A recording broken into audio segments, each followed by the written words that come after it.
The House at the End of the World by Dean Koontz. The last light of the day. Katie lives alone on the island. She lives less for herself than for the dead. This is just another day in April, a Tuesday defined by isolation and hard-won serenity, until it isn't. Built in the 1940s, her small house is a sturdy structure of stone. In addition to a bath, the residence has a kitchen, bedroom, living room, armory, and cellar. The house is on a knoll, surrounded on 4 sides by a yard, on 3 sides by woods beyond the yard. The front door faces a slope to a shingle shore, a dock, a boathouse, and open water. Her domain is a quiet refuge. She has not heard any human voice but her own in a few months, and she rarely speaks aloud. Lacking television, radio, or internet, she hoards 7 CD players with 6-disc magazines, which are no longer manufactured. For a few hours a day, she has music, always classical: Mozart, Beethoven, Brahms, Chopin, Haydn, Liszt. She has no interest in pop tunes or American standards. Regardless of how beautiful the voice, the lyrics too poignantly remind her of all that she has lost and all that she has forsaken. Having found peace in isolation, she won't put it at risk. Set into the hillside, a flight of concrete stairs with a painted iron railing leads to the shore. As she descends, a pied rock dove waits for her at the bottom, perched on the newel post. The bird seems always to know when she will walk the shoreline or come down from the house for another purpose.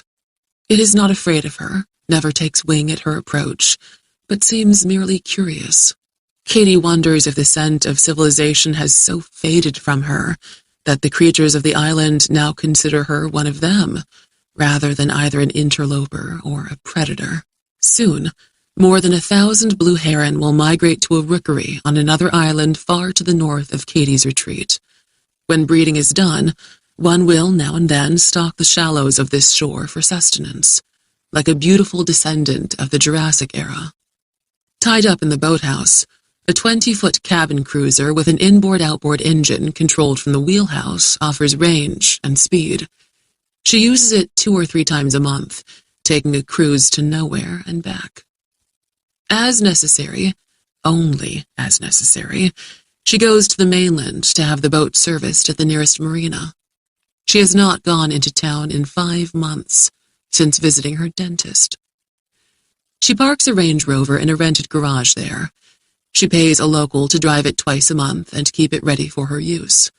There is nowhere in the world she wishes to go, but experience has taught her to be prepared for all contingencies.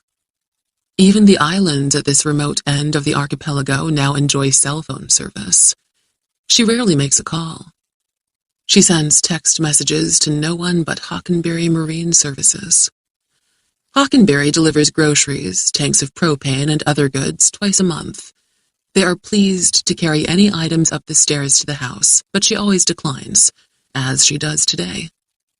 She is only 36 and in superb physical condition. She needs no assistance.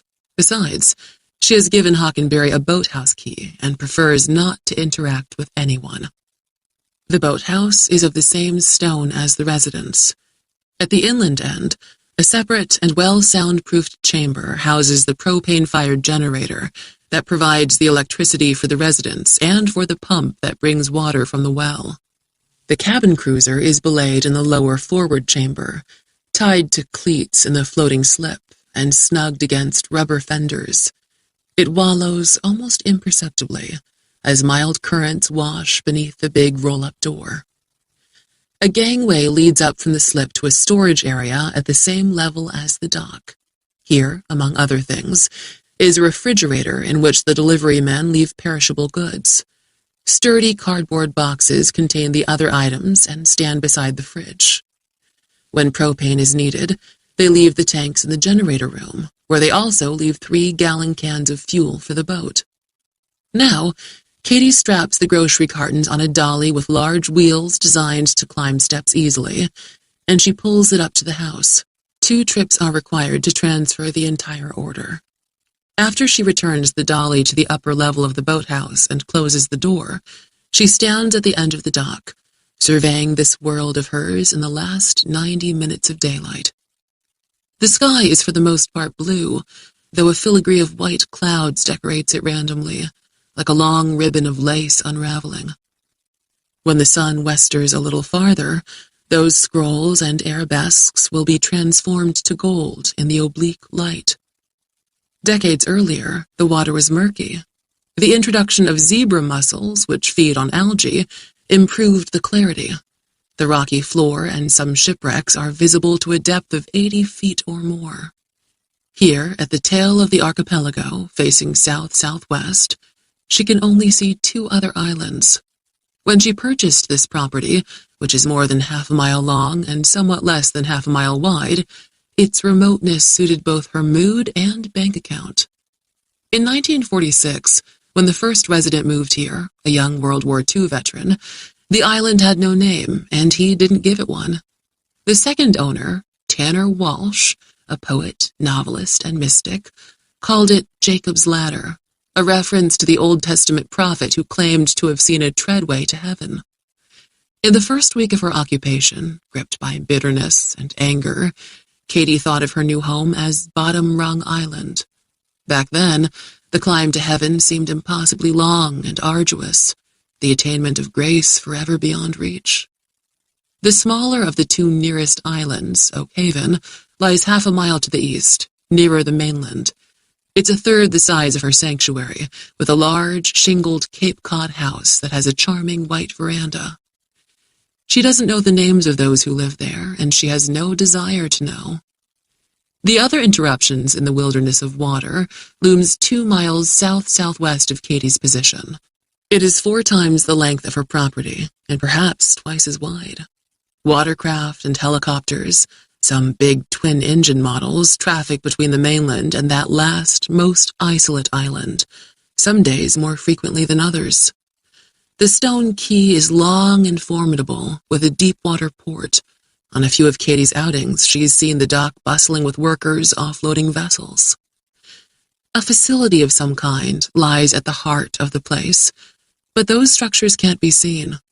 A dense pine forest encircles the island, needled palisades that screen out prying eyes. The island is Ringrock, named for the immense pillar, a natural formation on which it stands. Even the Hockenberry delivery men know nothing more about Ringrock and never go there. If the helicopters bore the insignia of one service or another, that would be proof that Ringrock is a military installation. Except for the registration numbers on the aft section of the fuselage and shorter numbers on the engine cowling, however, none of the aircraft is ever identified. Likewise, the boats that visit there. The week during which Katie first toured Jacob's Ladder and made an offer for it, distant Ringrock had been in a period of relative quiet. She hadn't been concerned about it. The realtor, Gunnar Lindblom, implied that Ringrock was a research station operated by the Environmental Protection Agency. That seemed benign. It also proved to be a mere rumor. Perhaps some residents on the hundreds of islands northeast of hers, or those in the shore communities, know what facility occupies that last island in the chain. However, Katie never associates with the other islanders, rarely with mainlanders, and when she does interact with the latter, she never gossips. If she asks questions of others, they will surely ask questions of her. By sharing her past, she cuts herself with sharp memories. Having stopped bleeding at last, she is determined not to reopen the wounds. Her hope is that the mysterious island is nothing but a retreat for corporate honchos, or serves some other purpose for a private enterprise. People who are driven by the profit motive do not scare her. With rare exception, their ultimate intention is to get rich by serving customers, not by crushing them. If the installation is under the auspices of the EPA, the CDC, the NSA, the CIA, or some federal black op outfit with no name, that is more problematic. Katie is suspicious of authority. She distrusts those who prefer power to money, or who seek money not by working, but by exercising their power. She isn't a survivalist, but she intends to survive. She's not a prepper, though she makes preparations. She does not believe that she's living in the end times, even if, on occasion, she wonders. Isolation is a wall against fear and despair. Only nature, quiet, and time for reflection can heal her, if she can be healed. After 26 months on Jacob's ladder, her fear has largely faded, and her despair has gradually eased into a settled sorrow. She is not happy, nor is she unhappy. She takes pleasure in her endurance. Now, as she turns away from the water, intending to go to the house to have a glass of wine while making dinner, an eruption of activity at Ringrock startles her. She pivots toward the noise and squints into the slant of late afternoon sunlight. As though they are elements of an elaborate Swiss clock as it strikes the hour, 2 helicopters abruptly rise out from the center of the island, the first a pilot and passenger model, the other perhaps with 4 seats, just as a flotilla of fiberglass racing boats departs the quay. The latter are sleek, low in the water. She thinks there are 6. The shriek of turbine engines, the hard clatter of air-chopping rotors, and the growl of outboard motors slap across the water like skipping stones. One chopper heads south, the other north. They appear to be searching for something on Ringrock, traversing the ground from right to left, then left to right. Sunlight slides like molten gold across the advanced glass cockpit of the aircraft heading in this direction. 2 racing boats follow the shoreline to the northeast, while 2 speed southwest, and the remaining pair sweep back and forth along the quay. A perimeter patrol. Ringrock is not a prison. The presence of a penitentiary would be known to Gunnar Lindblom and other locals, both as an important employer and as an object of concern. Most likely she's witnessing not an escape, but a penetration. If the facility is a high-security operation, those guarding it will react like this when an electronic fence is breached. Whatever is happening, it is none of Katie's concern. She is in retreat from the company of strangers and is acutely aware of the danger of calling attention to herself by being concerned about the activities of others. She has no family in the outside world. They are all dead. Life insurance proceeds in the sale of 2 houses were a significant contributing factor to her ability to buy this remote and little-valued island. Enough funds remain to support her longer than she expects to live. As the researchers at Ringrock rattle the day with their frenzied actions, Katie leaves the dock. The rock dove has abandoned the post at the foot of the stairs. As Katie ascends, she sees a raven on the chimney cap. The bird faces east, as if it is a sentinel charged with welcoming the night that, just beyond the horizon, crawls up the turning world. A Little Fortress.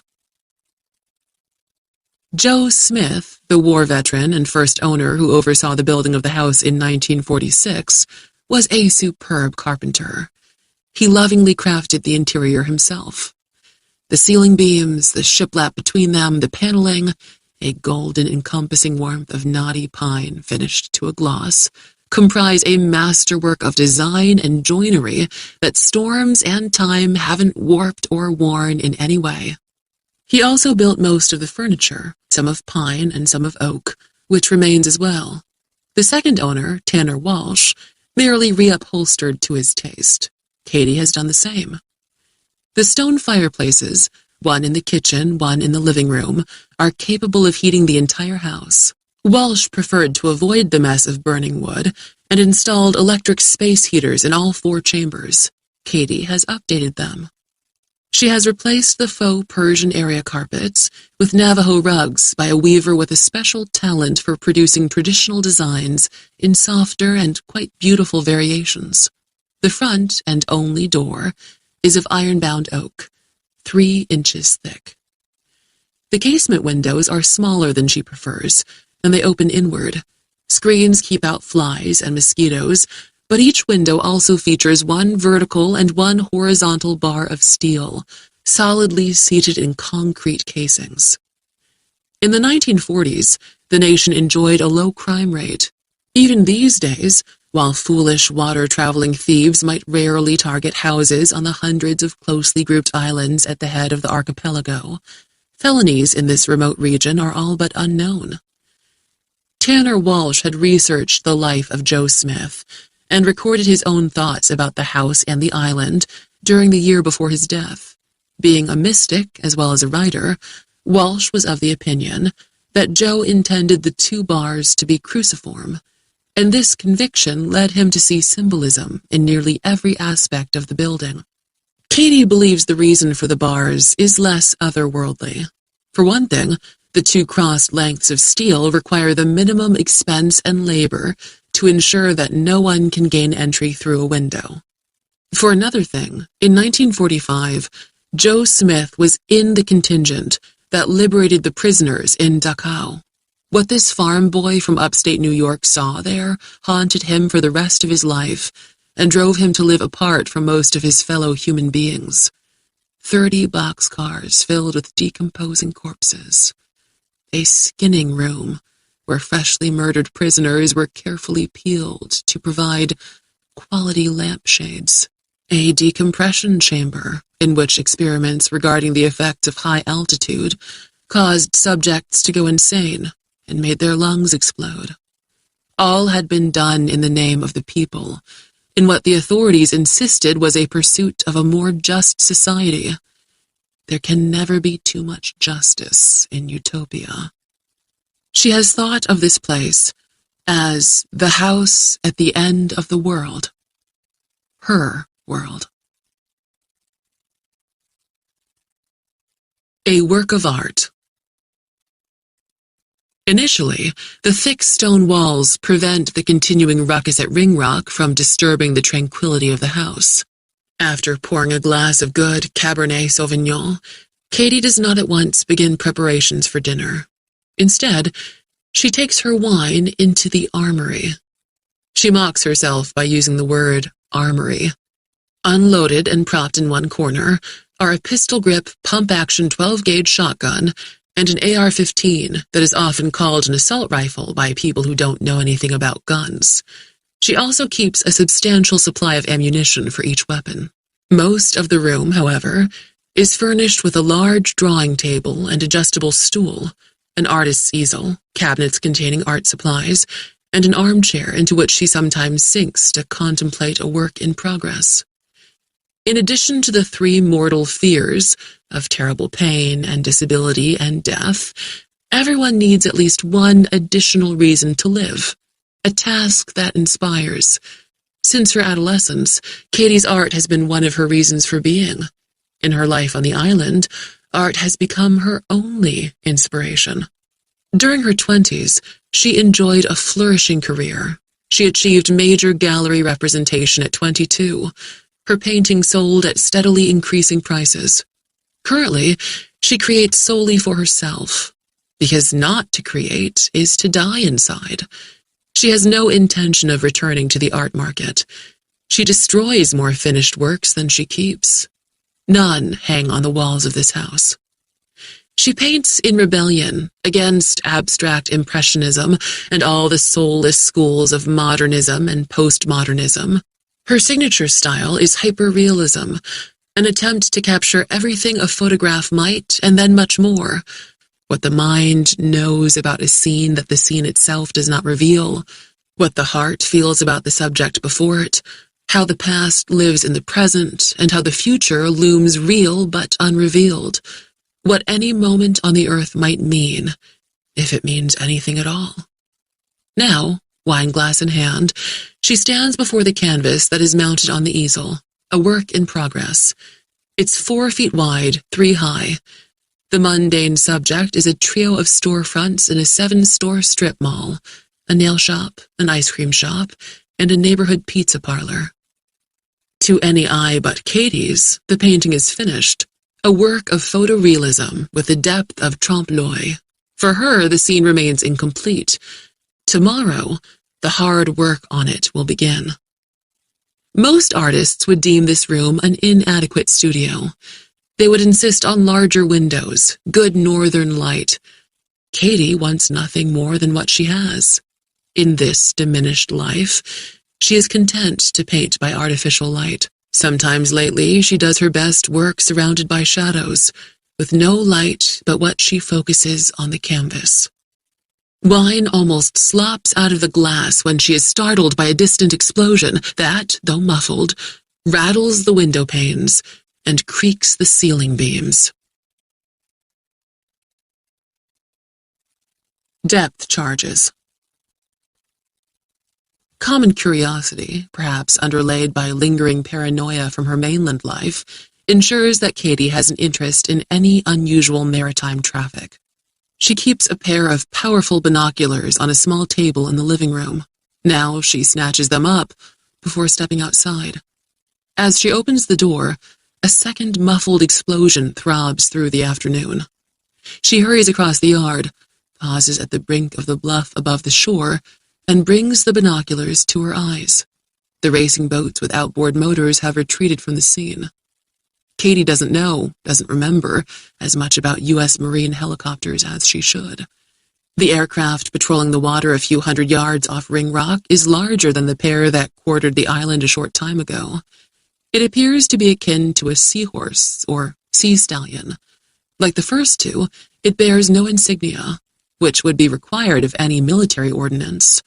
Not many private companies have a use for rotary aircraft with this power and load capacity. Unlike the smaller helos, this one is engaged in violent action that makes no sense in this place and time. While the craft hovers, crew members dispense a barrel half the size of an oil drum from the loading ramp at the rear. As the object plummets 100 feet to the water and sinks below the surface, the big chopper moves on. The detonation is a muffled whomp, though of sufficient power to suggest it occurred within a fathom or two. The lake surface swells, as though a leviathan is breaching. White water boils. A momentary geyser spouts high before collapsing. Another depth charge drops. Stunned, Katie lowers the binoculars, just as gentle waves from the initial explosion wash against the pilings of her dock and lap the shingle shore. She can imagine no explanation for the event she's witnessing. What are they attacking? No submarine could make its way into this system of freshwater lakes. Besides, no war has been declared. This isn't ever likely to be a naval battleground, nor is it a suitable place for such training exercises. The fourth detonation appears to satisfy whatever mandate inspired this foolishness. The seahorse, or whatever it is, arcs back toward Ringrock, ejecting nothing more. From around the northeast end of the island, the larger of the previous two helos reappears, a type of Bell executive chopper common in the business community. She pulls it close with binoculars to confirm the pilot, co-pilot, and two passengers in the rear seats. They are figures at this distance, silhouettes, and she isn't able to discern if they're wearing uniforms. Following the course of the craft that dropped the explosives, the pilot commences quartering that stretch of water in much the way he earlier searched a portion of Ringrock Island. An instrument of some kind, not visible until now, has extruded from the belly of the fuselage. Katie can only assume that it is an array of sensors of various kinds, seeking evidence that the 4 depth charges have achieved their purpose. Because there can be no submarine, neither Russian or Chinese, nor a vessel commanded by Captain Nemo that has manifested here out of the imagination of Jules Verne, perhaps they are looking for the body or bodies of one or more scuba divers. Who were guilty of what? Penetrating the island's security, escaping with top-secret material, or evidence of grave crimes. That might be a sequence in a James Bond film. She isn't able to convince herself that this sleepy archipelago is a likely venue for such glamorous melodrama.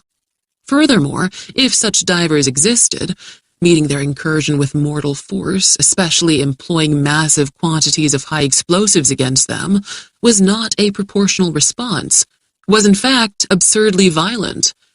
The law required arrest, indictment, a trial in a court of law.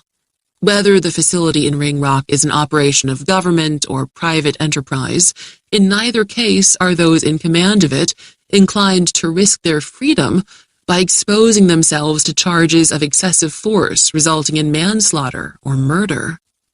The outrage of environmentalists who might have witnessed the explosions from watercraft or the mainland is enough to dissuade Ringrock authorities from doing what they appear to have done.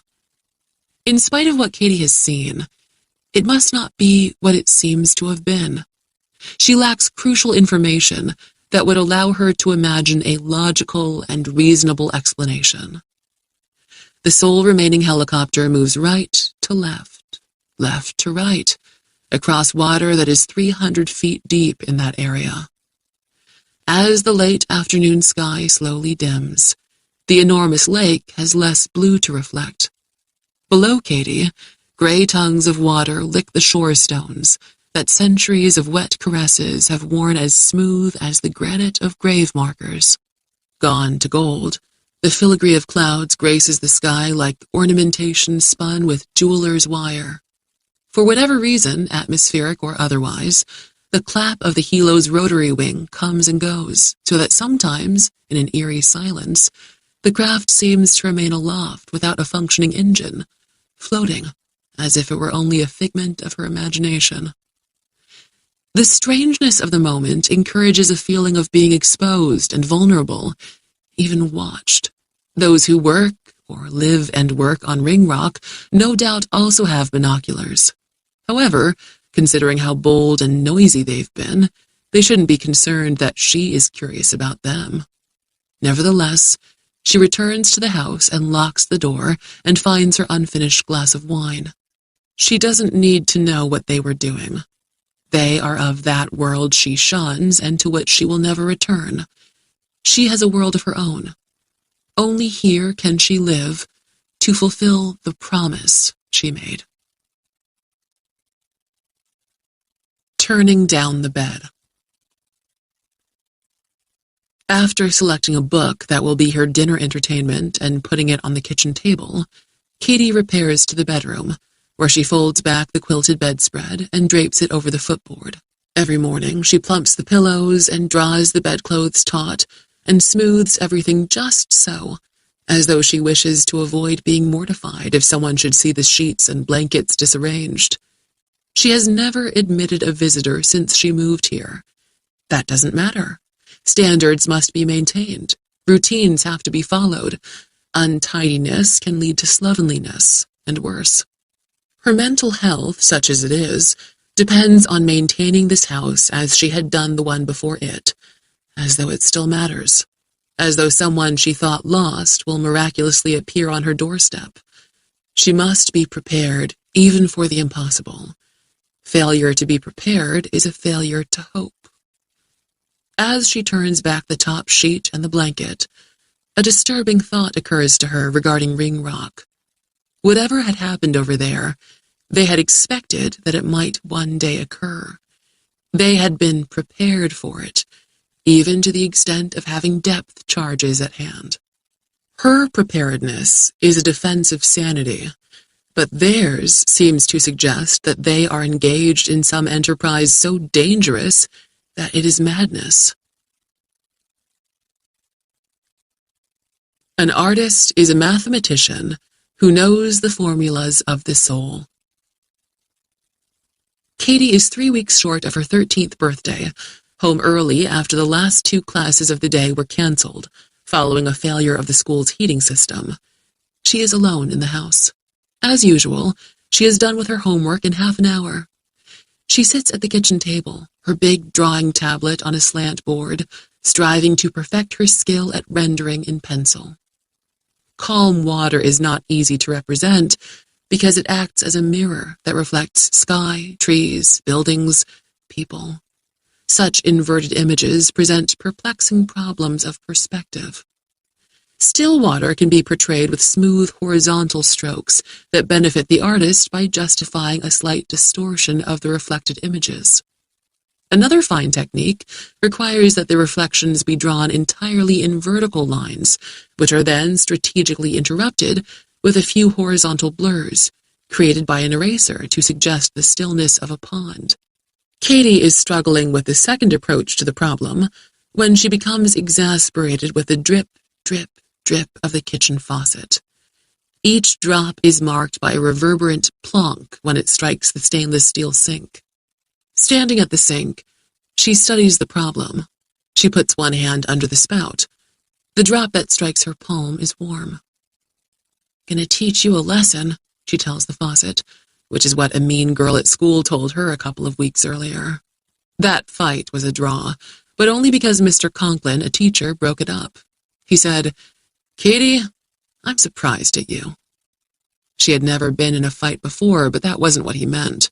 The other girl was 2 years older, bigger, the toughest bitch in middle school, and Katie was winning, which surprised Conklin. Now she goes into the garage, where her father has a workbench and cabinets of tools. She gathers what she thinks she needs. Her dad is handy around the house. She has watched him make repairs a few times, but not often. She is operating on, well, intuition. Under the sink, she shuts off the water supply. Then she turns a faucet to be sure that what she's done has worked. The spout dribbles and then runs dry. She removes the faucet handle. Using an adjustable wrench, she loosens the lock nut from the stem assembly. She unscrews it by hand the rest of the way and sets it aside. The stem assembly fits snugly in the faucet.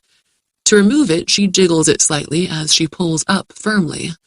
If she were 11 years old, she might, at this point, lose the confidence to continue, but she'll soon be 13. With a screwdriver, she extracts the retaining screw holding the deteriorated washer in place. She pries the washer out. Next, she inserts the new washer into the stem cup, making sure the beveled side is facing the faucet seat. She doesn't know the terms stem cup and faucet seat, but she doesn't need to know them. She can see how this has to work. She fastens the new washer in place with the retaining screw, tightening the screw until it compresses the washer slightly. The assembly slides back into the faucet. She uses the adjustable wrench to tighten the lock nut, replaces the handle, gets under the sink to turn on the water. It works. After putting the tools back where she found them, she sits again at the kitchen table and returns to the task of representing still water with graphite pencils. She is no longer distracted by the dripping faucet, because it doesn't drip. That night, at dinner, Katie's mother smiles at Father and says, "Oh, by the way, thank you for finally fixing that faucet." When he says he hasn't had the chance yet, Katie admits to the deed. Mother is suitably amazed. Father, however, is not surprised. "She's an artist." "Yes," says Mother, "and not a plumber." This response encourages Father to wax philosophical, which he is wont to do, though fortunately not so often that he becomes an embarrassment. "You know, of course, that music and mathematics are closely aligned. Indeed, music is a form of mathematics, and many musicians have a natural aptitude for trigonometry and the like." Mother reaches out to pat Katie's hand, to show that she does not mean to criticize or demean when she says, "I believe all those torturous piano lessons prove our girl is no musician." "Nor does she need to be," Father says, "considering what an extraordinary talent she possesses as a visual artist. My point is, it's clear to me that any great artist, musician, painter, sculptor, a fine prose stylist, is, on a subconscious level, a mathematician and a carpenter and a mason and an engineer. A great artist intuitively understands how the world is built and how it works and how people best fit into it. That's how they're able to create beauty, because they know the truth of things. An artist is a mathematician who knows the formulas of the soul. Beauty is truth, truth, beauty." Mother sighs. "Next time the air conditioner goes kaput, I'll call Andrew Wyeth. Undeniably great, but I'm afraid he's dead." Katie says, "What's that thing called you stick the washer in?" "The stem cup," Father says. So maybe just knowing the names of all that junk, I'll get better at drawing water. As the years pass, she takes pleasure in learning to fix things that are broken. Some things, however, can't be fixed. By the time she is so handy that she's self-sufficient, she will wonder if being alone on Jacob's ladder has been her inevitable destiny from birth. Shades. That morning, Katie had baked 6 chicken breasts. She slipped 5 into plastic bags, vacuum-sealed them with her food saver, and put them in the freezer. Now she cubes the 6th breast, chops asparagus, and slices several raw mushrooms. Frozen snow peas have been thawing on a paper towel. She puts everything in a bowl, to which she adds olive oil and seasoning. A bag of buttered rice with raisins is heating in a pot of boiling water. Burnt orange light burns beyond the cross-barred windows. She pours a second serving of wine, corks the bottle, carries the glass into the hallway, opens the front door, and steps outside. To the east, the sky is deep sapphire going to black. In the time it's taken her to pay a visit to the twilight, the western sky has darkened to blood orange. Although a stillness has settled with the dusk here at ground level, the lacy clouds have been blurred by a high-altitude wind. No longer a filigree, they are like a dark smear of some unpleasant organic substance. No helicopters are aloft. If boats ply the lake, they do so without running lights. Ringrock is a flamboyance, radiant splendor, kingdom of beams and beacons. She's not seen it a tenth this bright on any previous night.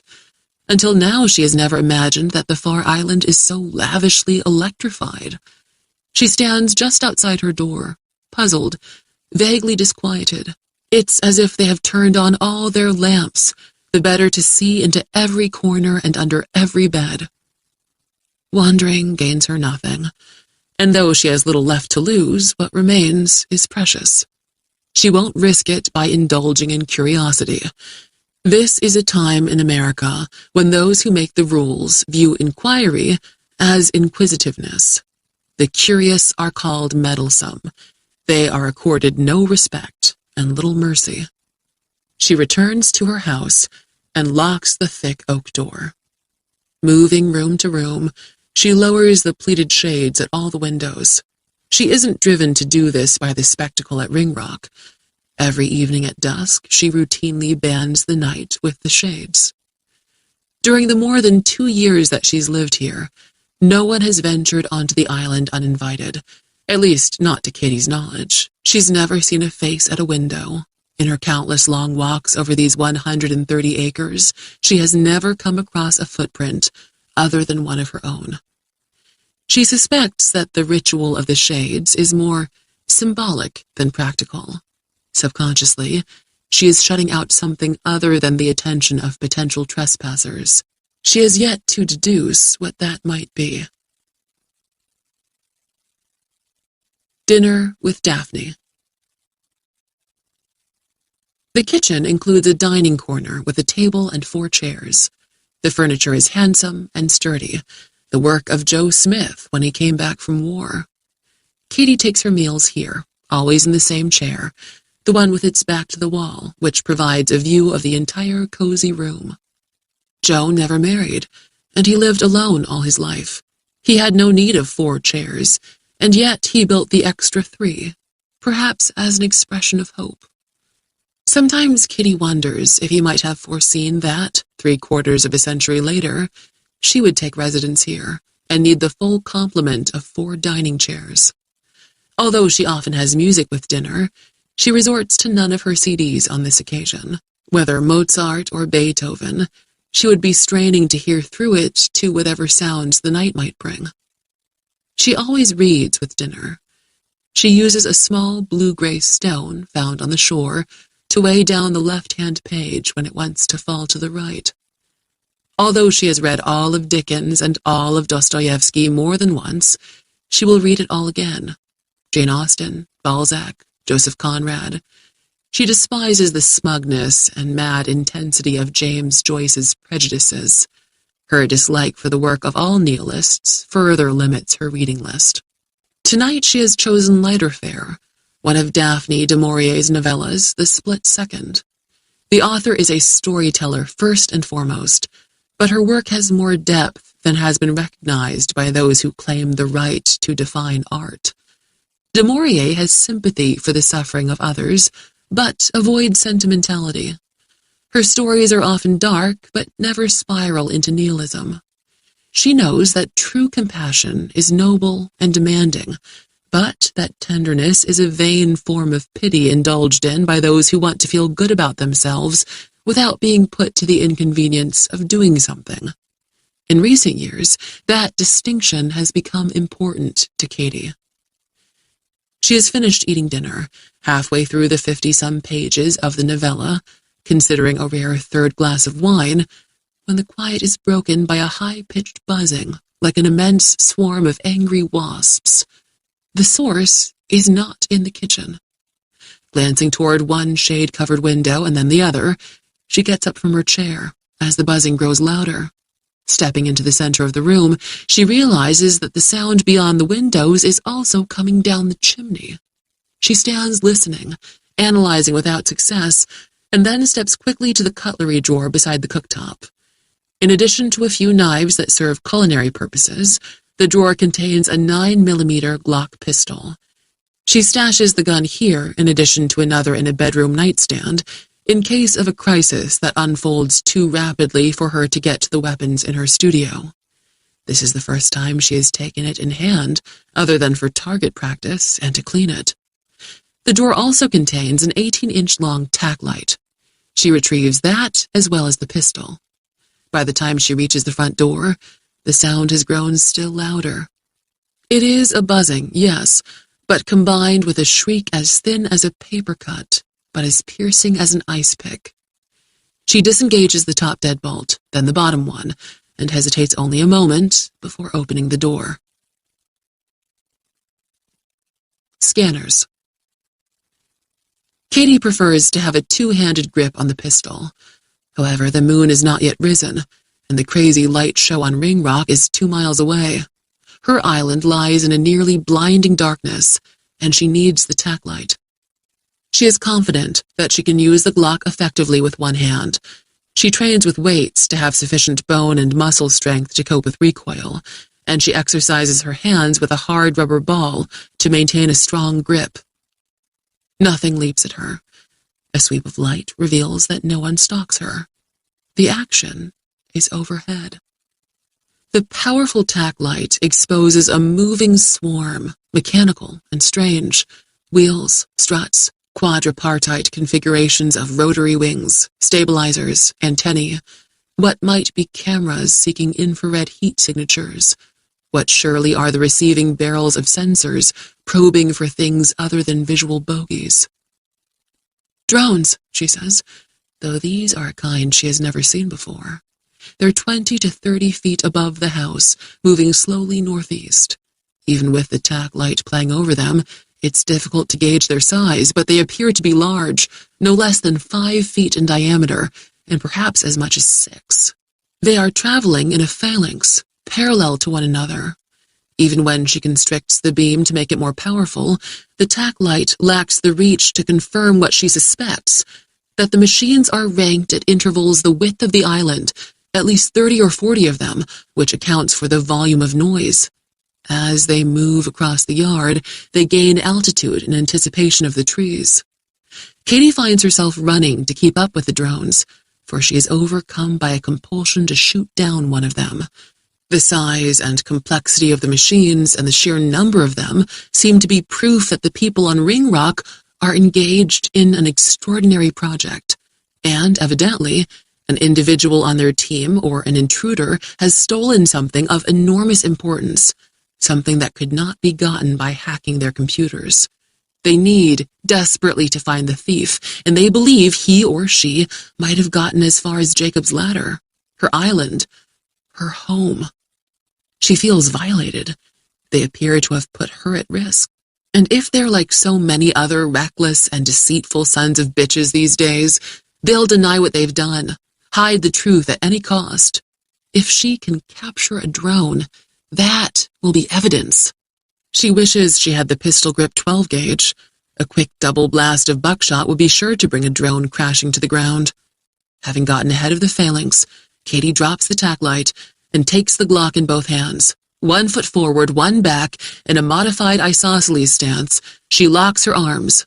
Like all the other drones, the nearest oncoming one lacks running lights, but it's a discernible gray geometry against the black sky. She waits until the thing is passing overhead, squeezes off a shot, then a second, but thinks better of firing a third. The chance that the facility on Ringrock is operated by the government, either through the military or in partnership with a private enterprise or a university, is at least 50-50, more likely 80-20. The justice system, as currently constituted, has given Katie no justice. If she shoots down a megadollar drone that's government property and finds herself in court, she'll have little hope of triumphing. Considering that the federales have the deepest pockets on the planet, she might lose everything, including her island and, for a time, her freedom. If that were to happen, she couldn't keep her promise. And the only reason she gets up every morning and struggles through the day is to keep it. The promise is everything. Frustrated, she lowers the pistol. She watches the precisely arrayed drones slowly fading to the northeast. Less gray with every yard of distance, the machines deliquesce into the blackness. Their motors and rotors continue to cry down the night, the source of the sound now invisible, as though the woods are haunted by despairing spirits that can't find their way out of this world in which the bodies they once inhabited have long ago moldered away. A chill rises off the dark water. The faint breeze smells of shore mud and dock creosote and something that she can't name. She plucks the tack light from the ground and heads back to the house. Halfway there, she stops and turns, playing the beam across the yard. Although the drones apparently cleared this territory to their satisfaction, Katie feels a presence. In spite of what she feels, no one is there. South-southwest, Ringrock remains as bright as a fairground midway at the height of carnival. The Mystic. Katie washes her dinner plate and utensils, puts them away. The insectile chorus of drones is faint now, and yet unnerving, like a distant sound that a dreamer might think is mere tinnitus, when it's a warning that the dream is phasing into nightmare. The pantry is open. Her attention is drawn to a calendar fixed to the inner face of the door. Easter has passed, Passover ended. The squares with dates in them foretell restful weeks, with no occurrence more momentous than a full moon 2 days hence.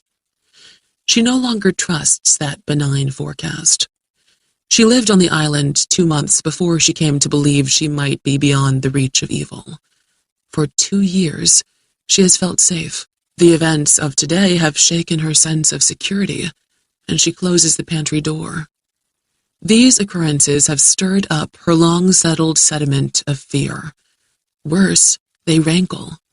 She tries always to avoid anger, which leads individuals to self-destruction and entire nations into ruin. She considers using her cell phone for something other than texting orders to Hockenberry Marine Services. She could place a call to the county sheriff or to the lake patrol, not to lodge a complaint. She doesn't want to draw too much attention to herself. She could inquire in a concerned citizen sort of way, expressing the hope that all the commotion at Ringrock, the explosions and the sky full of drones, doesn't mean people have been injured over there. She might learn something that will set her mind at rest and allow her to sleep through the night. No.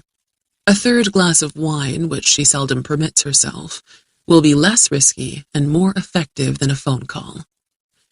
As she is pouring the Cabernet, she recalls Tanner Walsh's recordings. Something she heard on one of them a long time ago suddenly seems pertinent. Alienated from most of his relatives, Walsh left his entire estate to a questionable charity providing legal defense to needy persons believed to be wrongly accused of elder abuse. His hatred for his own parents, expressed in his recordings, was such that he might have wished they had lived long enough to be dependent on him, so he could have had the opportunity to abuse them. His sympathies in such cases might have extended even to those accused of following the Lizzie Borden model for the settlement of family disputes. Directors of the charitable foundation were interested in their benefactors' bank accounts and the proceeds from the sale of the island and Walsh's boat. They weren't keen on sending someone to dispose of his clothing and other personal effects.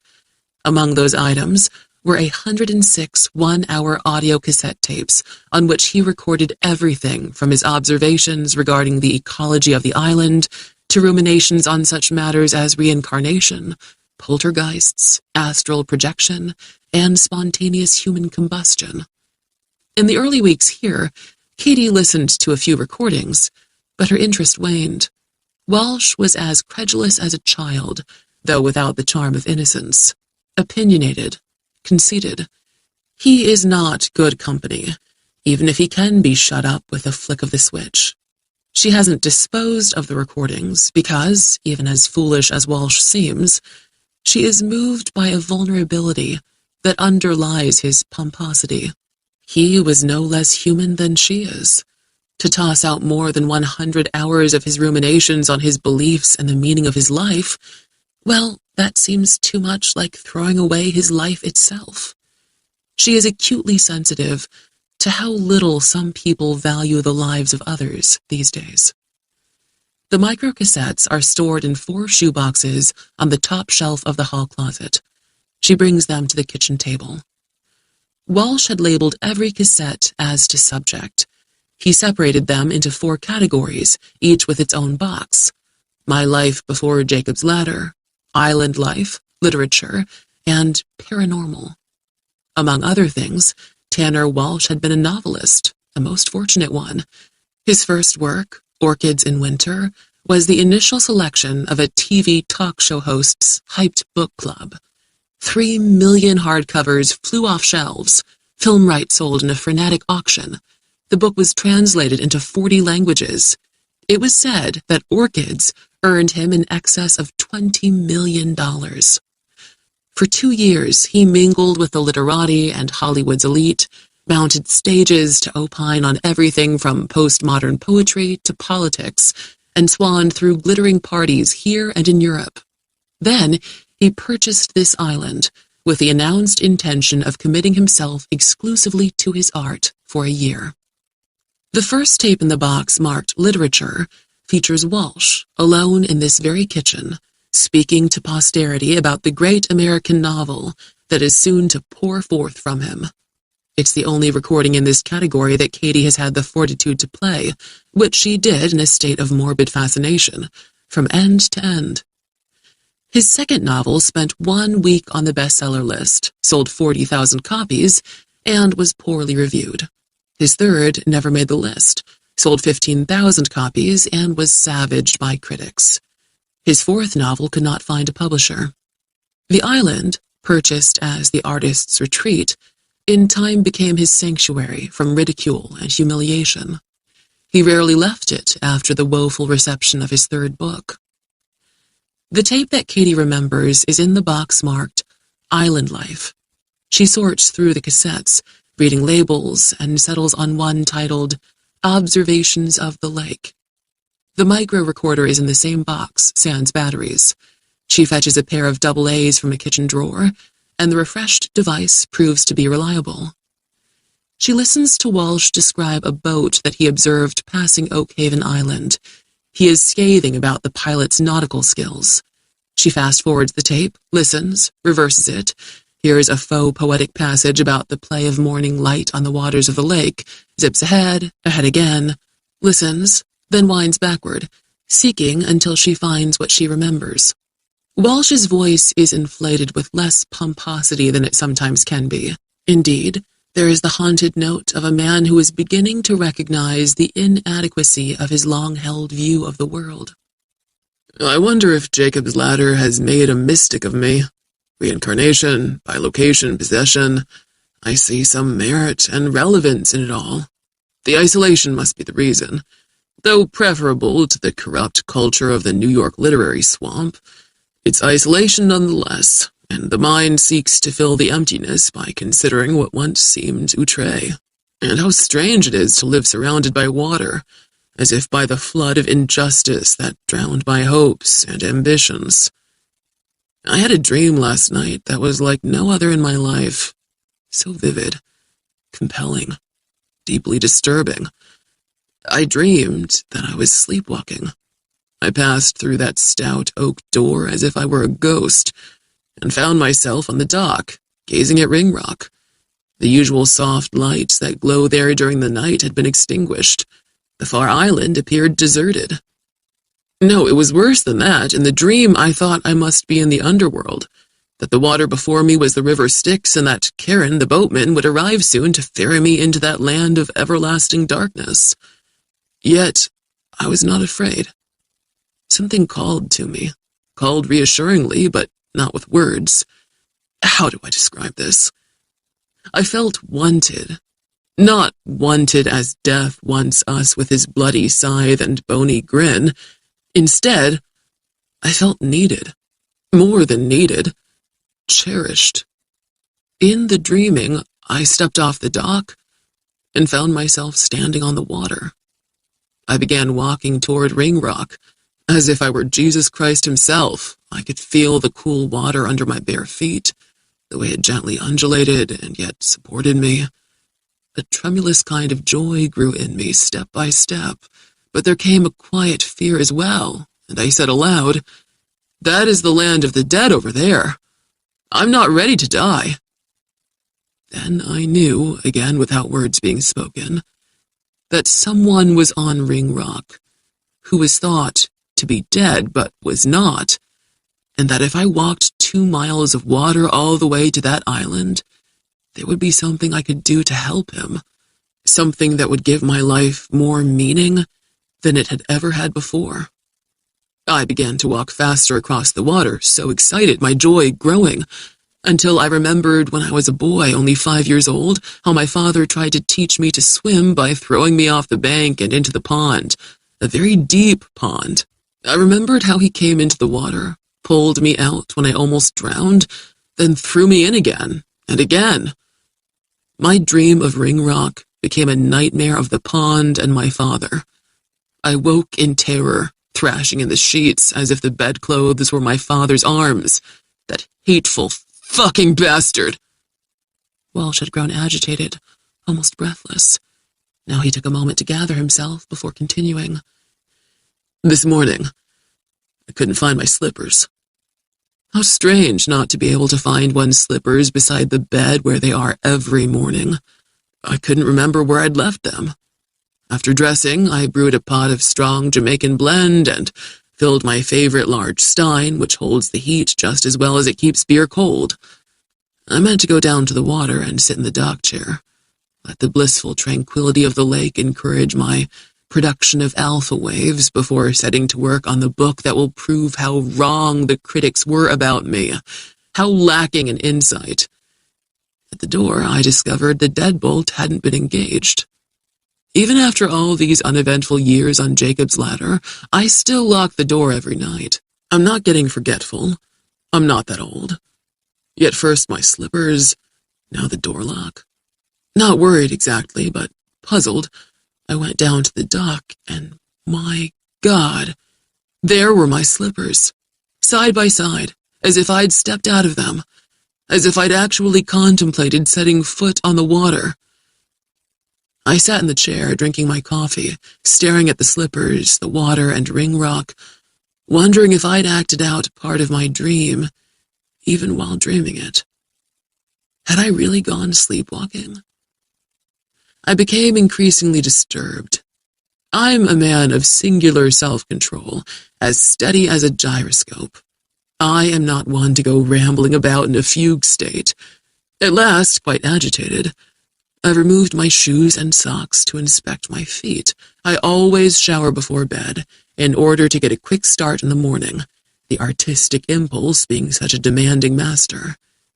The soles of my feet ought to have been clean, but they were quite dirty, as though I had indeed visited the dock while sound asleep, left my slippers there, and returned to the house barefoot.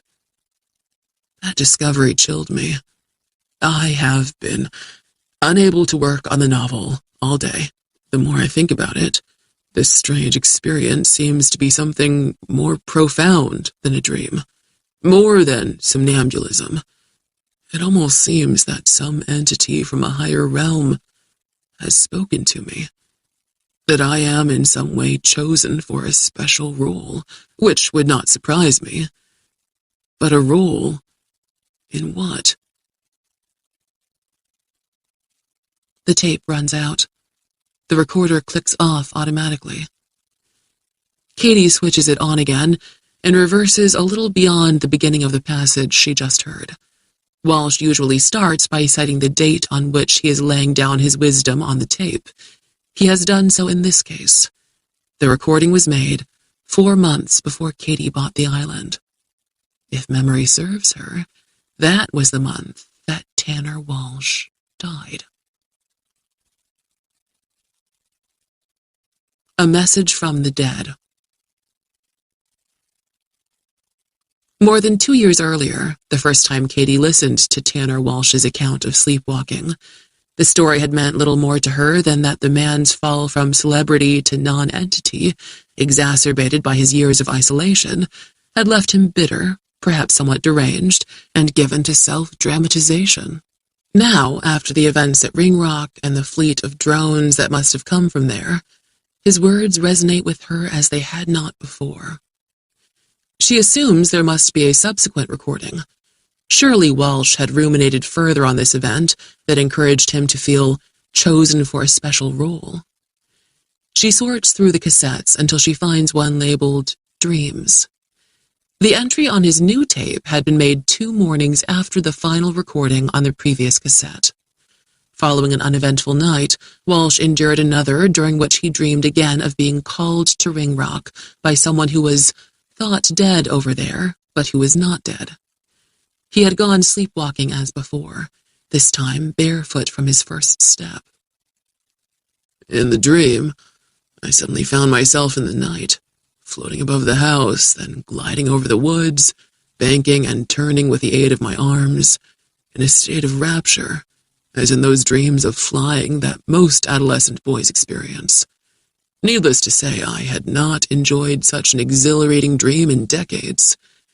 In time, I found myself standing in midair, 40 feet or more above the house, facing toward Ringrock.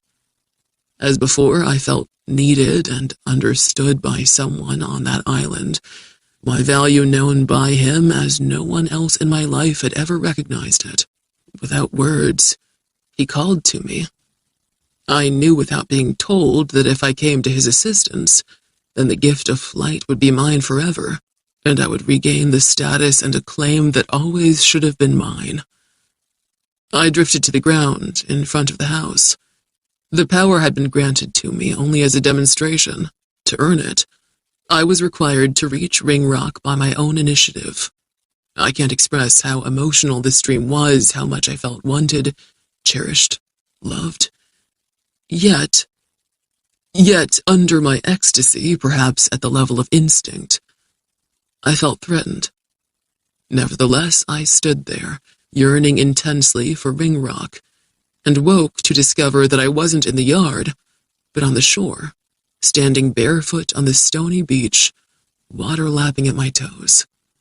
As I realized that my flying had been fantasy, my sense of ecstasy evaporated. Fear overwhelmed me. If I were not as sound-minded a man as any who has ever lived, then I might worry about my mental health. If something is awry, however, it isn't me. It's Ringrock. I've been told by locals that it's a facility of the Environmental Protection Agency, which they finished building a year before I purchased Jacob's Ladder. Maybe. But when I go online to research the public records, it seems that Ringrock does not exist. Something is amiss. I believe it behooves me to learn what I can of the place. When I finish this recording, I'm going to the mainland, to the county seat, to discover what the records have to say about that mysterious island. I have a sense that, through the agency of some extraordinary power, I have been chosen as the writer whose talent is great enough to make of this material a book of singular importance." When Walsh's recording ends, Katie switches off the little machine. She stares at it for a long moment. She looks at one of the shade-covered kitchen windows, then at the other. She sips her wine. Outside, the buzz-shriek of the large drones gradually grows louder as they return from the far end of Jacob's Ladder. Evidently, they haven't found what they're seeking, but they continue to search for it.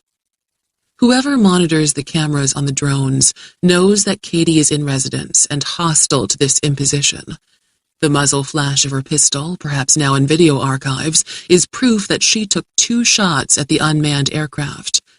Although she failed to hit one of them, authorities could decide to pay her a visit tomorrow.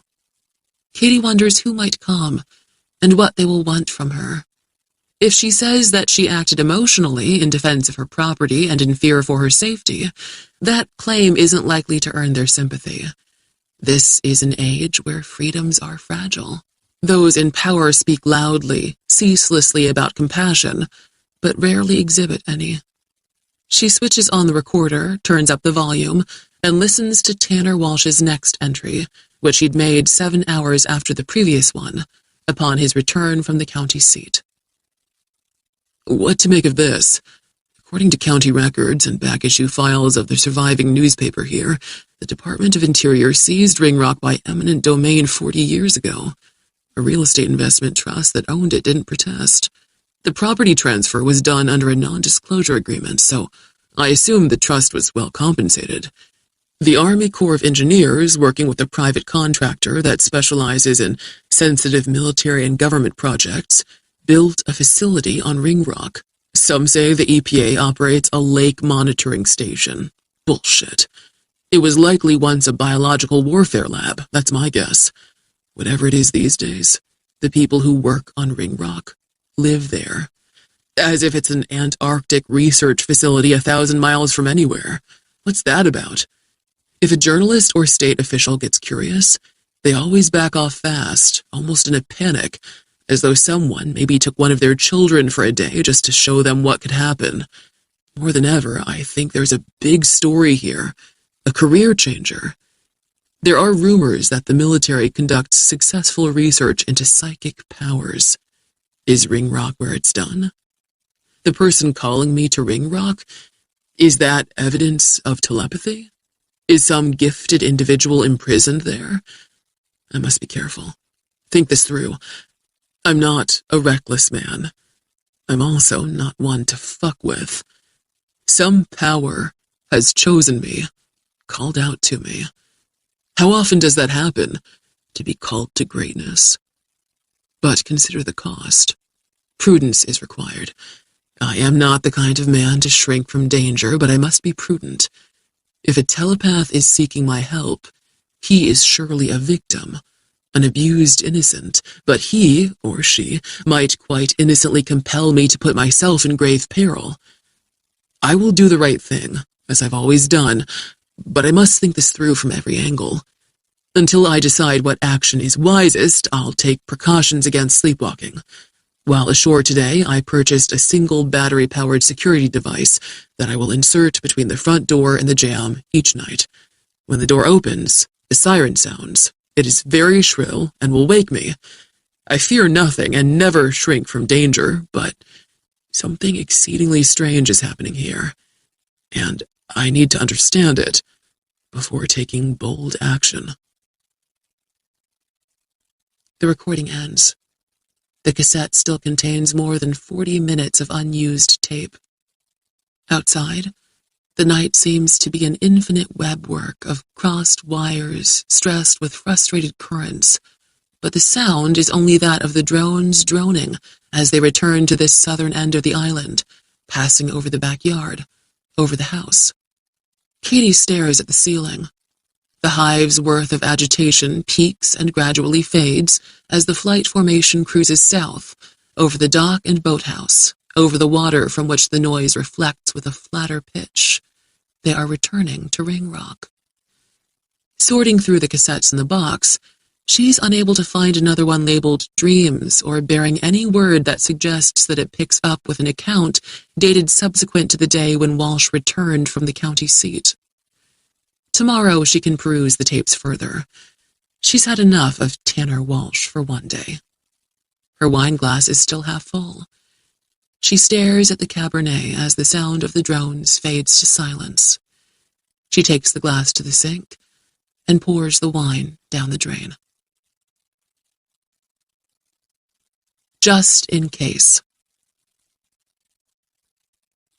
She must assume that someone will be coming, if not tonight, then in the morning, to explain the drones, to tell her lies and set her mind at rest, perhaps to conduct a boots-on-the-ground search of Jacob's ladder and confirm that whoever the drones failed to find is in fact not here, to inquire about her pistol. Instead of replacing the 2 depleted rounds in the 9mm Glock, she returns it to the kitchen drawer from which she retrieved it earlier, where it can be easily found in a search. In her studio, one wall provides cabinets, 2 pairs of tall doors that serve 2 sets of shelves. She rebuilt these herself soon after moving to the island, matching the aged pine that Joe Smith used back in the day.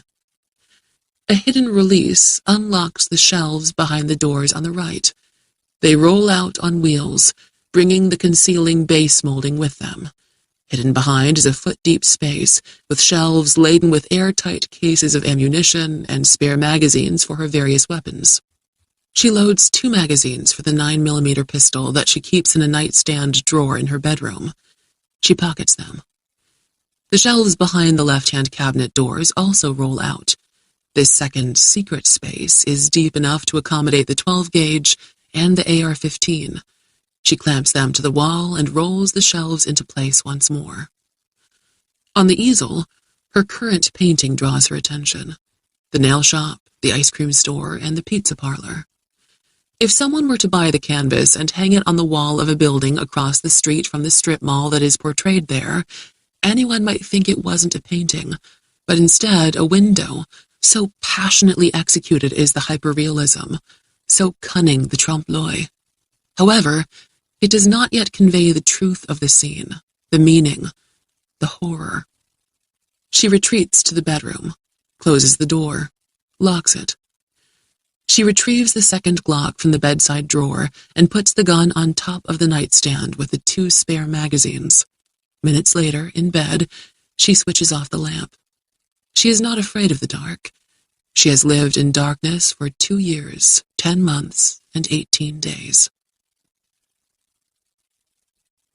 3:26 a.m.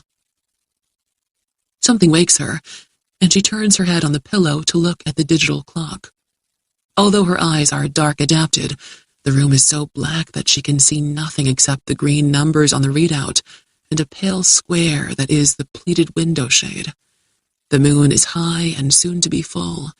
If that lunar lamp were absent, starlight alone might not have allowed her to differentiate window from wall. She lies face up, listening to the deep quiet. She cannot hear her heart or even the rhythm of her slow, shallow breathing. Perhaps a dream took an unpleasant turn, causing her to shake off sleep. If so, she has no memory of it. The quiet persists.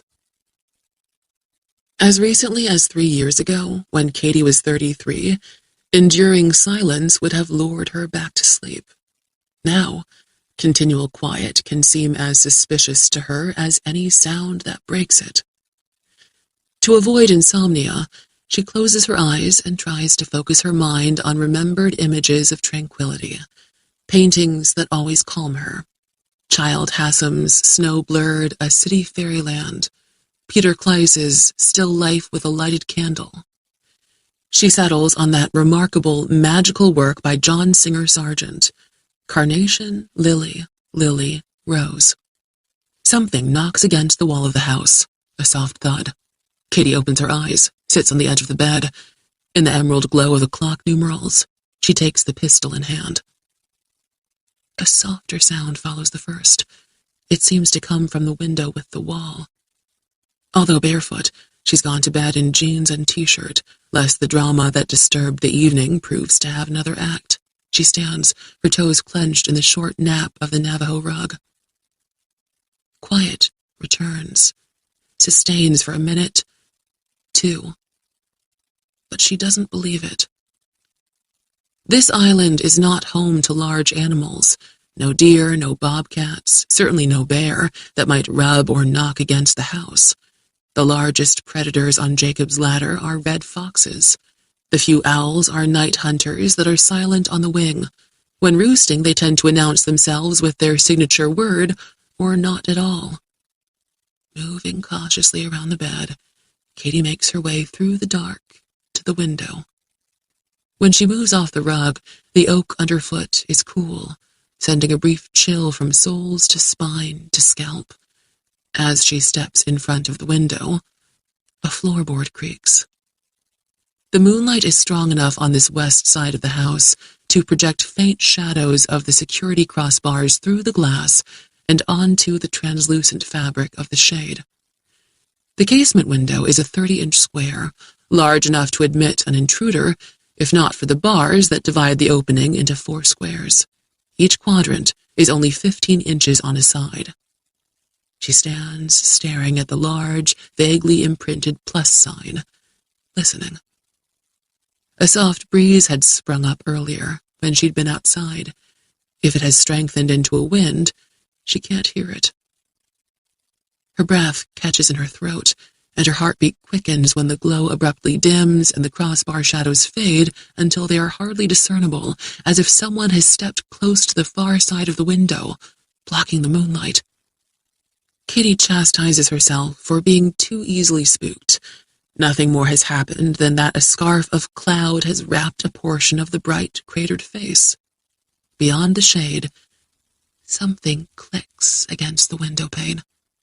Startled, she sucks in a breath, but her finger doesn't move from the trigger guard to the trigger. Most likely, there is a light wind that just blew a brittle scrap of something against the glass. Click, click. Click, click, click. Either it's a busy wind or someone is testing the glass. But why test it when the crossbars prevent entrance even if the pane were to be shattered? Click, click. If someone is out there, he can't be taunting her, aware that she's standing at this side of the window, for there's no light in here to reveal even the merest shape of her. Click, click, click. In early summer, June bugs will spend themselves against the windows for a week or two, though it's too early for those beetles. She waits. She listens. The outer light grows brighter, and the shadows of the bars darken again on the shade. So, relax. It's only a cloud that has now unraveled from the moon, and the breeze is just a breeze bearing this or that. Katie feels for the shade cord and finds it. In the thick stone walls of this house, the windows sit behind deep ledges onto which the bits of window-blown debris might have fallen. Moonlight is now perhaps bright enough for her to see what was blown against the glass. She's about to pull the cord, raising the shade, but hesitates. She doesn't know why she fails to yank it. Rather, she knows why, but doesn't want to admit to trepidation because, damn it, she isn't that kind of woman. A noise elsewhere in the house turns her from the window, and the cord slips out of her hand. An inquiring mind.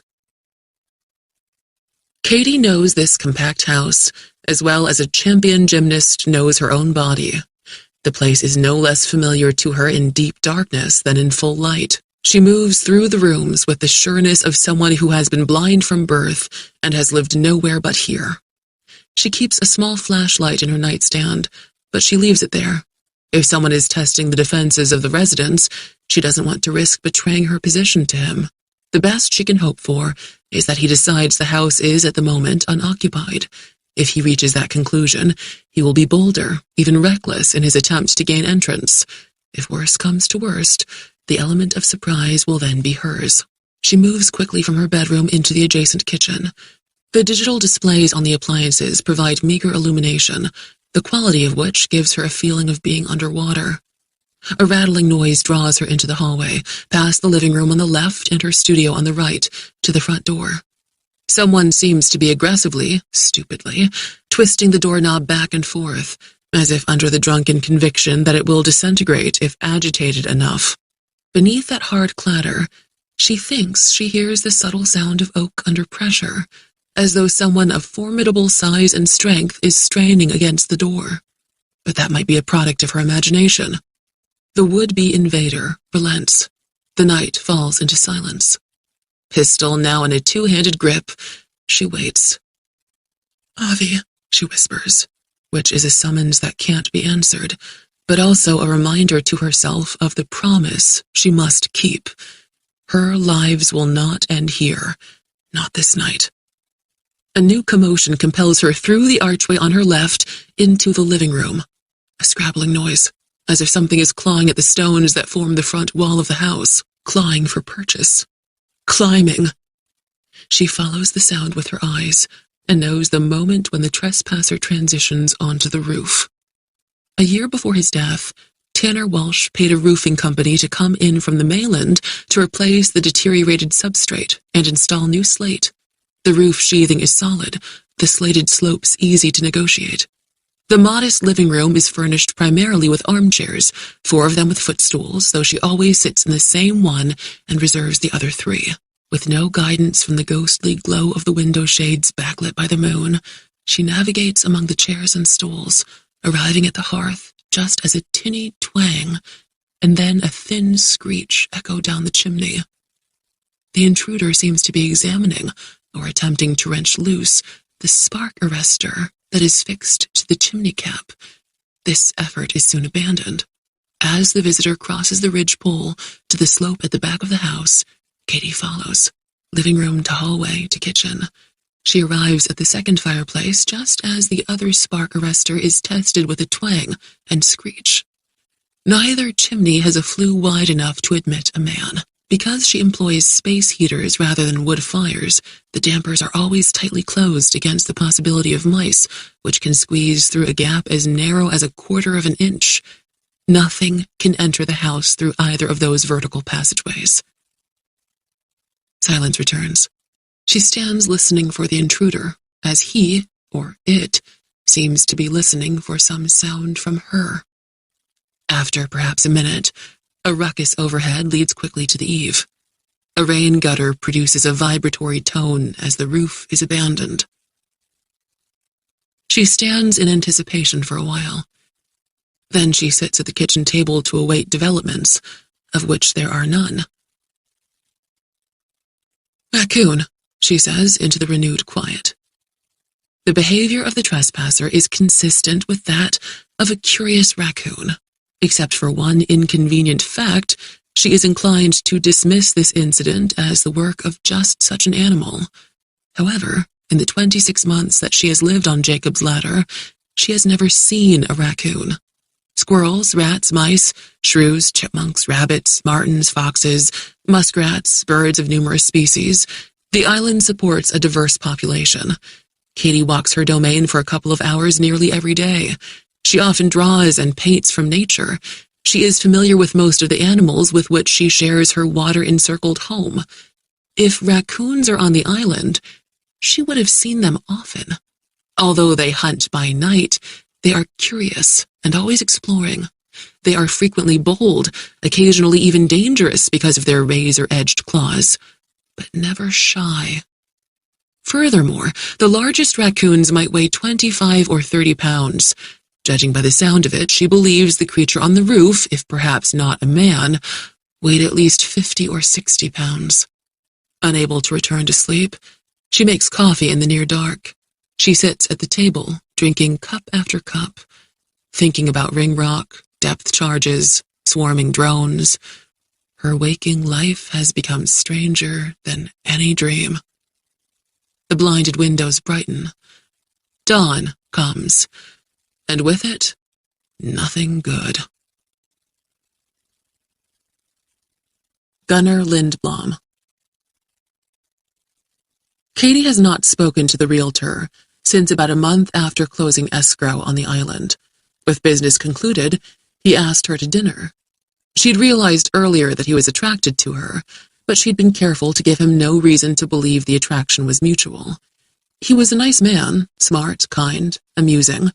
Therefore, she had declined the invitation as gently and graciously as she could. He'd been so cultured and courteous when she turned him down that Katie wished she could have told him why romance was the last thing she could accommodate in her new life as an islander, so that he would know her rejection truly had nothing to do with him. If she had been using her married name, Lindblom might have understood.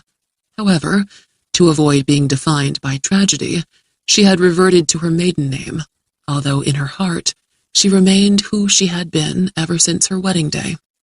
To share the truth with him, with anyone, will invite pity she can't tolerate.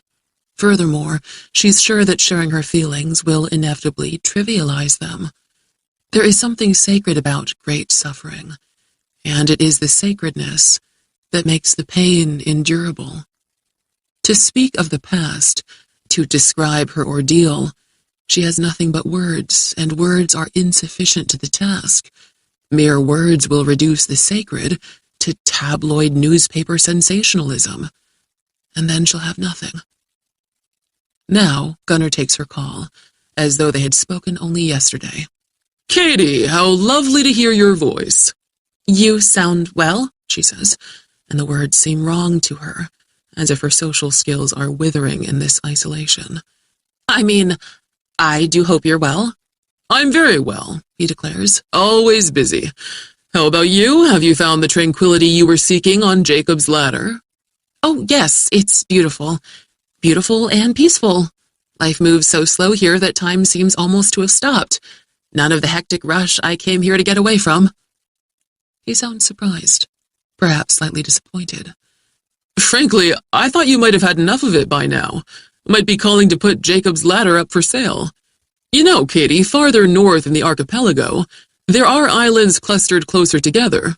You can have privacy and tranquility up there, too, but also a sort of neighborhood. Some islands are even connected by footbridges." "No, what I've got here is good for me. In fact, I've been writing about Jacob's Ladder, waxing philosophical about nature, pretending to be Thoreau with a bigger pond." "I'd love to read what you've done." "I may always be too embarrassed by my prose to try to have it published, but recently I've included some history in my journal, in addition to observations about flora and fauna and weather and life in general. I don't mean to be macabre, but I realized I don't know how Tanner Walsh died. I thought it was of a heart attack, but then I realized no one ever said as much." After the slightest hesitation, Lindblom says, "As I'm sure you know, he was something of a sad case. Famous, acclaimed, and then a long, hard fall. Nevertheless, he wasn't depressed, always plotting a comeback. According to the autopsy, his blood alcohol level was high, quite high, but there were no drugs in his system. The cause of death was drowning. A boater spotted Walsh's body floating in the lake wearing his pajamas. Later, one of his slippers was found on his dock. The second one must have gone in the water with him. As likely as not, he fell in rather than jumped. The shore shelves off abruptly there. It's deep enough to have given him serious trouble if he couldn't swim, or if he was too intoxicated to swim well." Or maybe, Katie thinks, he tried to drink himself into a sleep from which he couldn't be roused to sleepwalk, but something calling to him nevertheless persuaded him that he could take a 2-mile hike on water. "How terrible," she says. "I didn't withhold the information for any nefarious purpose when you bought Jacob's Ladder," Lindblom assures her. "It just seemed the guy suffered enough humiliation in his life. There wasn't any point in making his sad and rather foolish death part of local lore. I hope knowing this doesn't diminish your love of the island." "Not at all," she assures him. She doesn't ask him if he can recall the date of Walsh's death. She has no doubt that it happened the night of the day that the writer went to the country seat to research Ringrock. She says, "There's nowhere on earth where people haven't died in sorry ways. I asked, you told me, and that's that. One other thing. Have you heard about all the explosions on Ringrock yesterday afternoon? Do you know what happened there?" "Yes, we heard it on the mainland, but we didn't have a front row seat like you. Rest easy. No real explosives were involved." "They sounded like depth charges." According to the EPA, all the booming was, I quote, only mechanical sonic devices that stimulate the sound waves produced by explosives. They were conducting an experiment to learn to what extent sound has an effect, positive or negative, on algae. She says, the zebra mussels that were introduced decades ago have cleared up the water. They sure have, but EPA wants to find a way to deal with algae that doesn't require injecting a non-native species into the water. Katie doesn't say that the EPA is spouting bullshit. Lindblom is obviously among those naive souls who believe what the authorities tell them in the name of science. These days, science is often nothing more than a cover story. She doesn't ask him about the drones. If they were aware of drones on the mainland, he would volunteer whatever lies the people on Ringrock concocted to explain them. Evidence. Before raising the window shades, Katie stands in front of the canvas that is clamped to the easel in her studio. Nail shop, ice cream store, pizza parlor. The problems of infusing this mundane scene with the truth and meaning of it are manifold. She can't use color as a tool. She must remain faithful to the colors of the real-world strip mall that is her subject. Because she won't, dares not, attempt to portray the meaning graphically, she must approach the truth of the place by symbolism, subtext, and suggestion. The instruments with which she might achieve this are limited to light, shadow, and reflection. When working with pencils, drawing water hyper-realistically in all its myriad conditions is difficult. Window glass is no easier. As demanding as such pencil work can be, rendering water and clear glass in her style and with acrylics is even much harder. The windows of the stores provide a lot of glass. The sky is clearing, blue breaking through gray clouds. Rain is puddled on the pavement, providing mirrored surfaces in addition to the windows. Light and shadow she can manage. The reflections might undo her. She moves through the house, putting up the shades. No one is waiting at any window. In the bedroom, she threads a holster onto her belt and slips the 9mm Glock into it. The day is cool. She shrugs into a beige sport coat and drops the 2 spare magazines in its pockets. She does not always carry a concealed weapon when outside. Henceforth, she will. She steps out of the house and locks the door. A fog has grown out of the lake during the night. In the east, above the sea of atmosphere, the sun is not its fierce self, more like a bright moon. Lazy currents of mist eddy across Jacob's ladder, like a vision of some future flood that will submerge it. When she circles the building, she finds no footprints where the soil is soft enough to take impressions. The mist has quieted the morning, suppressed most sounds, kept the birds silent in their nests and on their roosts. At the back of the house, she spots a section of rain gutter that, though still attached to the eave, is bent, which it hadn't been before.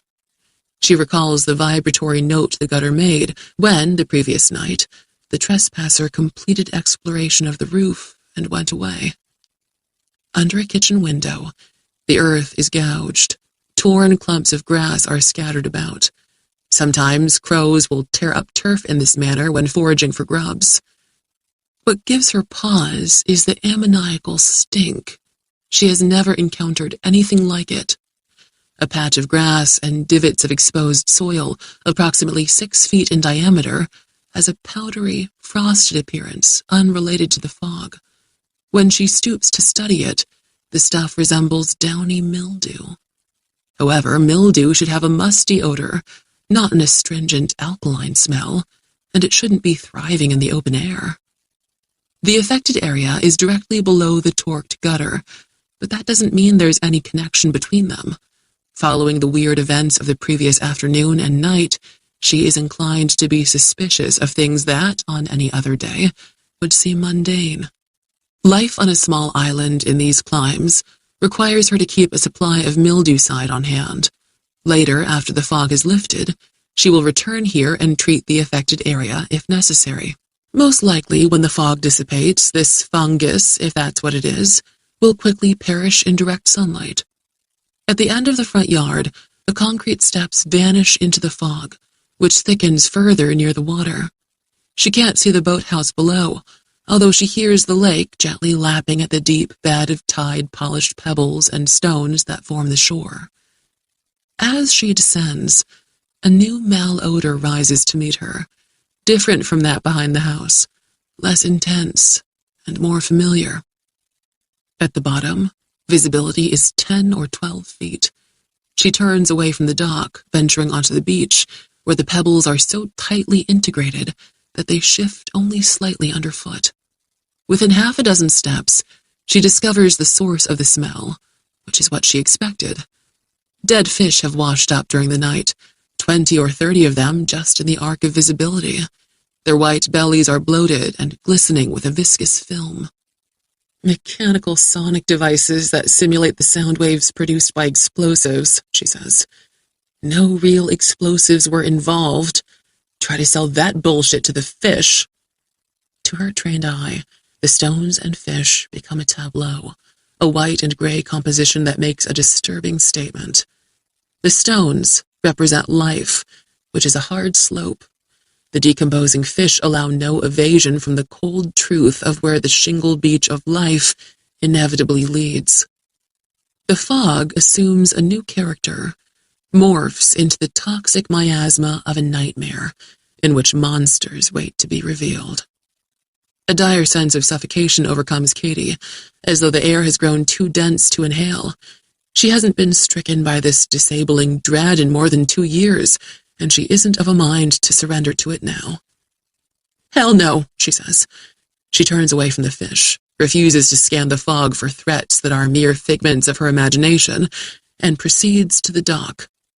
From the water comes the low, distant growl of a passing craft, an outboard engine.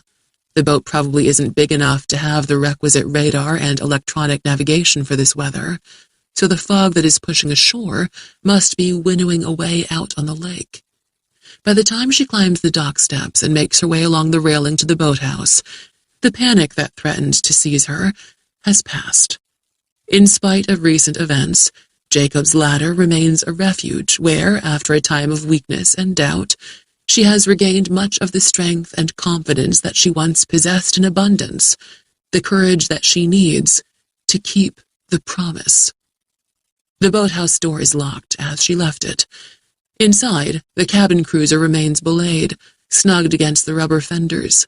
Water softly chortles. The floating slip creaks where its flat decking meets the gangway.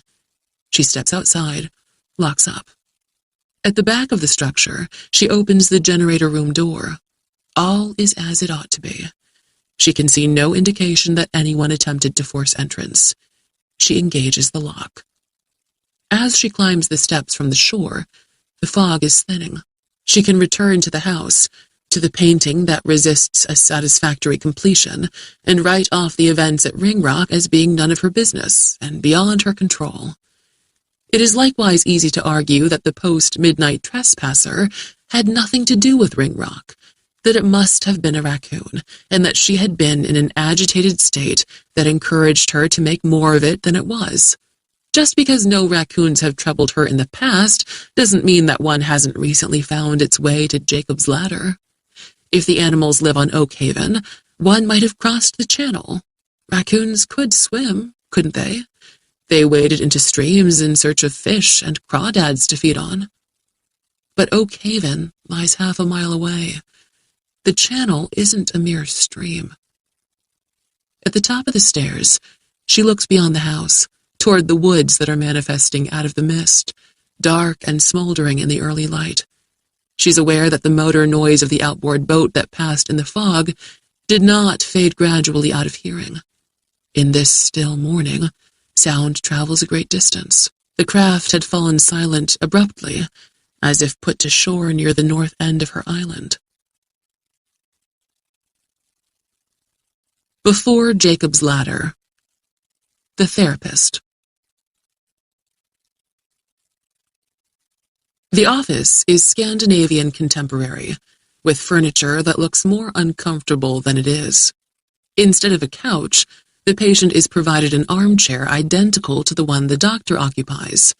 The 3 large paintings are abstract expressionist works, blazing with colors, shapes, and illusions of movement that allow for an infinite number of interpretations, but mean nothing. Dr. Allison Wynne Sperry, 35, is a modern therapist in every way. She is physically sleek, dedicated to a diet of organic foods low in carbs and rich with antioxidants. She swims for half an hour every morning and attends a Pilates class 3 times a week. She dresses not in the staid manner of previous generations of women in her profession, but with style and panache, though without ever being flamboyant, as if she is perpetually on her way to an upscale restaurant to have lunch with a trio of friends whose Ivy League bona fides might as well be stamped on their foreheads. She drives a Tesla and carries an attaché case rather than a purse. However, she isn't embarrassed by retro impulses, so she sports a Cartier watch and often wears Hermes scarves. Dr. Wynne Sperry encourages patients to develop high self-esteem, to regard feelings of guilt and regret as relics of an oppressive culture that is dying, and to lean into life with an aggressive expectation of fulfillment. At Katie's election, this will be her last day of therapy, and Dr. Allison Wynne Sperry is deeply concerned that her patient is making a terrible mistake. "You've got a successful career, one that so many women would envy. With the inheritances and insurance money and your savings, you can remain here, in a new home, of course, but in a desirable neighborhood, where you'll have the inspiration that only the city can provide an artist. Andrew Wyeth lived in rural Pennsylvania part of the year, in rural Maine the other part," Katie says. Dr. Wynne Sperry presses her lips together for a moment, as if frustrated in her composition of a reply. Then she says, "Katie, I understand you well enough to know that you aspire to recognition." "Not at all. Not anymore." "Well-earned and deserved recognition," the doctor persists. "You want to paint something that endures. Frankly, I don't know anyone who would collect Wyeth. As young as you are, just coming into your most creative decades, you can't just give up and walk away from your career." "I'll continue to paint. I'm just not interested in selling, the gallery shows, the interviews, the art scene. For a few years, maybe forever, I want to paint just for me." Wynne Sperry looks toward a window at the cityscape beyond, at the life into which she leans with such intensity that any painting taking her as a subject might, with symbolic intent, depict her as she soldiers down an avenue where the skyscrapers bend noticeably away from her, cowed by her determination. "You've been through hell," the doctor says. "Many people would be broken forever by what happened, but you're not most people. Yes, right now you're bitter, you're lost." "I'm bitter, but I'm not lost. I'm in pain. The grief, the void, the stupid, evil, damn irrationality of it all, the fear, all of which you should feel, need to feel. But as difficult as it might be to believe, even grief will not always remain as sharp as it is now. Grief becomes sorrow, and sorrow becomes enduring," Katie says. "I suspect sorrow can inspire art better than any city can." After a silence, Wynne Sperry says, "What about the promise that's so important to you? How can you keep it alone in a castle, surrounded by a moat?" "It's a lake, not a moat. Wide water well beyond the mouth of the river. Tranquil. I'll live to paint for myself and for them." Wyatt Sperry regards Katie with pity. "For them, who can never see what you paint." "They'll see," Katie says. "Anyway, it's not a gloomy castle, just a bungalow. I think Joe Smith built the place as his defense against Dachau, his refuge from the possibility of it." Wynne Sperry puts aside her pen and notepad, having written nothing. "Dachau, Auschwitz, the past is past. You're a young woman with a future, if you want it." Katie slides forward on her chair. "Do you really believe the past is past? I think the past might be our future, that we're busy laying the groundwork for new Dachaus, new Auschwitzes, all in the name of compassion, progress, justice, prosperity. Of the hard lessons that humanity learns, how many are retained? How very few. The passion of angry ideologues, the ignorance of the arrogant, the ferocity of utopians. How can such people lead the world to anything but its end? The doctor reaches out to Katie. I'm worried for you. Katie squeezes the offered hand. And I, for you. Foxes. The fog rises to the heat of the sun, not in one curtain, but like long, cottony, decorative garlands of faux snow lifted from the pines as though they are Christmas trees being undressed after the holiday. As the haze ascends and withers, the woodland clarifies, even if it grows only slightly brighter. Shadows sharpen, as though they have been stropped on the scarves of mist. The light filtered through the interlaced boughs of the hardy evergreens, through the newly leafing branches of sycamores and maples, blurs its way to the forest floor, painting everything with more mystery than revelation. The main trail that Katie follows is not a straight line, but winds from south to north, adding a little less than a quarter of a mile to what would otherwise be a half-mile walk. Dwarf periwinkle, honeysuckle, ribbon grass, snowy woodrush, potentilla making an early recovery from winter. The island offers a rich variety of plants, far more than she can name, and the undergrowth is dense. Rock formations intrude here and there, sometimes draped with myrtle or purple-leafed Japanese creeper. Farther north, in the shallower waters of the archipelago, many islands are sedimentary, formed from centuries of accumulated silt, but her refuge is born from a spine of bedrock that here and there reveals a few of its vertebrae. On her way to the north end of Jacob's Ladder, when she rounds a thrust of smooth gray rock, she is confronted by 3 adult red foxes that appear to be fleeing some threat. At the sight of her, 2 creatures depart the trail and disappear into the undergrowth. The third fox, by the grace of its sharp, curved claws, climbs straight up a tall sycamore with an alacrity almost equal to that of a squirrel, its thick, bushy tail trailing like a wool scarf. Katie has never previously seen more than 1 fox at a time. They live together only when mating, and during the early months of their pups' lives. Otherwise, each keeps to its own den and hunts alone. She has no idea if the island supports as few as 4 or 5, or twice that number.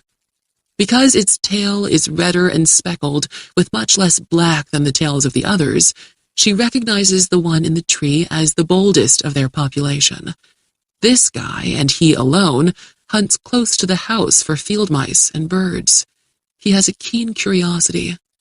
He never vanishes at the first glimpse of her, but stands and watches intently.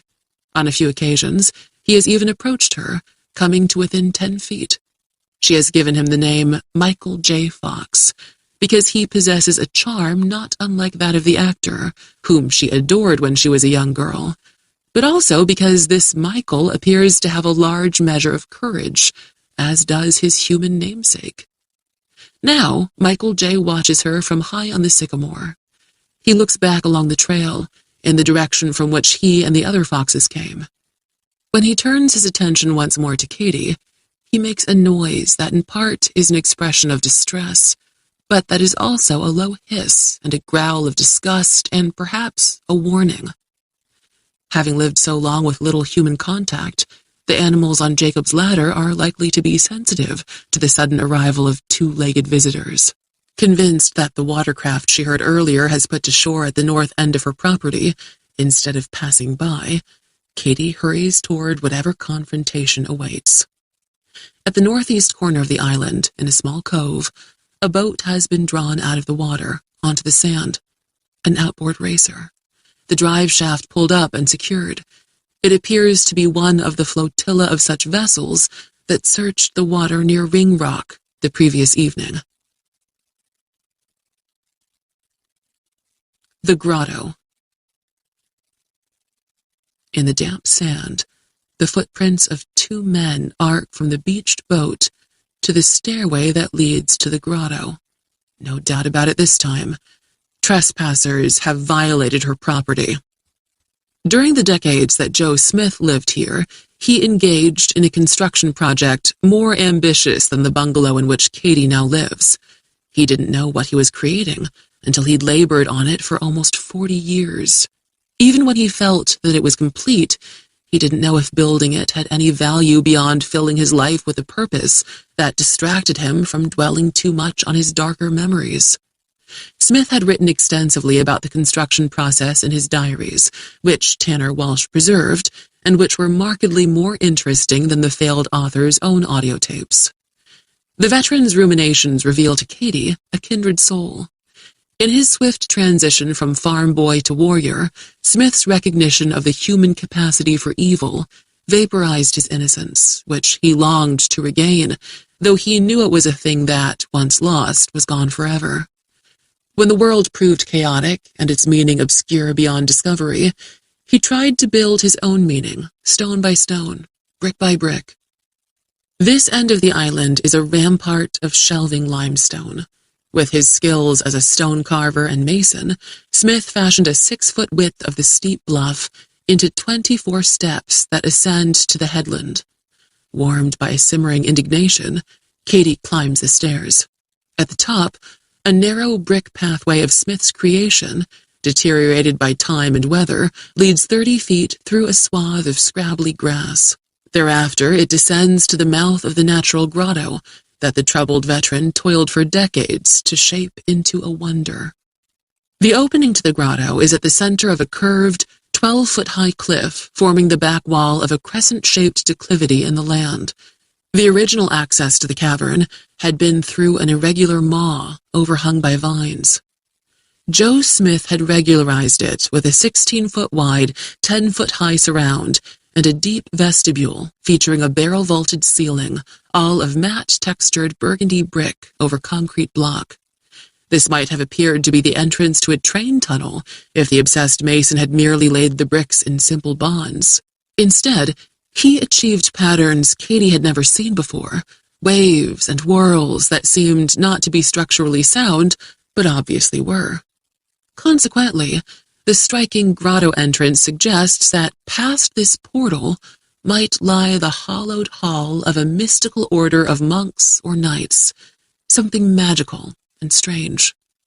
In producing this and the amazing work in the grotto itself, Smith was periodically assisted by a deaf, mute craftsman named Jude Maccabee. At especially challenging points in the project, the silent mainlander visited the island for weeks at a time. Evidence suggests that Jude was the only friend Joe Smith had. He never spoke a word to Jude, nor Jude to him, yet they shared a profound friendship. For Joe, silence was a defense against the ever-louder madness of the world. For Jude, it was what fate provided for him. Katie ventures under the arch, into the vestibule. She listens. The voices are soft, and the echoes are softer, and the words convey no more meaning than do the subterranean drafts that whisper out of the throats of ancient stone below, their source unknowable. The grotto appears as dark as a closed coffin, but that doesn't mean the intruders aren't using flashlights. If the main cavern is likened to a theater, there are loges and a backstage out of which little or no light escapes.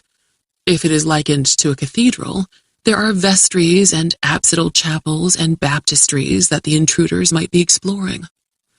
Lacking a flashlight, having failed to foresee the need to go spelunking, preferring a confrontation in sunlight, Katie shouts into the void, her voice echoing in a chorus of demands. "You are trespassing! Come out here and identify yourselves!" She retreats from the vestibule, backs off 15 feet from the entry arch, and tucks the right panel of her sport coat behind the grip of her holstered pistol to make sure they see that she is armed and realize the need for a respectful response. After a few minutes, 2 men appear. They are tall and fit, and the very definition of potential energy, the kind who are capable of going kinetic in an instant and acting with lethal decisiveness. Their black boots, black pants, and black crewneck jerseys are uniforms without identifying insignia. They wear gun belts with sidearms. They also carry AR-15s, on which are mounted flashlights aligned with the muzzles. The rifles are slung over their shoulders. One of them is 40-something, with salt and pepper hair and eyes the steel gray of flensing knives. The other is younger, his face too sweet, and his stare too tender for his profession. The older man smiles a smile that Katie finds disturbing. A slight inconvenience. The sky is mostly clear, the morning sun revealed. The last serpentine shapes of fog writhe slowly across the ground. The two men produce laminated, holographic photo ID immediately upon Katie's request. The older man is Robert Zenon. The younger is Hampton Rice. Both are with the Internal Security Agency. The ISA? Katie says. I've never heard of it. Nonetheless, Zenon assures her, it exists. They don't ask for her name. Obviously, they know who she is. What are you doing here? Looking for someone, Zenon says. Who? Classified. You're from Ringrock. Zenon shrugs. What's going on over there? He says nothing, merely meets her stare. If someone came from there to here, am I in danger? Glancing at her holstered Glock, Zenon says, Depends on how quick and accurate you are with that. She frowns. It seems a stupid thing for him to have said, or something worse than stupid. Is that a threat? No need to get hysterical, he says. It's just an observation. We are here to ensure your safety. That smile again. The arrogance and contempt irritate Katie. This is my island. By what authority? By the authority of this search warrant. He produces the folded document from a pocket, shakes it open, and hands it to her. At a glance, it looks real. She doesn't want to read it because that would mean looking away from these men. Why didn't you come to the house to present this? We didn't want to alarm you unnecessarily. We just need to search the cave and then we'll go. Puzzled, she says. Just the grotto? Why couldn't this person you want be anywhere? The rest of your island has been searched already. She considers this and then says, The drones, but that was last night. Since then, he could have come out of the grotto and— This morning, we have other, more powerful ordnance at a loftier altitude. A second search was concluded minutes ago. Katie glances at the sky.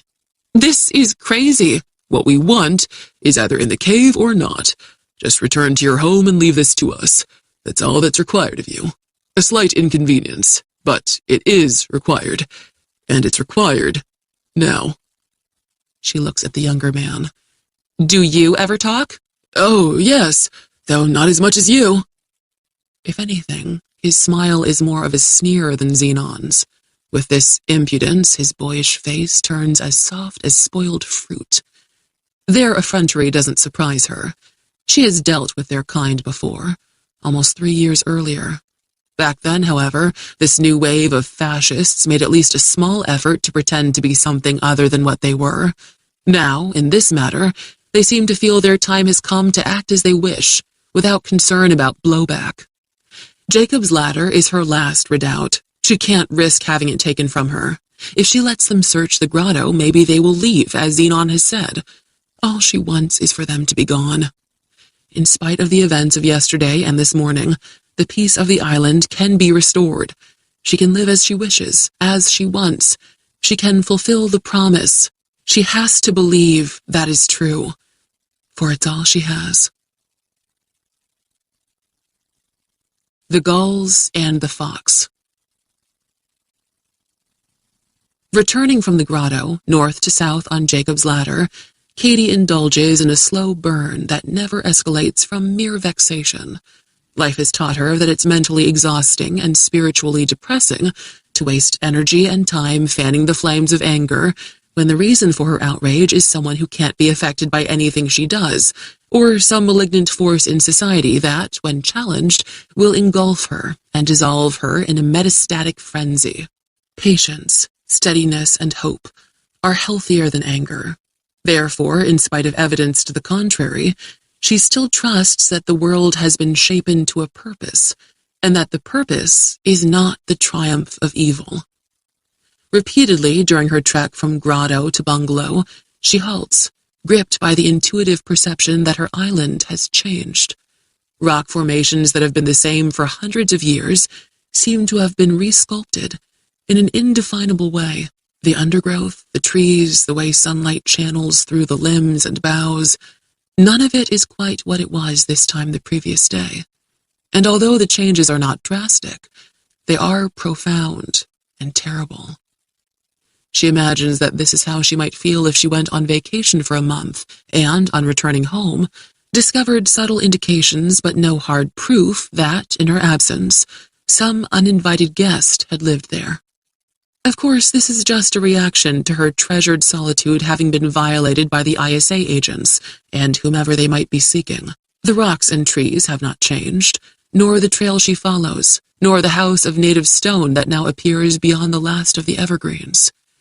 And yet, a sense of wrongness prickles, as if a burr has somehow gotten under her skull.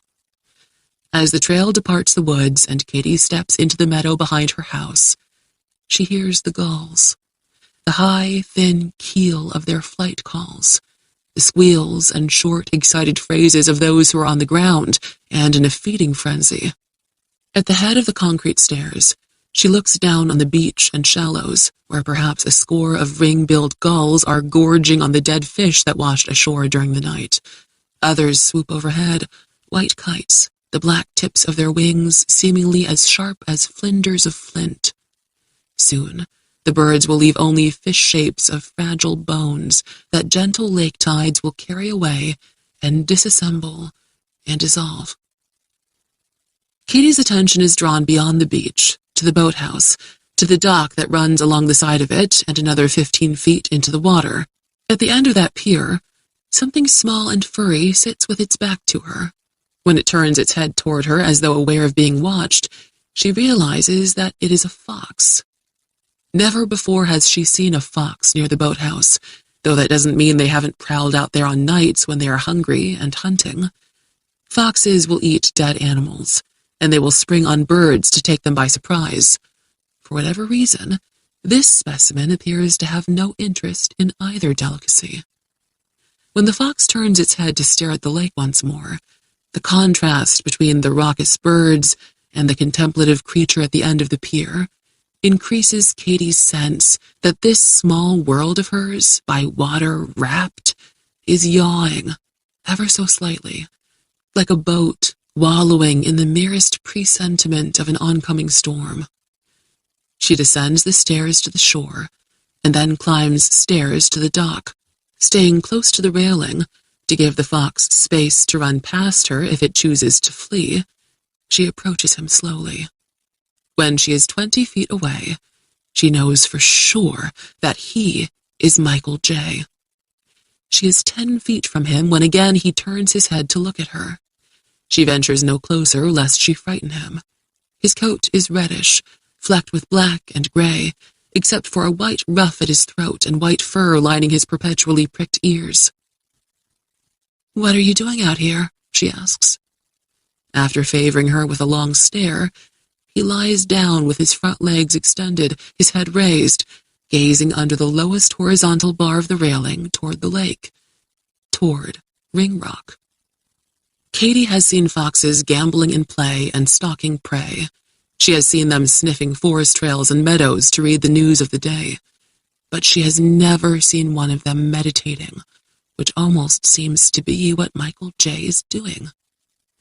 As the satiated gulls finish their meal and leave the picked clean bones and eyeless skulls to lie like omens of the eventual death of the lake, Katie realizes that the fox is shivering. Tremors course along his flanks. The perception of wrongness, with her since the grotto, now intensifies. Closer consideration of the fox leads her to wonder if he has come to the end of the pier because he wants to put as much distance as possible between himself and the land behind them. He looks as if he would flee the island if he could. She regards the sky. She remembers the drones. She wonders about the more powerful ordnance at a loftier altitude. From miles above, a surveillance satellite can scan Jacob's ladder, An analytic computer program can differentiate the heat signature of a rabbit from that of a fox, or that of a human being. Anyone sheltering in the grotto is safe from being scanned by drone or satellite, but then anyone in the house or the boathouse is likewise beyond discovery. And yet, Zenon and Rice did not insist on searching those structures. Why not? After all, as far as they know, she might have given sanctuary to a prisoner or spy or some other enemy of the state who escaped Ringrock. They should want to have a look in the buildings, even if they have been locked up since before the commotion at Ringrock the previous day. Furthermore, if some outsider has stolen secrets or some insider has betrayed the project at Ringrock, Zenon and Rice ought to insist on questioning Katie to learn where her loyalties lie. The wrongness she perceives involves not just an undefinable change in the nature of Jacob's ladder, but also the inexplicable failure of the two men at the grotto to follow the long-established and logical procedures of a search for a fugitive. Their behavior suggests that they have no reason to suspect her, which can only mean there is no fugitive to whom she might have given shelter. They aren't seeking an escaped prisoner, a spy, or a traitor. They are seeking something other than a person. The fox rises, changes positions, sits on his hindquarters, his glorious tail blooming behind him. He makes eye contact with Katie for a moment, and then rests his chin on the lowest horizontal of the railing. He has refocused his attention from Ringrock to Oakhaven. Irregular tremors flutter along his flanks. His mood appears to be one of both longing for the island beyond his reach and dread. Katie says, "What do you know that I don't?" The fox does not reply. Before Jacob's ladder, the attorney. Their offices occupy the 4 top floors of the high-rise, a realm of gleaming marble and polished mahogany and stunning city views that confirm the power of those who work here. Lindman's reputation is that of a fighter. He, and the firm that bears his name before the other 3, is equally revered and envied, not only by those who work for and with him, but also by this nation's legions of attorneys who make of the law what it is, and, more than any other profession, shape the future of America. He has stood fearlessly against the wealthiest corporations and cracked through their seemingly impervious defenses. On behalf of a sexually abused woman, he sued a man worth $40 billion, an oligarch thought untouchable, and won a settlement of $400 million. He has brought down a senator and a governor, and through his pro bono work perhaps contributed significantly to the abrupt fall of a president. 68 years old, Lindman is a beefy man, though by all appearances fit. When his secretary ushers Katie into the attorney's ultra-modern office, with its high-contrast display of ancient fired clay horse sculptures from the Sung and Tang dynasties, the attorney springs up from his chair as might a 20-year-old. He rounds his desk, strides to her, takes her offered hand in both of his, and expresses his sympathy with a grace and chivalry that has been all but lost by later generations than his. In this vast area, 2 seating areas can accommodate clients. The first provides 2 sofas and 2 armchairs. The second is much smaller, with 4 armchairs near the wall of windows, which offers a floor-to-ceiling panoramic presentation of the lesser buildings of the metropolis all the way to the distant sea. Confronted by this vista, a severely acrophobic person might find himself face down on the floor, gripped by a paralytic fear. The attorney escorts Katie to the chairs nearest the wall of glass, where they sit facing each other. Lindman's countenance is broad, unconventionally handsome, and seamed in such a way that suggests experience rather than advanced age. His blue eyes are uncommonly clear.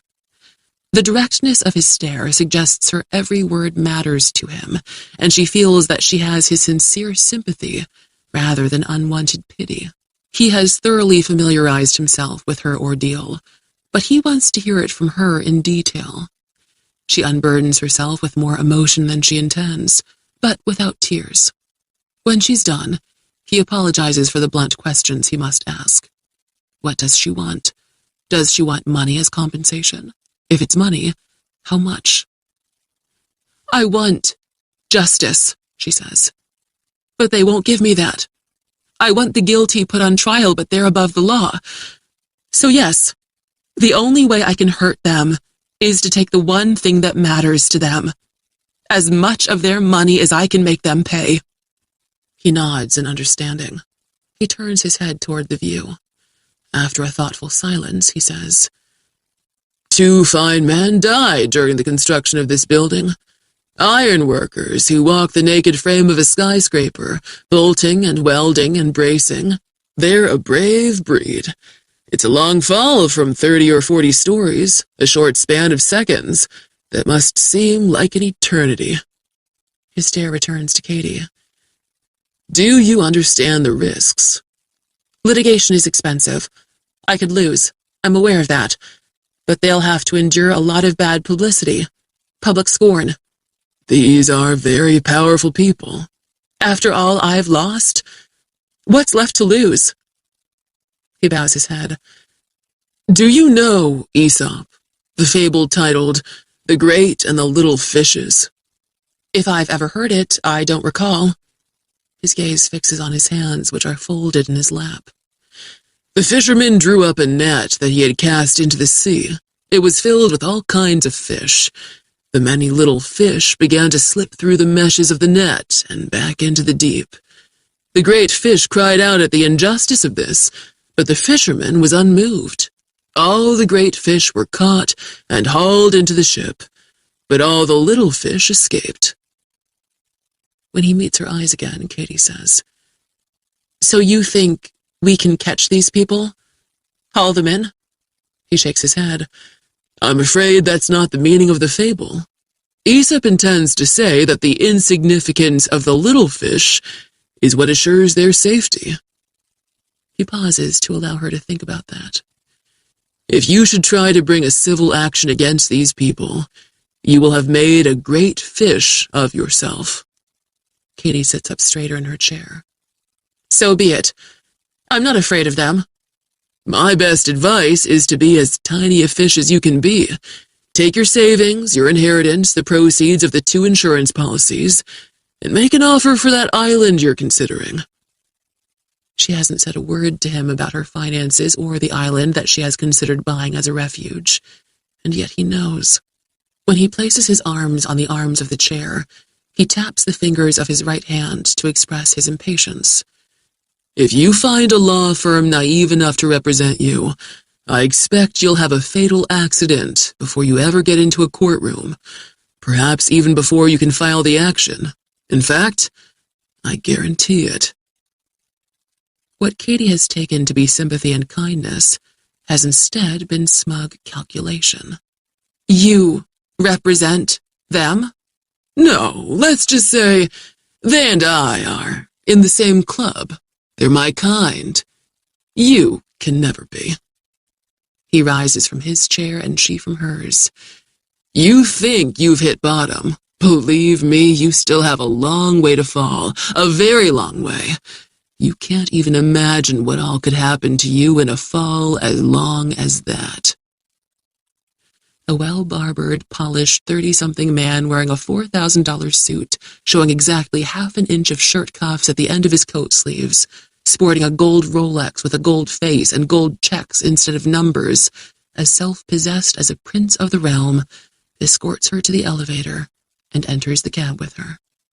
As they descend, he says, Do you know the fable titled The Vain Wolf and the Lion? Any curse with which she might reply will not affect him and will only diminish her. He smiles. Roaming by the mountainside as the sun was setting, the wolf saw his own shadow magnified, greatly extended. He said, Why should I, so immense, nearly an acre in length, be the least bit afraid of the lion? Why I should be acclaimed the king of all the beasts? While he was expressing these proud thoughts, the lion attacked and killed him. Her escort pauses long enough for 2 floors to go by, and then he says, Do you grasp the meaning? She says nothing.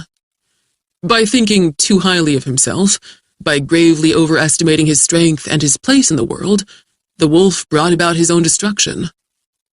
Do not think too highly of yourself.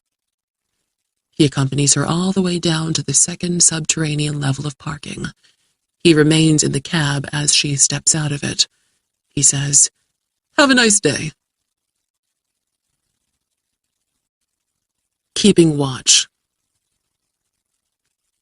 Katie fetches 2 protein bars, a bottle of Diet Pepsi, and her binoculars from the house. She quickly returns to the stairs that lead to the shore, where she sits on the top step.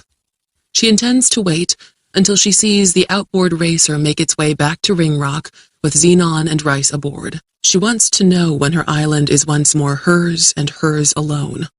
The last of the gulls have gone. Michael J. remains on the pier. This Wednesday, well before summer vacations have begun for most people, there are only a few pleasure craft passing on the lake. A greater number of commercial shippers ply those waters, some bound for busy ports to the south, others for a farther lake. Each type of craft has its particular voice. Some growl while others moan. Some sound like a saw meeting wood while others purr. A few larger vessels, passing miles wide of Jacob's Ladder, seem as silent as ghost ships. Katie eats the protein bars and washes them down with Pepsi and watches and listens. She will recognize the outboard engine of the racer even from a distance. All appears to be quiet over on Ringrock. No boats patrol its shores, and no helicopters arrive or depart.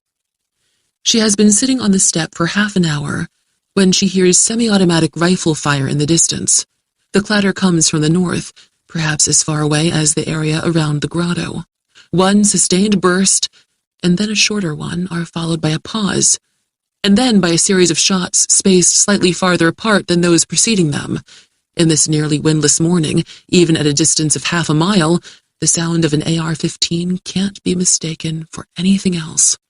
If it's not a man that Xenon and Rice have come after, then what have they shot, or attempted to shoot?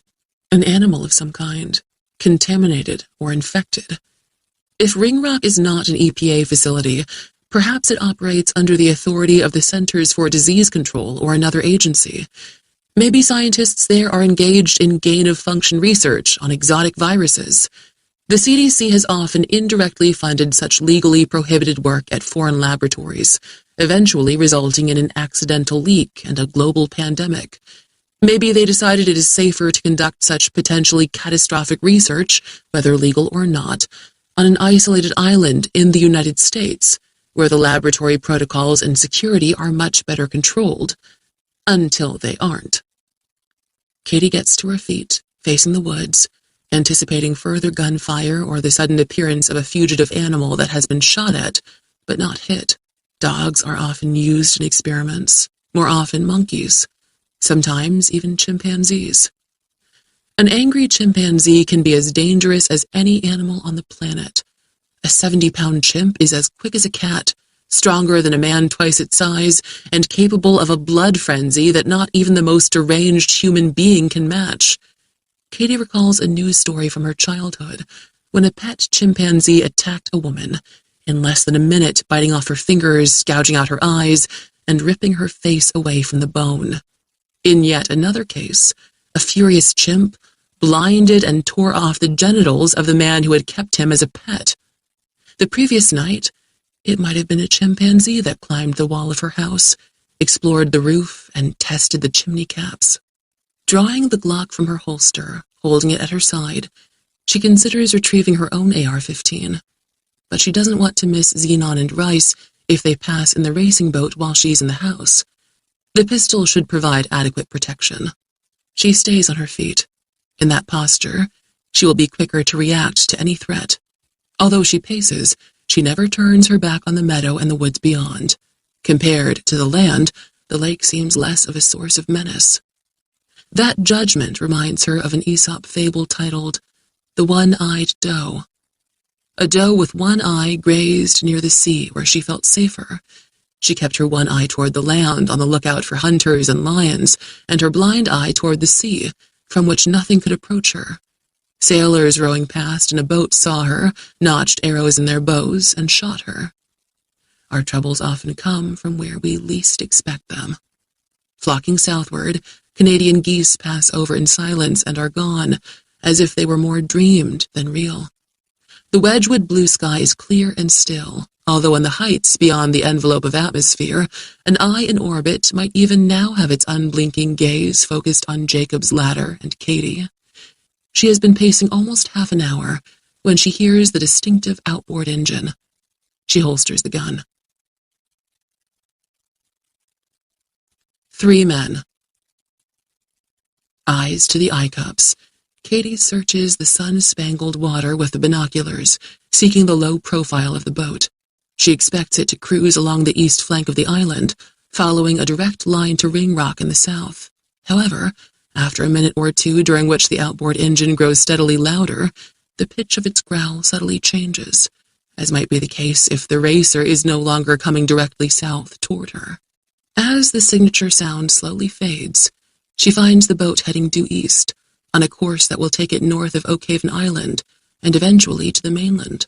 It's already at such a distance from Jacob's ladder that it's little more than a shape moving through the bright and ceaseless capering of the sun fairies that dance across the riffling wavelets. Katie adjusts the focusing drive, clarifying the craft.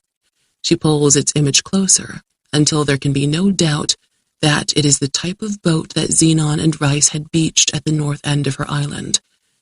3 dark shapes seem to be 3 men. So the ISA agents came here in pursuit of a man after all, not an animal. One occupies the stern seat near the outboard, either Xenon or Rice operating the steering and throttle arm. 2 sit side by side on the forward thwart seat. She is unable to determine if one of the 2 on the thwart seat is wounded and in captivity, or perhaps dead. In fact, they are at such a distance that she can't identify Xenon or Rice. They are nothing more than 3 tiny figures veiled by the sun's infinite reflections that flare off the rippling lake. Nevertheless, she is all but certain that the receding boat carries the agents and their quarry. If they are taking the captive to the mainland instead of to Ringrock, it is probably because he requires urgent medical attention, or because they intend to bring him before court to charge him with whatever crime they claim he has committed. The boat passes Oakhaven and maintains a course due east. It vanishes into the shimmer and sheen. She lowers the binoculars and listens to the engine noise as it repeatedly fades and returns until it fades and doesn't return. The Fox remains on the pier. Katie makes her way to the house with the binoculars, the empty bottle of Pepsi, and the protein bar wrappers. She disposes of the trash and puts the binoculars away. She could spend the rest of the day reading. Maybe Dickens, maybe Balzac, maybe Austen. She could begin to deal with the reflective surfaces in the unfinished painting, the shop windows, the rain-puddled pavement. Outside once more, she stares at Ringrock. She turns north and regards the woods, beyond which lies the cove below the grotto. All is quiet on her island. Peace and order have returned, or the illusion of peace and order. Katie is not a one-eyed doe. The truth of things can never be assumed. It must be confirmed by action and inquiry. She fetches her tack light, locks the door, and sets off to confirm that the beached boat is gone, and the ISA agents with it. Their names. The strangeness cultured by recent events continues to make mysterious these woods that were previously as familiar as the rooms of her small house. Some of the shadows appear to move independently of anything that casts them. In places, daylight bends through the branches in ways that deny the spectrum physics of the real world and make a moment dreamlike, or so it seems. The one thing that reassures Katie is the bird song, which is everywhere as it should be. The sweet, high, clear notes of yellow warblers, the unmusical buzz and zid-zid-zid of northern parrolas, redstarts, water thrushes, scarlet tanagers, rose-breasted grosbeaks, dark-eyed juncos. She knows their names, studies them all, and recognizes their distinct voices. Perhaps because there were 3 men in the boat, and because boats frequently appear in classic paintings as symbols of fate, 3 other names come into her mind unbidden. Lubo, Hamal, Parker. They were the 3 men, 3 instruments of a demonic fate who stole from her the life she had and can never hope to regain. As she follows the trail through the trees, those faces pass repeatedly through her mind. In the aftermath of the horror, she'd obsessively studied photographs of Lupo, Hamal, and Parker. Every smallest detail of their faces is etched irrevocably in her memory, as if she has painted their portraits in her signature style. For a time, she fantasized about surveilling them one by one, waiting for a moment of opportunity and shooting them dead. That was the one time in her life when anger consumed her. During those dark weeks, she learned definitively that anger can never conjure justice, where justice does not already exist. The tragedy that she wished to avenge was capped by another tragedy, after which she wanted not revenge, but only sanctuary. The trail descends now, comes to the shore, and curves around the northeast corner of Jacob's Ladder, to the cove where the boat was beached when last she came here.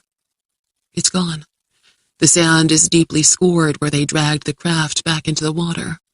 This discovery eases her mind, but her relief is not complete. Shots were fired. Blood was probably spilled. She might not be able to learn much from whatever evidence remains of that confrontation, but this is her island, and whatever facts she is able to glean from an inspection of the grotto, where perhaps the violence began, might be essential to a restoration of her peace of mind. She climbs the 24 steps to the brick walkway that leads across a sward of scraggly grass and down to the elaborated entrance to the grotto. She halts 2 steps onto the path. On this occasion, as on no other, this place reminds Katie of a mausoleum. The eccentric patterns in the brickwork of the wall seem like whorls of runes or hieroglyphics that anyone desiring to enter would be wise to interpret first. The darkness in the open vestibule and beyond looks so dense as to have substance that even the tack light won't penetrate. The arched entrance is like a passageway to some medieval castle, where a portcullis might at any moment crash down to deny access or exit. She knows that no portcullis exists, that the tack light will carve away the darkness, that good Joe Smith's masonry is nothing more than an expression of his creativity. The sinister impression the grotto makes on her is just a consequence of the encounter she had with Xenon and Rice. Or it's a portent, a foreboding. She's not one for auguries, omens, supernatural signs. She does believe in intuition. Maybe intuition is what she's feeling, more intensely than ever before. She is not a timid soul. She is certainly not a coward. She has already lost everything, lost more than her life. If death comes for her, it will be like dying a second time, therefore the less to be feared. But she won't die easily, not when she has the promise to keep. Perplexed by her apprehension, she retreats to the head of the 24 steps and hesitates there. Below her waits the beach. Once the land meets the water, the topography becomes dramatic. The shore doesn't slope gradually out into the lake. 10 feet beyond the waterline, the floor abruptly drops off to a depth of 40 or 50 feet and becomes much deeper a little farther out. If she were standing here an hour later when the morning sun reaches its noon apex, the lake would be a mirror, preventing her from seeing what she sees now. If zebra mussels had not been introduced decades earlier, the water would be clouded with algae. From this elevated perspective, the crystal-clear fathoms reveal what she couldn't have seen from the beach. A sunken boat. The outboard racer in which the ISA agents arrived. She sees the vessel clearly from bow to stern, the thwart seat, the engine. They must have either chopped a hole in the bottom before launching it, or weighed it down with stones.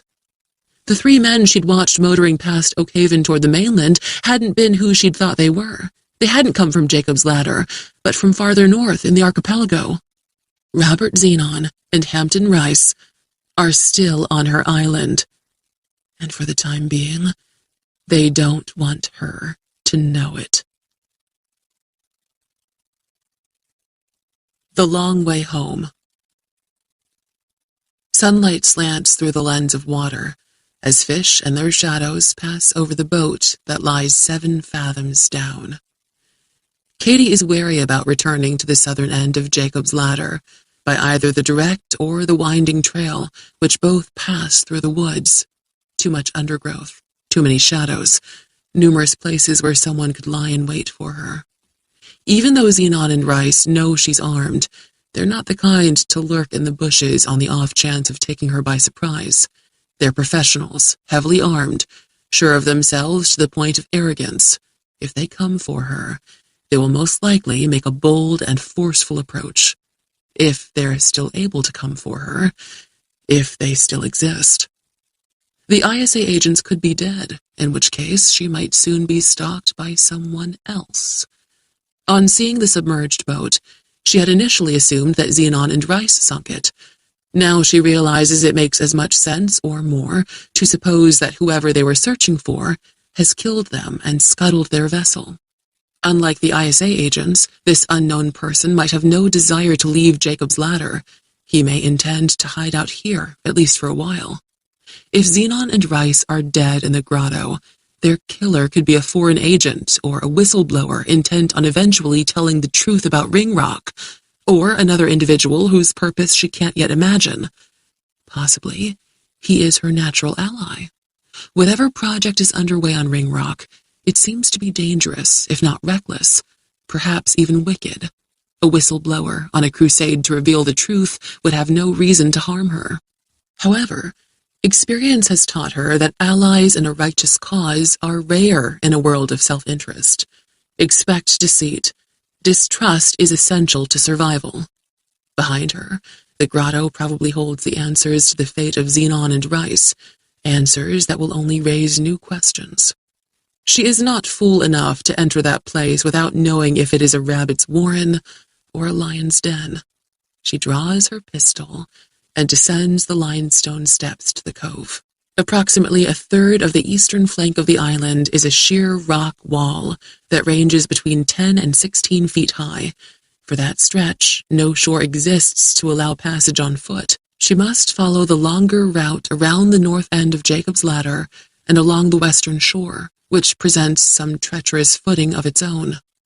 Because she must be cautious to elude an ambush and to avoid sustaining an injury in a fall, the trek is likely to take 45 minutes. As she follows the arc of the small cove and rounds the northwest point, Katie wonders what awaits her at the southern end of the island. A young man's accomplishments.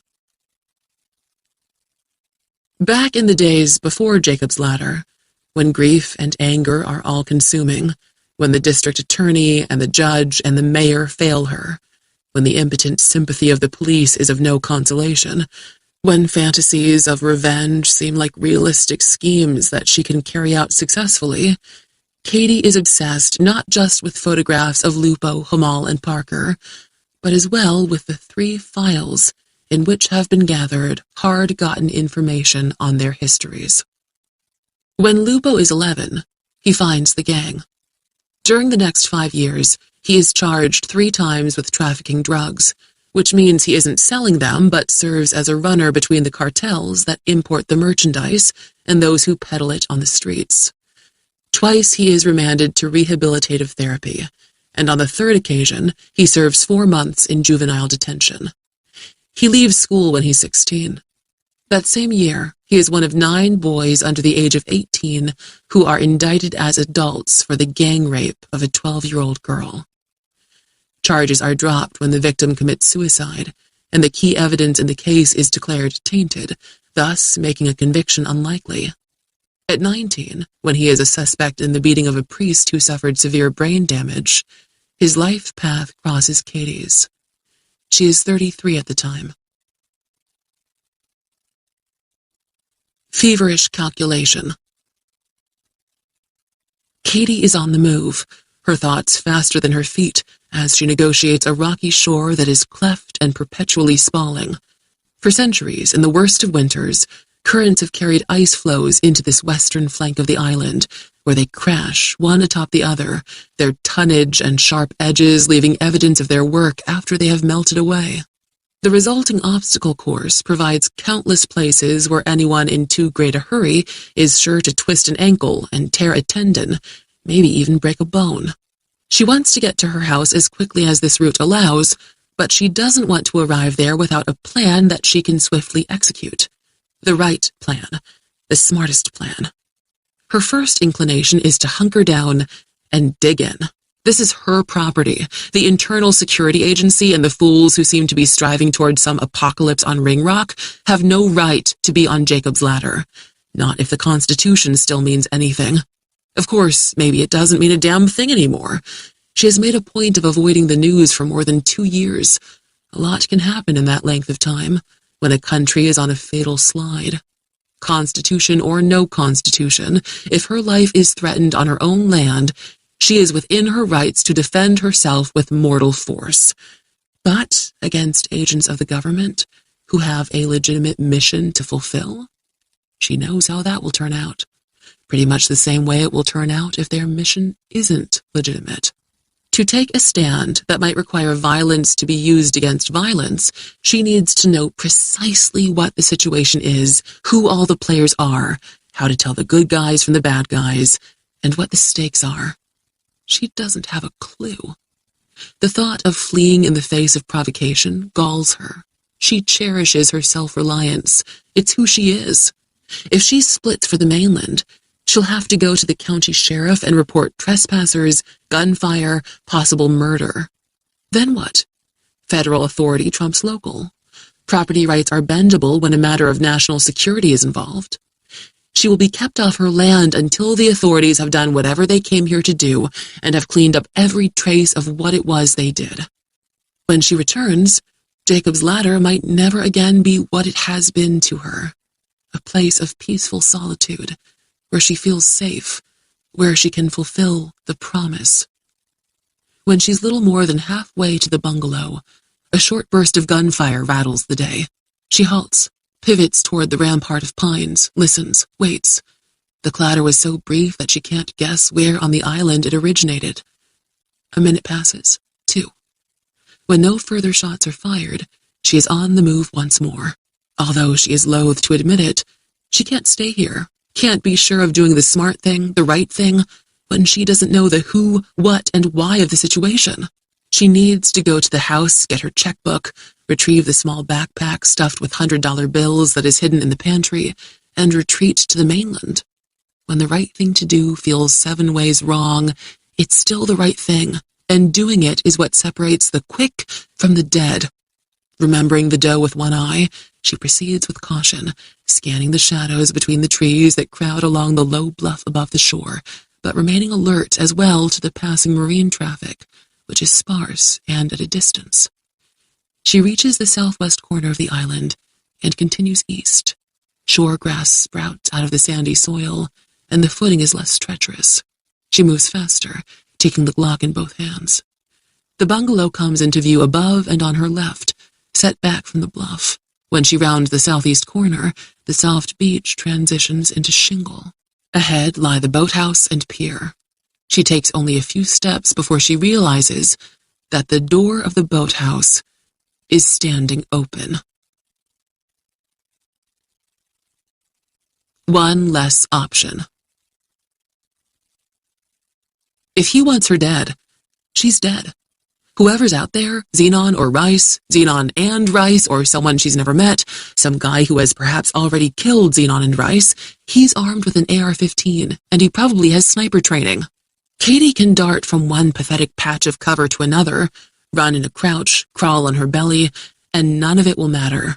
From higher ground, from the roof of the house, from wherever he is, he can scope her, track her, and with one round, take her head apart as if it were a soft melon. Using a 300 Win Mag, a sniper can squeeze off a kill shot from 1,000 yards, even 1,500. In this case, although he probably doesn't have a sniper rifle, just an AR-15, the distance from muzzle to target might as well be point blank. She hurries across the bed of water-smoothed pebbles and the fish skeletons that splinter underfoot as if they were spun glass, climbs the pier steps, and follows the planking to the boathouse door. An analysis by Sherlock Holmes isn't required. to determine that the lock has been shot out with a burst of rifle fire, which was no doubt the brief clatter she heard when she'd been halfway along the western flank of the island. After a hesitation, she steps through the door and flicks the light switch. The 20-foot wooden cabin cruiser is where she left it, belayed with the bow toward her, still afloat. She is alone here on the upper level. No intruder is either on the slip below or apparently aboard the boat. Everything seems to be in order. Except that the gunman hadn't blown the lock out just to step inside, have a look around, and satisfy his curiosity.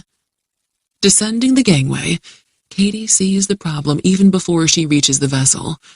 Her ribcage constricts, or her heart swells, a tightness in her chest that signifies mental rather than physical distress, and for a moment, but only a moment, her knees grow weak.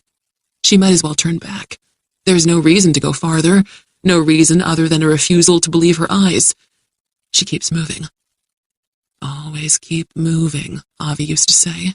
The fates are master sharpshooters, and the easy target is the one who's standing still. Katie steps between the belaying lines, sits on the gunwale, swings aboard, and stands on the deck aft of the cabin.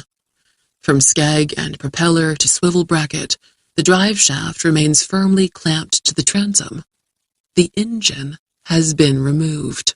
The cabin of the small cruiser has no back wall. She doesn't need to step inside to see that the engine hasn't been left there. It will be neither elsewhere in the boathouse nor anywhere she is likely to find it. Someone intends to leave the island in her boat at such time as he chooses. He or they. Meanwhile, she is not being allowed to flee.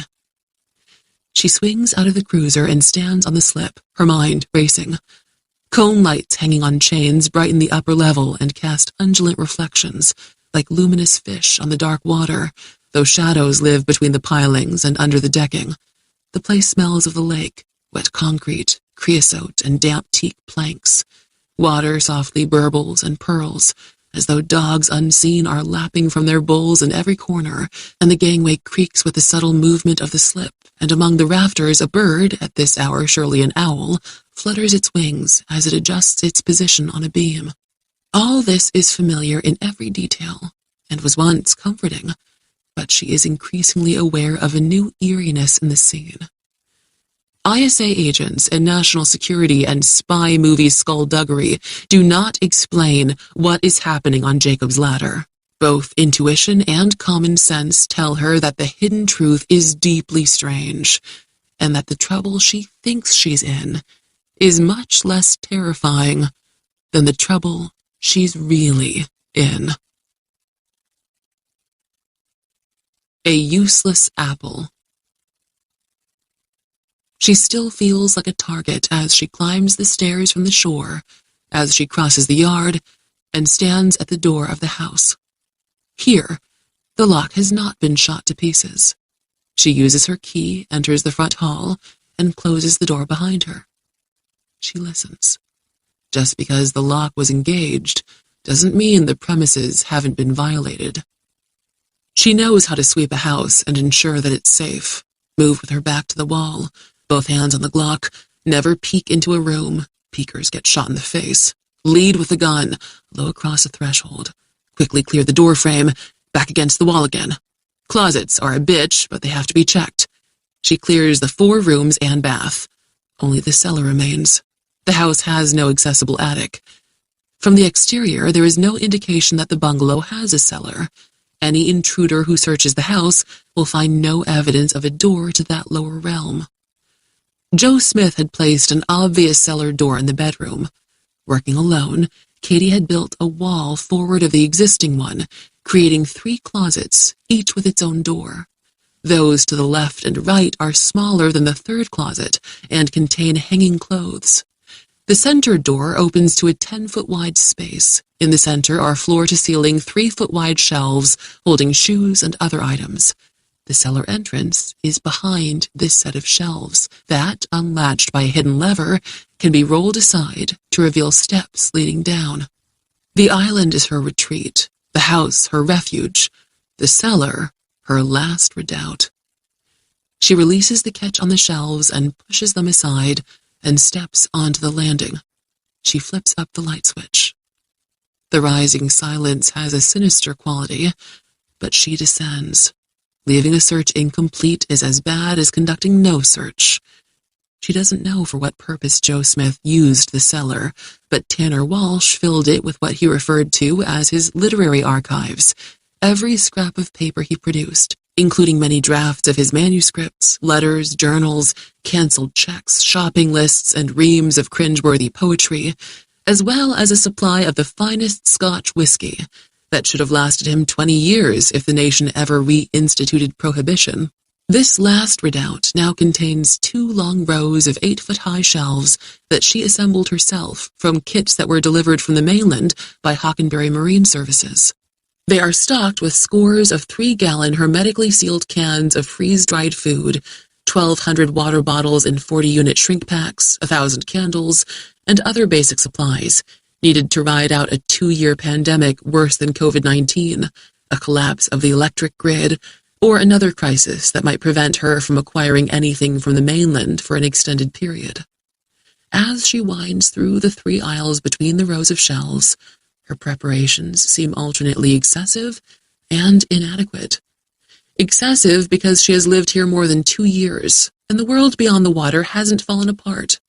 Inadequate because, with the current invasion, Jacob's Ladder has proven to be a less secure retreat than she imagined. Paranoia can be a serious mental illness. It can also be the proper state of mind for prey in a universe of predators. After returning to the main floor, she extinguishes the cellar lights and rolls the concealing shelves into place. She no longer feels as strongly as before that a target is painted on her. If they wanted to take her out with a bullet, they could have done so outside, or been waiting for her in the house. Yet, from deep in flesh and blood and bone, where thousands of years of human experience are condensed in her genes, the intuition arises that what awaits her is something worse than death. In her studio, Katie plucks her iPhone off the drawing table, where she'd left it after speaking with Gunnar Lindblom, the real estate agent, earlier in the day. She's loath to seek help from the county sheriff's office, from any authority, leery that those who are sworn to protect the innocent will fail to do so again. But at this point, she sees no alternative. She enters her passcode in Apple's finest. Cell service has been available in the archipelago since long before she purchased this island. It is not available now. A moment later, though her phone shows a 72% charge, the screen goes dark. She clicks the phone off, waits, and then clicks it on, to no avail. Show no fear. Katie no longer thinks that anyone with a badge will use a trumped-up charge to confiscate her weapons. They won't make even that pretense of operating according to the Constitution. Having put her into lockdown by disabling her boat and somehow rendering her iPhone useless, her enemy, or enemies, have made it clear that they assume laws are made to be broken, that no rules apply to whatever game is being played here. After retrieving a pistol-grip semi-auto shotgun from the hidden trove of weapons in her studio, she stashes it in the kitchen broom closet with a box of shells. She loads her AR-15 and 3 spare magazines. In the kitchen, she puts the rifle on the table while she makes a quick, late lunch, a ham sandwich with Havarti cheese, mustard, and sliced tomato. She accompanies it with an icy beer. In the current circumstances, a touch of alcohol seems better for the nerves than yet another jolt of caffeine. She could remain in the locked house, guns at her side, ready to repel anyone who attempts to force entry. One interpretation of events to date suggests that all the authorities want of her is to stay out of their way and not alert anyone on the mainland that something has gone wrong on Ringrock and the consequences of the event have spilled over to Jacob's Ladder. When they found their fugitive or mopped up whatever mess they've made, they will leave her alone, bewildered but safe. It seems easiest to hunker down and wait for whatever is happening to conclude, for life to return to what, by her wrenched definition, is normalcy. That plan does not account for the sunken boat. nor does it allow that the ISA agents might not be who they claim to be, or that they might be dead, which leaves her alone on Jacob's ladder with one or more strangers of even lower character and worse intentions. Locking herself away is acquiescence to those who have violated her privacy and property, a half step from cowardice. Appeasement never works. Weakness invites further abuse. She shouldn't challenge them so aggressively that she backs them into a corner, yet she must show no fear. Let them know she's ready for the worst if they insist on infringing on her rights any further. When she has finished the sandwich and the beer, she leaves the house with the 9mm Glock on her right hip, the AR-15 slung over her shoulder, and the binoculars in hand. She locks the door. She's making a show of being armed and on patrol, but she's alert to more than threats. The possibility exists that she'll see something, however seemingly insignificant, that will help her make sense of what is happening. At the head of the stairs to the shore, she studies the beach and boathouse before raising the binoculars and focusing on Oak Haven Island, half a mile away. The large Cape Cod residence with columned white veranda circling 3 sides looks like a citadel of sanity and peace. A woman sits on the front steps of the veranda. A young girl sits on the lawn, using a pair of binoculars of her own to study distant Ringrock. Katie's glasses are the most powerful on the market. They pull in the scene so clearly that she's sure the girl is the one she has seen 3 or 4 times when she's passed Oak Haven in her cabin cruiser. The kid is blonde, 13 or 14, and athletic. On 2 occasions, she had been practicing handsprings and cartwheels on the lawn. Although the girl's interest in Ringrock might indicate concern, or at least curiosity about recent events there, the adult on the steps seems entirely at ease, judging by her posture and by the fact that she isn't obviously gunned up. The distance is too great for Katie to read the woman's facial expression, but the family on Oak Haven doesn't appear to be under duress of any kind. Katie lowers her binoculars and moves along the bluff, past the southeast corner of Jacob's Ladder. 50 yards farther, she pauses. After turning to confirm that no one has entered the yard behind her or the meadow beyond the yard, and after studying the dark line of trees in the distance, she faces south and raises the glasses. Nothing moves at Ringrock. Whatever crisis occurred there the previous day must have been resolved. No boats or aircraft are en route to or from the island. No one is visible on the long stone quay or anywhere along the shore. She remembers Tanner Walsh's diary entries about the psychic call from someone who needed him, a summons that compelled him to walk in his sleep and that perhaps eventually led to his death by drowning. During 26 months here, she has not received such an entreaty while either asleep or awake. If what Tanner Walsh claimed he experienced was the truth, why has she not been likewise called by whatever extraordinary individual might be restrained somehow on Ringrock? Maybe to hear and feel that mysterious attractor, you have to be massively inebriated. Some nights she has her way with too much wine, but the volume of scotch that Walsh imbibed makes her occasional indulgence in Cabernet seem no more intoxicating than taking communion on a Sunday. As she glasses Ringrock, her impression of it changes.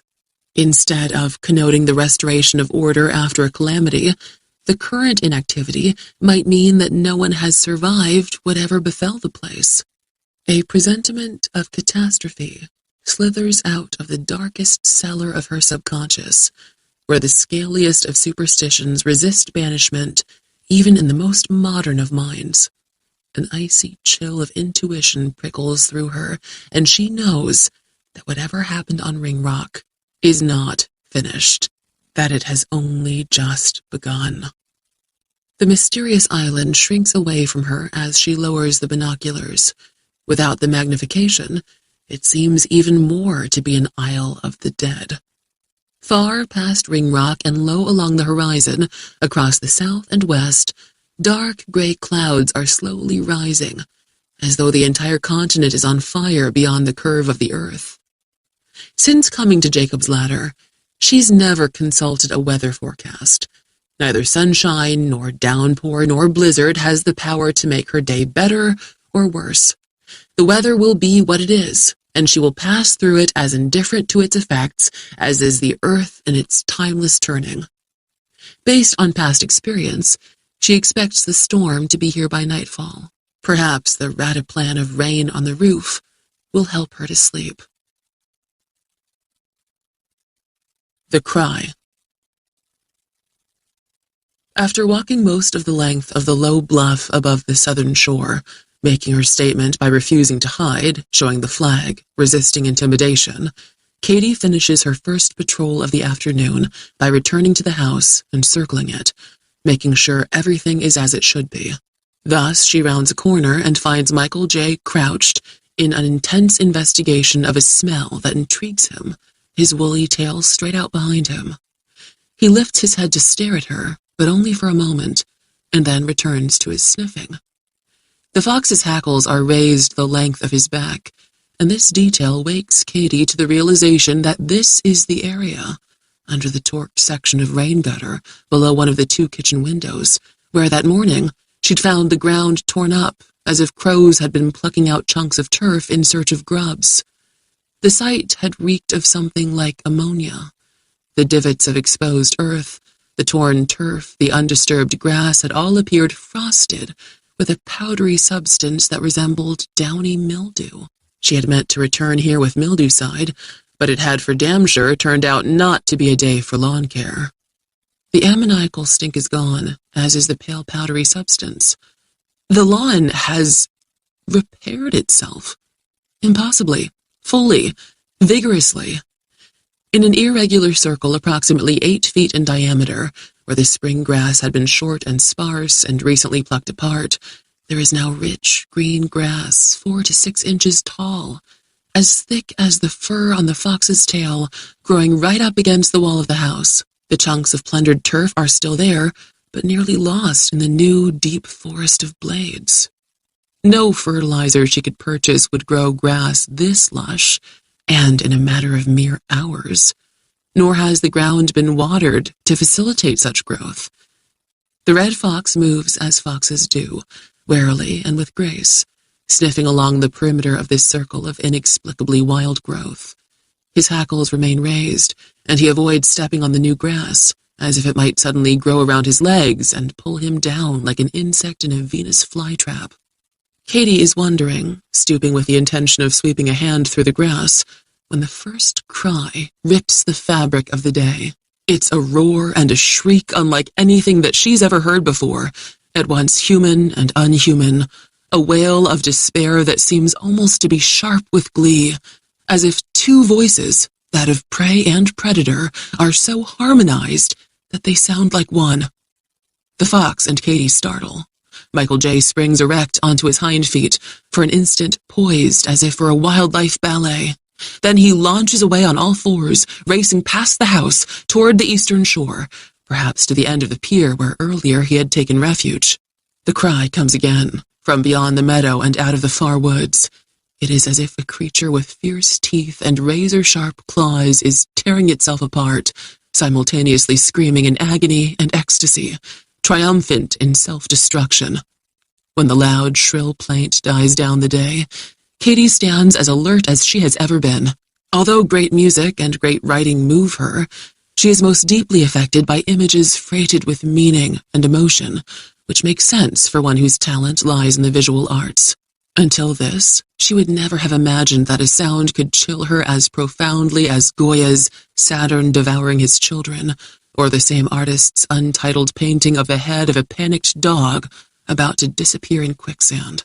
The cry is the voice of nihilism personified, an insane and ferociously empty scream of rage at the very fact that the world exists.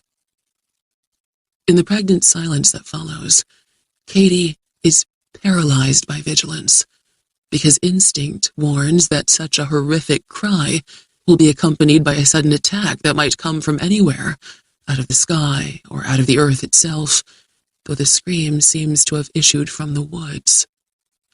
Hundreds of birds of all kinds abruptly explode from the trees, as if they, like Katie, were briefly frozen by the weirdness and the implied extreme violence of the scream.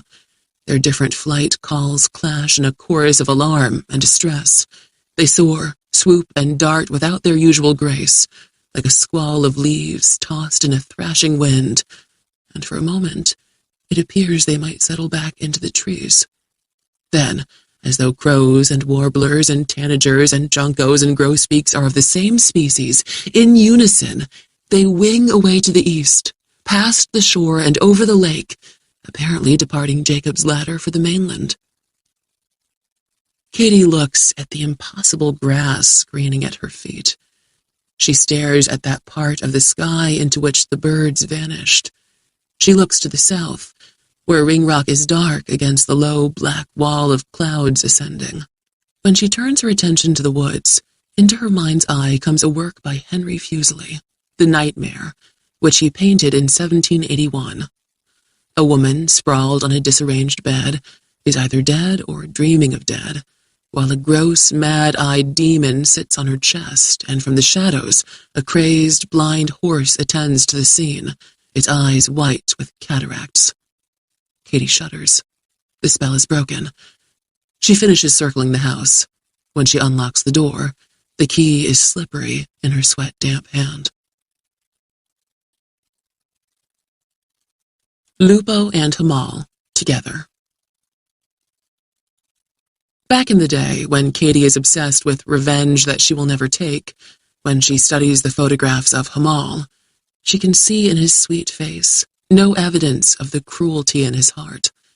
He is a good-looking teenager, and then even better-looking by the time he is a young man of 22. His stare is always open and direct. His smile is winning. In a portrait, the honest artist seeks by subtle techniques to convey something of the truth of the subject. But nature is a deceiver, modeling monsters after lambs. When Hamal is 14, he is 6 feet tall, 180 pounds of muscle. He and 2 other gang members are charged with the murder of a Jewish restaurateur who was hacked to death with machetes. Because of the extraordinary violence and its status as a hate crime, Hamal is tried as an adult. His co-defendants are adults. They are convicted of murder. Because of the jury's sympathy for a misguided youth of such angelic appearance, Hamal is found not guilty. By the time he is 17, he is known to be a brutal gang enforcer, who also enjoys beating women whom he dates. He is suspected of murdering 3 girls ranging in age from 13 to 15. Police are frustrated when those who first wish to testify against Hamal always subsequently rethink that decision. Hamal is 16 and Lupo is 13, when the former becomes the mentor of the latter.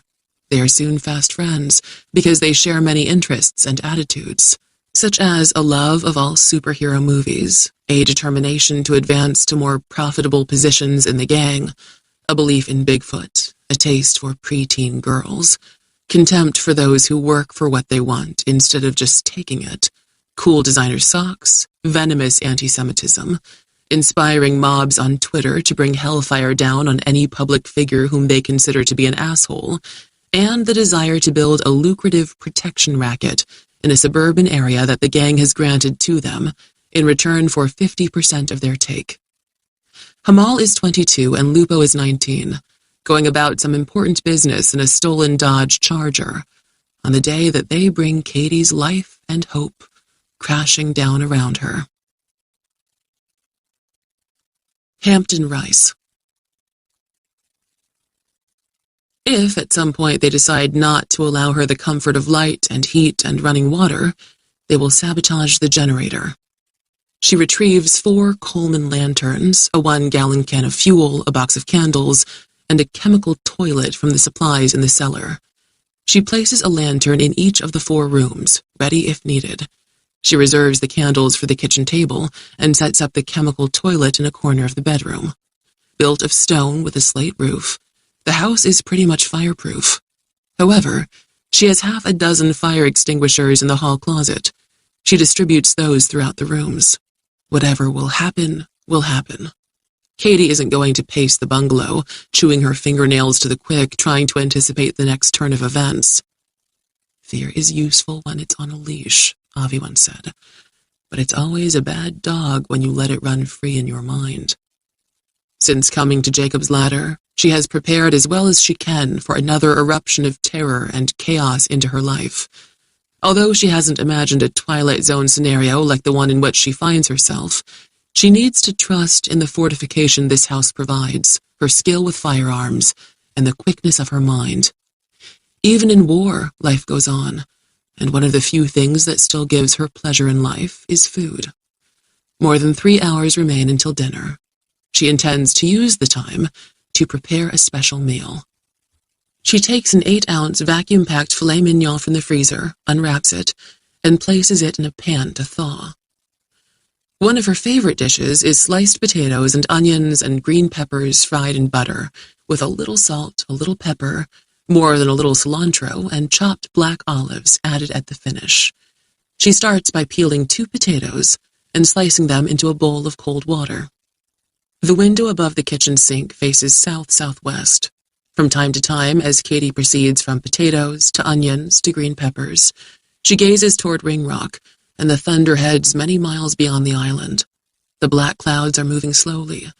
They do not yet register as a stormy overcast, but instead present the illusion of a great wall dividing the continent. At the rate they're moving, the rain won't be here until after dinner.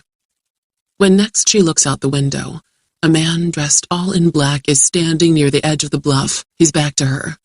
Judging by his height and dark hair, she's all but certain that he's Hampton Rice.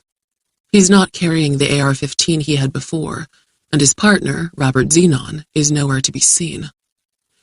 He turns his head to the right, then to the left, surveying the lake, and even at a distance of 100 feet, his profile confirms that he's Rice. When he faces Ringrock again, he stands very erect, his shoulders back, his head raised. His attentive pose, which he holds and holds, suggests that he's listening to something.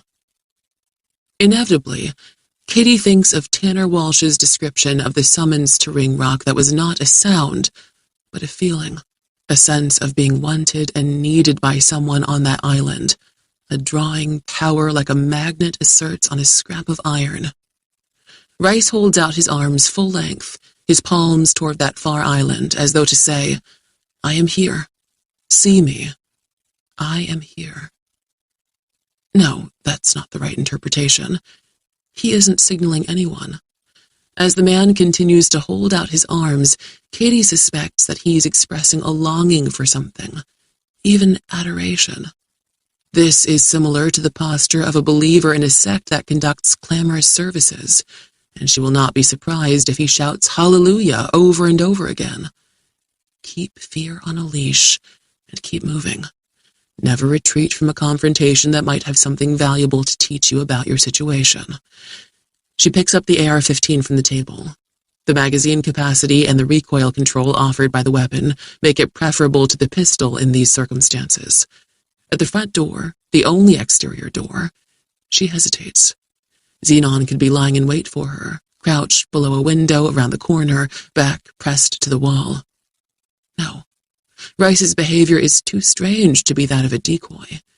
If he intends to lure her into Zenon's line of fire, he will pretend to be disabled by an injury, or even fake death.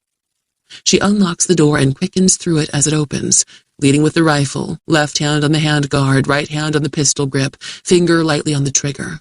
She sweeps the day from left to right, from right to left. Zenon isn't there.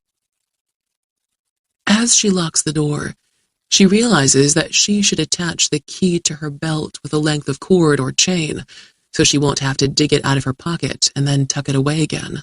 Less time with only one hand on the rifle, less chance of dropping the key, having to stoop to retrieve it. Sidling toward the back of the house, she is acutely alert for movement at the periphery of her vision. Hampton Rice is still standing on the bluff, facing Ringrock, reaching out with both hands as if he might be able to grab the far island and pull it closer. Light slants from the west at 45 degrees, the sun still above the slowly rising ramparts of black clouds, the lake as blue-gray as slate. She would prefer to stand with her back pressed to the wall of the house and call out to Rice from there, but she has the nearby patch of inexplicably lush grass to consider.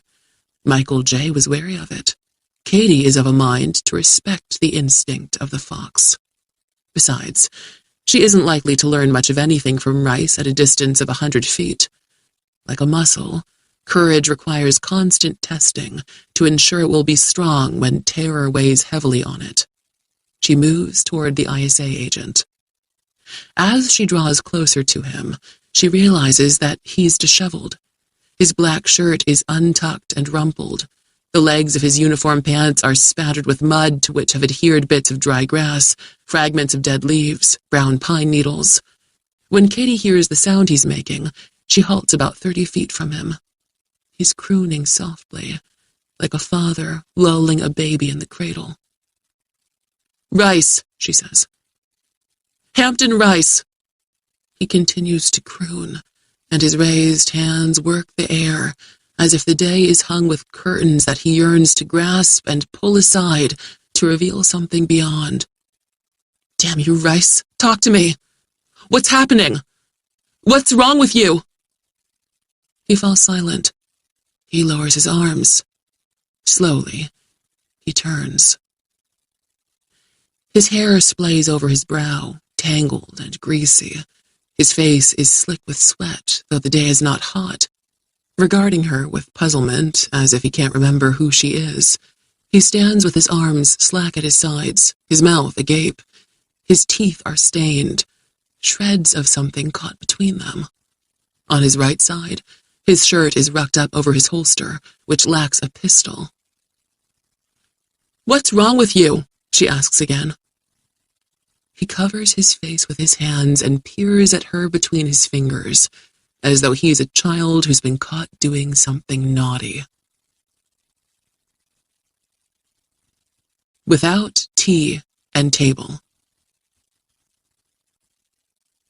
"What's wrong with you?" Hampton Rice asks, returning the question to Katie, watching her through the interstices of his overlapping fingers. He gives those words a different emphasis. "What's wrong with you?" And then again, "What's wrong with you?"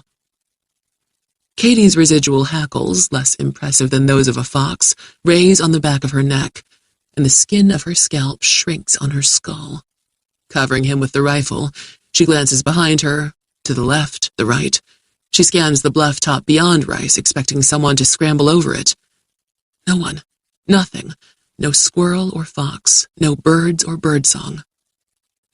"Where is Xenon?" she asks. From behind his mask of digits, he says, "Where is?" "Xenon! Robert Xenon, your partner!" "Partner, particle, corpuscle, combine, integrate, aggregate." He begins to croon against his cupped palms. The sound he makes is not merely what she first thought it was. It is a crooning, yes, but then it flows from a croon into a groan and back again, as if his thoughts keep shifting from something that delights him to a subject that is distressing. Either his behavior is an act with a purpose she can't fathom, or he is in the grip of delirium caused by a drug or toxin or fever. Delirium is always temporary. Rice can't have been rock-solid sane this morning at the grotto and already hopelessly, permanently insane. In his confusion, a man suffering delirium is still capable of knowing truth and occasionally speaking it. "What have you done with the boat's engine?" she asks. "Where have you hidden it?" His hands slide off his face, down his flanks to his hips, and hang at his sides in white-knuckled fists. He sneers, and his sneer becomes a grin, a drunken leer. He nods and winks. "Hidden, cloaked, interred. The marrow in the bone." When he takes a step toward her, she fires a round over his head. Even if he doesn't mean her harm, she must now consider the possibility of disease, which might be the cause of his fever. Maintaining distance is crucial. In the receding roar of the shot, she shouts, "Stay away from me! One more step and I'll fucking kill you! I mean it! I swear I'll kill you!"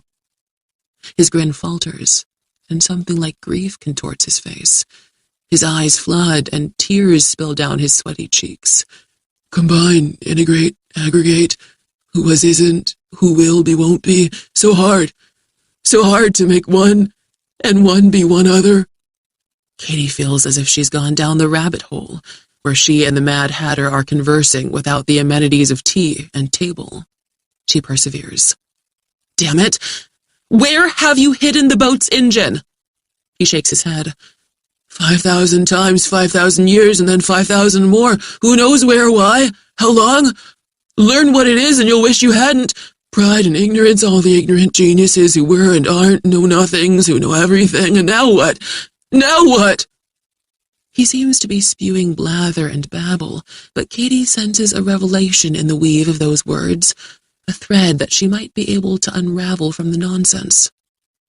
Before she is able to bore into him with other questions, Rice rolls his eyes like a terrified horse, shudders violently, hawks up a wad of phlegm and spits it on the ground. He tosses his head as if trying to throw off a hood that's been forced onto him. He presses his hands to his skull and grimaces like a man whose brain has been cleaved by a sudden migraine. No, no, no, no! She backs away from him. When his eyes meet hers, they are pellucid for the first time since she confronted him, his delirium having for the moment abated. Run, he urges. For God's sake, go, get away, save yourself. This is the epicenter. Everyone living here will be dead soon. Everyone within a radius of miles, miles and miles, until they stop it. If they can stop it, and they won't. The ignorant fools. With that, he turns away from her and starts along the bluff in the general direction of the stairs to the shore. After a hesitation, Katie follows him for a few steps, but she stops when she hears him arguing with himself. She can't make out what he's saying, but he's conducting the dispute in two distinct voices, the one with which he spoke to her, and a variation that is pitched lower and has a rough edge to it. He sounds increasingly distressed, and perhaps, after all, he is less delirious than insane. Without a boat, she can't heed his advice to flee. She has the stamina to swim the half-mile to Oak Haven Island, although not all the way to the mainland. In either case, she'll have to strip down to make the crossing, and she can't take a firearm. She would arrive exhausted and defenseless. The sun is in decline, the black clouds ascending. Ringrock is growing a formidable shadow. The lake darkles. The oblique sunlight fills the windows of the bungalow with an illusion of fire. She returns to her house and locks herself inside. Along for the ride. In his photographs, Parker tries to look street, but he is preppy to the core and never appears other than a child of privilege costumed for crime. According to the file Katie kept on him back in the day when she dreamed of justice, Parker's greatest satisfaction comes from rebellion against all norms. By the time he receives a high school degree, he's been booted from 3 expensive private schools. The 4th institution, grateful for his father's generosity, endures the kid, but in time, everyone from the milk-soppy headmaster to the most homicidally inclined Marxist teacher feels so put upon by Parker that they are driven to Prozac. To show him the door a year early, the administration concocts an academic record full of classes he has never taken, grades he never earned, and community service he never performed. As a junior, he graduates with a senior class that, tongue-in-cheek, awards him the title of most likely to exceed. Beneficiary of a 7-figure trust fund, destined to inherit a greater fortune, Parker possesses the resources to acquire whatever he wants in the way of recreational drugs, off-market firearms, and gangster gear as defined by GQ and various pop culture magazines. Furthermore, his family's connections and highly successful history of bribing public officials have taught him more than he has learned in school, and he is a wizard at persuading police not to arrest him, even when, at 20, he's caught naked with a 15-year-old girl as he's teaching her how to self-inject DMT. On those rare occasions when he is arrested, charges are quietly dropped within 48 hours. The single exception involves a stubborn cop and a young assistant district attorney who believe that no one is above the law, and they soon find themselves excoriated mercilessly by the judge, who dismisses the charges as utterly without merit, based on manufactured evidence. even though the evidence was indeed evidence and was manufactured by Parker during his commission of the crime. Parker's relationship with Lupo and Hamal is initially one of buyers to sellers. He is a customer for their drugs. Soon they learn that Parker can acquire certain exotic military-quality weapons for them that even they can't source. His wealth and connections open a door that allows him to be accepted as a sort of honorary member of the gang, although some who are higher up the chain than Lupo and Hamal often refer to Parker as the ladies' auxiliary. A bonding occurs among Parker and Lupo and Hamal, the kind of alliance that men incapable of genuine friendship nevertheless believe is true friendship. They share the same interests, from Bigfoot to baby dolls, which is their term for young girls. All three are nihilists, though none is likely to be able to define the word or spell it, and all enjoy that ultra-high level of self-esteem common to psychopaths. Parker frequently rides along with Lupo and Hamal when they are doing business, or just looking for an outrage to commit to reassure themselves that they are powerful and superior. Parker is 23 years old, celebrating his birthday, on the morning that Lupo and Hamal pull back the curtain to reveal to Katie that California can be hell on earth. Mother, are you there yet? After the disturbing encounter with Agent Hampton Rice, Katie continues dinner preparations. This is how she's managed to function through personal catastrophes that should have destroyed her. Focus intently on quotidian needs, and trust that maintaining routines will eventually restore meaning to life and quiet fear. Cook, clean, make the bed, do the laundry, scrub the floor. Idle hours are sharp. They open new wounds in the heart and prick the mind with anxiety. The ingredients for the potato and onion dish are in the refrigerator and need only to be assembled in a pan to be cooked nearer mealtime. Later, she will slice the filet mignon against the grain and sauté it in butter and brown Madeira sauce. Now she whips up the filling for walnut and kumquat crepes. She puts 6 ounces of soft, unsalted butter in a metal bowl, 1 cup of sugar, 3 large eggs, 3 tablespoons of cognac. She opens a can of kumquats in syrup, finely dices 6 fruits, and adds them to the bowl. She pulverizes 6 ounces of walnut meat and beats all the ingredients together. She covers the bowl with plastic wrap and puts it in the freezer so that, when congealed, it won't immediately liquefy and spread when the crepes are baked. During these 2.5 hard years, the most encouraging thing Katie has learned about herself is that she's more resilient than she ever imagined. Perhaps she can be broken, but it has not happened yet. She can be bent so severely that it doesn't seem as though she can ever straighten herself out again, but she always does. She gets on without getting on. Conversely, if she has learned one thing about herself that is the most discouraging, it is that she is immune to the illusions in which so many people take comfort. Even though comfort based on an illusion is itself illusory, it is for a while a deliverance from the anxiety and existential dread that the world today can generate in abundance. She does not believe that any political ideology can shape society into a utopia. She knows that, instead, even the most earnest utopians always and everywhere create horrific dystopias. She does not believe that scientists are always honest, that rapidly advancing technology will inevitably save us, that everything that is called progress is in fact progress.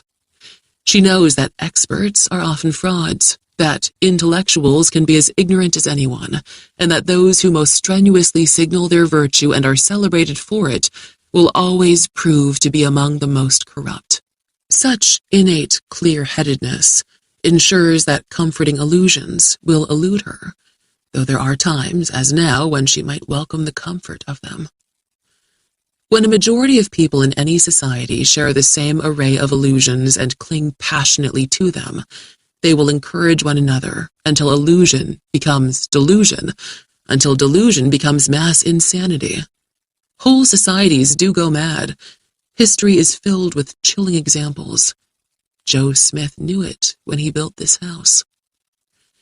Katie refuses to dwell on what life might be like for her in a world gone mad, when by her nature she will be one of those denied the comfort of illusion, the armor of delusion, and the fellowship of mass insanity. For later, when the crepes are ready, she now prepares the sauce in which she'll flame them: sugar, butter, kumquat syrup, cognac, and 4 kumquats cut into julienne. She's putting the sauce in the refrigerator when Hampton Rice raps on the window above the kitchen sink and calls out, "Mother?" Although Katy has been expecting something unexpected, she startles, pivots. He doesn't appear markedly different from how he looked less than an hour earlier, and yet he's a ghastly vision. He's a fright, not because he's glaring at her aggressively, which he isn't, but because his features are slack, his face moonish, as if his flesh is soft and swollen. His eyes are not fierce, not bright with hatred, but instead they seem like windows to a vast and empty room. He raps on the pane again and says, "Mother, are you there yet? Are you there?" "Go away," Katy says. Rice flattens one hand against the glass. His voice trembles with anxiety. "Mother, please, I'm not combining well. It's been 6 hours. Nothing is happening like it should. I'm in a condition of rejection. I want to be us. I need to be us." A couple of hours of daylight remain, but the malignant clouds have now arced up from the horizon and swallowed the westering sun. The afternoon is gray and seems bleak, as though the clock of the seasons has been rewound from early spring to late winter. Rice presses both hands to the glass like a small boy, a very strange boy, peering through a shop window at something he yearns for but cannot have. "Go away," Katy says again, and she lowers the pleated shade. Before she can move to the other kitchen window, Hampton Rice is there, rapping on the glass. "Mother, please help me." The glass slightly muffles his voice and gives it a tinny quality. "Nothing is happening. Don't forsake me." Although she is not likely to learn anything useful from this man whose mind is so obviously deteriorating, Katy engages him. "Who is this mother of yours? She isn't me. She doesn't live here." Rice opens his mouth to speak, but says nothing, as a look of puzzlement returns a modicum of character to his pale pudding face. "You're not combining well? Combining? What does that mean?" As he tries to look past her and into the kitchen, his eyes slide to the left in his sockets, to the right, like those of a mechanical doll, in which counterweights act to simulate the eye movements of a living creature. "Mother's in there, somewhere." "What happened 6 hours ago?" His puzzled expression melts into a soft frown. 6 hours? What happens in 6 hours? "You said it's been 6 hours and you feel in a condition of rejection." He shakes his head. Did I? Did I say? I don't know." "It's what you said. What happened 6 hours ago?" "Oh, well, maybe..." "Maybe what?" "I guess in the grotto. Was it in the grotto?" "What about the grotto?" His features have settled once more into the expressionless face of a mannequin. "I don't feel well." Katy presses him. "What happened in the grotto?" "I feel wrong. I should feel many, but I feel less than one." "What happened in the grotto?" "Happened?" "You and Robert Zenon went to the grotto." "Robert who?" "Zenon, your partner. You went into the grotto to search for someone. Who were you searching for?" "Am I Robert Zenon?" He isn't looking at her, but through her, or maybe no farther than the surface of the glass between them. He doesn't seem to be faking confusion. His mind is failing him. "Your name is Hampton Rice." He considers what she's told him, blinks, blinks, blinks, and then denies that he's who he is. "No, not Rice, but I think I knew him once." He turns away from the window and walks out of sight. As Katy lowers the shade, she hears Rice at a window in the bedroom. "Mother? Mother, are you there yet? Are you in there?" She goes into her bedroom and lowers the shade as Hampton Rice, like a moth knocking itself insistently against a lighted pane, taps the glass. Tap, tap, tap, tap, tap. By the time she reaches the living room, he is at one of the windows, calling for Mother. Lowering those shades, Katie wishes that she had added interior shutters. The crossbars will prevent him from gaining entrance, but he might break the glass and throw something inside, something that he's set afire. She has the extinguishers. She can deal with fire. Shutters, however, would be a comfort. From the living room, she crosses the hall into her studio and puts down the shades before he gets there. She hears him rattling the front doorknob. In the hallway once more, she stands watching the door. He rattles the knob and calls for Mother. He can't get through that thick slab of iron-bound oak with its 2 deadbolts. She returns to the kitchen. She puts a placemat on the table, a napkin, knife, fork, spoon, 4 candles in red glass cups. Her hands stop shaking with the 3rd candle. Whatever the coming night might bring, there will first be the pleasure of dinner.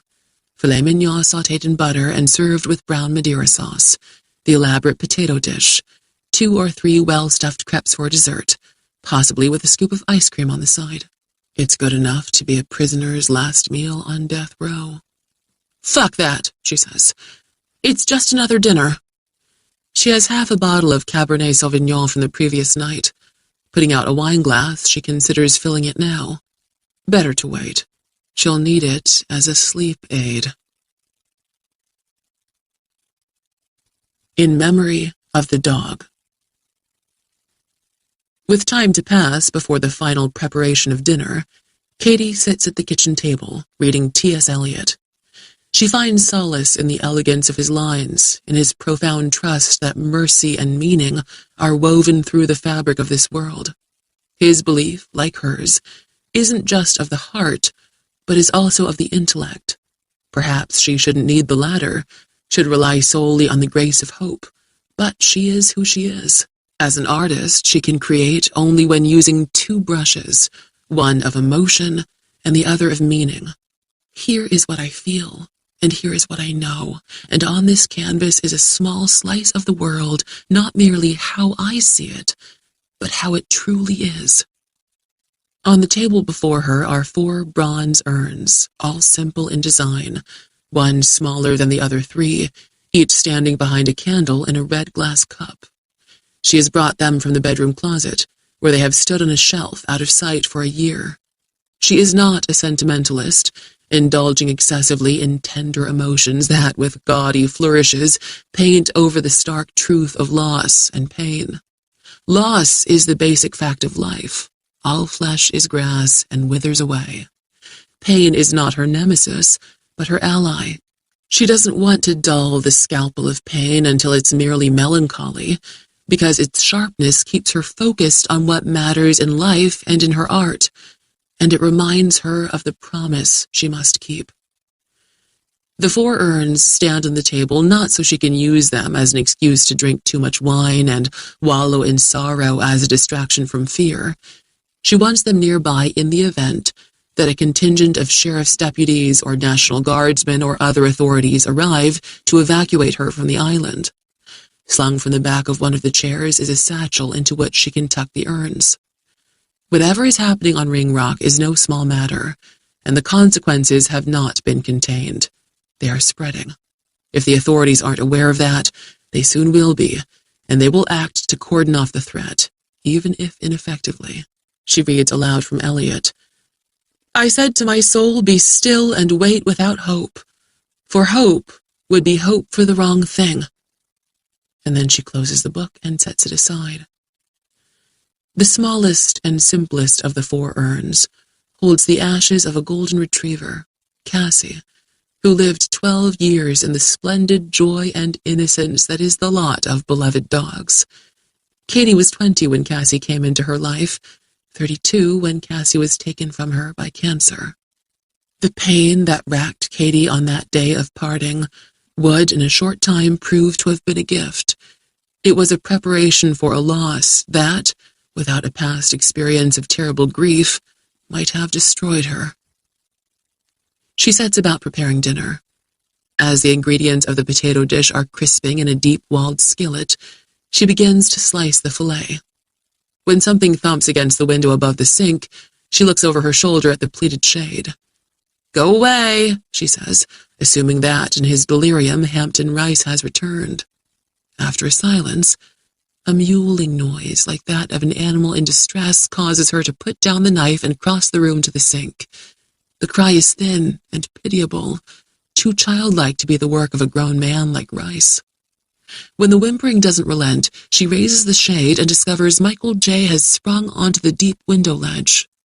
The fox stares at her, as he has often done before, but this time his gaze seems not curious, but instead beseeching. He begins to punctuate his whimpers with urgent panting.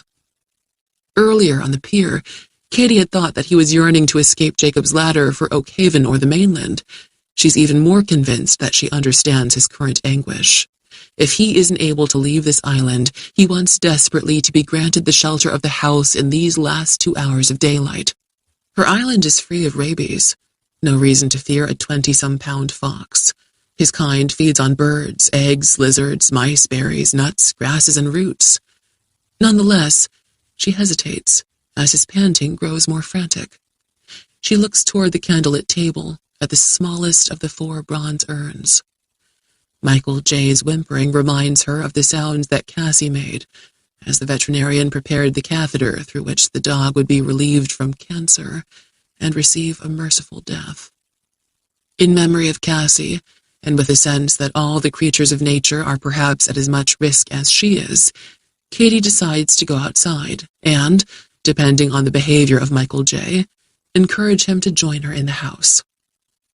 As she turns away from the window, the fox panics. He thrusts onto his hind feet, hooking his forepaws through the horizontal bar, and scratches at the glass with his claws, which make a sound like chalk squeaking down a blackboard.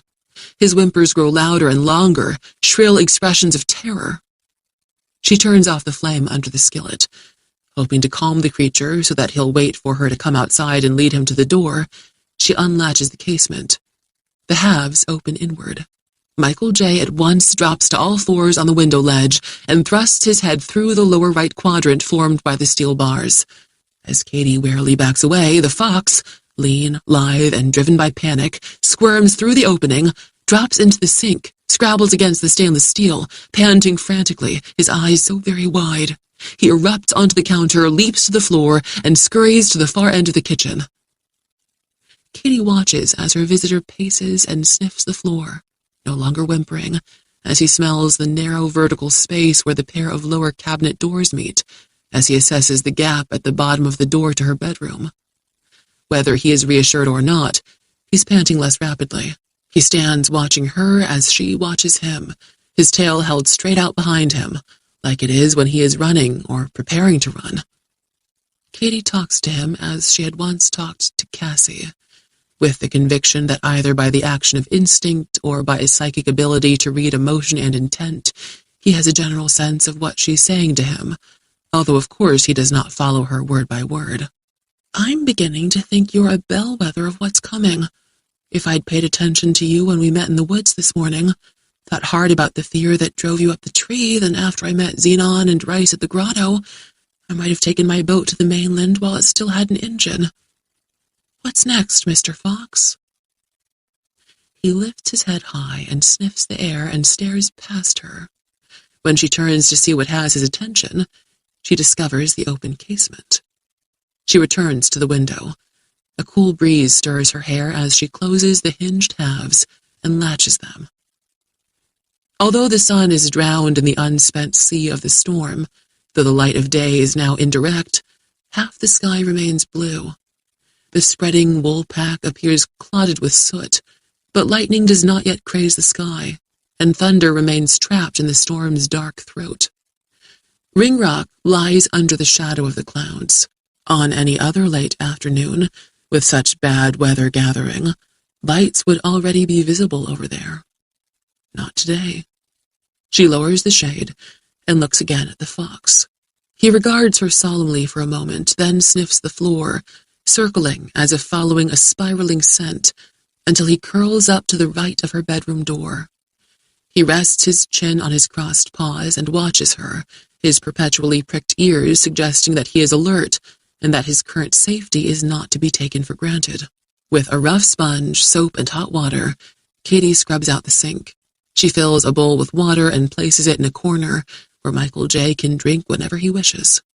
She returns to the filet mignon, which she was slicing when the sound came at the window. She keeps about 4 ounces of the 8-ounce steak for dinner, slices the other 4 into a bowl, and places the raw meat 2 feet from the fox. He raises his head and sniffs the air, but then he props his chin on his paws once more.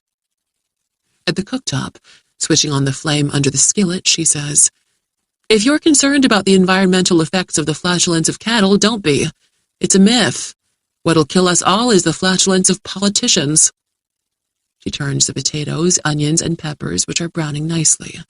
When she is slicing the remaining steak, she hears Michael J. at the bowl. Having quickly finished what he was offered, he stands licking his chops, watching her. Either by instinct or a psychic ability of her own, she can read the fox as well as he reads her. She finishes slicing the second half of the steak and brings it to his empty bowl. He backs away as she approaches. "It's okay. I have meatballs in the freezer. I'll microwave a couple for me. Just don't think it'll be filet mignon every day." As she's putting the meatballs in the microwave, Michael J. visits his bowl once more.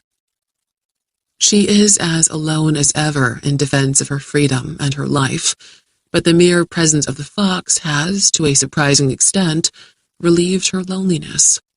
Watching him eat, she wonders why she has not brought a dog with her to Jacob's ladder, a companion as sweet as Cassie. Not much thought is required to answer the question now that she has posed it.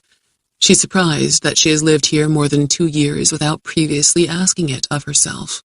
She has chosen to live alone rather than give her heart again to anything that will die.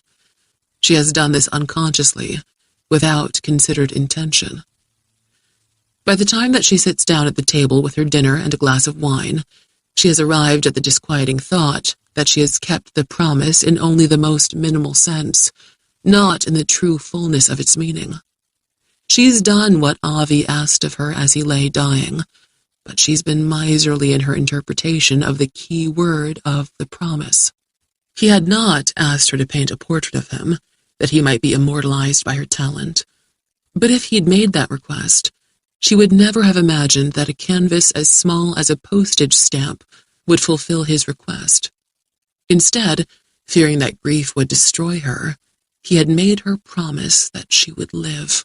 Live, Katie. Live for me. Live for the girls. Live for us. As long as you live, we'll still live in you. She has not been living in the sense that he meant. She has been surviving, a postage stamp existence.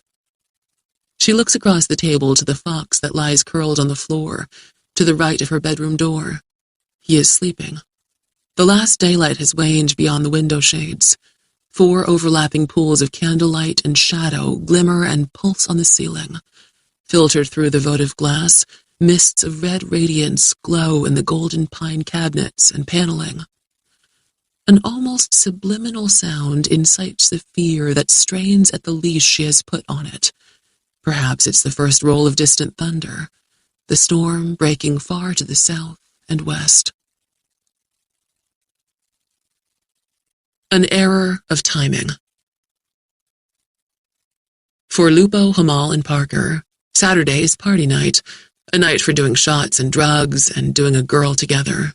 Their theory of parties is that a good one has to be hard on them, has to leave them wasted and sweaty, bloated from their indulgences, and yet as drained as overworked stud horses. If the girl is the kind who expects to be paid, then by the end of the night, they want her to be in such a condition that she almost needs to crawl out of the venue on her hands and knees. They want her to feel there isn't enough money in the world to induce her to party with them again. If the girl is the unpaid kind who believes one of them might learn to love her, they aren't as physically demanding. Instead, they want her to finish the night emotionally knocked out, wondering if she is as worthless as she feels. They want her to be unable to forget the thinly veiled contempt with which they complimented her on her looks and skills. If they crush her spirit in precisely the right way, the poor, confused thing will want to be with them again, to prove to them and to herself that she has value. On those occasions when the party starts late because Lupo, Hamal, and Parker have slept the afternoon into the evening, fortifying themselves for what lies ahead, they are sometimes still together at the break of dawn, although finished with the girl. In that case, they often have the energy to cruise in search of some adventure that will confirm for them that they are princes of this world, above all laws, impervious to consequences, with cojones that are the envy of ordinary men. If they can find an old Jew walking alone and daring to wear a skull cap to announce his religion, or a kid whom they know to have dodged an invitation to join the gang, they are able to work off what energy they still have and gain the affirmation they seek. This Sunday, they are in a Dodge Charger that Hamal jacked the previous day when a mother outside the office of a pediatric dentist chose to surrender her vehicle rather than have her 11-year-old daughter's face slashed. No one is looking for this car now, because Hamal swapped the plates for those on a Lincoln Continental that is parked in a long-term lot while the owner is on vacation. They don't need to find an old Jew or a stupid kid who thinks the gang doesn't own him. They already have a preferred target. In the territory that Lupo and Hamal operate a protection racket under the aegis of the gang, a 7-store strip mall includes 6 shops whose owners are realistic enough to pay their monthly insurance and get on with their business. The 7th store, a busy ice cream shop that offers 40 flavors and is a popular source for specialty ice cream cakes for parties, is owned by a Vietnamese family who think they are tough enough to defend their American dream. They are a bad example to the other entrepreneurs who have gotten with the program, and something needs to be done about them. Wearing blue cloth masks and the darkest sunglasses on the market, as if they live in perpetual fear of another deadly virus out of China and retinal melanoma, Lupo and Hamal and Parker arrive at the strip mall at 10:10 a.m. Sunday morning. The nail shop opens at 11 o'clock on Sundays, the pizza parlor at noon, 3 other stores not at all. Lupo and Hamal are under the mistaken impression that the ice cream shop doesn't open until 11 o'clock, and they assume that if anyone is inside, it will be a member of the family that owns the place. In fact, it opened at 10 o'clock. Clouds hang low, but the heavy rain ended a quarter of an hour ago. Large puddles glaze the blacktop. A Ford Explorer and a Honda sedan are parked in front of the pizza parlor, and the assumption is made that they belong to employees preparing the place for the noon opening. Hamal is driving. Lupo has the AK-47 with a 30-round magazine, and Parker is packing a Heckler & Koch VP-70 machine pistol with an 18-round magazine. Later, it will occur to them that it is never a good idea to engage in protection racket enforcement after a long night of partying, but the various substances that they ingested have compromised their judgment on this occasion.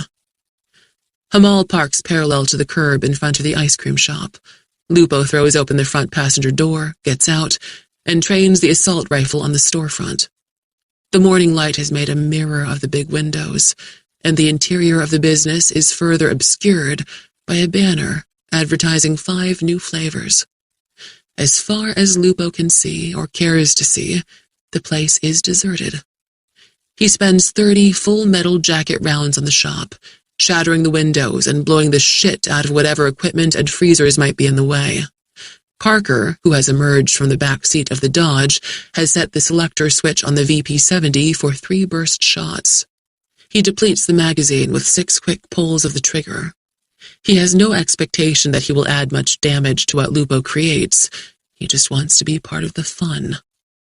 A minute after stepping out of the Dodge Charger with all the swagger of characters in a Tarantino movie, they're aboard again, and Hamal is accelerating the hell out of there. 5 blocks from the strip mall, they leave the car as prearranged, in a warehouse where chop shop specialists will dismantle it and sell the parts in Mexico. Hamal's Cadillac Escalade is waiting there. He and Lupo and Parker conclude their night of debauchery and their morning of client persuasion with breakfast at IHOP.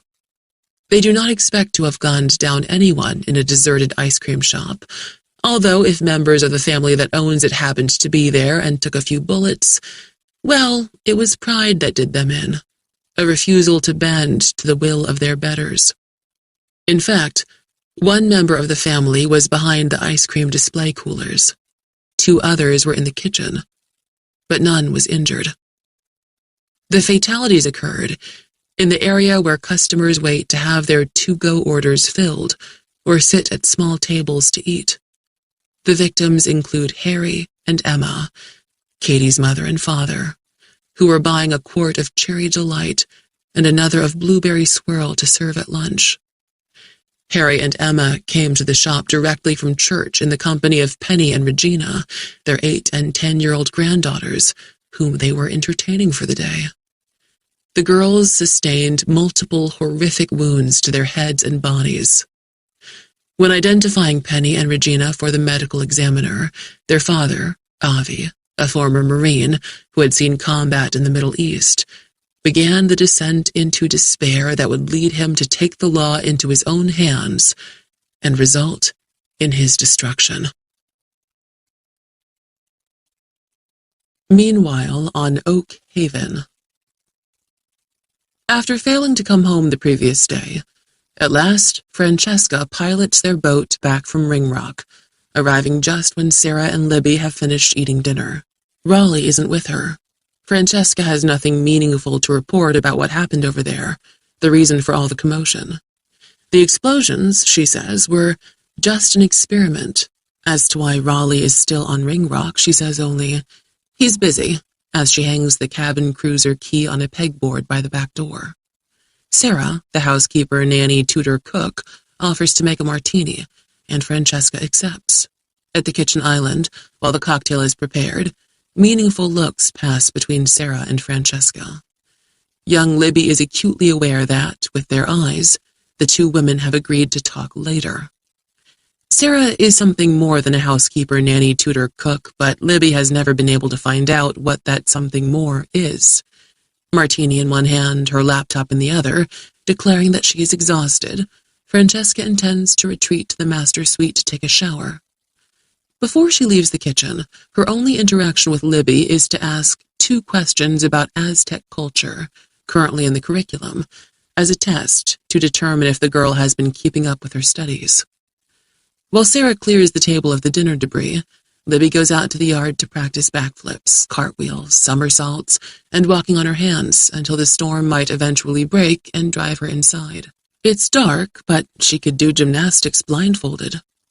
Libby is 14, but she's not into boy bands and fashion and social media any more than she's into anorexia or cutting herself or suicidal thoughts. She can rock the piano, and she mainlines books as though they're heroin. Although she's homeschooled by Sarah, she is a raging autodidact capable of teaching herself almost anything, including hatchet throwing. She read this article about the Logger Olympics, and the idea of throwing hatchets with incredible accuracy really got her juices flowing. Most parents would not buy their daughters 6 wickedly sharp hatchets and a series of 4-foot diameter, 1-foot thick Douglas fir targets, but Libby is not saddled with a sensible mother and father. Francesca and Raleigh, technically mom and dad, prefer that she call them by their names rather than their familial titles, for they believe that a family is more successful if organized strictly as a social compact, rather than as a multi-generational bloodline. Libby has never received much in the way of affection from Francesca and Raleigh. However, she doesn't take their coldness personally. She long ago realized that each of her parents has a personality matrix with holes in it, lacking a capacity for affection, even for each other. They replace it with respect, which is at least something. Libby has received from them a terrifically high IQ, and she's grateful for the effect of their combined DNA. They are scientists with multiple doctorates between them, and they are always learning more because learning is what they do instead of living. They have also given her a degree of freedom most kids don't have, anything she wants, to encourage her to develop emotional and intellectual independence, but also, she suspects, because, in spite of their vast knowledge of so many subjects, they are basically clueless regarding the myriad ways that a child can hurtle off the rails when provided with no guidance. Fortunately for herself and for them, Libby has never wanted to do drugs, guzzle booze, play with matches, or have a 14-foot python to call her own. Her interests are entirely wholesome and for the most part safe. Even hatchet throwing is beneficial because it develops upper body strength, refines hand-eye coordination, and helps her work off the negative energy that is common in adolescence because of the body's struggle to figure out the correct production level of various hormones. And when, a decade from now, she marries a logger hunk named something like Paul Bunyan, they will share an expertise in an Olympic sport, besides wanting to jump each other's bones 5 times a day. In addition to intelligence and freedom, Libby has been given the gift of Oak Haven. Francesca and Raleigh don't own the island, but it comes with their positions at Ringrock. Her father is the director of the project over there, and her mother is the uber genius who devised the institutional protocols, security systems, research procedures, and list of experiments that more than 40 heavyweights in various sciences are carrying out. They have lived there 7 years. It's cool having her own island, with no need to go to public school and be droned at. Sarah worries that Libby will grow up without being properly socialized, but Libby is confident that she will be immeasurably more socialized than Sarah. 46, attractive, smart, obviously well-educated, funny, Sarah should be out there in the world, chasing men, or women if that's the kind of chase that interests her. She ought to be running a business, taking cruises to exotic ports, getting ready to welcome her first grandkids into the world. Instead, for 7 years, she has been on Oak Haven, taking just 3 one-week vacations each year, which she always spends with her mother in Indiana. Libby likes Sarah, but she doesn't understand her at all. When Sarah is away, she is replaced by Marge, a mysterious woman who is in her 50s, not as smart as Sarah, and about as funny as toe fungus. There are reasons to suspect that Marge is an officer in the military, though it's probably the Russian military, in which you're allowed to smile only when you shoot someone or successfully invade another country. Now, in the early dark, beyond Ringrock Island, the first lightning forks out of the clouds and stabs its bright tines into the great, dark plate of the lake. She counts 3 seconds before those fireworks are followed by a crash of thunder, and then counts 3 more until Sarah comes out of the house and calls her inside. As Libby climbs the steps to the veranda, she says, "You know, I'm 1,000 times more likely to accidentally chop my toes off with a hatchet than be struck by lightning." 1,000 times? That supposes you're an extremely clumsy girl. To test your hypothesis, why don't you get your hatchets and practice here on the lawn? At the end of an hour, we'll see whether you're a pile of smoldering remains or just a 5-toed girl. "You're a lot snarkier than Mary Poppins." "I can be more saccharine if you'd prefer." "Gag me. Save your sugar," Libby says as she opens the screen door. "I like you the way you are." There's something odd in the air tonight. Some quality of the oncoming storm. A vibe that encourages Libby to set aside discretion and press for answers she has never before been able to obtain, as if this is her last chance to get them. "I do wonder why you're here on Oak Haven instead of somewhere more exciting? Being a captain of industry, or a tech mogul, or the mother of 12? 12? Sarah exclaims as she follows Libby inside. "So I should turn them out in litters?" "You seem very fertile to me. Seriously, why here?" Sarah closes the door and engages the deadbolt. The house is locked tight every night, although no one else lives on Oak Haven, and though the mainland is miles away. Raleigh has explained this routine by saying that even bad guys are smart enough to use boats. "I like it here, Libby. I'm happy here. Anyway, I've nowhere else to be after." "After what?" "After where I've been. Subject closed." For at least the past 2 years, Libby has been mature enough to sense that under Sarah's apparent contentment lies a sadness that has long endured. She has done something that she regrets, and for whatever reason, That regret limits her options in life. As they stand in the foyer, Sarah takes one of Libby's hands in both of hers and kisses it. She has given such tender expressions of affection, partly because that is her nature, but also, no doubt, because she is aware that Francesca and Raleigh are not capable of providing their daughter with such assurances of their love. "You have your hypothesis about hatchets and lightning," says Sarah, "and I have a theory of my own, one that fills my days with purpose and makes me happy. A theory, you know, is better than a hypothesis. There's more evidence to support it." "What theory?" Libby asks. "I have gathered enough irrefutable facts to theorize with great confidence that one day you are going to be a woman of huge achievement, a person who matters in this crazy world, matters for all the right reasons. And it gives me deep satisfaction to be here for you, with you, during these years of your journey." Maybe Sarah's intention is to so startle Libby, so overwhelm her, so humble the girl, that she won't press the woman further on personal matters. If that's the case, it works. Tears flood Libby's eyes. She hugs and is hugged in return.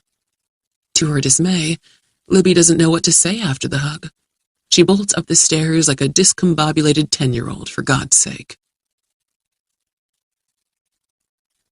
The sound that is not thunder.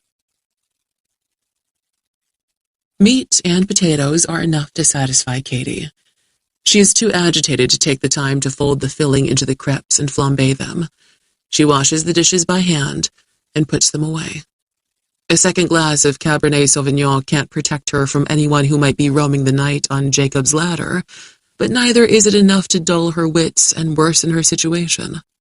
After a long quiet, the low sound that she heard earlier comes again, a protracted rumble, hardly audible. If it's distant thunder, this is such a slow-building storm that it might never get around to letting loose the rain. As she finishes her glass, the fox wakes, yawns, and cocks his head to study her. The ease with which he has adjusted to sharing this space with a human being makes Katie wonder if Tanner Walsh might once have domesticated the animal. Foxes can live 12 years, even longer. This one could have been on Jacob's ladder when the writer lived here. Michael J. gets to his feet and moves around the kitchen to the table, sniffing the floor. "If I dropped something," Katie says, "it's yours." He works his way under the table, between the chairs, and then toward the cabinets below the sink, his nose an inch from the oak flooring, on a sniffari and apparently oblivious of her. She carries the wine glass into her study and stands before the unfinished painting. Her supposition that the work can be successfully completed only by adding spectral figures and windows and puddled rainwater has become a conviction. Two men in medical masks and sunglasses, the vague suggestion of the dodge.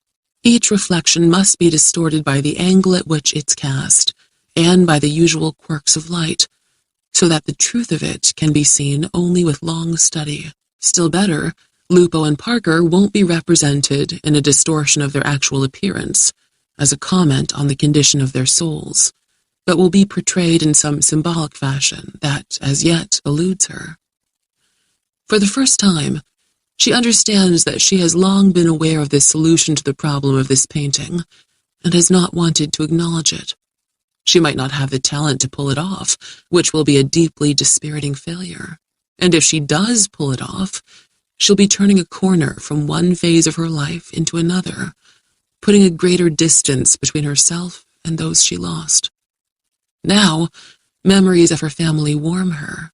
With more distance, what cold might lie ahead? She has obsessively painted this scene 18 times.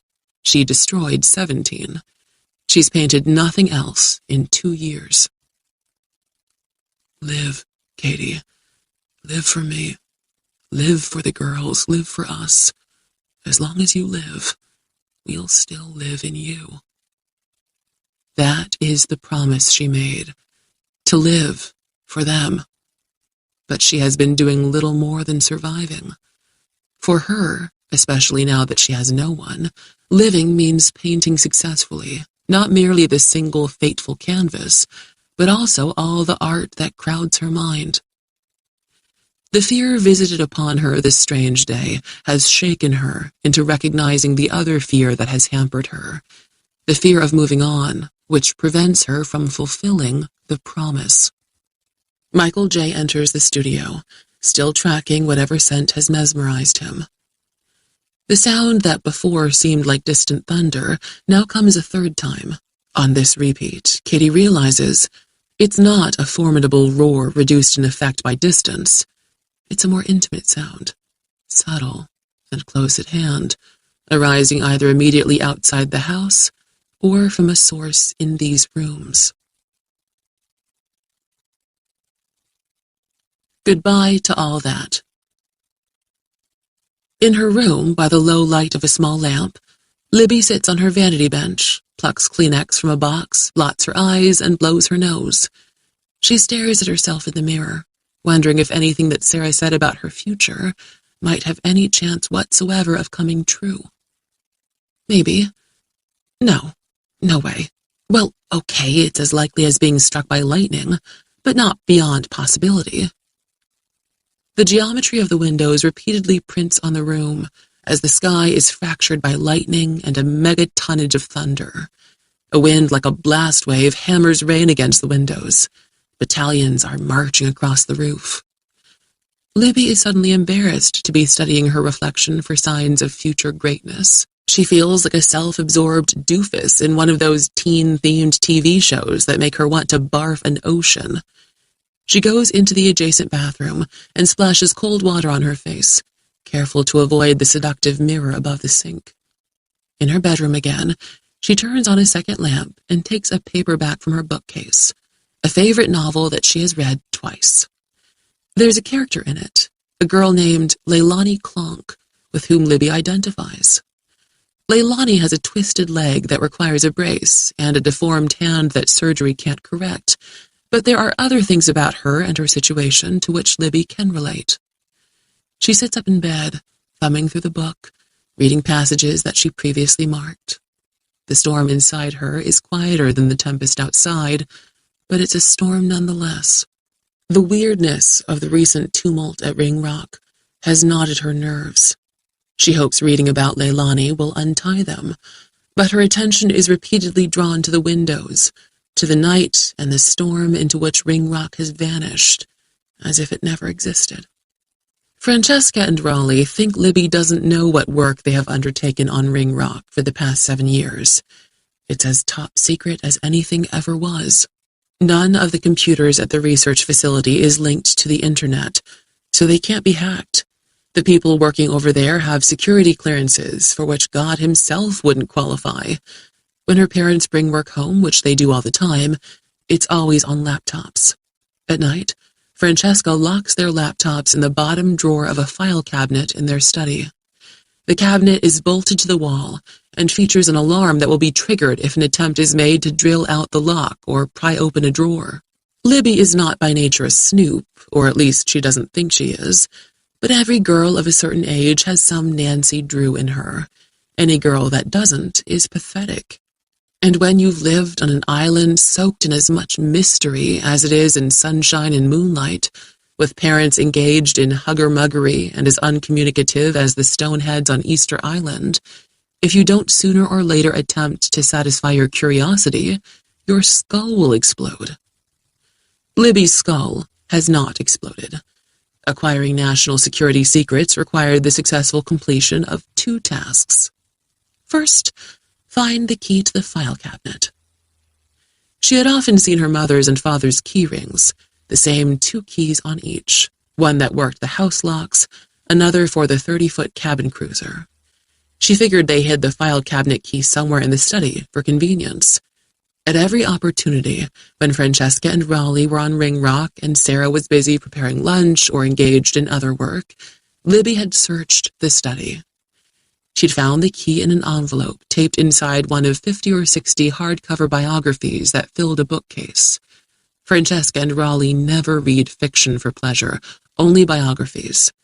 This one was the life story of Francis Scott Key. Second, learn the passwords for both laptops. Although her parents are for sure brilliant and strange, by some standards eccentric, by other standards grotesque, they are also human, and therefore, with enough effort, readable. As a close observer of the dynamic duo, always sifting through their behavior and their more cryptic comments for clues, Libby has long known that the work they have undertaken scares them as much as it obsesses them. It's dangerous duty on Ringrock. Being anal, Francesca and Raleigh are certain to worry that if both of them perish in the same work-related event, the new leader of the Ringrock team might need quick access to the data and musings on their laptops. To prepare for that contingency, but to ensure security in the meantime, they might have written down their passwords, sealed them in an envelope, and entrusted them to someone, most likely to the same reliable and enigmatic person to whom they entrusted the care of their daughter. Sarah is something more than housekeeper, nanny, tutor, cook. But even after the exchange in the foyer minutes earlier, Libby can't begin to comprehend what that something more might be. Sarah's full name is supposedly Sarah Stackhouse Gaines. According to Google, no such person exists. Therefore, she must be a spook. Not the kind of spook who haunts a house, the kind who is an undercover agent for one government bureau or another. Anyway, over a few weeks, feeling less like Nancy Drew this time and more like a sneaky little shit, Libby had surreptitiously searched her nanny tutor's bedroom and bath. 15 minutes here, 20 minutes there. She found a pistol, a spare magazine, and a box of cartridges, which didn't surprise her. If she searched her parents' bedroom, she would expect to find 2 guns. Everyone on Oak Haven had the air of people who are ready for something. What that might be was the question she hoped the laptops would answer. After the pistol, she turned up nothing else of interest until she found the envelope in a box of tampons in the bathroom, in the cabinet under the sink. The envelope was of heavy, cream-colored paper.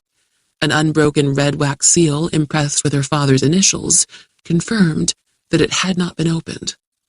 Raleigh was one of those men who wore bow ties and cardigan sweaters and corduroy trousers, who preferred wingtip brogues with everything except pajamas, who smoked pipes, saw the world through wire-rimmed spectacles, and took comfort in such fussy details as wax seals and fountain pens that came with a variety of nibs. Libby had taken the envelope to her room and hidden it between the mattress and box spring. A quick visit to the study confirmed that the supply closet contained a box of identical envelopes. In her room again, she had violated the wax seal, torn open the envelope, and extracted the cover of an old paperback novel, Alas, Babylon, by Pat Frank. The story appeared to be set in the 1960s and was definitely about the survivors of a nuclear war. Above the first word of the title, someone, not hard to guess who, had printed the letter R with a fountain pen and a flourish. Above the second word, he'd printed the letter F. That night, when Libby had been sure everyone was asleep, she had gone to the study, put the paperback cover in a fresh envelope, licked the glue, sealed it, and used Raleigh's wax device to doubly secure the flap. The following day, when an opportunity arose, she had put the new envelope in the tampon box. A little online research with her own computer revealed that Babylon was a city in the Bible that had been destroyed, reduced to rubble and dust. The possibility that her parents were working on some new kind of nuclear weapon disturbed Libby so much that she needed a few days to build the courage to try the passwords. Then, one night, when everyone was sound asleep, she had crept down to the study, taken the key from the book about Francis Scott Key, opened the file cabinet, removed Raleigh's laptop, and put it on the desk. Alas was an exclamation used to express sorrow, grief, pity, or the apprehension of evil. She hesitated before entering it, half afraid that, if it wasn't Raleigh's password, the security program would conclude she was a Chinese agent, and then the laptop would blow up in her face. It didn't. As she opened files and pored through the contents, she had at first been bewildered by all the jargon, then merely perplexed, and then alarmed as understanding came upon her. By the time she backed out of the laptop and switched it off and returned it to the file cabinet, she was chilled to the bone. If all the brainiacs laboring on Ringrock were developing only a new kind of nuclear weapon, she might have gone back to bed and slept. No such luck. That night of revelation had been 11 months ago, and Libby had, for quite a while, lived with anxiety that she needed to conceal, enduring nightmares worse than any she had known before. It's funny, though not ha-ha funny, how you think you can't live with some newly discovered terror, how it crowds everything else out of your mind.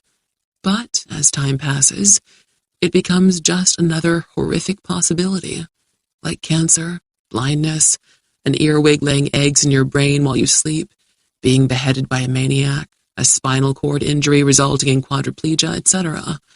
You decide that, yeah, an asteroid as big as a mountain could slam into Earth and wipe out civilization, but it'll never happen in your lifetime.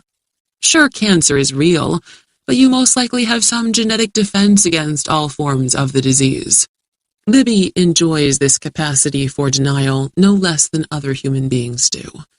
At first, it surprises her, and then not so much, and finally, not at all.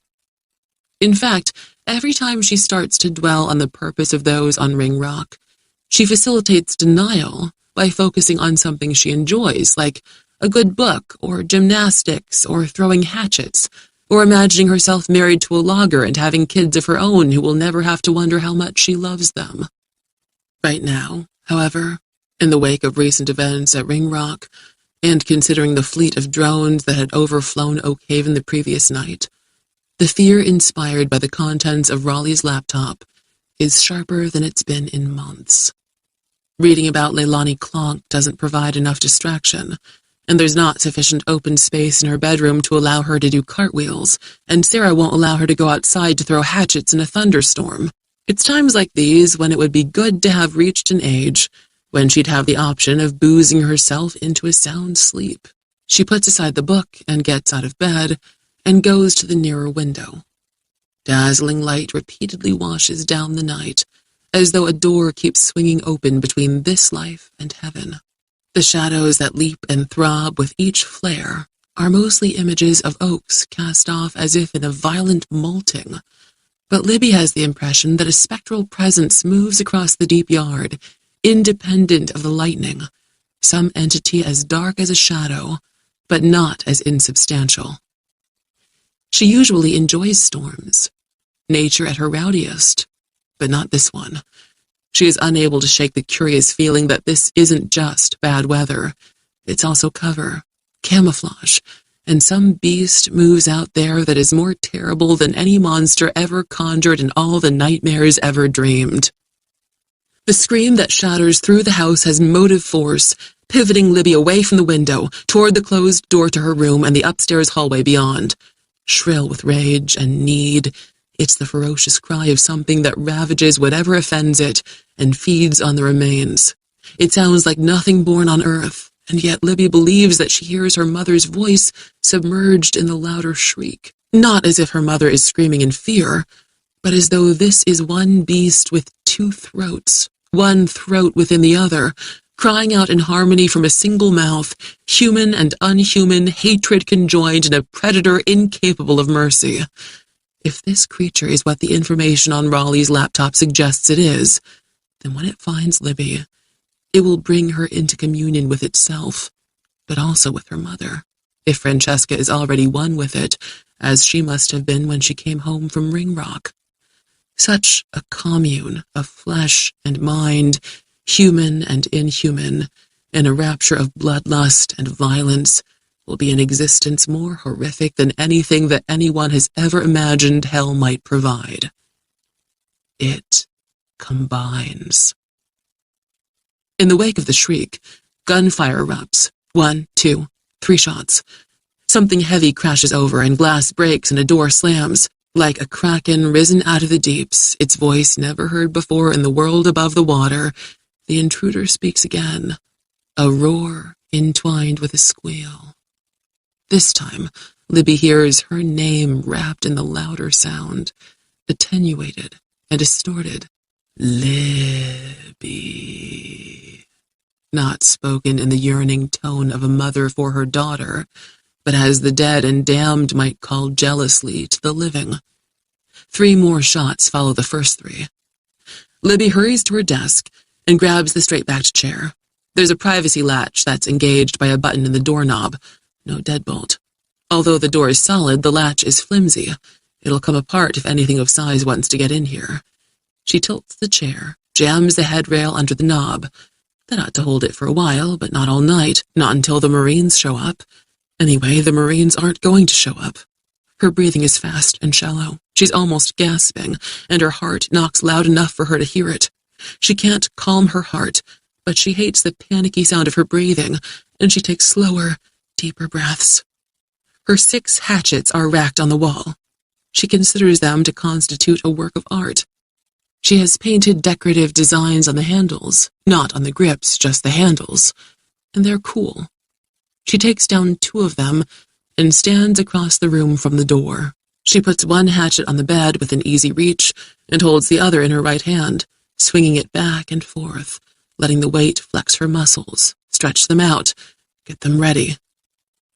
Above the drumming rain on the roof and soughing wind at the windows, even above a hard roll of thunder, the sound of pounding footsteps thuds through the house. Someone is running up the front stairs, now in the hallway. "Libby?" Sarah shouts. "Libby, where are you?" She tries the door, finds it locked. "Libby, it's me, Sarah. Libby, open up." She sounds like Sarah, and she probably is Sarah, but Libby remembers too well what was on her father's laptop. Sarah seems to be Sarah now, but what will she be 2 hours from now, an hour from now, in 15 minutes? Francesca appeared to be herself when she came home, but evidently she was also something else. Before too long, the something else was in ascendance. It combines. "Libby, we've got to get out of here, off the island. I can protect you, but we have to move fast." Even as sharp as they are, 2 hatchets are a pathetic defense against Moloch. That's the code name that Ringrock's masters of science have given to the subject of their research. Moloch was a god of an ancient people who sacrificed their own children to him. He was insatiable, his hunger for human flesh so intense that he was not always able to wait for a child to be butchered on an altar for him. Then he descended from some nameless god country, certainly not heaven, and fed on children and their parents, which ought to have taught them something about the inadequacy of their theology. There is no ancient god on Ringrock, only a project named for one, though Libby would rather be facing the original Moloch than some namesake of his that is perhaps now in the house. Sarah raps hard on the door again and repeats her promise of protection, and Libby breaks the paralysis that has gripped her. She moves the tilted straight-backed chair, releases the privacy latch, but holds fast to the hatchet as she opens the door. The woman in the hallway looks like Sarah, except she appears to be scared shitless, which isn't how Sarah has ever looked before. She says, "Come on, quick," turns away, and hurries along the hall toward the back of the house. Libby has to trust her only friend, even though she doesn't know Sarah's true name. Francesca has never really been a mother to her, only a senior member of their social compact, away at work on Ringrock more than she's at home, and now it's likely that Francesca isn't even human anymore. Libby has no one to trust except herself and Sarah. She can't survive alone. She steps into the hallway and rushes after the woman. Whispering. A train of thunder passes across the lake and island, loud as it approaches out of the west, fading into the east. Moments later, another rumble arises within the house, soft and short-lived. The associated tremors are subtle, though strong enough to tremble the surface of the wine in the glass that stands on the drawing table. As the fox sniffs his way out of the studio, across the hall and into the living room, Kitty follows him. His behavior had at first seemed to be nothing more than that of an animal exploring a new environment. Now she associates it with the vibrations passing through the house, as though the scent that only he can smell and the sound she hears must be related. This is not earthquake country. She's a couple thousand miles from California, in a stable part of the continent. Remembering the depth charges released from the helicopters the previous day, she wonders if what she's hearing and feeling means that the people at Ringrock are dropping explosives again. A different noise draws her into the hallway. The front door rattles against its frame. She might dismiss that as the action of the gusting wind, but not when she sees the knob turning back and forth. Hampton Rice, in whatever demented condition, is still out there somewhere. So is Robert Zenon. The iron-bound oak is 3 inches thick, a lot sturdier than the boathouse door. Nevertheless, a few bursts from an AR-15 will blow out the lock. When last she'd seen Rice, he seemed to have lost his weapon. If he found it, he might be too deranged to remember how to use it. She recalls his eyes clearing briefly, reason returning to him, the sudden desperation in his voice. For God's sake, go, get away, save yourself. This is the epicenter. If he had ever been her enemy, he wasn't her enemy in that moment. Everyone living here will be dead soon. Everyone within a radius of miles, miles and miles. If Zenon hasn't decided to replace the inboard-outboard engine and use her boat to flee, if he is still on Jacob's ladder, then he is most likely in a condition similar to that of Rice. Combine, integrate, aggregate. Who was, isn't, who will be, won't be. So hard to make one and one be one other. Watching the door, waiting to see the knob being turned again, Katie wonders what happened to Rice in the grotto. Is there a third person on the island? How is this mental degeneration transmitted? By toxin? Virus? Nerve gas?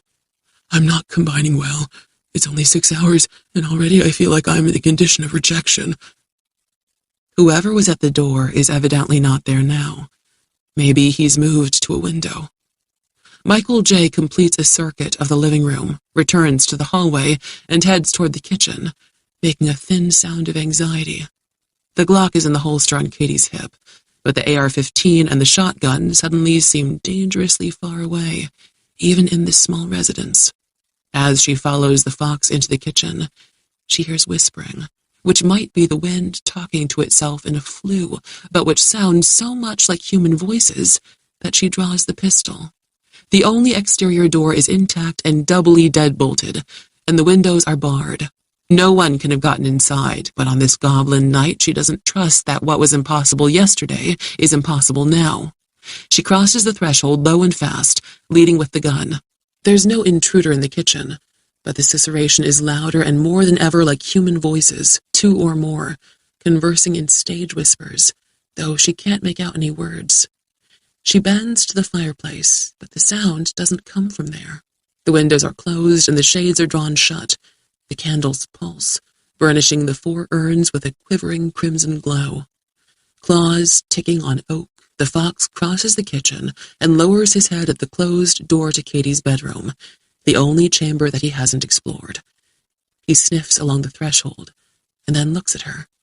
She listens at the door, and though the whispering subsides somewhat, she's convinced that it's coming from the bedroom. Pistol in her right hand, she reaches for the doorknob with her left. The longer she listens, the more ominous the sound becomes. Both she and Michael J. reconsider and back away. She tucks the pistol in her holster and fetches the AR-15 from the table. To go down in history. Breathing hard, Sarah pulls Libby into her bedroom at the back of the house, shuts the door, engages the privacy latch. Momentum deserts her. She freezes. Be still, she whispers, and then holds her breath, listening, as if it suddenly occurs to her that she might have closed them in a chamber where something is waiting for them. Contesting, jagged swords of lightning clash down the night. Bright flares at 2 windows provoke from the seamless dark the shapes of furniture throughout the large room, but nothing worse. Sarah moves again, and the wall switch brings a bloom of light to a bedside lamp. She looks ghastly, as pale as bone, no color even in her lips, her eyes so wide they seem to be lidless. Terror has stolen her beauty. She has a pistol in hand, the one that Libby found 11 months ago when she searched this room for the passwords to her parents' laptops. This must have been the gun that fired the 6 shots downstairs. Sarah drops it on the bed along with the key to the 30-foot cabin cruiser that Francesca drove home from Ringrock, the key that earlier hung on the pegboard in the kitchen. Indicating the knob on the door to the hallway, Sarah says, "Jam a chair under that," and hurries into her closet. The straight-backed chair isn't ideal for use as a blocking wedge. The back is padded. A chair with a wood headrail would be better. The silky fabric might slide out from under the doorknob when the thing, whatever it is, slams into the far side. Because it's all she has, Libby jams it under the knob anyway. Sarah comes out of the closet with a pistol-grip shotgun, a box of shells, and a black nylon windbreaker with zippered pockets. She didn't have a shotgun 11 months earlier. Tossing the windbreaker to Libby, she says, "Put this on." Libby doesn't ask what the shooting was about, what creature issued that shriek of rage and need. She doesn't know what it looks like, but she knows what it is and who it once was. The windbreaker is too large for her, and it seems to resist her. She wrestles with it to get her arms in the sleeves. Sarah says, "I'm going to tell you something crazy, but it's true." "Moloch," Libby says. Sarah looks astonished. "I found the laptop passwords with your tampons. Sorry, but I had to know." "When?" "Almost a year ago." "Jesus, Libby." "I've been kind of scared ever since." "Honey, you're something." Sarah throws aside the lid of the ammo box and spills the shells onto the mattress. "Fill your pockets with these." She loads the gun. "Watch how this is done. 1 in the breech, 3 in the tube. The gun is a semi-automatic. Gas ejection spits out spent shells." So many fears are contesting for Libby's attention that she doesn't have room for another, but it joins the mental circus anyway. "I've never fired a gun. That's big. I can't handle that." "You're a strong girl, a gymnast, a hatchet thrower. This is an Italian gun with state-of-the-art recoil reduction technology. Has a pistol grip. It'll shake you in your shoes, but it won't lift you out of them. I'll show you how to handle it in a minute. Now just fill your pockets, and then zip them shut. Keep the shells dry." When Sarah returns from a second trip to the closet, she's wearing a quilted jacket, carrying a flashlight and a rifle. "Not as scary as it looks. Just an AR-15. It'll do the job." She quickly shows Libby how to hold the 12-gauge when on the move, how to stand while firing it. "Keep your finger on the trigger guard. Only slip it back to the trigger when you have to fire it." "You were shooting at Francesca, weren't you?" "She isn't your mother anymore." "I understand." In all the ways that mattered most, Francesca never had been a mother to Libby, and yet there was a sharp pang of loss at the realization that the woman was taken, gone. "Where are we going?" "To the mainland." "Raleigh's never coming back, is he?" Sarah meets Libby's eyes. "I'm so sorry. If not for me." She doesn't finish the thought. "Those gunshots," Libby says. "Panic shooting. An early twofer is so damn quick, and you need a lot of hits to stop it." "Twofer?" "Technically, it's called a fusion." "Like it said on the laptop." "But most of us call it a twofer. Graveyard humor." "What I read? The fusion is a phase." "We don't want to be here for what comes next." "The spawning." "Yeah, stay close." "Can they really be killed?" "They're unstable. They self-destruct. All we can do is help them along, bring them down quicker." "Are we going to die?" "Not tonight." As Sarah takes the chair out from under the doorknob, Libby says, "I don't even know your real name." Sarah is surprised. "The laptop." "I read what I could understand, but a lot was gobbledygook." "I'm Shelley Framington, but call me Sarah. I don't like who Shelley was, what she did." "What did she do?" "Ruined everything, out of pride, to go down in history. Now stand aside behind the door and pull it open when I tell you." Libby stands aside, holding the shotgun as instructed.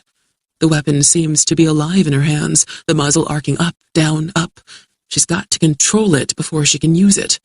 Sarah turns off the light and releases the privacy lock. She waits for something to erupt into the room. When nothing appears, she says, "Now." Libby pulls the door inward, shielding behind it, as Sarah thrusts the AR-15 in front of herself. There's dim light in the hallway. Nothing waits there. The storm burns through the sky and speaks its power, while somewhere in the house, a woman whom Libby has tried to love is less than half who she used to be, and perhaps incapable of human emotions, other than hatred and fury. Moloch's creations are unstable. They self-destruct. Maybe the Francesca thing has already spawned. Maybe all the spawns are dead. Libby follows Sarah into the upstairs hallway. Below. Except for the wordless yet malevolent whispering, Katie's bedroom is as it was. Everything in its place. The bed neatly made, the windows covered by shades. She can't identify the source of the sound which encircles her, as though spirits are striving to press through the gates of hell and return to this world where they were once nurtured. The fox hesitates on the threshold, but then follows her into the room. Wolves are fierce and hunt in packs, but foxes are sly and mostly hunt alone, predators on a modest scale, omnivores that will eat all manner of other things when they can't get meat. Not known for challenging any creature their own size or larger, foxes live by the conviction that discretion is the better part of valor. With his hackles raised and his flanks trembling, Michael J. is nonetheless boldly exploring the bedroom, his curiosity greater than his fear. One way to interpret his behavior, the only way that makes sense, is to suppose that he has caught the scent of something he has never smelled before, that he wants to understand, to know if it's the odor of something inanimate or alive, to be merely avoided or actively feared. Turn by turn, he comes to the center closet of 3. As he sniffs at the narrow gap along the threshold, the whispering abruptly ceases. The fox backs away, his nostrils flared, his tail tucked, having evidently decided that whatever lies beyond is an active menace. Katie moves past him, hesitates, and raps the barrel of the rifle hard against the door, 1, 2, 3, to see if anything within responds to the provocation. Nothing happens. The whispering does not resume. The only sounds are those of the storm and the panting of the fox, and Katie's heart thudding like a horse's hooves on turf. She stands to the side of the door opposite the hinges, uses one hand to turn the knob, throws the door away from her, at once resuming a two-handed grip on the rifle. Nothing rushes into the room. She steps forward to inspect the closet. Nothing abides there. The shelves concealing the entrance to the cellar are in place, secured with a hidden latch on this side. She steps into the closet and listens. No sound issues from the realm below. The latch is behind the drop edge of a shelf holding shoes. She feels for it with her left hand. She looks back. The fox has retreated to the open door between the bedroom and the kitchen. When her fingers find the latch release, she doesn't spring it. Instinct rises in her as strongly as it does in Michael J.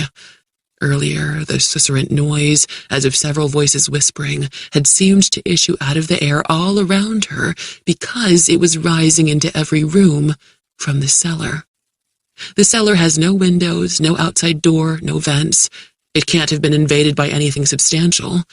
Joe Smith engineered the foundation so well, installed such wide pea-gravel barriers and French drains all around, and slathered the concrete with so many thick coats of creosote that, even after decades, rainwater reliably flows away from the house during the rainiest years.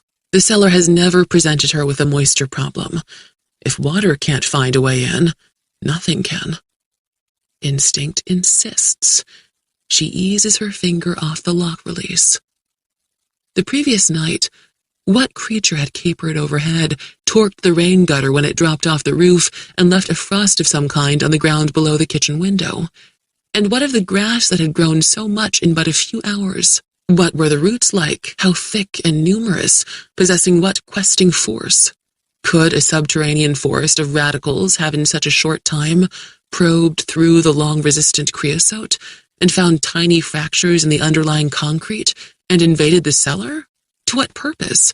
Merely to fill it with gas? No, not that, but something beyond comprehension. She steps out of the closet, closes the door. There's no lock on it. The shelves concealing the entrance to the cellar are solidly constructed, but she doesn't know what insistent presence they might be required to hold back, if anything. She puts the AR-15 on the bed and drags a tall chest of drawers in front of the closet door. It doesn't provide a formidable additional barrier. but at least it will make a lot of noise if it is shoved aside or toppled. The hard way out. From Sarah's room, the most direct route to the boathouse is down the service stairs to the kitchen and out the back door.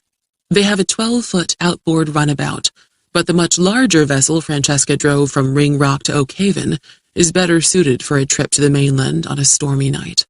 The steady rush of wind and rattle of rain form a white noise, which, in its constancy, barely registers with Libby, so that the residence seems to have fallen into a hush, in spite of her parents' emotional isolation, and even after Libby learned the nature of the work underway on Ringrock. This house has been a warm and welcoming haven by virtue of its proportions, elegance, and lovely detailing. At the moment, however, a change has come over it, the very geometry of the structure seeming to have been warped and shrunk by the power of the sinister presence that now creeps and shudders through it. The upstairs hall feels narrower than it once was, the ceiling lower, the room doors appear to swell with tension, as if set to spring open like jack-in-the-box lids. The perceived quiet is not a quiet at all, but instead an expectation of an imminent, loud, and mortal eruption of violence. At the head of the back stairs, Sarah leads the way, although only for a descent of 3 steps, where she's halted by a noise in the kitchen below, a loud clatter. Something waits down there. Sarah turns and ushers Libby ahead of her, retreating to the 2nd floor. With the AR-15, she gestures toward the far end of the hallway. They'll have to go down the main stairs and out the front door. They move quietly over the carpet runner, raising no protests from the floorboards, though when Libby holds her arms too close to her sides, the sleeves of her windbreaker whistle softly against the body of the coat. The main staircase is open, a single flight sweeping gracefully to the foyer. The chandelier cascades in a glitterless darkness of pear-shaped pendant crystals. The shadowy foyer immediately below is little illuminated by pale light issuing from one of a pair of doors to the living room. As they are about to start down, that open door eases halfway shut. This is a well-made house in which doors do not move under the influence of drafts. Whatever lurks in the living room behind the door is not likely to be the same thing that made the noise in the kitchen. The spawning has almost certainly begun, and perhaps it's complete. No way to know how many crawl the rooms down there, whether 3 or 6, each wanting a successful fusion with something other than its own kind. They seek with urgency, because their window of conjugation is very narrow. They are desperate entities of need and rage. Sarah pulls Libby away from the head of the stairs, leads her to the first room on the east side of the hallway, the master suite. She closes the door behind them, engages the latch. The clothes that Francesca was wearing when she came home are scattered over the bed and floor. It appears as though she literally tore off some of them. She had been aware that she was infected, or is it invaded, conquered? Not human any longer, harboring an entity that was fast remaking both her and itself into a hybrid creature. She hadn't stripped naked to shower, but instead to free herself of restraints that might inhibit the physical transformation impending, one that, by comparison, made all legends of werewolves and other shape-changers seem ordinary. "The window," Sarah whispers, "to the yard, the boathouse."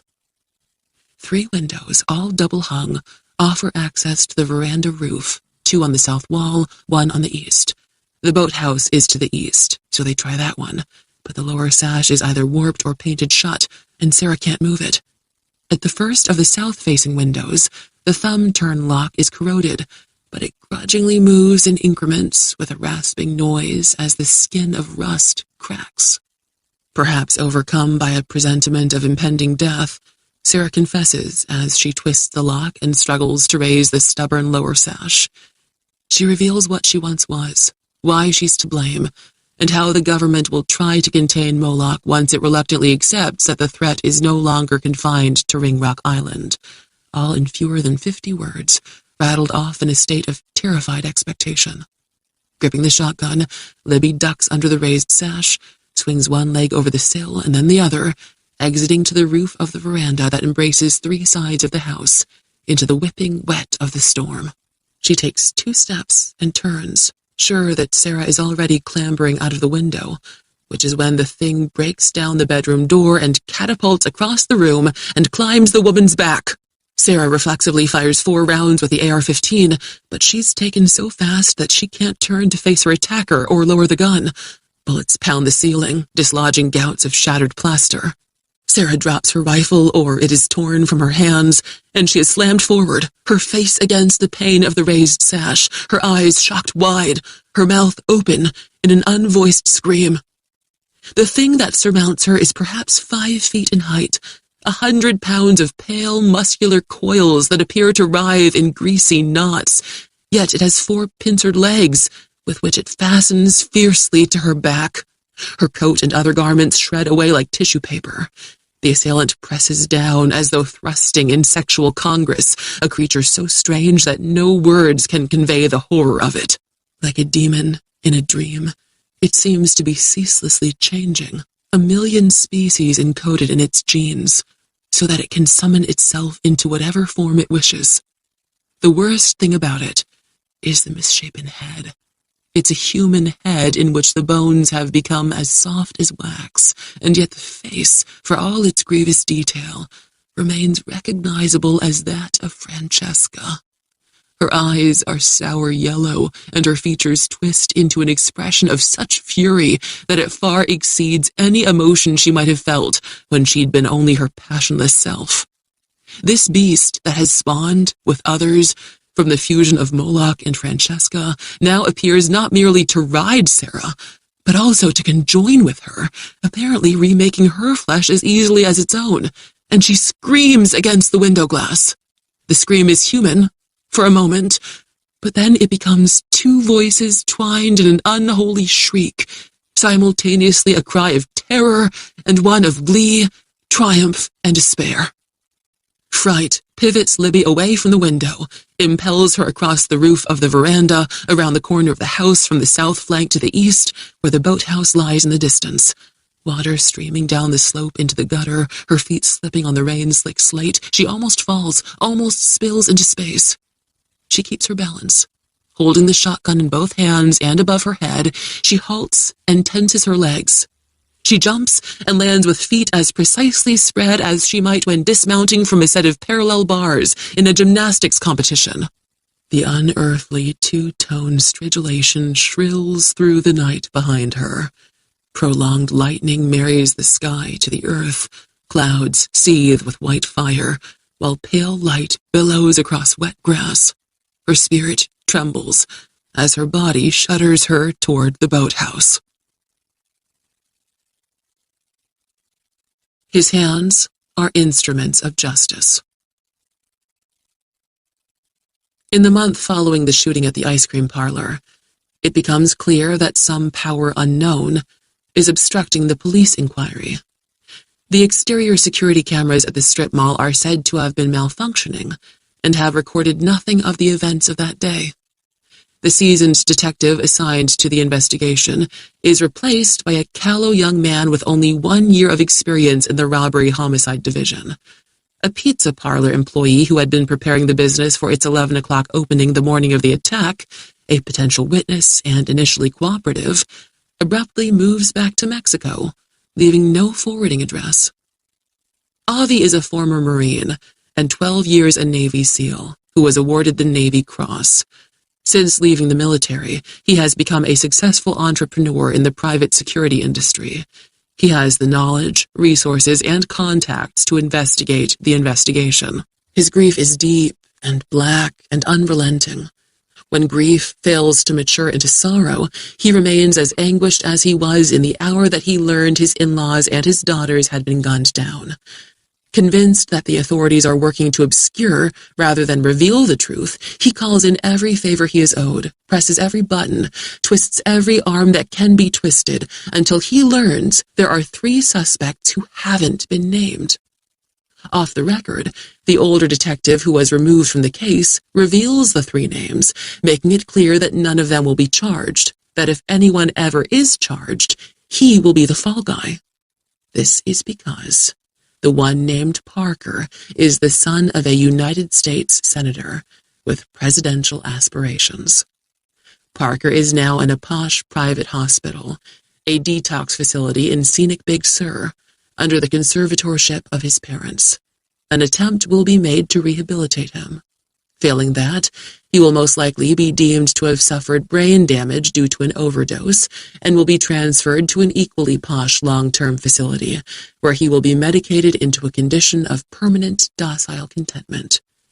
Lupo and Hamal, with the resources to begin new and prosperous lives, have been escorted out of the United States and will never return.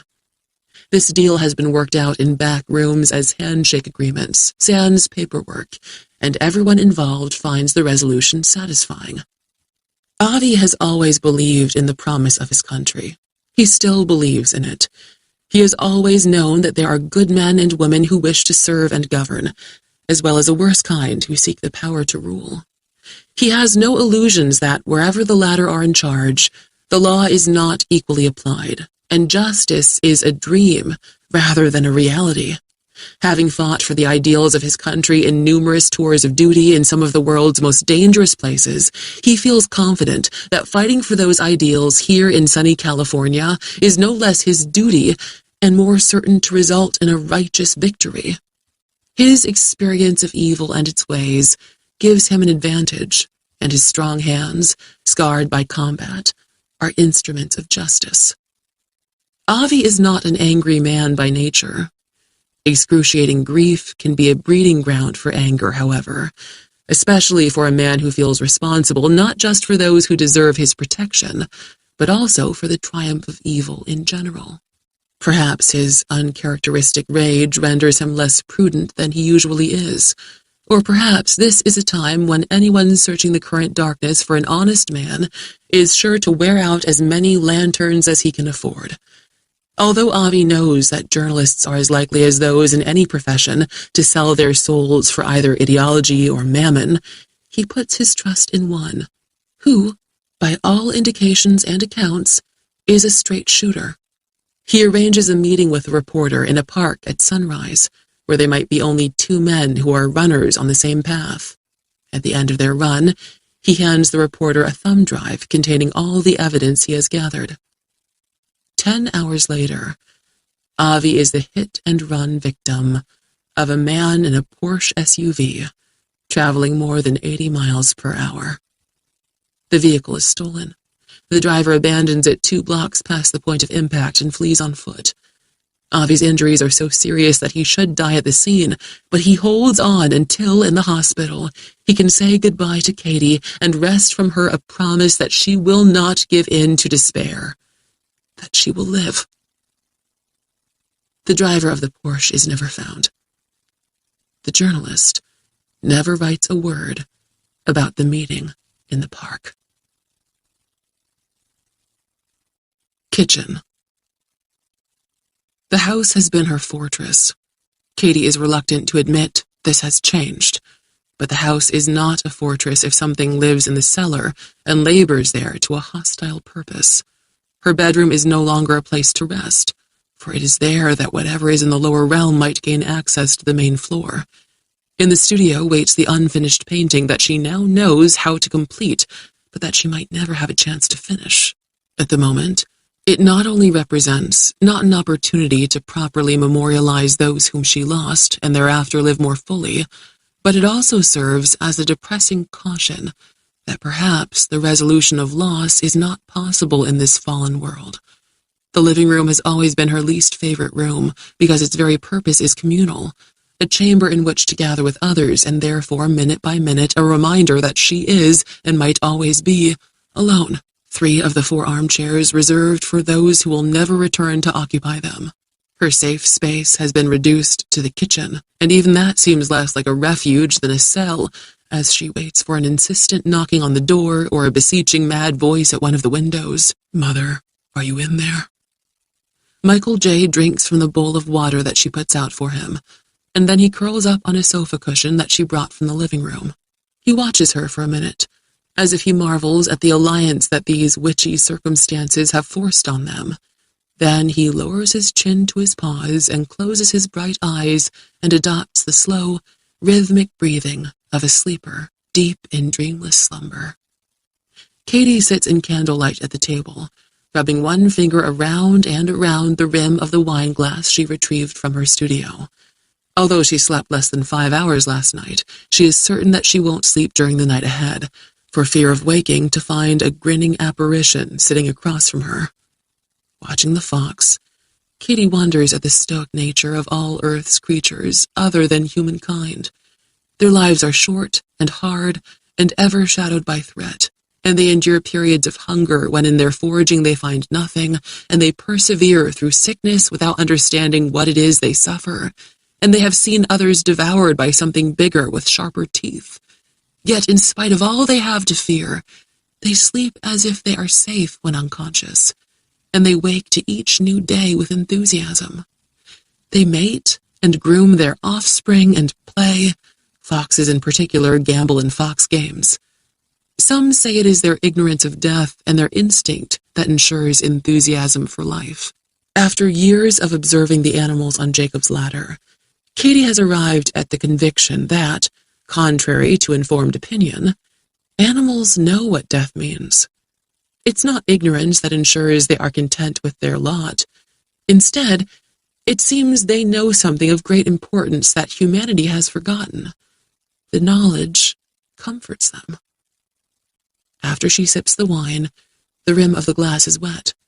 When she circles it with her fingertip, it produces a tone as silvery as a bell, yet as eerie as if produced by a theremin, that instrument so often employed in very old movies of the Karloff and Lugosi era.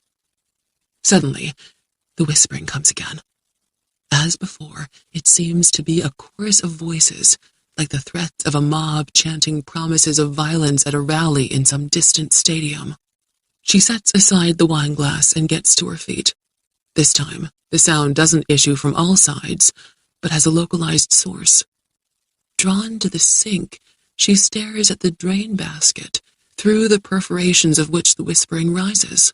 The contents of the one toilet are flushed into a cesspool that wouldn't be permitted if the bungalow had been built later than the 1950s, after which a serviced septic tank would have been required. However, all the gray water from the kitchen and bath flow through pipes into a deep French drain, from there into the filtering layers of a cistern, in time through the ground and the bedrock, eventually into the lake, by then purged of soap and chemicals.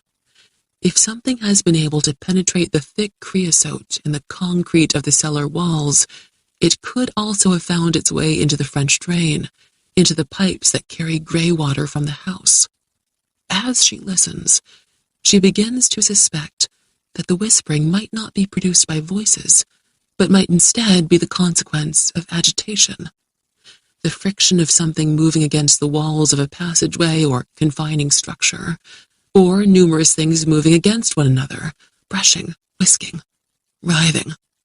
She thinks of insects and snakes and rodents in great number, but none of those creatures seems to be a likely cause of this sound. The drain basket is a 2-piece unit that forms a watertight seal when the inner basket is twisted. She closes the drain.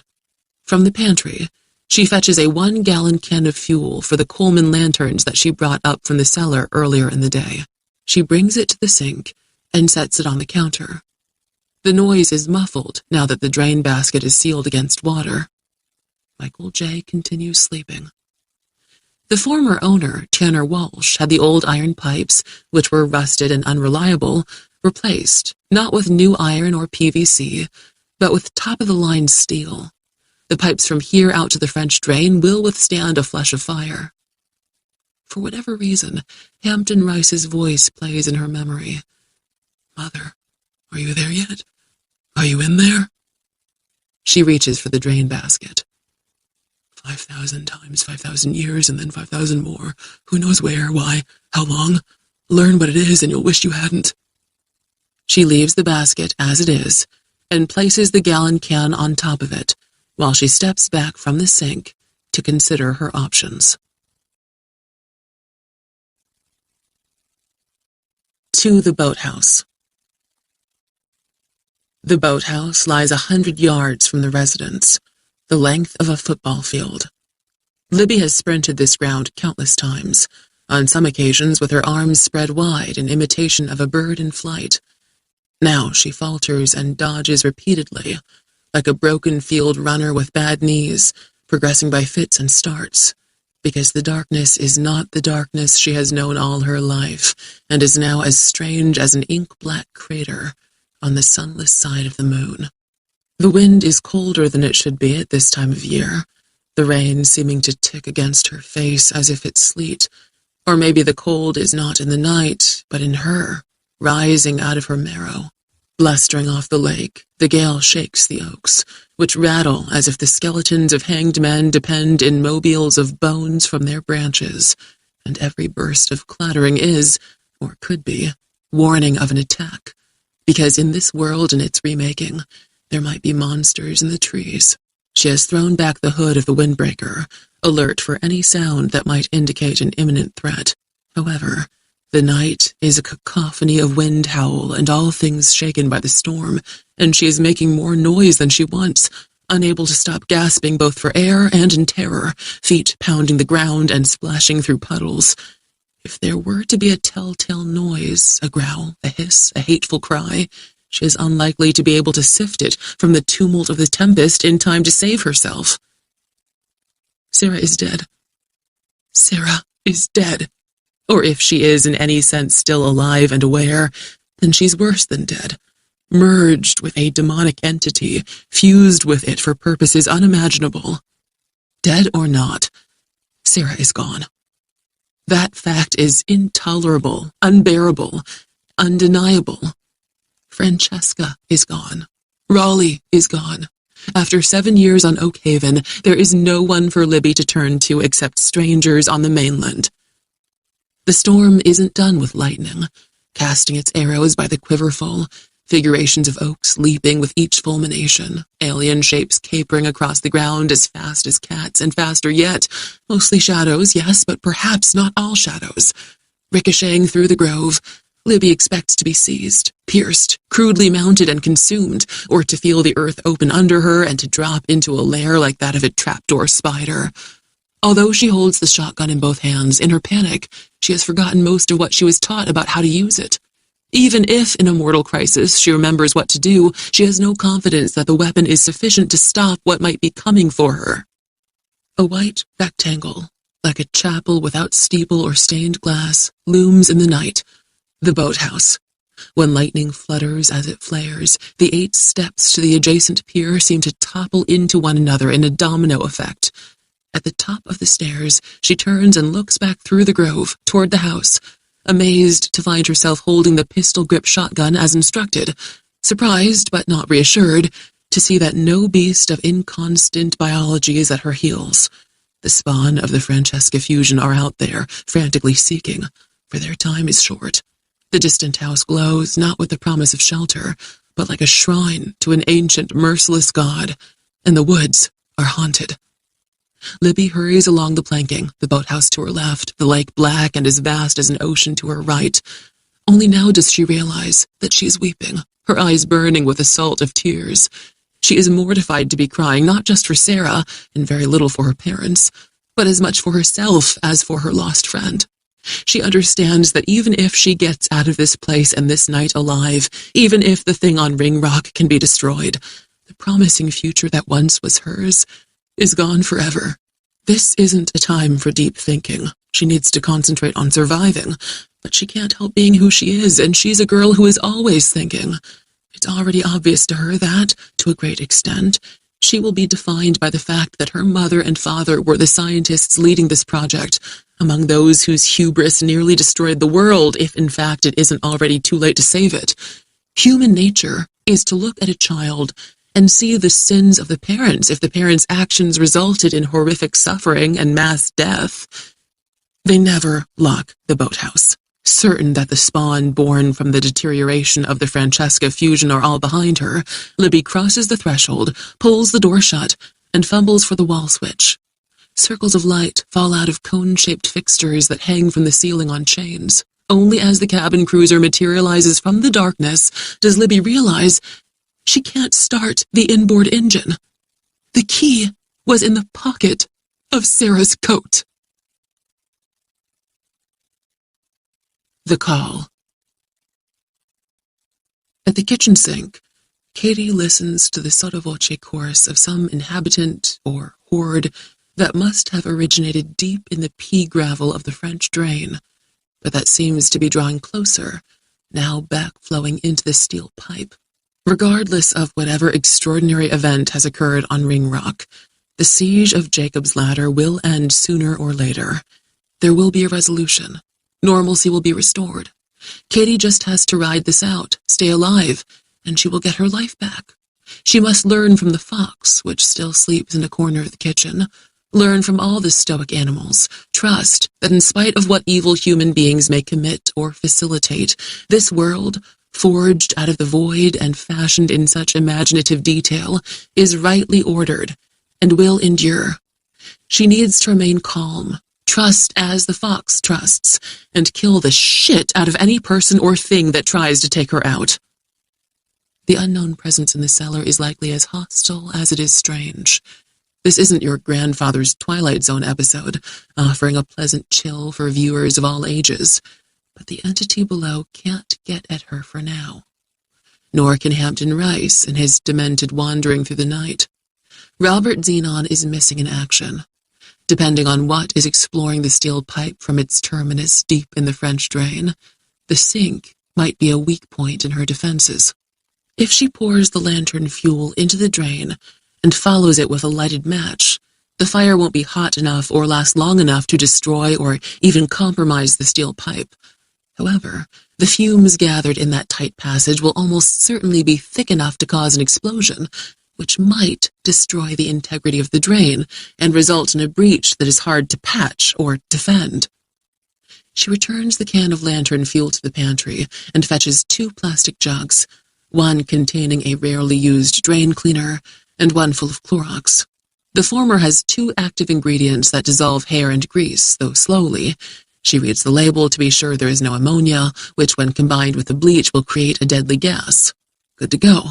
When she twists the inner basket, breaking the watertight seal, and removes the unit from the sink, the whispering grows slightly in volume, but considerably more malevolent in its tone, suggesting that something is eager and encouraged in its advance.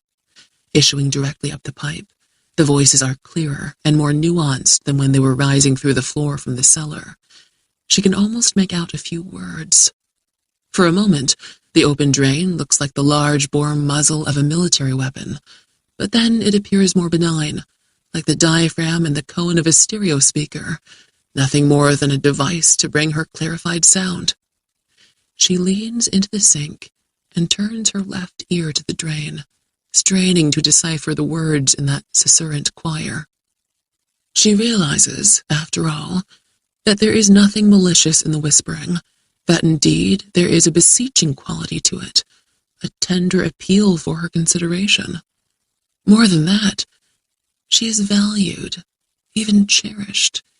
She is needed as she has not been needed by anyone in 3 years. A sense of purpose overcomes her, an aspiration to go where she can be of value, where an important task awaits her. Standing on its hind feet, 4 paws against her leg, the fox nips her hand without breaking the skin. The bite is just sharp enough to startle but not frighten her. She looks down into his eyes as he makes a small, fretful sound. Without being aware of having stepped away from the sink, she has left the kitchen and gone into her bedroom. She is standing at the closet door that earlier she blockaded with the tall chest of drawers.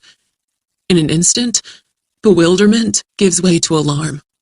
She remembers Tanner Walsh responding to the call of something on Ringrock, but he had been sleepwalking.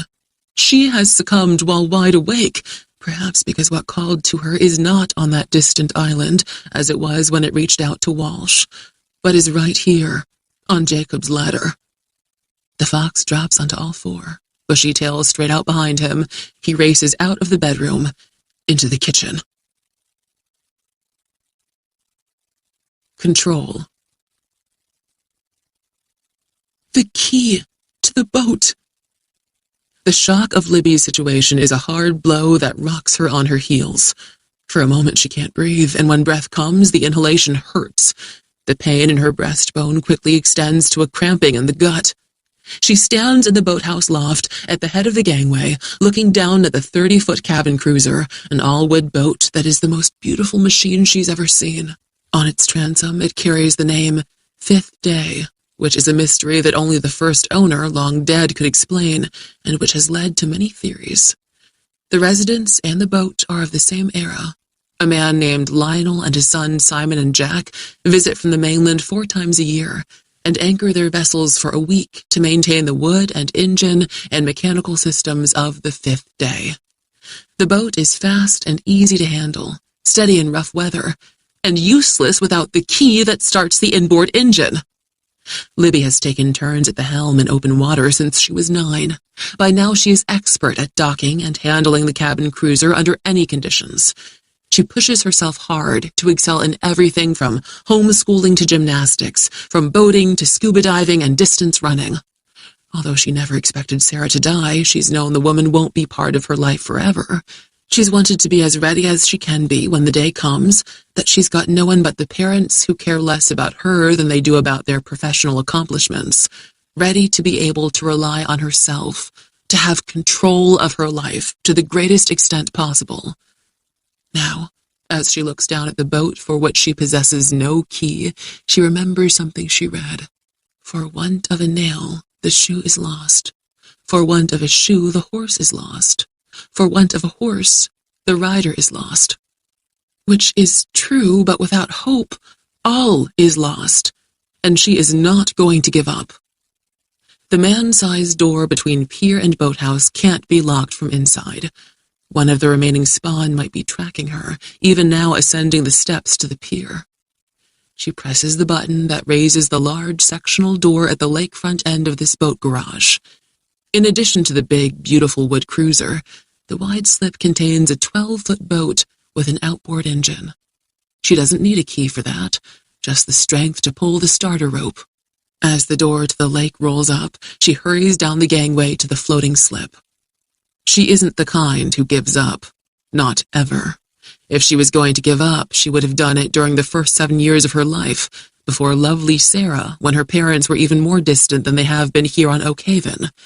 During those years, Libby was entrusted to Clarissa, who deemed the title nanny to be an insult. A 20-something child care specialist, Clarissa earned a degree of some kind that impressed Francesca and Raleigh. She believed in the power of applied psychology, as she put it with a smile, to shape the most stubborn little savage into a model citizen.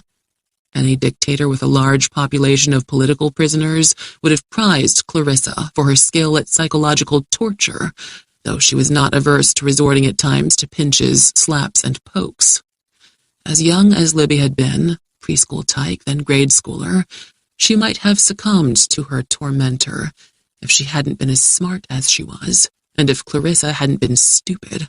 Even so, if Clarissa had been willing to stay with them when they moved to Oak Haven, and if Sarah hadn't wanted the position as a form of penance, by now Libby might have been batshit crazy. You can refuse to give up, but nonetheless be broken in the process of not surrendering. At the foot of the gangway, she hurries across the forward arm of the slip and around to the smaller vessel. It's belayed to cleats fore and aft. The door at the head of the gangway remains closed. Nothing has entered from the pier. She stows the shotgun under the passenger thwart, where it will be somewhat protected from the rain, unties the lines, and swings aboard onto the transom seat. She has to pull the starter rope 3 times, but the engine fires. She throttles up and drives out of the slip, out of the boathouse. The sky is black, and the water is black, and the lightning provides no guidance. Exiting the boathouse, she is pointed due east.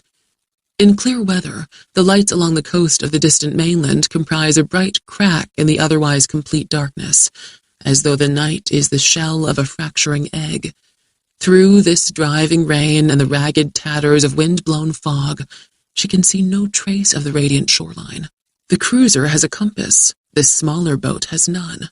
In the crossing, she will be all but blind. With neither a compass nor visual references, disorientation is inevitable, She might believe she's on course for the nearer coast, when in fact she is bound south-southwest, past Ringrock, and into the full length of the Great Lake, where she could find herself many miles from land, out of fuel and adrift.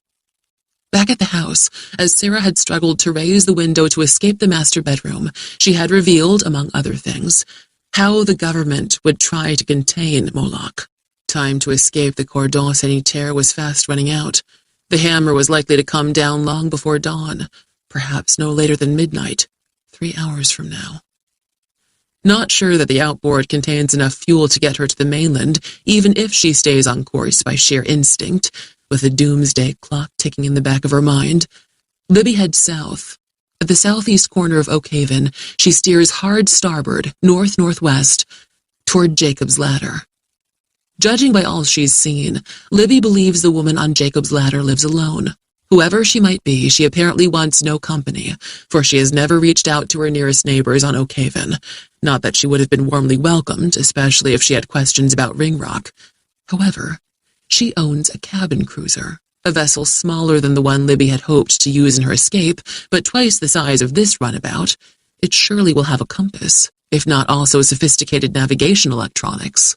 The woman has sometimes cruised close to Oakhaven when Libby has been playing in the yard and has been friendly enough to wave. Likewise, when Libby has taken this outboard for a spin and has seen the woman on the pier along her shore or on the bluff where the small stone house stands, they have waved at each other. The crossing between the two islands is less daunting than the long journey to the mainland. Even in this foul weather, the lights of the Oakhaven house might not sluice away in the rain behind her before the lights on Jacob's Ladder swell into view. And if she is left without a guiding light either behind or ahead, the period of blind progress should be so short that she'll be able to avoid deviating radically from the correct course. Lightning finds its way to water. The glazed lake seems to have no more depth than a mirror. The wind keens, as though mourning the world, and Libby is alone as the night washes toward the apocalypse or mere Armageddon. Down the drain. Katie feels as if she has awakened, not just from a state of dark enchantment, but also from the corrupt and mad world in which she has been living, into one even darker and more insane. In the world fashioned by the nihilists who have ruled it for more than half a century, where children and their grandparents can be gunned down in an ice cream shop on a Sunday morning by men who pay no price for their actions, at least no hostile and mysterious entities had been in the cellar, no sirens speaking out of the plumbing to call her to the rocks of ruin. Katie hurries from her bedroom into the kitchen, where the susurrant voices, capable of casting a hypnotic net over a listener, are spinning their audio filaments of attraction out of the drain. Somewhat to her surprise, to shield herself from the influence of that eerie chorus, she concentrates on the last 4 lines from The Hollow Men by T.S. Eliot, chanting them over and over as she uncaps the gallon of drain cleaner and pours it into the sink. This is the way the world ends. This is the way the world ends. This is the way the world ends. Not with a bang, but a whimper. Michael J. jumps onto a dining chair and watches intently, as though prepared to spring across the table and administer another bloodless nip if Katie slides away into a trance. This is the way the world ends. She doesn't think that whatever's whispering out of the drain is able to ascend through it, at least not in sufficient numbers to be a threat, because if that were the case, then they would already have erupted into the kitchen. She also doubts that the toxic substances she's pouring into the pipe will kill whatever is calling to her, but even a mild acid and bleach should be unpleasant enough to make the horde relent. This is the way the world ends. Finished with the drain cleaner, she quickly uncaps the gallon of Clorox. The whispering has subsided a little. She tips the mouth of the jug into the drain. Astringent bleach fumes steal her breath, and she turns her head to the right, seeking fresher air, rasping out the lines from Eliot's poem. Not with a bang, but a whimper. When the gallon is drained, she caps the jug and sets it aside and replaces the sink basket. She twists the inner unit, creating a watertight seal, which also blocks the fumes rising from the drain. the whispering has stopped. She turns away from the sink, taking deep breaths of clean air. When her family had been ripped away from her, she'd had no one but herself, but at least she possessed the power to fantasize about vengeance and ultimately to decide to live for the promise. If she had nothing else, she'd had the free will to shape her future, as grim and diminished as it might be. This evening, however, for a few terrible minutes, even free will had been taken from her, that most basic and vital gift of human existence. She had been enslaved. If it can happen once, it can happen again. From his perch on the chair, the fox watches her. He lifts his head, listening and sniffing. He drops down to the floor and returns to the sofa cushion that she has provided for his bed and curls up on it and rests his chin on one paw. Katie can't stop shaking. Her father had been afflicted with familial tremors, benign but annoying, that came and went. Red wine could often fade them. She returns to the table and picks up her glass and drains what wine remains in it, medicating herself. Still trembling, she stands looking at the ceiling, listening to the rain drumming on the slate tiles. Raleigh considers Moloch. 6 years before the crisis on Ringrock, from his personal archives as preserved in a high-security cloud account. Let's dismiss with jargon and $100 words. Let's render it down to language that anyone can understand. Even the most benighted of the great unwashed who don't recognize that science is the last bastion of honest individuals of every gender and race. 5 considerations will give you a basic grasp of the organism that I prefer to call Proteus, but that has been named Moloch by several of my associates who are of a more flamboyant nature than I. First, we know that all the matter in the universe was made from positive energy. At the moment of the Big Bang, there was no matter, only energy. By positive energy, I'm not making reference to the power of positive thinking and other self-improvement psychobabble with which credulous individuals stuff their heads. Anyone who is interested in reading further about energy would do well to refer to F.J. Dyson's Order of Merit table of the 9 forms of energy and the associated material to which this will lead you. Second, as living beings, creatures made of matter, we sustain and grow and remain motive by ingesting other matter, our food. Third, now imagine, if you can, a life form that feeds on matter just as we do, but also can feed on energy, sunlight, heat, microwave radiation, and build matter from it as easily as it does from ingesting other matter. 4. Further imagine that this life form can produce new cells and organize them into tissues and complex organs thousands of times faster than we do. 5. Such a life form should be immortal. Assuming that the carbon dating of its dense shell has provided reliable data, and that it is not the sole specimen of its kind, it should have become the dominant, if not only life form in the entire universe millions of years ago. With those 5 considerations firmly in mind, there are 3 primary questions to consider. 1.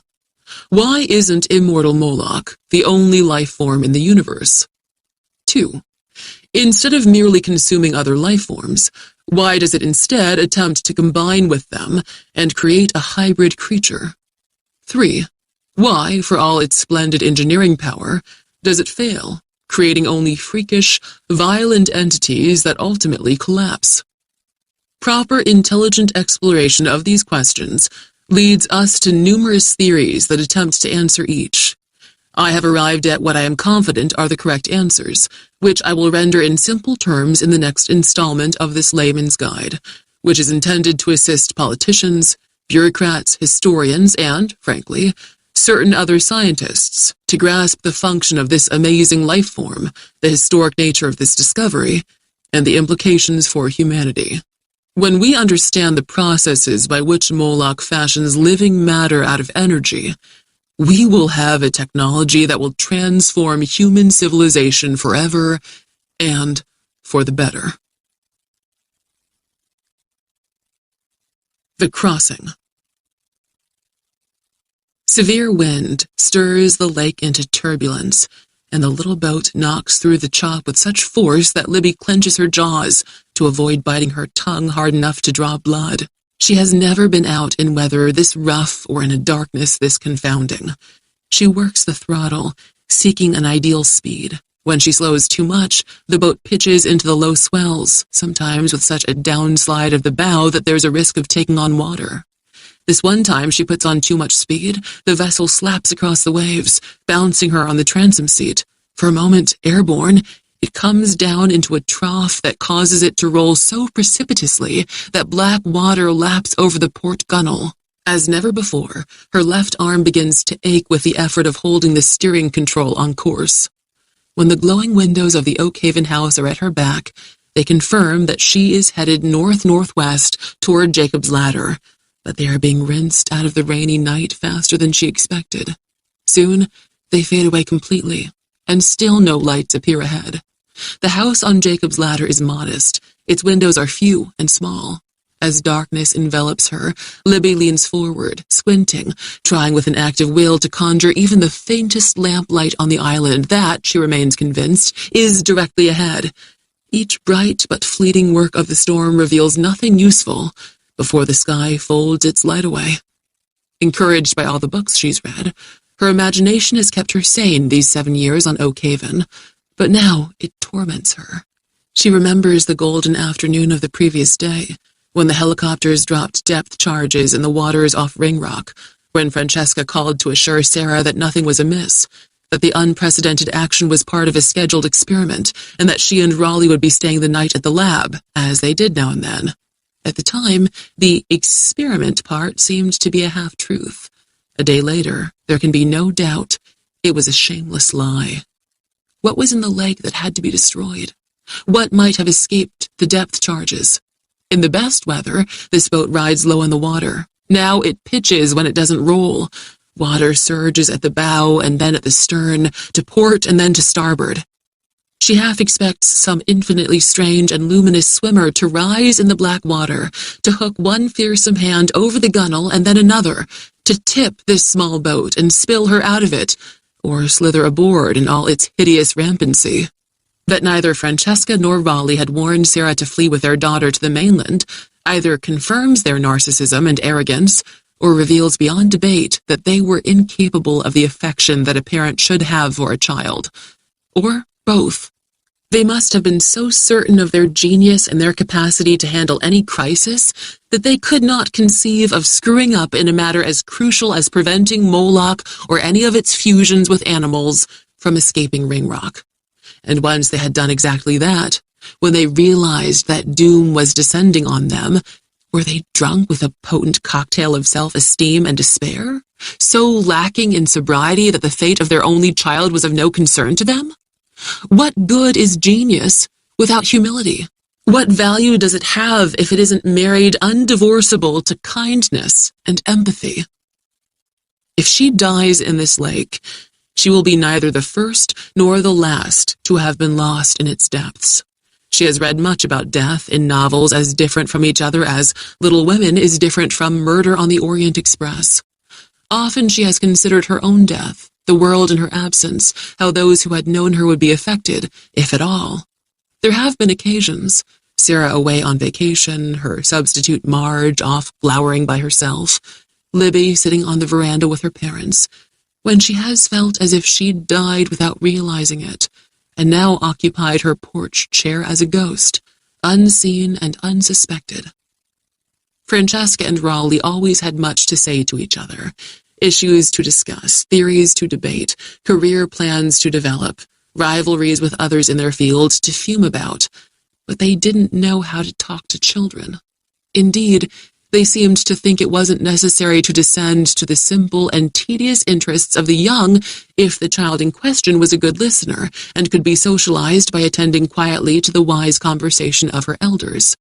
With her parents gone, by their deaths having earned her pity though not her grief, and with extreme peril awakening her to the full realization of who she has become, Libby knows that their indifference motivated her to be what they were not, to have what they would not give.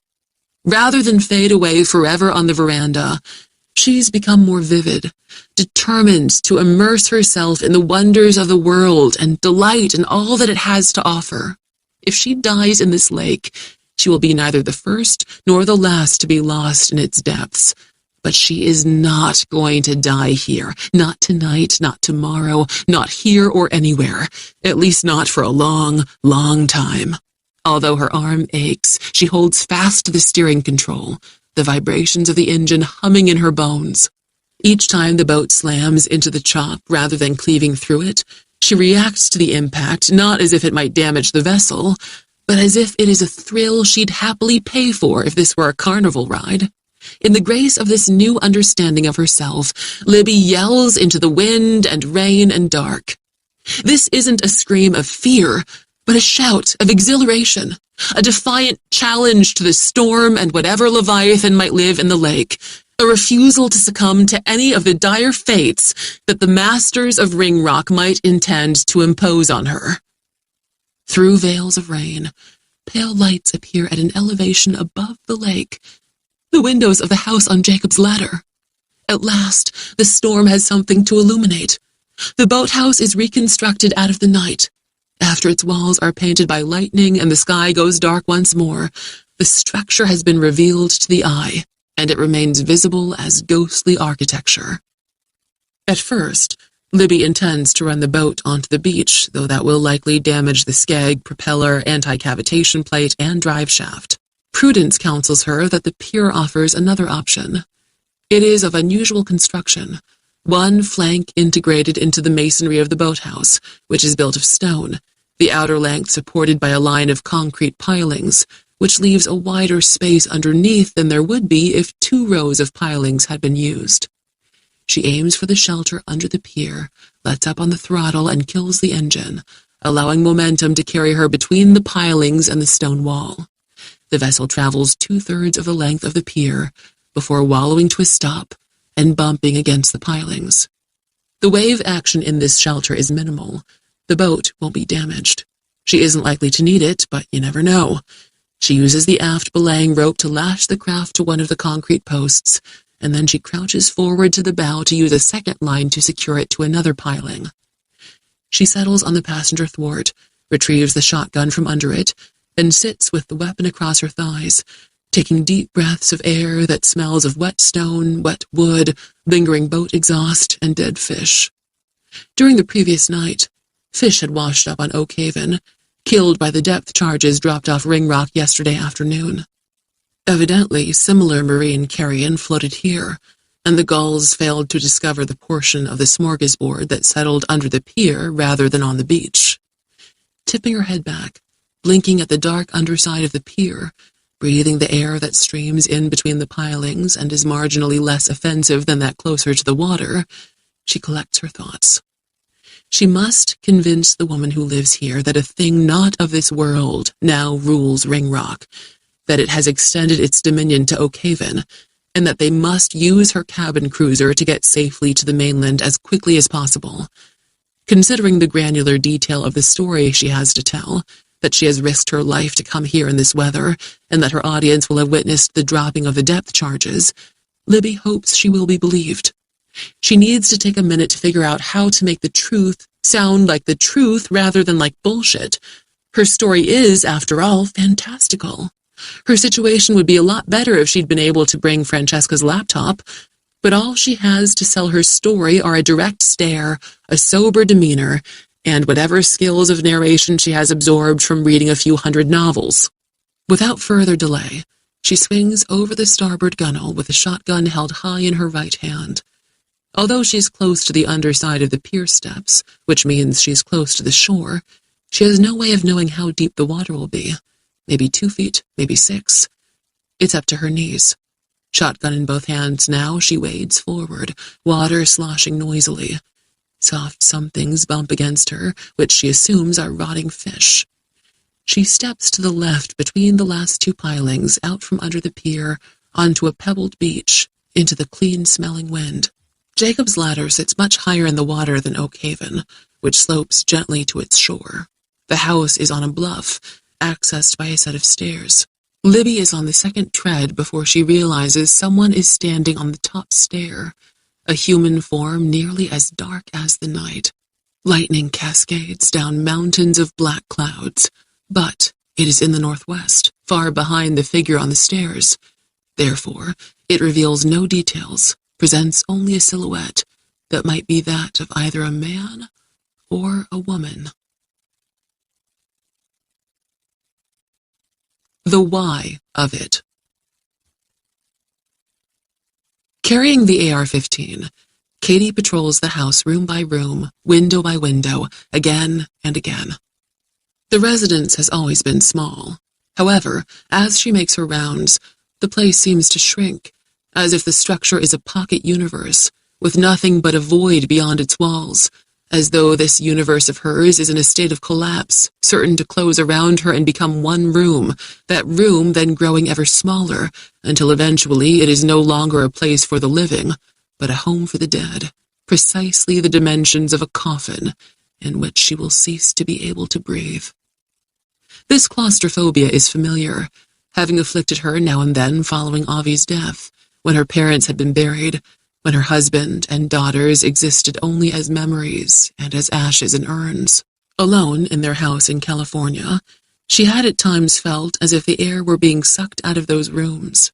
She desperately needed to get outside, onto a patio, into the yard, to be able to fill her lungs. She suffered nightmares in which, though the house didn't shrink, the windows became as small as postage stamps, the doors no bigger than postcards, so that she could not escape. Now, as she walks the residence on Jacob's ladder, her distress has the same cause. It isn't grief or loneliness or fear that makes her feel as though she is being encased and crushed and smothered by the very place that should be a nurturing refuge. In fact, the sense of being weighed down and compressed to destruction has nothing to do with the house, nor is it mostly related to the strangeness of recent events and the threat embodied in them. As always, when this phobic reaction overtakes her, the cause is largely the same, her inability to understand why. What is happening matters to her less than why, because what happened is always known sooner or later, but the why of it, the true reason why, is often not revealed. And as long as the why remains a mystery, the what will surely happen again and again. There will never be any relief from it. She is in her studio when the sound that is not thunder, the low rumbling, trembles through the house. This time, she is sure it comes from the cellar. She stares at the floor for a minute until the sound fades, and then she continues her restless patrol. Why? Why do the authorities allow the criminal gangs that terrorize neighborhoods and entire cities to thrive as they do? Politicians, attorney generals, district attorneys, and the FBI have the power to destroy the gangs and prevent most of the crimes they commit. The murdering and raping and human trafficking and the endless flood of drugs across the border, the hateful murdering of faithful husbands and little girls in their Sunday dresses. Yet the people with the power to stop men like Kamal and Lupo and Parker often facilitate their activities. Maybe the majority of politicians and their appointees are corrupt, but not all. Are those uncorrupted individuals so often ineffective because they are cowards or lazy or stupid? Does loyalty to party, class, club, or ideology matter to them more than doing what is right? Why? Why can't such people see that the crime and anarchy they permit to flourish in poor and middle-class neighborhoods will eventually metastasize into the enclaves of the elite where they live their privileged lives? Why do they have contempt for those not in their circle? Why can't they see that being of the people, rather than ruling over them, is the only way that they themselves will survive? Katie is in the hallway, when from the cellar come a crash and protracted clatter, as though something is shaking the supplies off the shelves down there. The commotion subsides into silence, and she continues to the kitchen. The house isn't really shrinking, but her options are, which exacerbates her claustrophobia. Until now, the choice has been hers to stay here or brave the night, But if what lives below decides to ascend and she can't defend against it, her only choice will be the night. Whatever horror has been unleashed on Ringrock, it will prove to be the work of a better class of people, highly educated and sophisticated, but in one lethal respect alike to Hamal and Lupo and Parker, infected with the same grotesquely high self-esteem common to psychotic gangsters, with the same arrogance, with the same lack of humility and empathy, with the same dangerous incapacity for self-reflection. Although she doesn't yet know what has happened on Ringrock, she does know the kind of people who have done it. Even when she knows what, there will be no satisfying why. The thing that scares her the most, brings the walls in around her and lowers the ceiling, is that the people who pursued this reckless course and took inadequate precautions will have an explanation of their actions, the why, that will seem lunatic to all sane men and women. They won't examine their consciences to find their true motivations, for their self-image is only an image. No substance under it exists to be probed. They'll learn nothing from catastrophe. The dread of facing some enemy unknown and unknowable, the strangeness and extreme nature of the threat, and the immediacy of it bring her to a point when she will either crack or experience a satori, a sudden enlightenment that might relieve her stress. She does not crack. Childless and widowed, to cope with her losses, she has sought, irrationally she now realizes, to understand evil, even to concretize it in a visual metaphor within a painting that says to the mind and heart, "This is why." Now she arrives at the realization that the why of evil is not to be found anywhere in the flaws of society or its institutions, nor can it be pinned down by even the most erudite and loquacious philosopher. The why of evil is in the human soul, which can't be examined with a CT scan or MRI to locate a dark mass, or dissected in an autopsy to learn in what artery the calcification proved mortal. Evil is a mystery for theologians, of which she is not one. Evil is irrational. There is no why formed so complete that it will satisfy her. Rather than spend her life in a fruitless effort to understand evil and those who commit it, she can do no more and no less than resist it. She'd taken it upon herself to view the promise as having two parts, to live and to understand the why of what happened. Now she realizes that the second part is to resist. When, once again, Katie enters the kitchen, the fox has moved from the sofa cushion to one of the dining chairs, where he sits alert, as he had been when she'd flooded the sink with bleach and drain cleaner. Perhaps the noise in the cellar convinces him that he is safer when he is at a distance from the floor. At the sight of Michael J., Katie finds it easier to breathe. If the ceiling had lowered, now it rises to its former height, and the walls no longer seem to be closing in on her. "When all this is behind us," she says, "I want to paint your portrait, Mr. Fox. Not from memory either, but from life. Stay with me. Trust me." The Devil of the Stairs. When lightning steps down the clouds again, details of the figure at the head of the stairs remain unexposed, though, judging by the silhouette, Libby is pretty sure it's a man. She's been under the impression that the woman she saw on Jacob's ladder lives here alone. Maybe she's mistaken. The guy up there appears to be looking toward her. Although the night is deeply dark, he must see her directly below him, but he doesn't ask who she is or why she's here. Libby takes the initiative, raising her voice to compete with the wind and rain. "I've come over from Oak Haven. My name's Libby." He doesn't answer or move, just stands like a totem carved out of stone by a superstitious sculptor who placed him there to ward off the spirits of those who drowned in the lake. "I need to get to the mainland," she shouts. "I can't make it there in my small runabout." Still, he says nothing, though he raises his arms and, once more backlighted by the storm, seems to mimic the pulling of ropes, as if to ring a carillon of cathedral bells, like the hunchback in that old movie about Notre Dame that Sarah enjoyed so much. Maybe he's drunk or of diminished mental capacity, which would explain why he's out in the storm. His silhouette suggests that he isn't wearing a rain slicker. Libby can't stand here shouting about Ringrock and monsters and expect to be convincing. She climbs another step. The man speaks, but without sufficient force to be heard above the skirling wind. "I can't hear you," she shouts. He ceases pulling non-existent ropes and raises his voice. "Mother? Mother, is that you?" "No," she calls back.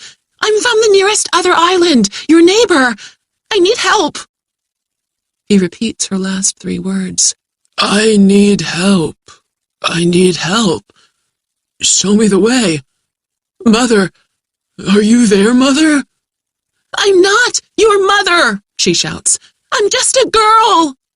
"What's happening to Mother? Help me find Mother!"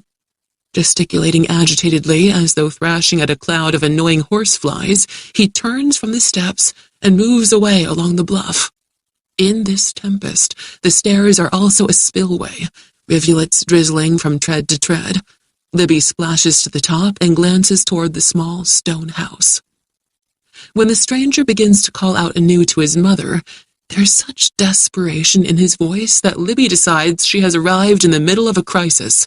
The best thing she can do is assist in the search. The sooner they find the missing woman, the sooner this man might be persuaded to take her to the mainland. Following him, she asks, "What's her name? Your mother's name?" He might indeed be drunk, for he lurches as if shoved this way and that by unseen tormentors. The wind is strong, but not powerful enough to stagger him. He halts and executes a stumbling turn, with the evident intent of returning the way he came. Instead, he grasps his head with both hands and, still the shadow of a man, drops to his knees, issuing an animal bleat of terrible pain and mental anguish, a sound beyond the capacity of a human voice.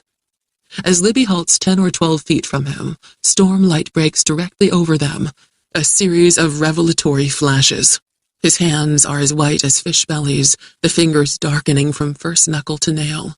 The nails are, in fact, talons that claw blood from the mottled skin of his hairless scalp.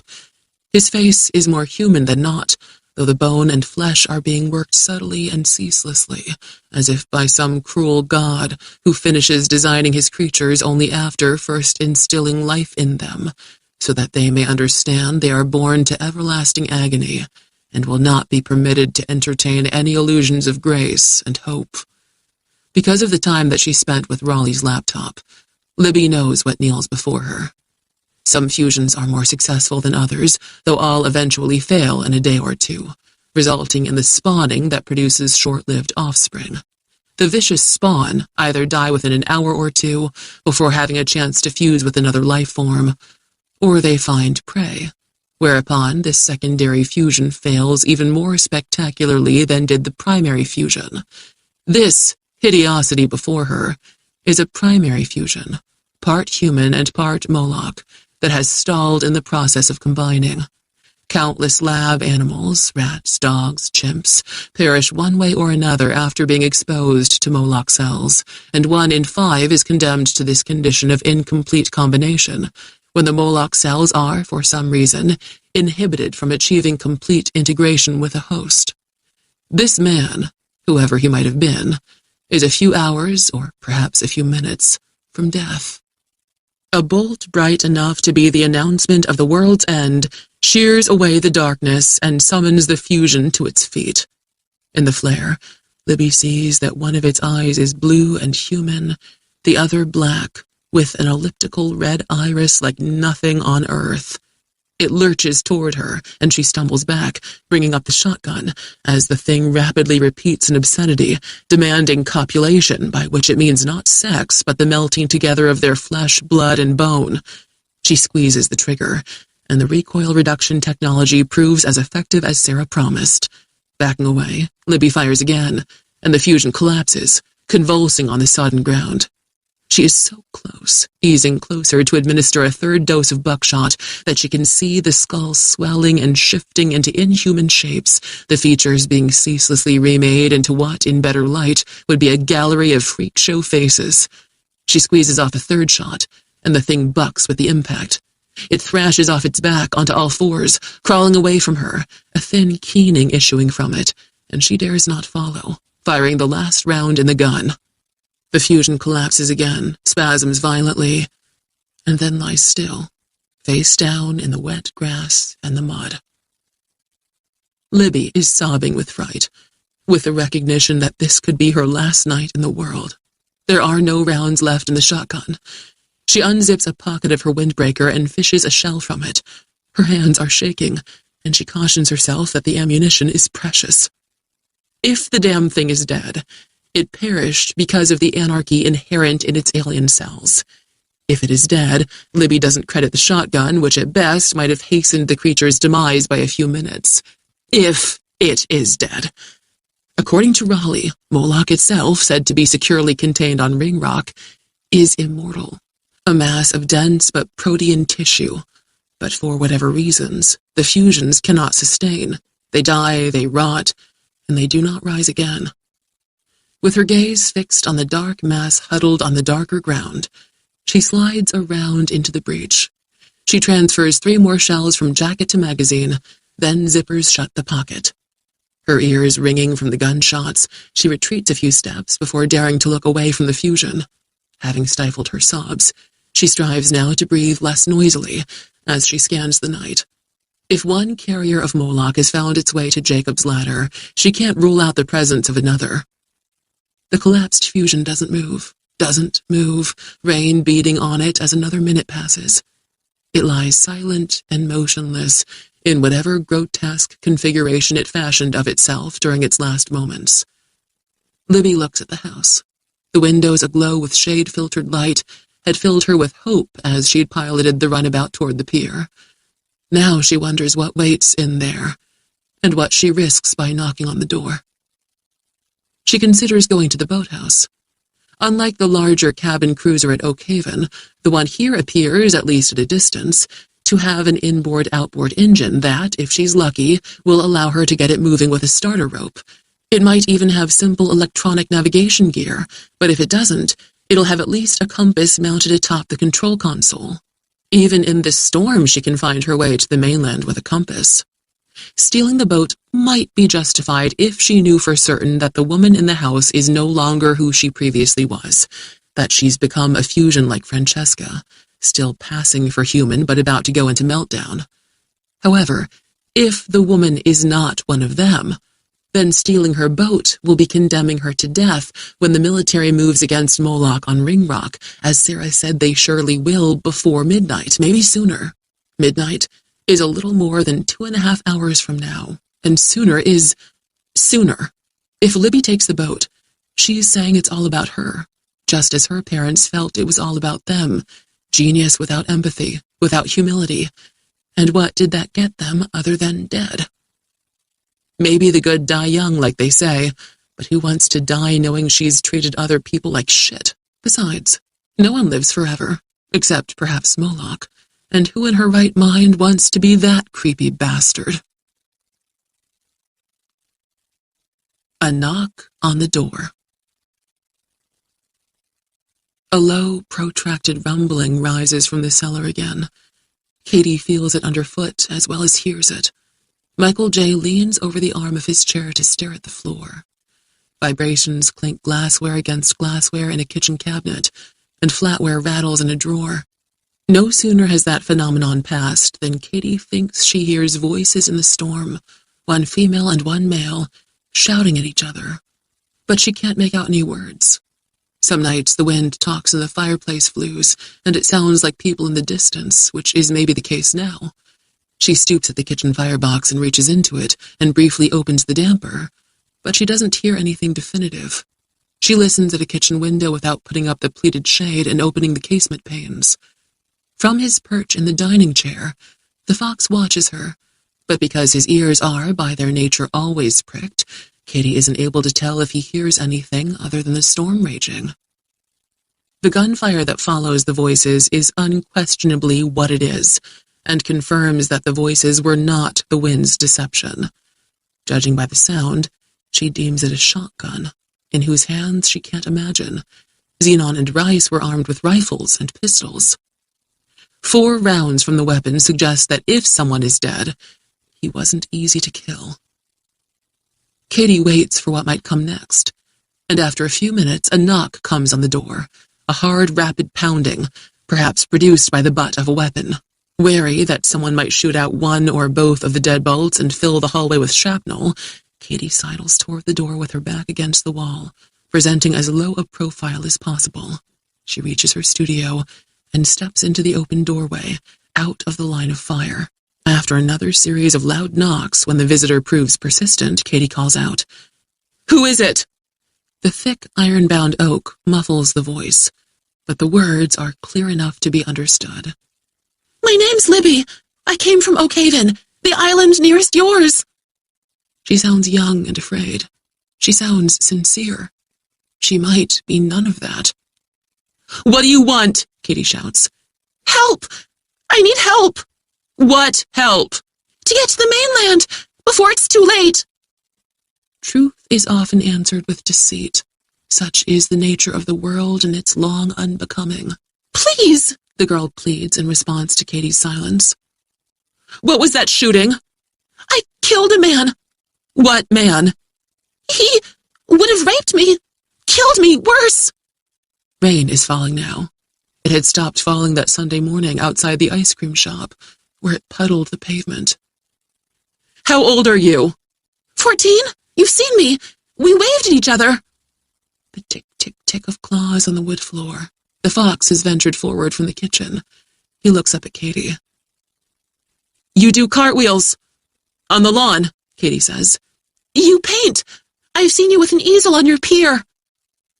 Considering the mysterious nature of this world, Katie wonders if it might be possible that this girl is the spiritual cognate of one of her daughters, brought here so that Katie can do for her what she couldn't do for her beloved Penny and Regina, and, by doing so, begin to better fulfill the promise that she had made to Avi. She returns to the hall, moves past the fox to the door. "I'm letting you in." "Thank God. Thank you." Disengaging the first deadbolt, Katie says. "I have a gun," the girl says. "I won't put mine down." "How stupid if we shot each other." "I'll put it down when I know you're human." Katie hesitates with her fingers on the thumb turn of the second deadbolt. When I know you're human. During the past 30 hours or so, her imagination has ventured into territory that she has never previously explored, and now it leads her onto a path darker than those before it. She unlocks the door and backs off a few steps. With the AR-15 held at the ready, she says, "All right, come in, Libby." The door opens, and the girl crosses the threshold, holding a pistol-grip shotgun in both hands. She's wearing a waterproof jacket, but is otherwise soaked, pale, shivering. If a fever of fear sings in her mental wires, her expression is nevertheless one of resolve, her jaws clenched, lips compressed, eyes narrow with suspicion. The girl doesn't use a hand to close the door, but shoves it shut with her body and stands with her back against it. "What's your name?" "Kate. People call me Katie. Or they used to." "That's a fox." "Not just any fox. His name's Michael J." "You have a fox for a pet?" "He's not a pet." "Then what is he? He seems tame." "He wanted inside because he's afraid of what's out there. I suspect he knows more about it than I do, since I know little more than nothing." "I know too much," the girl says. "Then come to the kitchen and tell me." Katie lowers the AR-15, not because she is confident that the girl is incapable of deceit, but because she cannot kill a child. If Libby is not what she seems, then Katie will be riddled with buckshot and follow her family to the grave. To die rather than kill a child is not a failure to keep the promise, but an honoring of it. Those who murder children have killed their own souls and exist rather than live, and neither live nor exist in any world to come. Lowering the shotgun, Libby says, "We're running out of time. We can't stay here. I'll tell you everything I know on the way to the mainland or when we get there. My runabout has no compass, too little fuel. Your cabin cruiser is what we need." "It's no use to us. It's disabled." The girl looks stricken. "Disabled? How?" "Someone wanted to be sure I couldn't use it, took the engine. Maybe the man you shot, though there were 2 who put ashore here this morning. ISA agents. The girl shakes her head. Her wet hair flings off raindrops. But we've got to get out of here, to the mainland, or we'll die. I'm not sure if even that's far enough. Kitty goes to her and puts an arm around her and leads her, preceded by the fox, into the kitchen. If we're out of time, we're out of it together, and at least not each alone. But one thing I know. Just when you think it's over for you, it isn't. Raleigh answers Raleigh. 6 years before the crisis on Ringrock, from his personal archives as preserved in a high-security cloud account. Herewith, I will provide answers to the 3 primary questions that I previously posed. I will use the simplest possible language in the interest of informing the general public when security on the project is lifted, as well as some among my colleagues who embrace unsupportable theories with the tenacity of ticks. Considering its talent for engineering complex hybrid living systems at a pace faster than God is purported to have taken to populate the Earth with its vast zoology, why isn't Moloch the only life form in the universe? The answer has 3 parts. First, the universe must be even more fecund than we have imagined in our wildest dreams, with an infinite number of planets that support life. In an infinite world scenario, an entity like Moloch could spend eternity conquering a planet every year or 2 and never half finish the job. Second, Moloch is a builder of biological civilizations, not necessarily technological ones. Consider how it travels across the light years, not in a ship, but armored in its incredible shell, deep in a condition of stasis, apparently drifting as the solar winds and other forces either push or pull it, dreaming away the centuries. As such, it might encounter an inhabited planet only once every few thousand years. Third, if Moloch is intelligent, an issue that may never be resolved, its intelligence is far, far different from ours. For one thing, as perhaps a unique organism, alone of its kind, it has no language and needs none. It is a different order of being from us. Humanity finds purpose mostly in conquering one thing or another: territory, other people, the many limitations of nature, ignorance. If intelligent, Moloch might have no interest in conquering worlds. Although it seems to be a predator and conqueror, the entity's purpose might be something else entirely, which I will address quite satisfactorily below. Next question. Instead of merely consuming other life forms, why does Moloch attempt to combine with them and create hybrid creatures? The answer has 2 parts. First, as previously noted, Moloch is able to feed on energy, light, heat, gravity, and create matter from it. Therefore, it never needs to consume other creatures, and it does not consume them, despite appearances to the contrary, per the following paragraph. Second, Moloch is an incredibly condensed data storage system of astonishing capacity, carrying in its flesh the DNA of perhaps millions of species from an unknowable number of planets. After almost 7 years of study, I'm confident to declare that we should think of this entity in unconventional ways, and, in addition to the 2 that follow, I invite other hypotheses by those of you who can exercise their imaginations on more than a superficial level. Consider that Moloch, a name that needs reconsideration, might be a biological librarian, combining with other species only for the purpose of fully understanding the genome of each and storing it for posterity. Or perhaps it is a visual artist that takes as its sole purpose and satisfaction the creation of art, by which I mean the myriad hybrids it is capable of engineering. It is both artist and audience, which makes it among those most superlative of artists who create not to please critics or collectors, but for no other purpose than to make art. The hybrids might be horrific to us, but wise men have long noted that beauty is in the eye of the beholder. In that case, Moloch, such an unfortunate name, is both the maker and the most sophisticated beholder of its art. Again, think outside the box. Next question. Why, for all its engineering power, does it fail, creating only freakish, violent entities that ultimately collapse. I can see three possible answers. First, assuming it's a biological librarian, then perhaps it intends only to copy the genome of the specimen and telemetrically transmit the data to the mother mass in the shell. The hybrid, then, is nothing more than the mechanism by which this is accomplished. There is no intent for the hybrid to live past completion of its purpose. This requires us to assume that it has no moral compunction regarding the destruction of even intelligent specimens, but we need also to consider that, by its standards, we do not seem intelligent. Second, if it is creating art, then, like many artists, Moloch may have a tendency to nihilism. Its intention might be to express, with irony, the meaninglessness of existence. Third, if it's in fact tens of millions of years old, as the carbon dating of its shell and certain tests of its protean tissue tell us it is, who is to say that it has not gone senile, or even insane? Unlike scientists, artists do go mad with some frequency, cutting off their ears, biting on shotgun barrels, murdering their mistresses, and so forth. I am attaching herewith a lengthy list of painters, sculptors, musicians, writers, filmmakers, and actors who have either been committed to psychiatric wards at various times, been sent for the remainder of their lives to sanatoriums and asylums, been sequestered by their embarrassed families, or have committed suicide while leaving incomprehensible notes that prove their minds were deeply unsound. I invite the more imaginative members of the team to conceive of other purposes, no matter how exotic, that Moloch might have.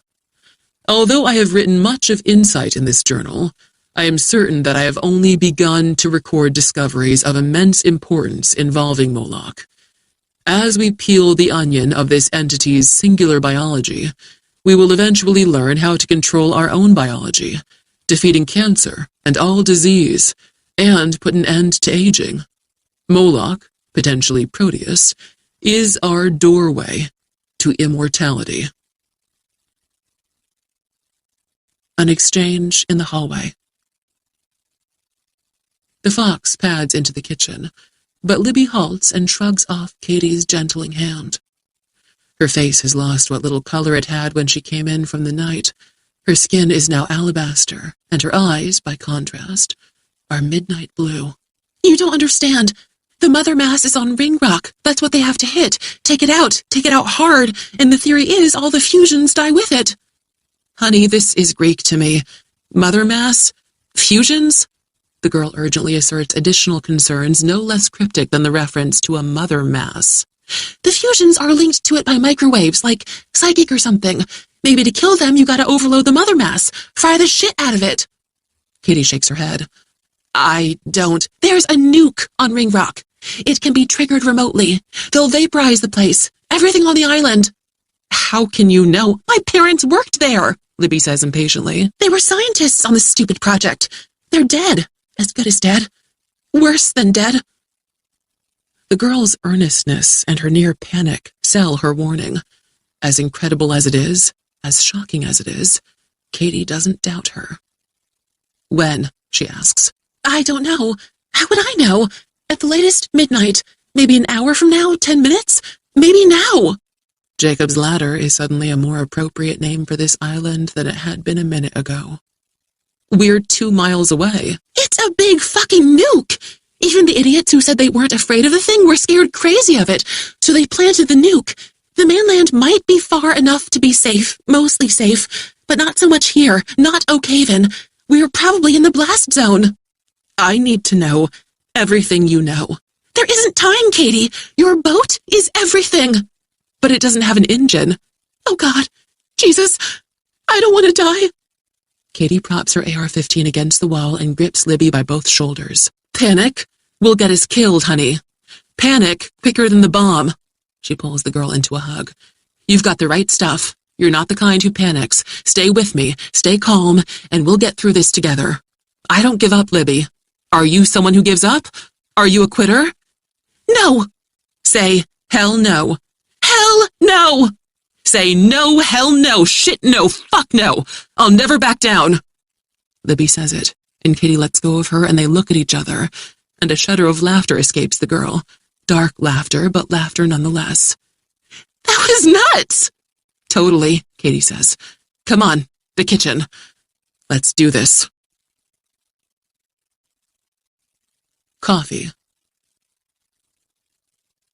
The night is replete with monstrosities slouching through the storm to what purpose none but they can know. And the little stone house, her refuge, is haunted by some basement dweller that, when it chooses to reveal itself, will be nothing as benign as a ghost. If the entire world is not on the brink of cataclysm, Katie and this young girl, this orphan, are balanced on the edge of an abyss, with no apparent way to bridge across it to safety. They need clarity of mind, focus, and luck. Although coffee can't provide the third, it will help with the first two. They don't want a single cup hazelnut or cinnamon roll brew, no decaf, but a full pot of the real stuff taken black, as Libby says she has taken it since she was 7, as Katie has drunk it since the days immediately after her family was ripped from her, when she strove to avoid sleep because of the nightmares that came with it. When the coffee is ready and they are sitting at the table with full mugs in the company of the inquisitive fox, which watches them with an inscrutable expression, Libby continues. Anyway, Sarah's real name was Shelley Framington. An astronaut? Yeah, she was the commander of the International Space Station when the thing was found. She argued they should bring it back on the shuttle, got ground control authority for that. They thought it was an alien artifact, which was a big deal. It wasn't something that could be studied in one of the space station modules. They isolated it on Ringrock, studied it for months before they knew a living thing was in it. I read about it on Valley's laptop. Scared the bejesus out of me, but I didn't know Sarah was really Shelley Framington. She told me tonight, just before she died. 6 years before the crisis on Ringrock. Raleigh summarizes the discovery of the artifact from his personal archives as preserved in a high-security cloud account. Although Air Force Lieutenant Colonel Shelley Framington, a former fighter pilot and subsequently an astronaut, underwent a 3-day debriefing, I feel it is incumbent upon me to synthesize from her exhaustive testimony a simple abstract of the basic facts. This is unfortunately necessary because it has become clear that some who are involved in this project will seize upon insignificant details and inflate their importance in order to support hypotheses that are not in consensus with what most of us have determined after intense study of the alien artifact. As I and my wife were appointed by the President of the United States to plan and manage this most historic investigation, it is within my authority to ensure that the record is not muddied. As commander of the International Space Station, nearing the end of a 6-month tour, Lieutenant Colonel Framington was, on the morning of the find, informed that at some point during the night a sizable object of undetermined nature had lodged between the large solar arrays nearest Node 3, the module named Tranquility. This module contains environmental control systems, life support systems, a toilet, and exercise equipment. The object in question had somehow escaped radar detection while incoming, and no alarm had sounded. There appeared to be no damage to the solar arrays. Attached to Tranquility is that module named Cupola, which was installed in 2010. It provides 7 windows from which the ISS can be observed in its entirety. From Cupola, Commander Framington saw an ellipsoidal object that would eventually prove to be 5 feet 6 inches long and, at its widest point, would have a diameter of 3 feet 4 inches. Judging by all appearances, she believed it was not natural in origin. Commander Framington and a Russian astronaut, Yuri Rogozin, conducted a spacewalk to examine the object. On close inspection, they found it to be pure white, as smooth as glass, of a material not easily identifiable, with no signs of machining or joinery, bearing no insignia or other indication of national origin. Dust grains traveling through space at 70 miles per second will over time abrade any surface, but not this one. Framington and Rogozin agreed that this was neither a natural object nor space junk. There was every reason to believe it was an artificial construct produced by a highly advanced civilization. The object seemed less to be wedged in a gap between solar arrays, than to be holding there by the exertion of some power such as magnetism, as though it might not have been adrift, but might have homed on the space station.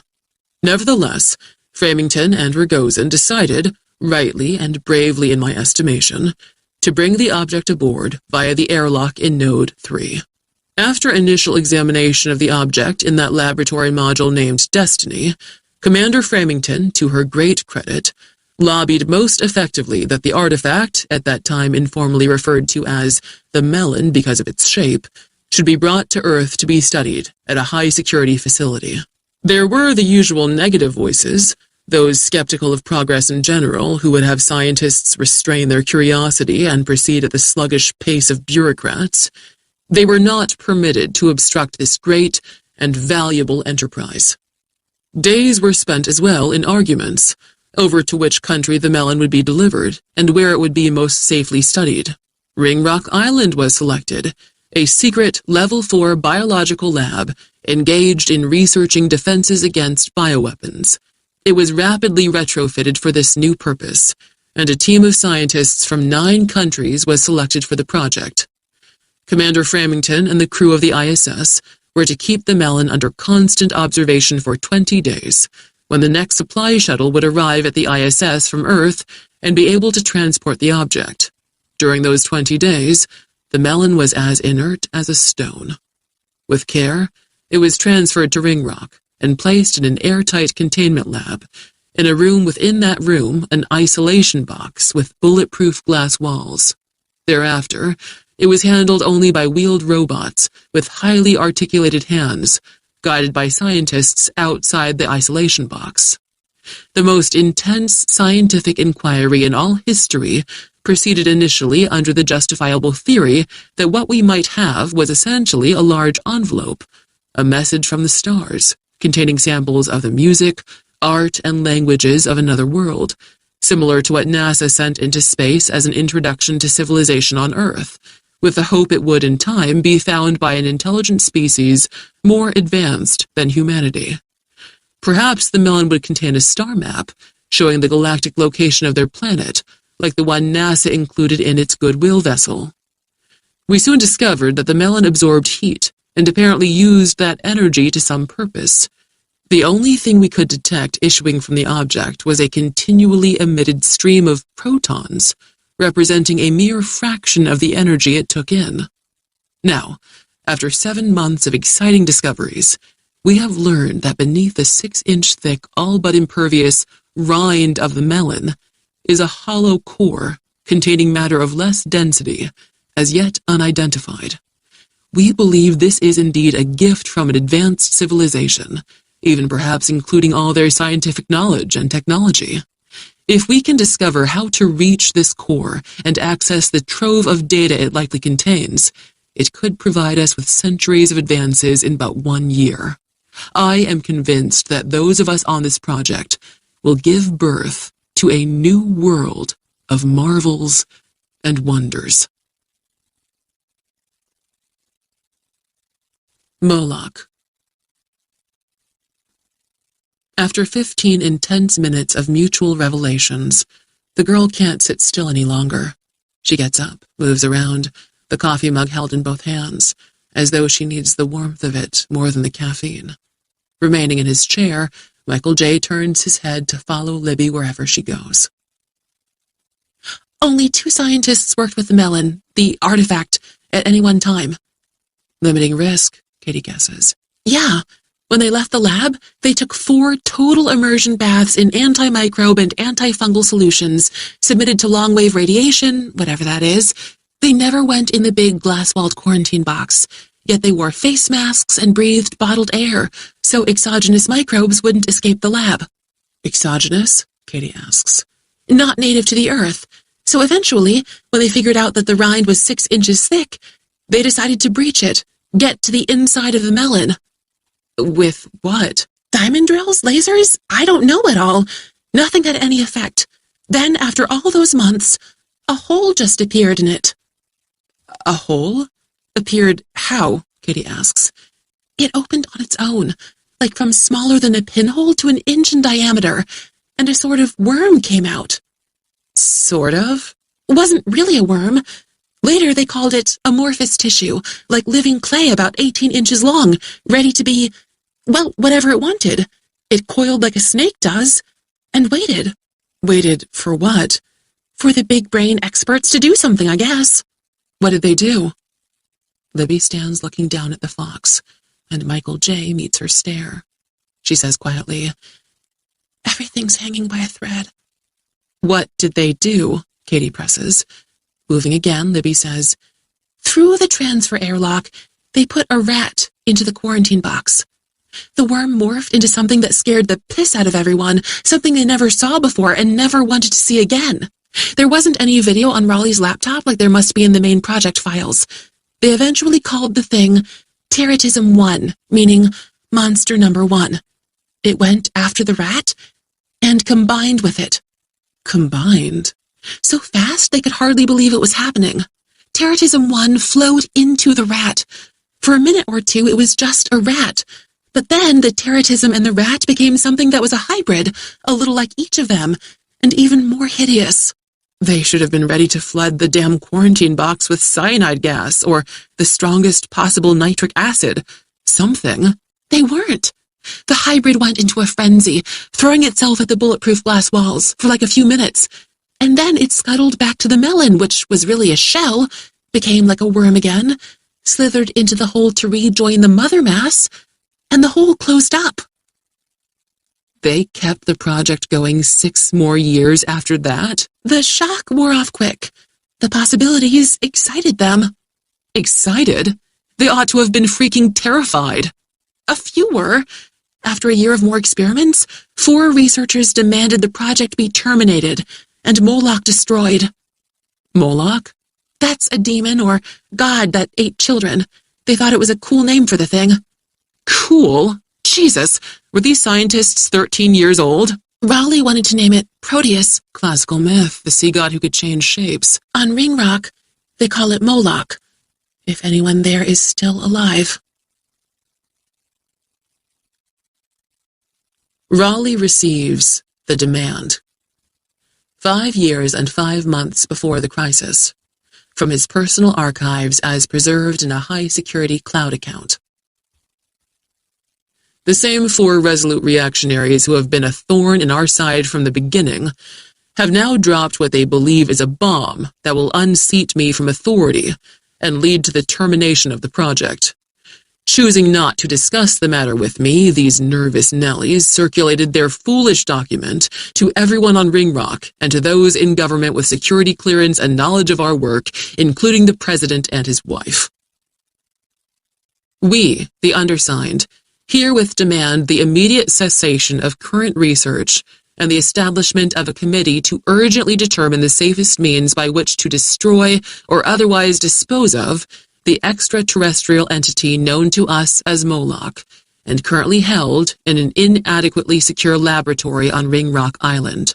Moloch is an entity of amorphous tissue with the potential to mimic any creature whose DNA it absorbs. If even the smallest amount of its substance were to escape confinement, and if that substance were able to grow, replicate, and invade multiple individuals and species, the fate of humanity and all life on Earth would be in the balance. In nearly 20 months, for all our efforts, we have learned strikingly little about this organism, and yet what we have learned is entirely alarming. No single discovery regarding Moloch gives us any reason to suppose that we can learn anything about its cell structure, biological processes, or purpose that will in any way benefit humanity. The argument that in this creature lies biological information that will lead to the cure for cancer and all other diseases is nothing but happy talk based on illogic and self-deception. The nature of this entity is so beyond our comprehension, and will be a century from now, so resistant to all the standard tools of science and such a constant threat to all who attempt to study it, that catastrophe is assured if the project continues. The theory is that Moloch is either a galactic biological librarian or an artist working in the medium of flesh are so ludicrous that we suggest those who entertain such ideas even in passing are, regardless of their credentials, insufficiently serious to be trusted to grasp the extreme danger posed by this entity and to keep safe the earth and its creatures. Reason leads us all but inevitably to the conclusion that Moloch is not of nature born, that its shell is not the product of evolution, but was engineered along with its occupant by some extraterrestrial species to serve as a weapon to which only its creators were immune. Perhaps such weapons were unleashed in great numbers on an enemy beyond our comprehension, at the far end of the Milky Way, or even in another galaxy. We are capable of imagining that the ETs who created this thing might have been paranoid racists who feared there might be intelligent species on other planets and sent vast numbers of Molochs into space to ensure that they would never encounter a threat by a species of higher intelligence than their own. We respectfully but adamantly demand that the entity known as Moloch be destroyed if a method of certain destruction can be agreed upon. In the event that it is determined that no lethal option can be guaranteed, we further demand that steps be taken, simultaneous with the committee's deliberations, to study by what means the entity could be safely encased and contained long enough to return it to space on a trajectory that will take it beyond this solar system. Francesca and I thought we had surrounded ourselves with visionaries and individuals of courage. Instead, 4 of them have proven to be intellectually blind and spineless cowards. We have taken steps to prevent these misguided individuals from interfering with this vital research, which has unlimited positive potential for humanity. Eager to be part of this historic endeavor, they originally signed non-disclosure agreements with more teeth than a shark. They forfeited their right to adjudication of disputes in a civilian court of law. They further agreed to abide by the decision of a military tribunal. Should they reveal anything whatsoever about this project to anyone not already privy to it, they can be fined $5 million for each violation and receive a sentence of 10 years in prison without recourse to appeal. Now that they have made their threat, they are all under surveillance 24/7, their every action observed and every word they speak recorded. Should one of them make an attempt to contact a member of Congress, a journalist, or another problematic person, action of the greatest severity will be taken to stop them.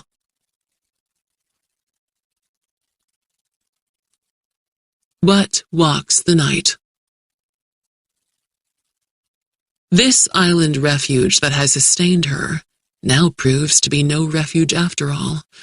For these days, the world is ruled by arrogant narcissists who have exchanged their souls for the promise of power. And in spite of all their talk about justice and the betterment of the people, they care not for any but themselves. In their high hubris, they are masters of destruction and press their many kinds of ruination into every crack and crevice, so that even the most remote sanctuary will, in time, receive the consequences of their insanity. Katie has barely been able to manage her sense of urgency since hearing the word nuke, and because of the grim revelations that followed, her nerves have frayed further.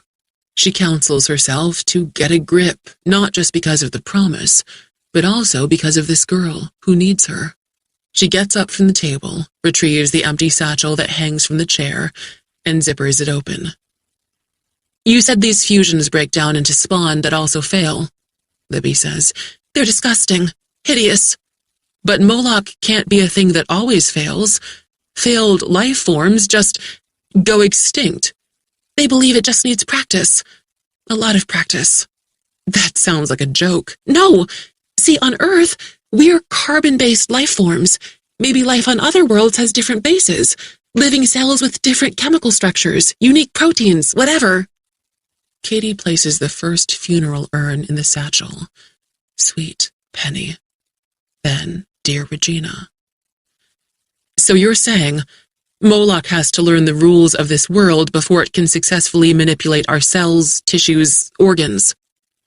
The reality of the cremated remains vies with the unreality of a voracious shape-changer from another world for the best definition of horror, no contest.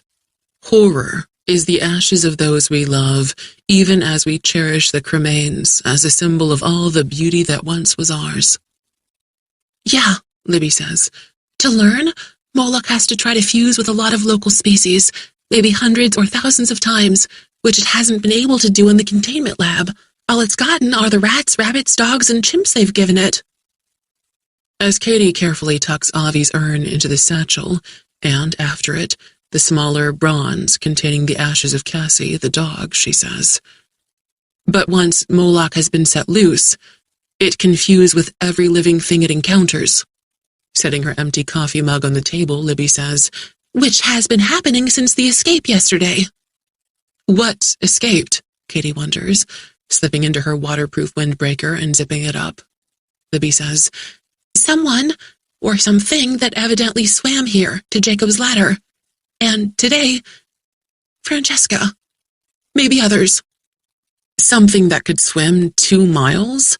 A fusion could be part a marine animal from another world, something that once swam an alien ocean. Hurrying to the pantry, opening the door, Katie says, go on. When it got here to Jacob's ladder, I don't know, maybe it shifted into yet another form, a land animal, something that climbs well. Maybe that's what you heard on your roof. In the pantry, Katie sweeps from a shelf packages of pasta, crackling bags of corn chips, bags of dried beans, plastic jars full of dry roasted peanuts. At the back of the bare shelf, a sliding panel reveals a foot-deep recess. A small backpack is crammed into that space. It contains 25 banded packets of $100 bills, a total of $250,000. As Katie comes out of the pantry, shrugging her arms through the shoulder straps of the backpack and then adjusting the hip belt, a protracted rumble rises from the cellar. Glasses against glasses, dishes against bowls, pans against pots. The contents of cabinets clink and clatter. The floorboards creak. The fox leaps off his chair and sprints into the hall. He pauses there to look back at them, hackles raised, tail lowered, legs tensed. When the disturbance passes, and the only sound is the storm shattering its substance against the slate roof tiles, Libby says, that's what you told me about, over coffee. Katie finishes securing the backpack. I don't know what's down there. Maybe I sort of do. Yeah, well, I don't need to know.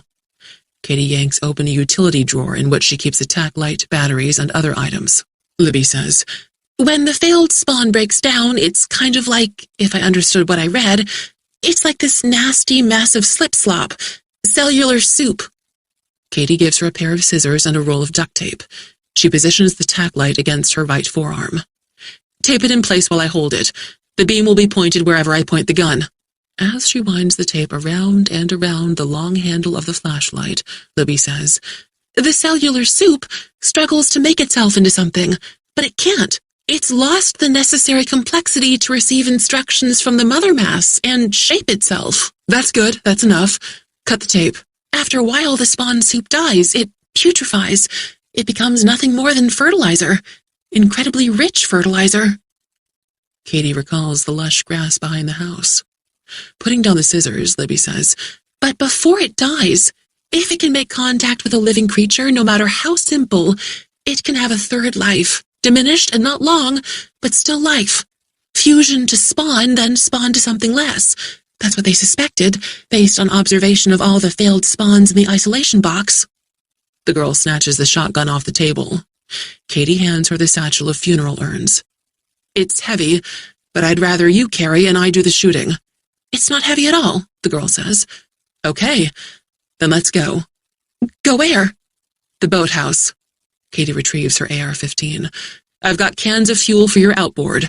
More than enough to get to the mainland. But in the dark and rain, near zero visibility, I've been thinking. My cabin cruiser has a compass. It's mounted on top of the control board. We'll pop it loose, take it with us. We've got a chance. The house quakes. Into the outer dark. Years earlier, people Katie has never met and never will meet, people who never think seriously about the lives of those who do not move in their circle, ordered the rapid renovation of the facility on Ringrock, threw the first tens of millions of dollars into the project with too little planning, too little consideration of what might be at stake and how it might be lost. They were individuals of great learning and no prudence, their imagination enfeebled by the limitation of their dreaming to fantasies of power and utopian glory. They could have tethered the alien artifact to the exterior of the space station, where no member of the crew would subsequently have been at risk, could have ordered that it be carried around the Earth for a year, 2 years, a decade, for as long as might have been necessary to consider the many ways that disaster might ensue. It could have been kept off the planet until a better location than Ringrock Island could be chosen in isolate territory, a fail-safe facility constructed, and a crack research team rigorously trained in risk management. However, those who believe in revolutionary change and great leaps forward always thrill to the promise of the new, to a degree beyond all reason.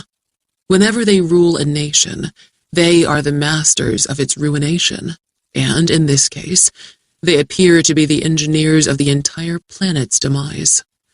Whatever might be coming in the days ahead, they have here and now brought about the destruction of Katie's house and ensured that she will be driven from this unpretentious Eden into the outer dark. The house shudders, and the floor rocks under her such that she nearly loses her balance, stumbles against the table, and knocks over one of the chairs. Libby cries out as she is pitched to her knees. She scrambles to her feet and snatches up the shotgun that slipped from her hands. The window shades flap like white flags, cabinet doors rattle, lights flicker, and the floor rocks. Underfoot, the tongue-in-groove boards buckle and crack. A swath of splinters prickles across the room, as if the pine planks are raising hackles. Sure that something is about to erupt out of the cellar, Katie staggers after Libby, reaches the hallway, and looks back as, with a crash, the center of the kitchen floor instead collapses into the room below, taking with it the table and the chairs. Although she left the cellar in darkness, a few lights continue to function down there. Shadows shudder through that subterranean realm, and whatever casts the shadows seethes through the rubble, the shattered flooring and the kitchen furniture and the overturned storage shelves. She wants to know, see, understand what lies below, and she can't stop trying to process what she's learned. It feeds on light as well as matter. Each spawn soon dissolves into slip-slop, cellular soup that binds with whatever humble forms of life it can find, still seeking to devour in its diminished form, struggling to become something more complex. There is light in the cellar, but also a supply of freeze-dried food, a rich trove of fuel on which this biologically chaotic creature might attempt to sustain itself, even when it has devolved into a condition that leaves it unable to maintain contact with the mother mass on Ringrock. Katie's desire to see is as great as her fear, and as the whispering rises out of the cellar as it did earlier, she realizes that once again she is being seduced into a state of curiosity and perverse attraction that holds her spellbound as the fly is drawn by the dazzling patterns of the spider's web, and by the promise of the liqueur offered by the Venus flytrap. Libby realizes this, too, and tugs at Katie's sleeve. "Don't listen! Let's go! Let's go! Get out!" Katie blocks the siren call by mentally reciting the lines from Elliot that saved her before. The fox is at the far end of the hall, standing on his hind legs, forepaws on the front door, head turned and looking back, instinctively alarmed that his sanctuary has become a prison that might soon become a charnel house.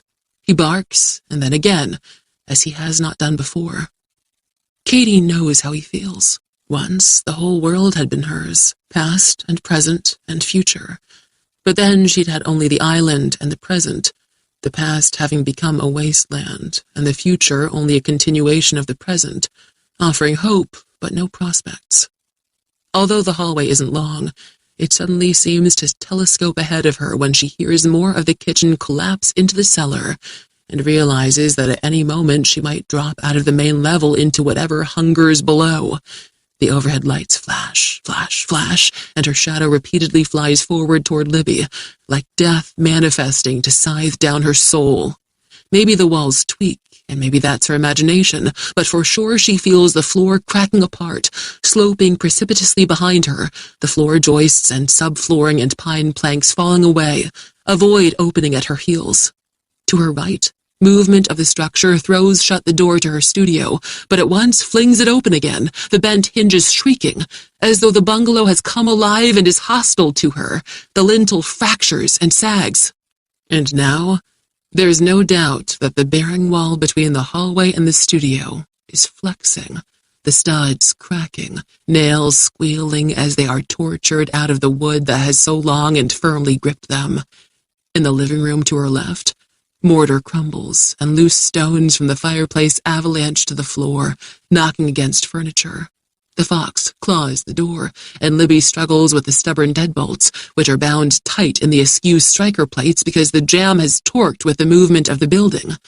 The shiplap pine ceiling clatters, board against board, with a sound like skeletons rattling bone on bone. One deadbolt relents, and then the other, and Libby pulls open the door, and the night howls into the house as she and the fox flee. On the threshold, Katie turns and looks back along the passage they have negotiated. The ceiling is cocked to the right, walls lean aslant like those in a funhouse. The hallway floor is mostly gone, a few fissured joists remaining, broken fragments of pine planking. On the main level and in the cellar, the lights flicker and pulse, sparks sputtering out of a fixture where a bulb exploded. In this pandemonium of coruscating light and capering shadows, a presence struggles to rise out of the lower realm, a mass too great to fit through the width of the hallway. If the spawn of a fusion dissolved into what Libby has called slip-slop, and if it drained through the soil and seeped through the foundation wall, it brought with it the genome of a worm. It is now the mother of all worms, as thick as a coaxial cable, wound in endless convulsions, writhing as if in ceaseless copulation with itself. She almost recoils from it, and leaves it to bring down the house upon itself, and deliquesce into death as all such end-stage creatures of Moloch supposedly do. However, one aspect of the thing so horrifies Katie that she is transfixed, as must have been the author of Revelation when he'd seen the beast come out of the earth and force every man and woman to take its mark and be bound forever to it. Here and there in the mass are human faces. Some are entire heads, and others are only countenances, and always the same face of a man in his 50s. Perhaps he was on the staff at Ringrock, a project scientist, seized by Moloch and shaped into a fusion that escaped and swam here, and spawned at some point after its arrival. The entity that strives to surge into the hallway is grossly dysfunctional, sustained by light and freeze-dried food, recreating the tormented face of its initial prey for no purpose. A face screaming without sound and rolling its eyes in terror, though it is no longer that man, but is nothing more than a performance. Here is the fruit of arrogance, fallen from the tree of hubris, as rotten as the minds of those who believe they can learn all that exists to be known and can control anything they wish to control, who believe that it is their right, above the rights of all other men and women, to shape the destinies of their neighbors, cities, nations, and the earth entire according to their whims. She backs off the threshold and pulls the door shut and turns to face the night, the girl, the fox. The intensity of the events in the house has to such a degree shocked and terrified her that for a moment she's been disconnected from the greater context of time and place. The wind and rain startle her. A thunderbolt speaks the fury of the storm and pulses its fierce searchlight across the island, and Katie cannot be sure that anything revealed is as it had been, that all of it hasn't changed and isn't changing further under the influence of an entity not born on this world. With nuclear sterilization imminent, they need the compass, a can or two of fuel, and the runabout that Libby left tied under the pier. If they do not move fast enough and are vaporized, they will be erased from the history of humanity. They won't leave behind even ashes for an urn. There will be no one to mourn or remember them, no one to remember Penny and Regina and Avi, no one to live for them and keep the promise. Stay close, she cautions Libby, and together with the fox in attendance, They hurry toward the stairs that lead to the shore and the boathouse.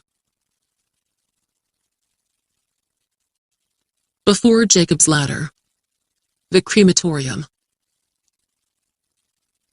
In this funeral home are many rooms, some in which the deceased are prepared, some in which the grieving can pay their respects at a viewing, others in which caskets are for sale and arrangements can be made for payment, a non-denominational Christian chapel, a chamber for those who prefer to meditate rather than pray, and additional rooms of mysterious purpose.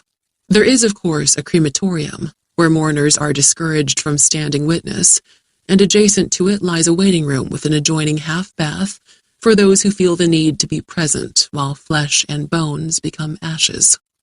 This windowless room is small, but, on consideration, most likely larger than it needs to be. 8 comfortable chairs are provided against the 2 longest walls. Between each pair of chairs is a small table on which are fanned a few magazines. At one end of the space, a wall-mounted television awaits any mourner in need of more insistent distraction than printed material offers. Against the 4th wall, the one nearest the door, stands a table on which a coffee maker warms a pot. Other beverages and a tray of cookies are available on request. Katie has no interest in cookies, television, or magazines. She needs only coffee and courage, the latter of which is in short supply at times during these sentinel hours. The plush carpet is sapphire blue, the wainscot dark walnut, the walls a paler shade of blue, the acoustic tile ceiling white. The art has been chosen to induce serenity and convey a sense of eternity, a vast meadow leading to distant trees, all radiant in a golden twilight, a sequoia forest through which shafts of light reveal ferns bejeweled with recent rain. The silence is deep, a hush, except for a faint rushing sound that, before long, Katie realizes is the noise made by flames fueled from pressurized gas jets. When hours have passed, a grief counselor named Ariel brings Avi's urn to Katie. The contents have warmed the bronze. Ariel seems to know that, with this widow, no comforting platitudes are wanted, and that the simplest of best wishes is the way to go. A black Cadillac Escalade with tinted windows tails Katie out of the funeral home parking lot.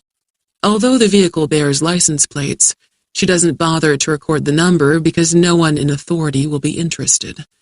She is followed everywhere these days, and those conducting the surveillance want her to know that she is being watched.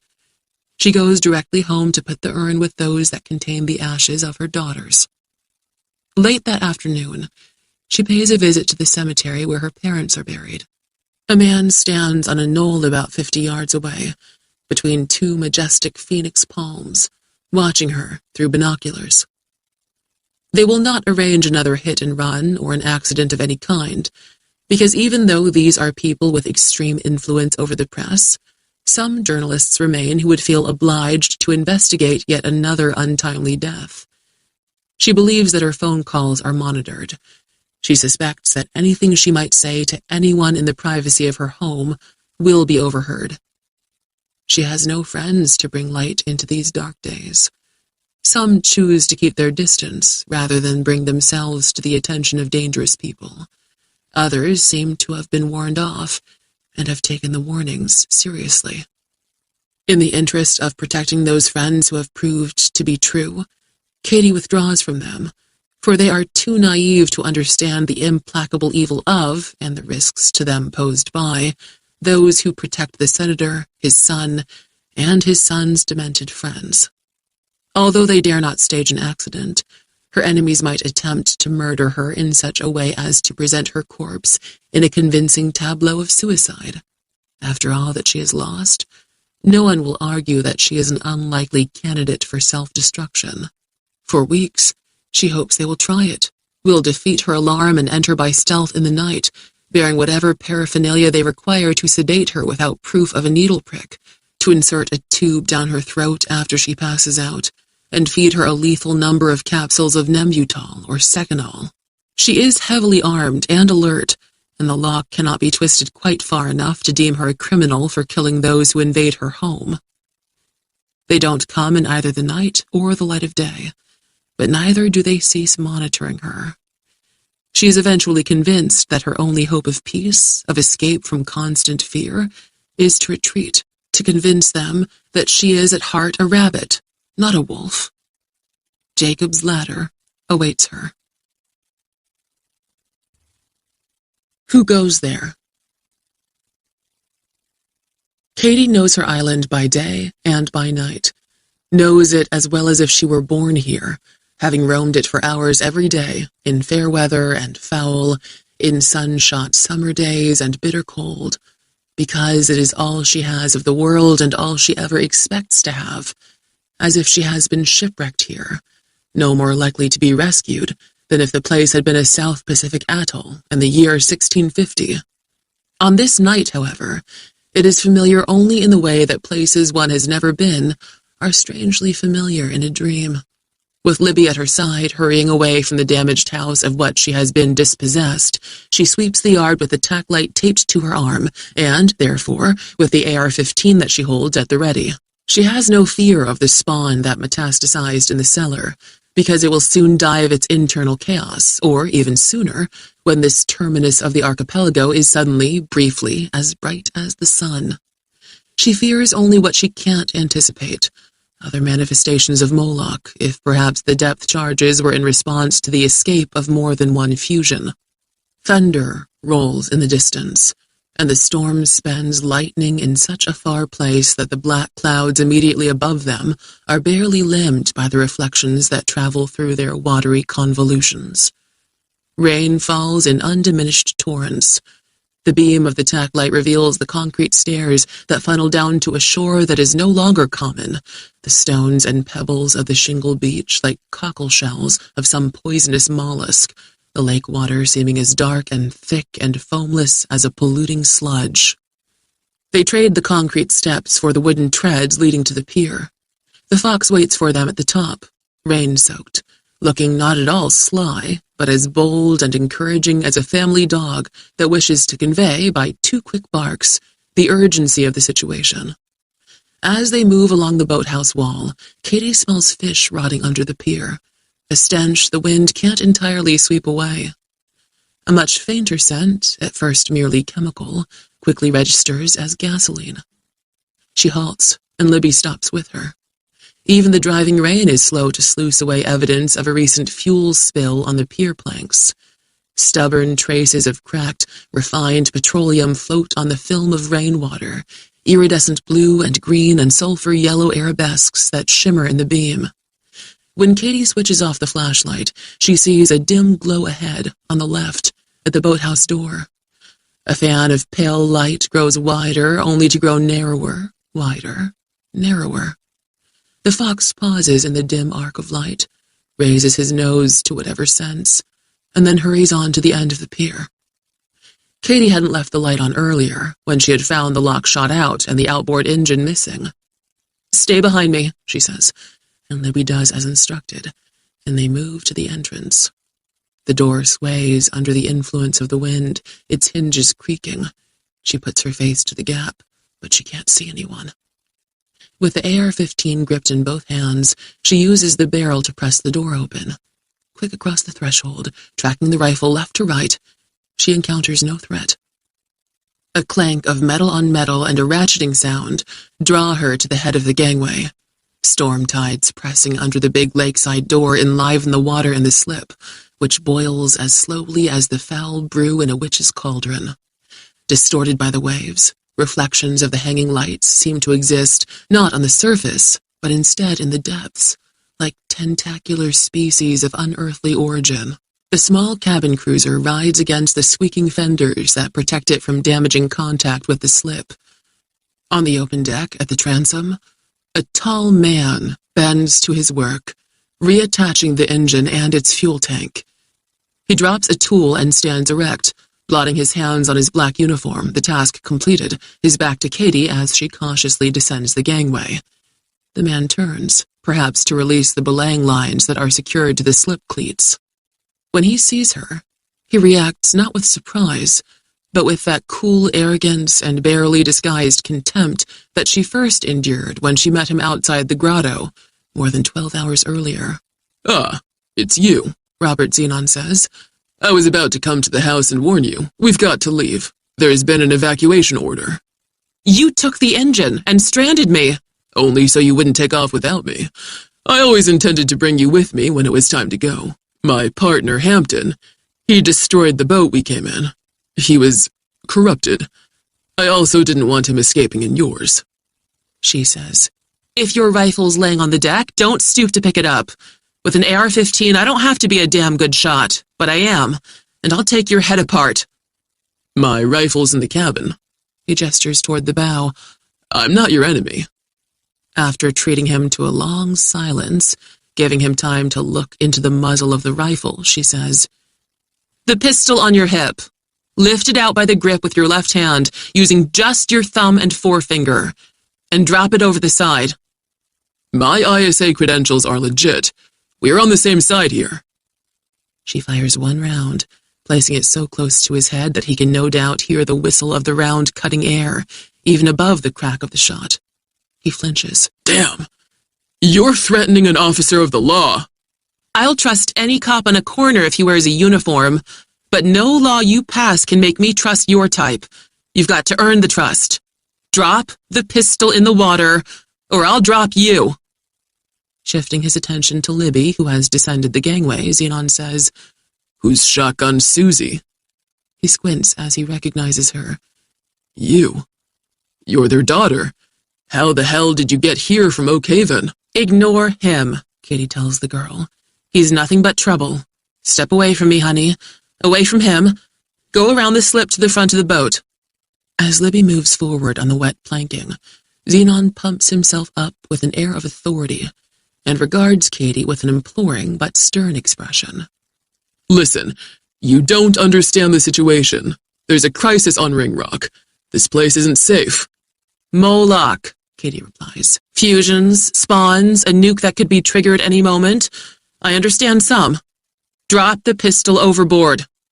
Incredulous, he shifts his attention to Libby again. "They told you? They told a child all about it?" Katie is sure that his astonishment is genuine, but she also knows he's stalling, hoping for a moment when she's distracted. "Hey, asshole, do what I told you! Do it now!" "Okay, all right, I understand why you're so agitated, but I really am on your side." With his left hand, he reaches cross-body and extracts the gun from the holster with his thumb and forefinger. He drops it into the water. "Now get off the boat," she demands. "You can't leave me here. You're not that kind of person." "I'm sure you've got a phone. Unlike mine, which you people somehow disabled, yours no doubt works." He doesn't deny what she says. "No one's going to come for me now. Not with everything the way it is and the clock ticking." "Get off the boat!" He lowers his head and stands in a pose of discouragement, but she suspects he's looking at his rifle where it lies on the deck, calculating, furiously scheming. In spite of what he'd said, he never had any intention of coming to the house and taking her with him when he left Jacob's ladder. She speaks softly, but her voice carries. "You're dead in 5 seconds. 1, 2, 3. He swings over the gunnel and onto the slip. He looks fearful and defeated, but this is also a pose.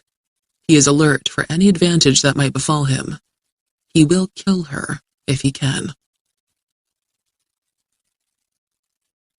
Pity. The stink of the fish rotting under the pier has not seeped through these walls, but in this extraordinary moment of time, the boathouse feels as much like a lodgment of death as any mausoleum. The storm itself seems to have adjusted its rhythm, and the roof to have become a drumhead, so that the rataplan sounds less like rain than like the cadence of a funeral cortege, a solemn and deeply unsettling announcement of inescapable fate. Holding the AR-15 at the ready, Katie backs away from Robert Zenon toward Libby, providing him with a clear path to the gangway.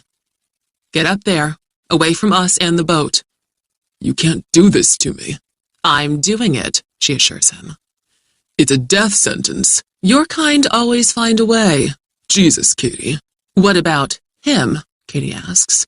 You're not without pity. Maybe I'm not, but I think you are. Get up the gangway. He holds his hands out, palms up, a supplicant beseeching her to be a good Samaritan. How can I prove myself? She wants to shoot him dead. She will do it if he comes at her. However, she can't bring herself to cut him down in the absence of immediate peril.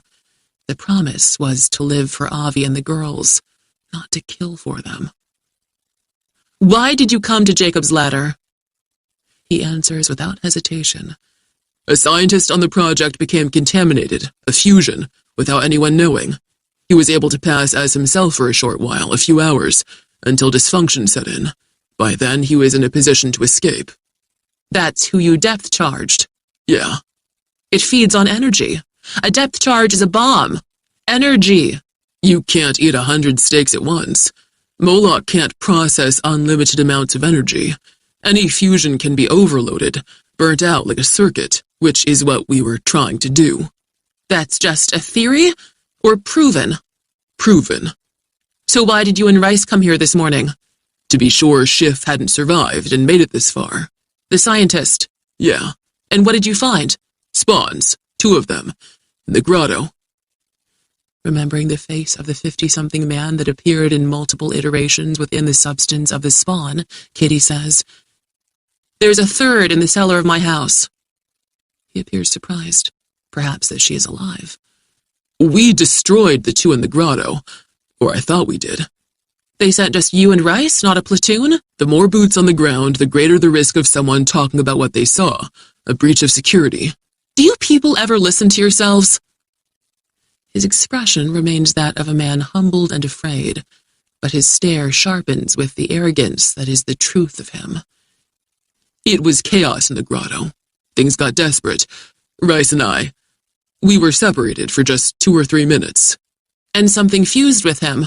I didn't know it until Rice, the thing that was masquerading as Rice, that was still half Rice, attacked me. I fought it off and then spent the day tracking him down. You didn't warn me. You don't have security clearance. No, you never do, she says. Confused, he says, Never do what? You never listen to yourself. So where's Rice? I killed him. He didn't spawn. Your island's clear now. Her attention focused on Xenon. Katie calls out to Libby. Honey, who shot Hampton Rice? I did, the girl replies. How? With his shotgun. He was stuck. He couldn't finish fusing. For a moment, Xenon is silent and very still. Then he turns his head to look at the boat a few feet to his right. Katie can read him as easily as the time on her watch. He is wondering if she would shoot him in the back if he scrambled onto the boat in an effort to get his rifle. She fires a second round so close to his head that he startles and presses a hand to his left ear, as if the passing bullet nicked it. Up the gangway, all the way to the top. Move your ass now! His sneer of contempt is unsuited to a man his age, like that of a preppy, 20-ish model in a men's fashion magazine whose sense of superiority rests on little more than his confidence regarding his taste in clothes. You're as good as dead, cunt. She nearly kills him then, and would have if he hadn't moved up the gangway with alacrity. Still covering Xenon with the AR-15, she calls Libby to her side. Can you drive the boat? I've driven ours at Oak Haven a lot, and it's bigger. Get aboard. Start her up. The remote for the door is on the control panel, in front of the throttles. Libby leans over the gunwale to put her shotgun and the satchel of urns on the aft deck. She hurries along the slip and unties the belaying line from the forward cleat and returns to board the boat, leaving the second belaying line for Katie's attention. Xenon watches from the top of the gangway, no doubt frantically racking his mind for a way to prevent them from leaving. The big lakeside door begins to roll up, and wind charges inside, snorting like a frustrated bull released from a rodeo pen. The boat engine turns over with a roar. Michael J. enters the boathouse, sprints past Xenon and down the gangway, his water-resistant coat defeated by the sheer volume of rain, and pasted to him so that he looks as scrawny as a fugitive from some lab where the experiment requires that he be denied all sustenance. This debilitation is an illusion. for he quickens past Katie and springs effortlessly over the gunwale onto the aft deck. Keeping an eye on Xenon, Katie quickly releases the belaying line from the cleat and swings aboard the boat. On the deck, with a shotgun and the satchel of urns, is the agent's AR-15, just as she suspected. She puts down her rifle, picks up his. She ejects the magazine. Xenon will have 2 or 3 others. There's a round in the chamber, which she fires into the ceiling. As the boat begins to move, she drops the rifle onto the slip, where he will be able to retrieve it. In spite of his claim that no one will answer his call for help, the ISA won't abandon him. Meanwhile, even he shouldn't be defenseless in a goblin night like this one. Libby is a talented pilot, handling the vessel superbly and with necessary speed. They are out of the boathouse and into open water by the time Xenon reaches the foot of the gangway. The night will swallow them. Without running lights, they will vanish into the throat of the storm before the agent can jam a fresh magazine into his rifle. To the mainland. At the wheel of the cabin cruiser, Libby knows that it isn't wise to think about her future. Envisioning the life she would have led if Moloch hadn't been brought to Earth, she risks despair, and by imagining the terrors that could still materialize in the hours ahead, she might be incapacitated by dread. However, she is cursed with a mind that cannot live only in the moment. The past is heavy on her, and if, by some stroke of great good luck, the future isn't a war for survival, it also won't be an idyllic life involving a logger husband with whom she competes in hatchet-throwing contests and whose bones she jumps 5 times a day. Maybe she was foolish, even childish, to imagine such a future, but it seemed desirable and achievable and fun, which are 3 qualities that do not inform any of the futures that she can currently foresee.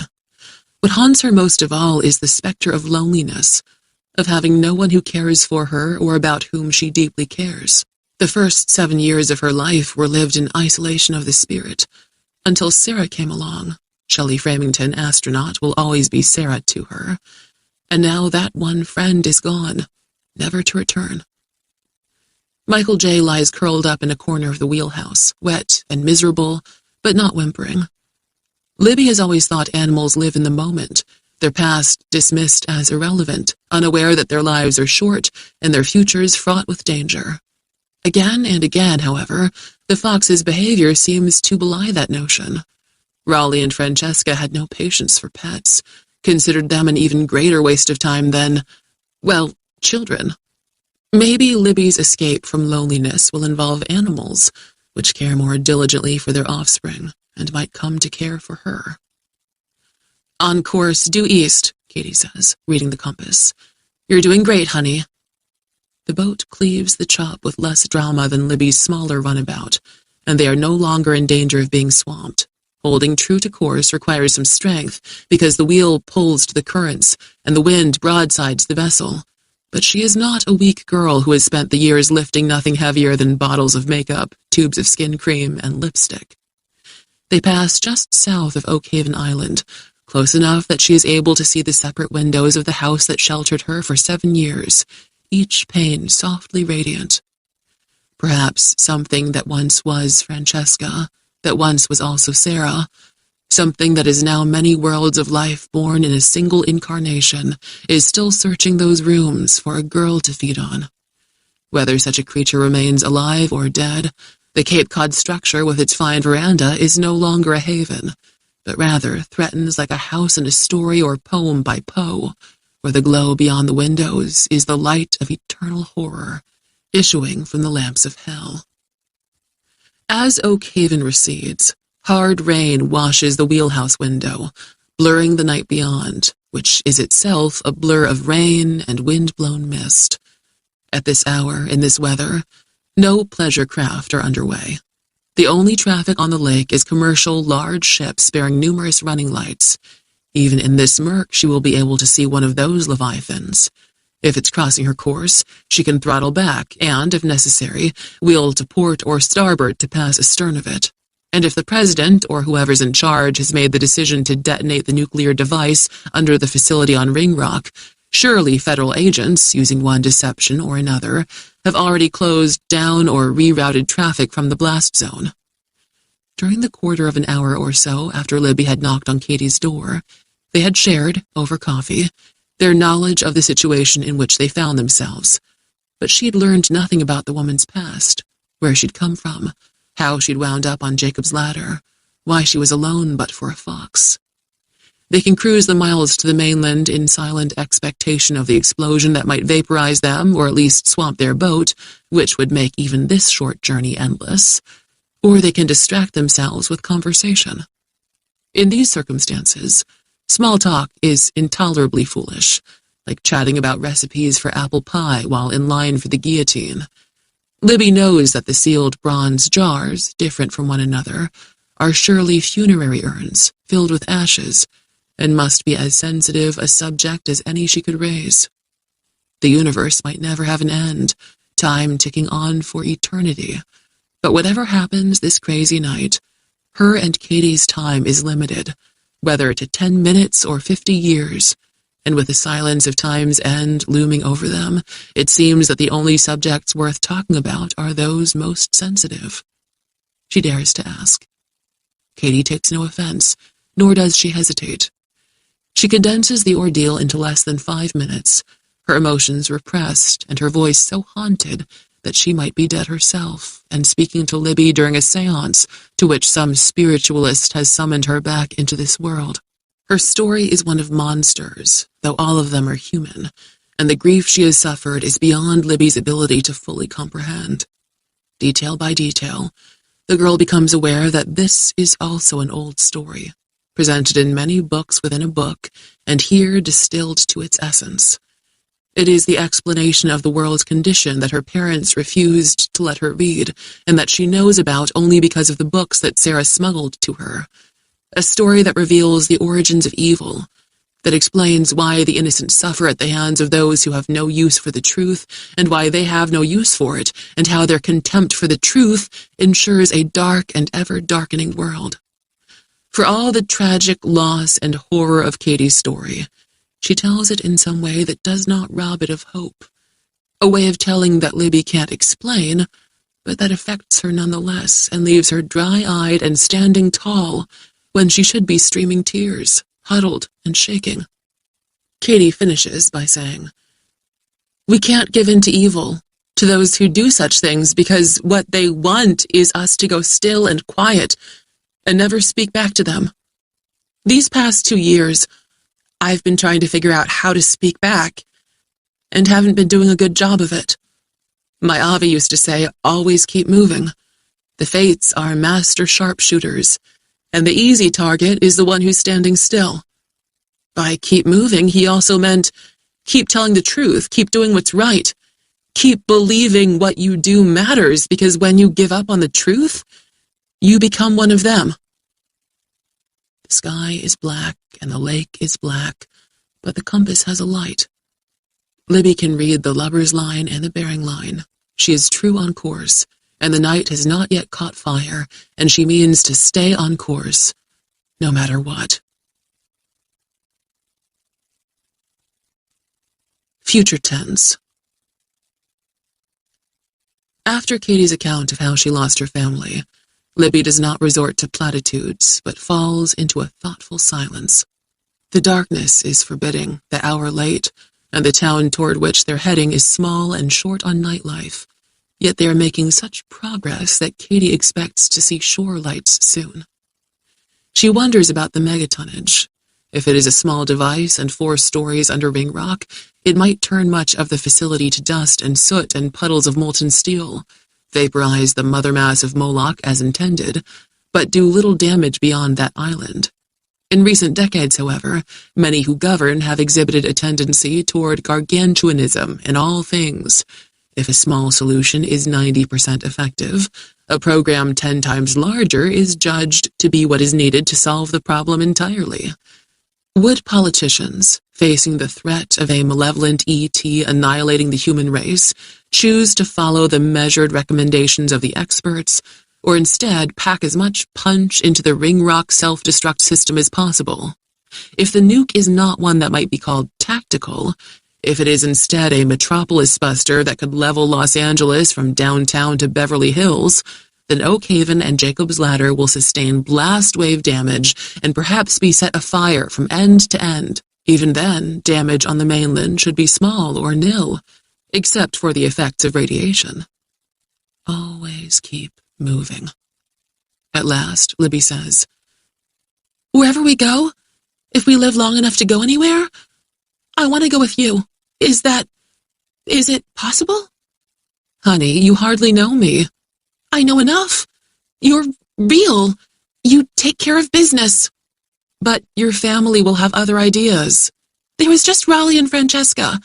They weren't much of a family. I think they had me because being parents filled out their resumes better. That sounds mean and stupid, but I think it's true. You must have other relatives. Grandma Giselle, my mother's mother, she's 84. She lives in Paris. She'll be concerned. The last time I saw her, I was 6. Nevertheless, she and Francesca were estranged. They haven't spoken in almost 6 years. The girl had not seemed small before. She seems small now, and suddenly fragile. There's really no one else? Katie asks. Raleigh had a younger brother and sister. One of them. Undina died of a drug overdose when she was 37. Proctor is 48. No way I'll go with him. Why? He visited us on Oak Haven when I was 9. I thought he really liked me.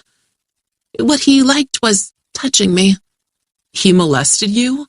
No, he grabbed my butt, kind of joking, put a hand on my thigh and kept it there. Gave me neck massages I didn't like. He liked me to sit on Uncle Proctor's lap, but what he really wanted, you could see in his eyes. Dear God. I was only 9, but I didn't need long to figure it out. He's creepy.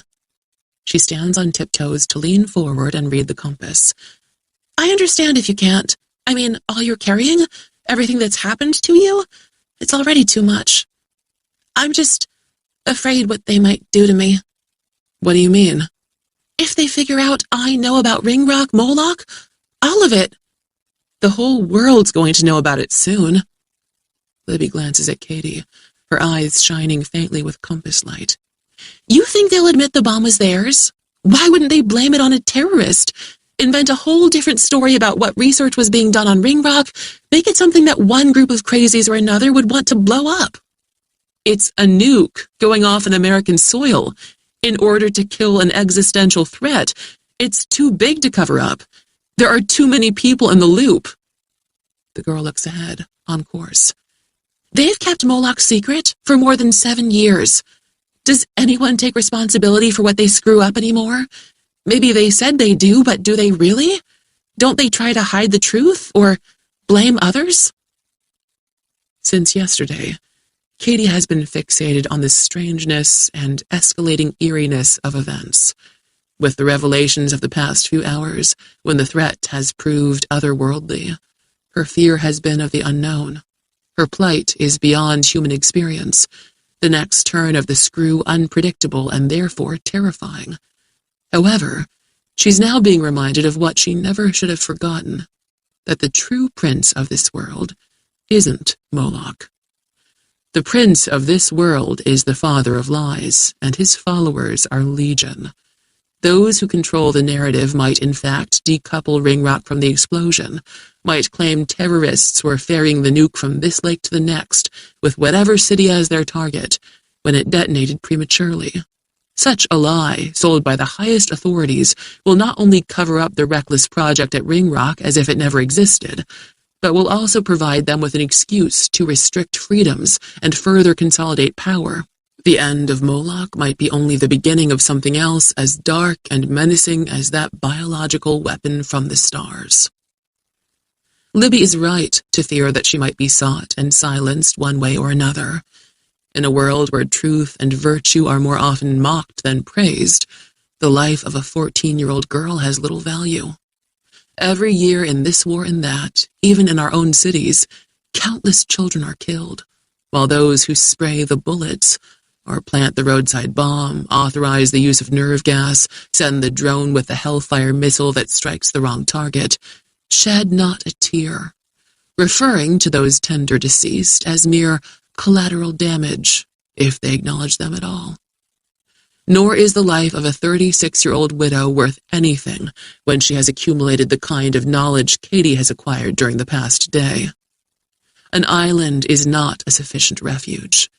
Neither is a remote mountaintop or an impenetrable jungle or an Arctic outpost. The only safety now requires her to become someone other than herself. In the bedlam that will follow the destruction of Ringrock, she and Libby might have a chance to escape, flee far to the west, change their appearance, take on new names, fabricate a different past as mother and daughter, and hope for a future. Avi, bless him, has given her the information she needs to rise phoenix-like from the ruins of her current life. Libby says, "Shorelights!" 6,000 or 8,000 call this town home.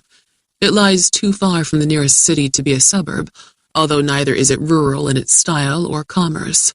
From late spring through mid-autumn, more than 1,000 tourists at any one time, mostly families, come here for the pleasures of the place, for the beaches, boating, high-quality inns, and charming restaurants. That influx hasn't begun, but even in season, this isn't a Riviera of glittering nightclubs and noisy hookup bars. The tallest buildings are 4 or 5 stories high, though most are 2 or 3. As the town resolves out of the dark and rain, it appears to be an enchanted cove to which strange tides have carried precious stones to brighten and bejewel its shore. Streets of Reflection. Waves slap the stone wall of the quay and slosh up the ramped cutouts from which boat owners can launch their vessels. Farther along, pale wisps of evaporating rain smoke from the warm metal shades of post-top lamps, and water littered with wind-blown debris churns among the pilings at the public docks, where the floating slips rise and fall with the restless motion of the lake. Libby pilots the cabin cruiser into a berth. Katie debarks to belay it fore and aft, with the Fox close at her heels. The wind and rain are unrelenting, but the sky is no longer rumbling and firelit, as if a celestial stage manager has quieted the theater to ensure that the audience will be impressed by the nuclear opening of Act 3. Katie, with her backpack full of plastic-wrapped bundles of $100 bills, and Libby with a satchel of urns, ascend the gangway to the dock. With Michael J. in close attendance, they climb a set of stairs to a parking lot, splash across that windswept field of blacktop, and enter the first block of Main Street. Katie has the AR-15, and Libby has the shotgun. They are loath to leave those weapons behind and rely only on a pistol for defense. In this small town, where crime and violence are largely limited to the occasional ill-considered actions of tourists who have had too much to drink, serious weapons openly carried will bring them to the attention of the police, who are certain to disarm and detain them. Each of them carries her gun at her right side, the muzzle pointed at the ground, using her body to shield it from the occupants of any vehicles that might pass in the street. At this late hour, in this miserable weather, all the shops and even the restaurants are closed. A tavern or two might be open, but perhaps even the managers of those establishments have decided that 1 or 2 diehards nursing draft beer don't justify the expense of keeping the lights on, and have turned them out to stagger home. At the moment, Katie and Libby are the only pedestrians. As they hurry toward the first intersection, the sole vehicle in sight is a white SUV that crosses Main Street, motoring north to south. They need to go only 4 blocks east, 1 block north, and then half a block along an alley to the rented garage where Katie's black Range Rover waits. As they cross the first intersection, she glances left, then right, whereupon she sees what seems to be a patrol car. It's 2 blocks away, has a roof-mounted light bar that is currently dark, and is cruising slowly toward them. "Cops!" Libby declares. Katie says, "Don't run." At this distance, the fact that they're armed can't be obvious. Because they are the only people afoot, however, they will be of interest. Any police officer worth his badge will speed up and turn onto Main to have a closer look at them. They cross to the next block, which puts the patrol car out of sight. Directly ahead is a bus stop shelter enclosed on 3 sides and with a roof, where tourists can wait, in season only, for the jitney service that operates them.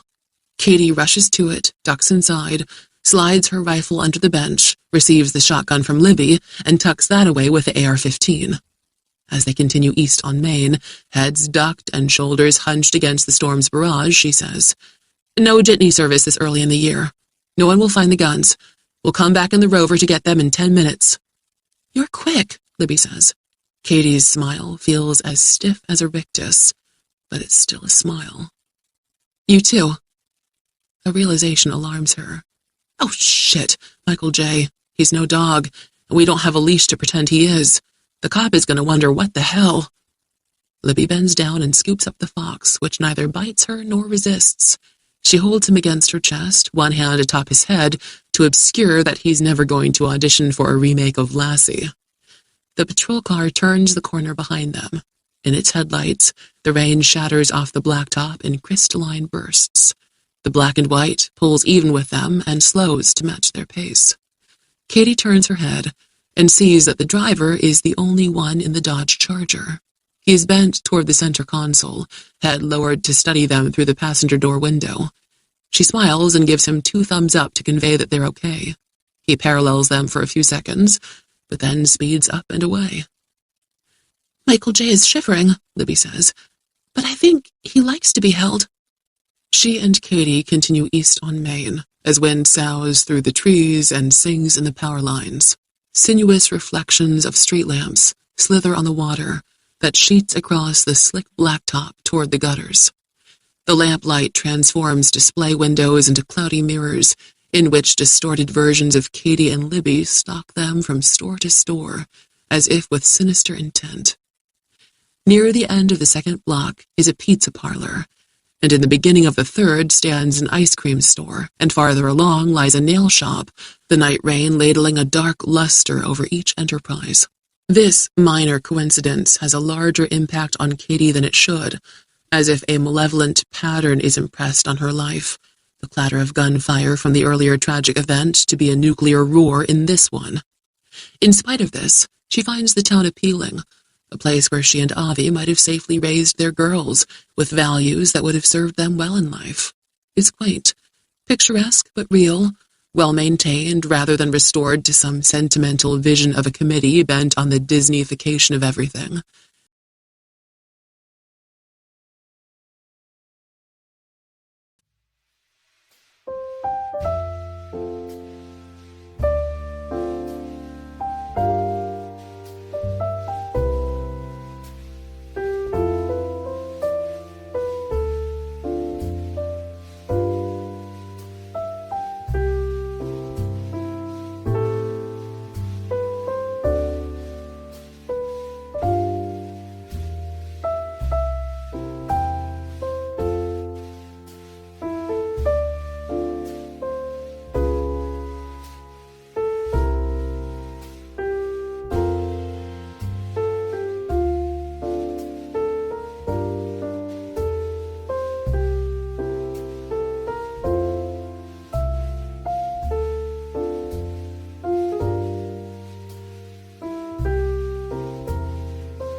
As they hurry from Main Street to an intersecting avenue, she says, "Even if it's a tactical nuke, if here on the mainland there's no danger from the blast wave or a lot of radiation, I feel like we should do something.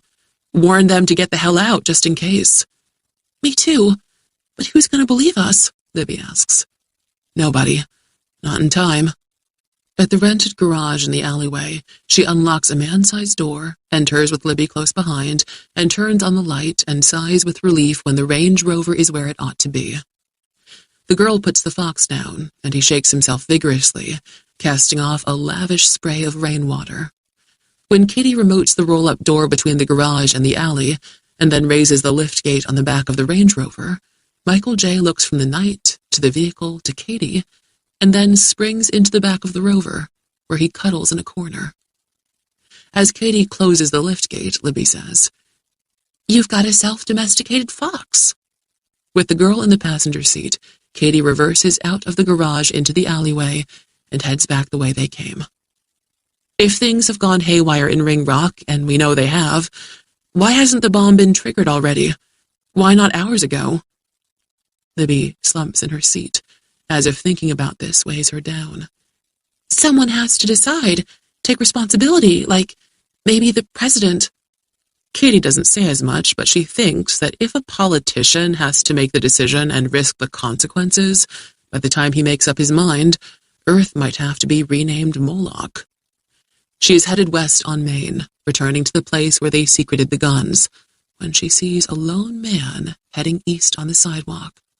He's tall, bent into the wind, moving with purpose, and carrying what appears to be an AR-15. Robert Zenon. Scarecrow. Robert Zenon looks the worse for his rough journey from Jacob's Ladder. His black clothing clings to him in sodden swags, like grave windings that once mummified him, but sag with the putrid softness of the deeply corrupt man who wears them.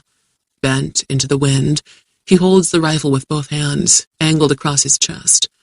His fierce aura of determination and demented rage suggest he has an all-important destination that he must reach at any cost, and as a consequence he seems oblivious of the town through which he slogs.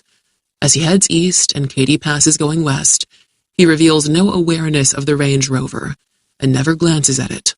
He'd evidently found Libby's runabout under the pier, took a can of Katie's fuel, and headed for the mainland at full throttle. If his phone still works and he has a compass app, that is how he has been able to stay on course and arrive only 10 minutes behind them. In the intersection, she hangs a U-turn, pulls forward to the curb at the bus stop, and says, "I'll keep him in sight," as Libby throws open her door and gets out to recover the guns they left under the bench. On the move again, coasting eastward, headlights extinguished to avoid drawing Zenon's attention, Katie allows their quarry to remain a block ahead, his image shimmering through the lens of rain, briefly clarifying with each sweep of the windshield wipers. Perhaps he is intent on putting as much distance as possible between himself and the lake before Ringrock blows. The ISA has a budget in the tens of billions, more agents than the country has dentists, and vast fleets of vehicles. Zenon could have called to have transportation standing by, or to have Katie and Libby apprehended when they tied up at the public docks. Evidently, he has lost faith in the agency's ability to contain this crisis, and is now concerned only about self-preservation.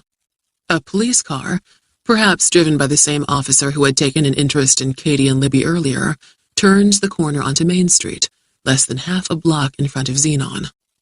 Katie pulls to the curb and stops, but leaves the car in gear, her foot on the brake. The light bar brightens on the Dodge Charger, casting off flares of blue and red, making gay confetti of the rain, and the motorized spotlight puts Zenon on center stage.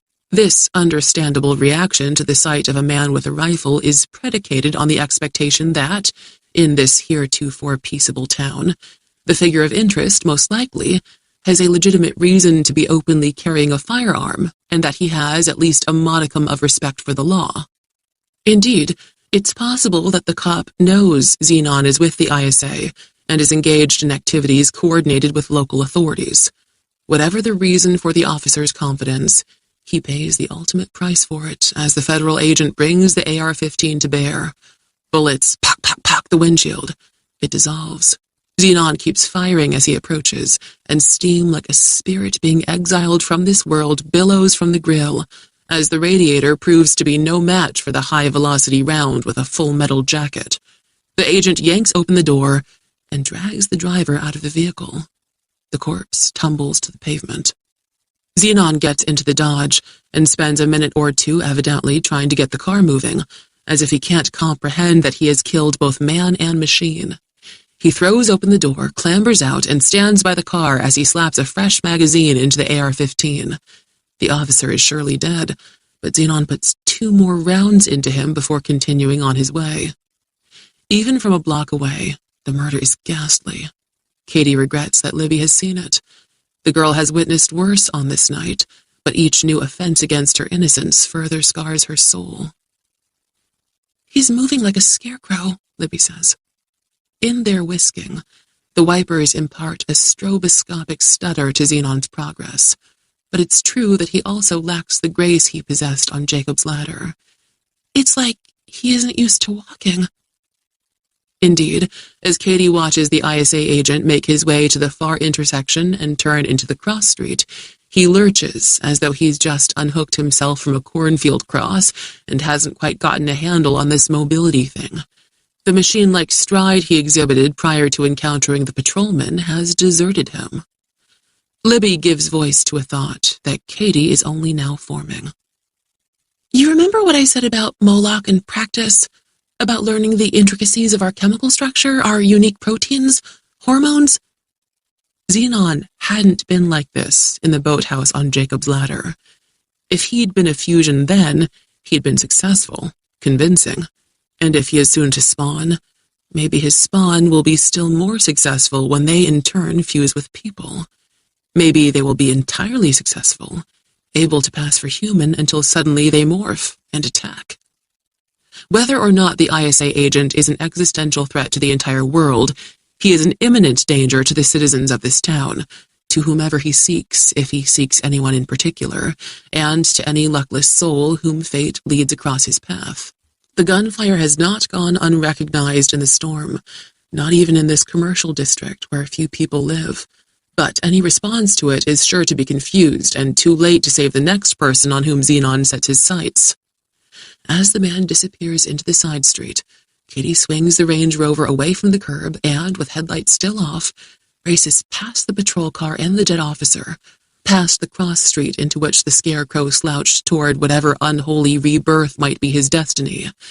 In the middle of the next block, she brakes and hangs a hard right turn into a parking lot between businesses. She angles the SUV to the left, puts it in park, sets the emergency brake, and switches off the engine. Her AR-15 is propped between Libby's seat and the dashboard, and as Katie retrieves it, Libby says, "You gonna kill him?" "That's the general idea. Look after Michael J." She is compelled to act, not just because Xenon is a cop killer and might be the biological revolution that for 7 years Moloch has schemed to dispatch into the world beyond Ringrock. These recent events have summoned her from a dream of permanent escape to the reality that, in a well-lived life, there is never any escape from commitment, from responsibility not merely for family, but also for others whom the violent would sweep away. She has been awakened as well to the realization that, though perhaps half of humanity has no such sense of responsibility, their indifference is no justification for her to retreat into a life of self-interest. If someone had ever stepped up to force Lupo, Hamal, and Parker to face justice for one of their many crimes before that Sunday morning at the ice cream shop, Katie's parents and her daughters and her husband would be alive. And what she must do now is be that someone, that avatar of justice, for those not yet dead at Xenon's hand. Libby grabs her shotgun. "The fox is safe. I'm coming," Katie says. "Honey, no." The girl opens her door. "Your husband said, keep doing what's right, or you become one of them." "You're only 14. "No, my folks never gave me a chance to be that young." Katie needs to be an example to this girl, but she understands that Libby's desire to prove herself to herself is also a necessity. Such are the exigencies of human nature that allow for heroism, even as they court tragedy. The parking lot, with a row of marked spaces to the left and another to the right, connects Main Street to an alleyway. As Katie and Libby hurry toward the service lane behind the stores, wind squalls over rooftops and blusters between buildings and whistles through streets, and heavy rain raises the many voices of water from high gutters to downspouts to drains, though still no sirens signify that a motorcade of justice is attending to the murdered officer whose blood the storm dilutes. They turn right into the dark alley. The north-south street into which Zenon fled is half a block to the west. 5 days earlier, Grandma's kitchen. Grandma Gianna Gasparelli was once a svelte, dark-eyed beauty with silky black hair. At 89, however, she is a tub with a bosom that time has grown into an impressive shelf that can serve as a rest for her crossed arms. Her eyes are black olives in the well-worked dough of her face, and her hair is not pure white as you might expect, but in part pale yellow and peppered with gray, as if she washes it in urine and finishes it with a small spray of soot. Of all the things about her that you can't find in the photographs taken 60 years earlier, the most striking are her arms. Back then, they were slender and feminine, but now they are, and for decades have been, as formidable as those of a longshoreman, as if she has for most of her life exercised with barbells in the privacy of her bedroom. These days, most grandmothers wear pink jumpsuits or the equivalent, but Grandma Gianna insists on house dresses, as if it's still 1955, though where she finds satisfactory garments in the patterns of that lost age and in her size is as mysterious as the origins of Stonehenge. She is Robert Zenon's maternal grandmother, and he owes her everything. 41 years earlier, when he was just a boy of 5, his mother, Palomita, died of a heroin overdose. Because Palomita claimed the father's name was Aristotle Zenon, she hung that surname on her son. No one has ever been able to find an Aristotle who would admit or deny that Bobby is his progeny. Grandma Gasparelli took him in without complaint. She was at the time 48, a widow for 5 years. Bobby Zenon never knew his maternal grandfather Nino. Although 14 years older than his wife, Nino nevertheless died young at 57, in a dispute with a business rival whom Grandma Gianna never named, but to whom she sometimes referred as that damn Jew, sometimes as that damn spick, and sometimes that damn Pollock. Whatever the ethnicity of Nino's competition, things were changing in those days. A minor mafioso was no longer able to count on the enforcers who served the families in the big cities. After 30 years as the capo of organized crime activities in 6 or 7 lakeside communities, however, he'd been able to leave his bride with enough money to ensure that she would never want for anything. Grandma Gianna has lived all her life in this town, and in this handsome Waterview home ever since her marriage. A staff of 3 young women clean the house, do the shopping, and drive Gianna everywhere she wishes to go. They adore me, Bobby. They really do, though the little bitches are still stealing me blind. What's an old woman gonna do? Better little thieves you know than bigger thieves you don't. There's no honor among the young these days. On this evening, Bobby and his grandmother are alone in the house, dining together in the kitchen. She is a marvelous cook, and there is excellent red wine. They start with aquacotta, a Tuscan peasant soup with cabbage and beans. There's also focaccia with onions, Genoese style. News of family comes with the soup. Your uncle Vittorio, he's 76, just took his 5th wife. She's 34. I love my brother more than life itself, but you and I both know he could have done something bigger with his life if he didn't make every decision with his dick. Your cousin Camilla, she's so dumb you'd think she must be some French baby was put in an Italian crib by mistake. She's also excited her youngest boy is gonna be a priest. Now we all need priests to marry us and pray us quick through purgatory, but what kind of crazy bitch wants one in the family? Your cousin Paulie, he has prostate cancer. Who knew he's man enough to have a prostate? After the soup, She serves baked polenta with bolognese sauce, about which Bobby sincerely raves before he says, Nona, everything you did back in the day to get me into Harvard is about to pay off in a big way. You got yourself in Harvard with your grades, dolce bambino. All I did was stuff money in the pants of them blue-blood admissions bastards to persuade them your family come here with the fucking pilgrims. Well, being a Harvard grad greased my way into the FBI. Your nonno would have died if he'd lived to see you go over to the law. And I was right to make the jump to the CIA after 6 years. At least that got you out of law enforcement. God bless your nonno's soul. When you took the job with the ISA, then he would have been as proud of you as he was of his own father for being friends with Mussolini. Around the time Bobby signed with the ISA, his grandmother had informed him of her conclusion that the government was engaged in a strange project on Ringrock Island, which she could see from various rooms of her Lakeview home. She is suspicious by nature, and almost supernaturally gifted with the ability to recognize when others are going to lengths to conceal their true intentions. Bobby took her seriously. Over a few years, he exploited contacts in the CIA and used his position with the ISA to compile rumors regarding Ringrock and develop rumors into facts. After much maneuvering, he became head of security for the Ringrock project the previous year. I've got it all, Nona. The biggest story of the century, of any century, and I can make it pay off big. Tell me. An alien, not from some third-world shithole, but from another planet. He lays it all out for her, how he has all the records of the project on thumb drives, and she is rapt. Dolce bambino, I gotta hear how you'll use this information to get the biggest bang. But first, I'll put the lamb on the table. The lamb is pan-roasted with juniper berries, finished with cracked pepper, and served with asparagus. As they attend to the delicacy plated before them, Bobby says, The experiments they're conducting on Ringrock are dangerous beyond comprehension. Insane. The work of insufferable people who think they can't make mistakes. And here's the best part. Year after year, the president has personally seen to it that black budget funds are directed toward the project in ever greater sums. Billions. Nonna Gianna frowns. What president? Of the United States.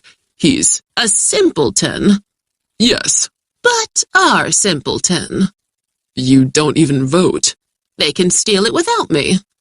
Here's the thing, Nona. After all the government has screwed up in recent years, the public will be terrified to learn about the crazy risks they're taking with this Moloch. Flat out terrified. I've got video. It'll make the pandemic hysteria a few years ago seem like nothing. This will blow up the current administration. If I wait till the other party nominates a candidate and then bring this to him or her, who do you think is going to be the director of the ISA after the election this coming November? Nonna Gianna's grin is so wide with surprise and delight that a morsel of lamb falls out of her mouth. She claps her plump hands and declares, You're gonna be director of the secret police. Semi-secret. People know we exist, but not what we do. Bobby, when you sit in that seat, that throne, you can learn all their secrets, everything about all them bastards, even the president, and then you will own them. All because of you, Bobby says. All you did for me. All you taught me. I am so profata, she says, blotting her eyes with her napkin, as if she is capable of tears. Later, after salad, over a dessert of black grape pudding and ricotta fritters, she says, Promise me, dolce bambino. Promise you what, Nona? Once you know everyone's secrets, rule with an iron fist. I will. Don't worry about that. With an iron fist, not like a sissy-ass Harvard boy. Harvard boys are as vicious as they come, Nona. Heartless backstabbers. The women, too. But under it all, they're weak, she says. Don't be weak. I promise I won't be weak. Break the fuckers, sweetheart. Break them to your will. He pours shots of grappa, and they toast each other, and she blots her dry eyes again to make sure that he knows her heart is full. The lives of others.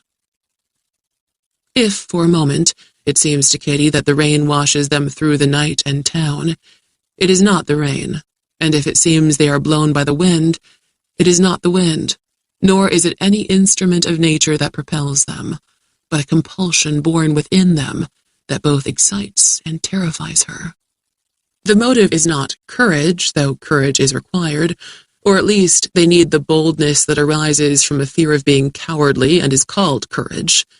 In the height of action, it is best not to put a word to the reason for their resolute commitment to such dangerous intentions, because no word will be adequate, and in fact any word will cheapen what they feel, diminishing their excitement and increasing their terror.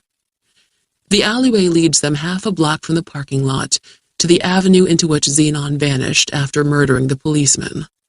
Assuming that he didn't turn back toward the heart of town but continued south in his shambling scarecrow gait, they forego the sidewalk for the center of the street, the better to see all before them.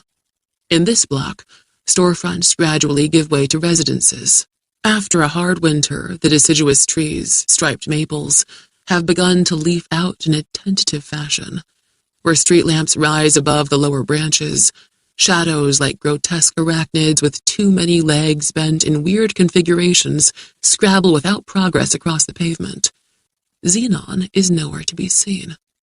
Beyond the next intersection, the businesses relent entirely to houses, and the trees are a variety of spreading conifer, evergreen baffles that limit the spill of lamplight, allowing darkness greater dominion. Out of that gloom comes a rhythmic sound like the knelling of a buoy marking some channel in the night, its bell note flat and varying in tone from strike to strike. The storm wind is too erratic to produce such a measured clink, and at this hour, in these blusterous streets, it's unlikely that anyone other than Robert Zenon is afoot. Side by side, guns at the ready, Katie and Libby step quickly through the brighter light that pools across the intersection, into the fragrance and shadows of the soughing pines, where they proceed with less haste, alert to all that moves in this shuddering night. Dead needles, shed from the trees, weave a shifting and potentially slippery carpet, and airborne others, like brittle insects, flick Katie's face. The metronomic clinks and clanks continue, as if the malformed gears of a large machine are meshing teeth in the grudging performance of some ponderous task. Along both curbs, residents have left vehicles that exceed the number of spaces in their garages. Lamplight silvers windshields, and swaying pine boughs pattern those mirrors with illusions of sinister occupants in the front seats beyond the glass. On all sides, the night is full of false presences, spectral distractions that provide Zenon with cover. In many houses, the windows are dark, and in many of those from which light shines forth, the residents are on the second floor. A day earlier, Katie would have passed these homes with no thought of the people living there, other than with a simmering distrust of strangers. Now she feels a kinship with them, a kind of communal sympathy and poignant sense of their grave vulnerability. Something vital in her that was moribund is revived, and she sees her own life in the lives of others. "There," Libby whispers, and points with the barrel of the shotgun. At the far end of the block on the right, with hardly more apparent substance than a shadow, a tall man strides past vehicles that are humped like elephants paused in a circus parade. He proves they're merely machines by swinging something, no doubt his rifle, at each back wheel and then each front, rapping the muzzle against metal, as if the sound emphasizes some mental count he is keeping as he reviews the tasks he must perform to fulfill whatever mission has brought him here. As Zenon proceeds into the brightness of the next intersection, a siren shrills elsewhere in town. No more than 4 minutes have elapsed since the shooting of the officer on Main Street, a common interval between a call to 911 and a response, though it seems much longer than that. The ISA agent quickens through the crossing, into another block of wan lamplight muffled by the dense boughs of the ordered pines. Unable to discern whether the siren might be approaching Main Street from a direction that will bring the patrol car past them, Katie and Libby slip between two SUVs, trading the traffic lanes for the sidewalk. With the cover of the vehicles to their left and the deeper darkness that the overhanging trees provide, they hurry after Xenon, hoping to close on him, surprise him, and discover if he is only what he seems to be, or is a harbinger of the transformation of the world. By the time they reach the intersection and transit the cross street, they lose sight of him. The siren is louder, but behind them, not coming this way. They move faster and with less caution into another tunnel of conifers. Katie worries that they should turn back and take no further risk. Whatever Xenon is, he's no good, whether an arrogant and lawless ISA agent or a fusion. The midnight hour is coming. Second by second, they are farther away from the Range Rover, which is their only means of escape, if escape is even possible. Fear is useful when it's on a leash, but it's always a bad dog when you let it run free in your mind. Perhaps 100 feet in front of them, Xenon steps out from between two vehicles and crosses the sidewalk and passes through an open gate, taking no notice of them.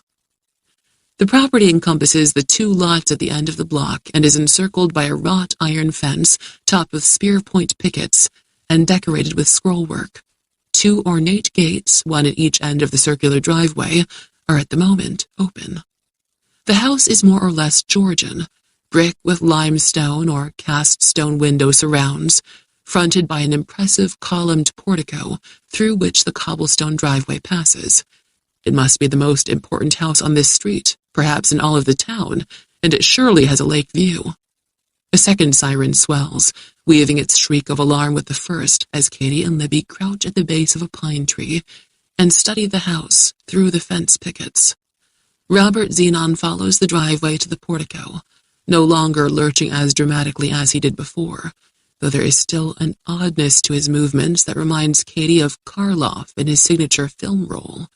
Perhaps Xenon was injured in his flight from Jacob's ladder. He climbs a few steps to the door and enters the house so briskly that he can't have used a key or rung a bell. Libby says, "If he spawns—" "We don't know if he's a fusion," Katie reminds her. "He is. He must be. You can see something's wrong with him." "Something's always been wrong with him." "If he spawns," Libby persists, "everyone in that house is screwed. It might be his house. He walked right in. There might be nobody else in there." One siren dies, and then the other, and Libby protests. "We didn't come after him to wimp out." "A strange house can be a trap. I'm not going to let you die in there." After a silence, the girl says, "Penny and Regina weren't your fault. You've got nothing to atone for. And me, I throw hatchets, you know. I can use a shotgun. I'm not a little kid. I grew up long ago, and the last thing I want is to be like Francesca and Raleigh, looking out for myself so much that I'm blind to everyone else." "That's not it." "That's it," Libby insists. "That's exactly it. If this is the last night of the world, I don't want to do the wrong thing. Turning away from this, letting Xenon do what he wants, is the wrong thing. If there's judgment at the end, how do I explain why I did nothing?" "It isn't the last night of the world," Katie says. Libby speaks quietly, not argumentatively, with a reverberant conviction that echoes back through Katie and animates in her a sense that they are not trapped in a horror show, but are instead swept up in a series of mystical events that will either confirm the sacred nature of the human soul or condemn humanity to the status of prey and chattel. Libby is just a girl, but it was a girl of her age who raised the siege of Orléans in 1428 and broke the English army, and no one can say what a girl might have the capacity to endure or achieve. "Maybe this is the last night the world still has a chance of hope and freedom," she insists. "If practice makes perfect, if Xenon is a stable fusion, the first in 7 years, if the brainiacs are wrong when they say vaporizing the mother mass will destroy the fusions linked to it, then he's loose. It's loose. And the world is gone. And they've been wrong about almost everything." Swollen with water that their hard cuticles and waxed needles do not easily absorb, the boughs overhead gather rain into rivulets and channel it to branch tips and anoint Katie and Libby with dark streams that bear the incense of the pine, which is alike to the fragrance of the yew tree. A few blocks away, men of the law attend to the murdered body of one of their own that lies on the pavement, as if it is the useless flotsam of a shipwrecked society, as if it never was inhabited by a mind of infinite possibilities. So did Avi lie on a busy city street, in shadowless sunshine, his spine cracked and his vitals punctured, holding fast to life only to be able to say goodbye and to secure from her the promise. Katie says, whether Xenon is the only man he's always been or he's something else, there can be no mercy, and that will be on us. I know, the girl assures her. Then let's do it. Grim. As she and Libby follow the arc of the cobbled driveway, Katie remembers reading somewhere that the road to hell is paved with the bones of faithless priests, and that the way is lighted by lampposts that are bishops who, in life, violated their vows without remorse and now burn eternally. She doesn't know why such a macabre image should occur to her in this fraught moment, unless she's being given a warning, a presentiment, that this house will prove to be a preview of hell writ momentary and in miniature. Under the roof of the portico, they throw back the hoods of their jackets, climb 4 steps, and peer through the beveled panes of the side lights that flank the door. Beyond lies a spacious foyer, brightened by an immense chandelier with at least 100 long crystals like obelisks hung upside down, their pyramidal points as sharp as ice picks, as if they could be released by a switch and bring a rain of death down on an intruder. To the right, a graceful limestone staircase with a Persian carpet runner curves to the 2nd floor without pausing for a landing, and directly ahead, a hallway leads to a closed door at the back of the residence. Even in this time of rising crime and epidemic drug use, this is a town where people have left doors unlocked for generations, and still do. No hamlet in America remains so safe that Beaver Cleaver can ride his bike into the evening without at least some risk of being abducted, raped, beheaded, and discarded in a dump. However, this community isn't accustomed to regular outrages that, elsewhere, have left many of their countrymen numb to violence so cruel as to seem almost satanic.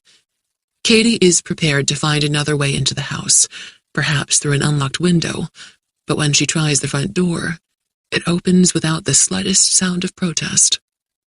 They enter the foyer and close the door behind them and stand dripping under the crystal dirks that imprint symmetrical patterns of gray lines on the pale limestone floor. The house is so well built that the voice of the storm hardly penetrates its walls, and no sound of internal origin gives any indication where Xenon has gone or how many others reside here. To the right, before the stairs, a door stands open to a dark room.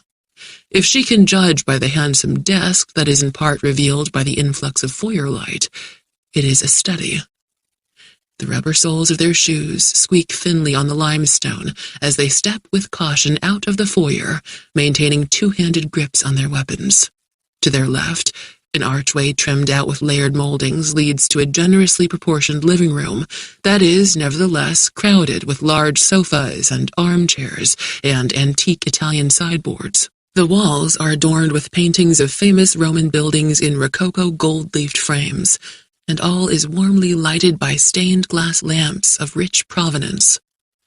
A Persian runner absorbs the rain they shed and quiets their sodden shoes as they pass a dining room currently illuminated only by a pair of Lalique sconces. Step by step, as the storm seems to go mum beyond the thick walls, as not a ripple of the house sound disturbs the pooled stillness, Katie feels more threatened by the hush, for it seems to be the silence of surveillance, as if the wallpaper design is cunningly flowered to conceal tiny cameras that transmit their progress to a video screen, where a smiling observer waits for the right moment to trigger some device that will snare them in heavy nets or open a trap door to drop them into a great depth of darkness, where they will find themselves among the bones of those who took the plunge before them. They arrive at a swinging door with a push plate of brushed stainless steel. No doubt the kitchen lies on the other side. A brighter light than that in the hallway leaks from beyond, defining the thin space between the door and jamb. That crisp light brings with it no sound. Katie looks at Libby, and the girl nods, and Katie keeps both hands on the rifle as she shoulders the door open and passes into a room that smells pleasantly of garlic and basil and fresh-baked bread. A kitchen of this size, with its many appliances and dining table covered in red and white checkered oilcloth, is the heart of the home. On the large island stands a platter of fresh artichokes awaiting use, and a bowl of large black plums ripening. The old woman, about 5'2", maybe 220 pounds, wears a short-sleeved ankle-length dress of a silky fabric, patterned with small blue and yellow birds bearing pink ribbons in their beaks. Her hair is gathered into a bun and pinned and further constrained by an elastic net, as though she is soon headed for bed. The seams of her fleece-lined slippers are partially sprung, and her feet appear to be swelling out of them. She stands at the island in front of a cutting board, carving and eating paper-thin slices of pepperoni. Beside the board, a squat glass contains red wine, and a bottle of Chianti offers more. She looks up when Katie and Libby enter the kitchen, chews, swallows, and says, "You got some complaint about Nino. You're 46 years late. That damn Polak killed him and widowed me before you was born." The woman's equanimity is not only too strange and calculated to be convincing, but it is also belied by how she changes her grip on the knife, clutching it in her fist tight, as if she hopes for a chance to use it like a dagger. In addition to the swinging door, the kitchen presents Katie with 4 others, too many to remain properly alert to all of them. One is an exterior door with 4 panes of glass in the upper half. One is probably to a pantry, another to the basement, the fourth to a half bath, or maybe a set of back stairs. "Do I know you girls? Well, I must." "Where is he?" Katie says. "This is my house, sometimes." The old woman looks around as if confused. "Then, sometimes, it don't seem my house." "Where's Zenon?" She frowns. "What's a Zenon?" "Robert Zenon." "Some man?"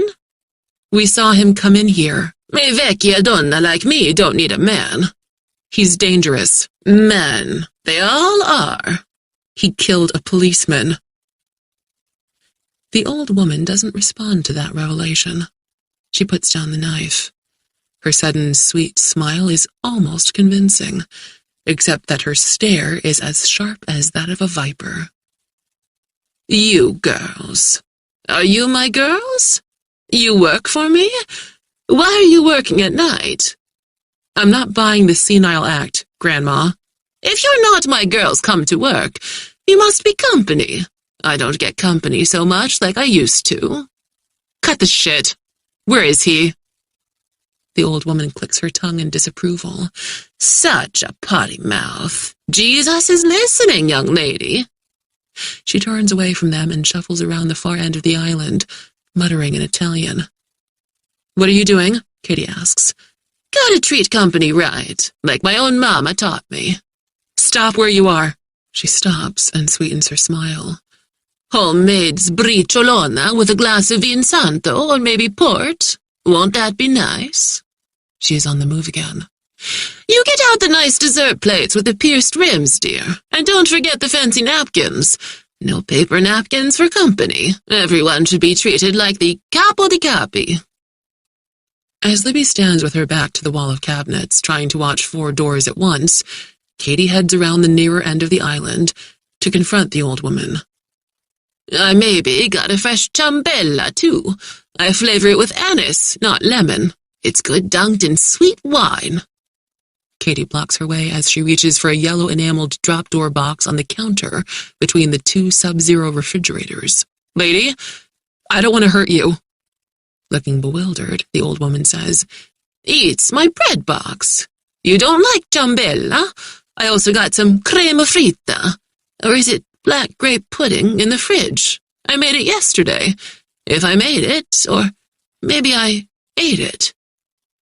Holding the AR-15 in her right hand, finger on the trigger, muzzle at the woman's throat, Katie uses her left hand to open the drop door. The bread box does indeed contain what appear to be delicious homemade baked goods, but also a 9mm pistol. Seriously? You were going to try to shoot us, go against a rifle and a shotgun? The old woman pretends bewilderment. Shoot someone with a ciambella? I never shot no one with a pastry ring.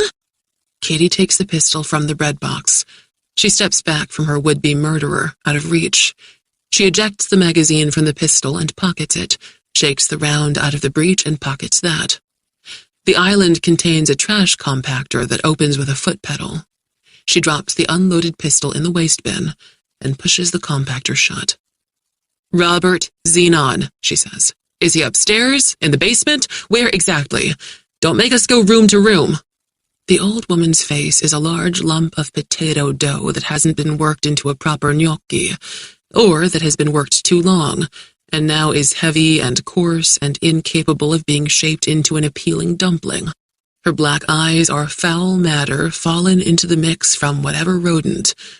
When she speaks now with clear mind and undisguised intention, spittle sprays in a toxic mist and bubbles on her lips, as if it might well be venom.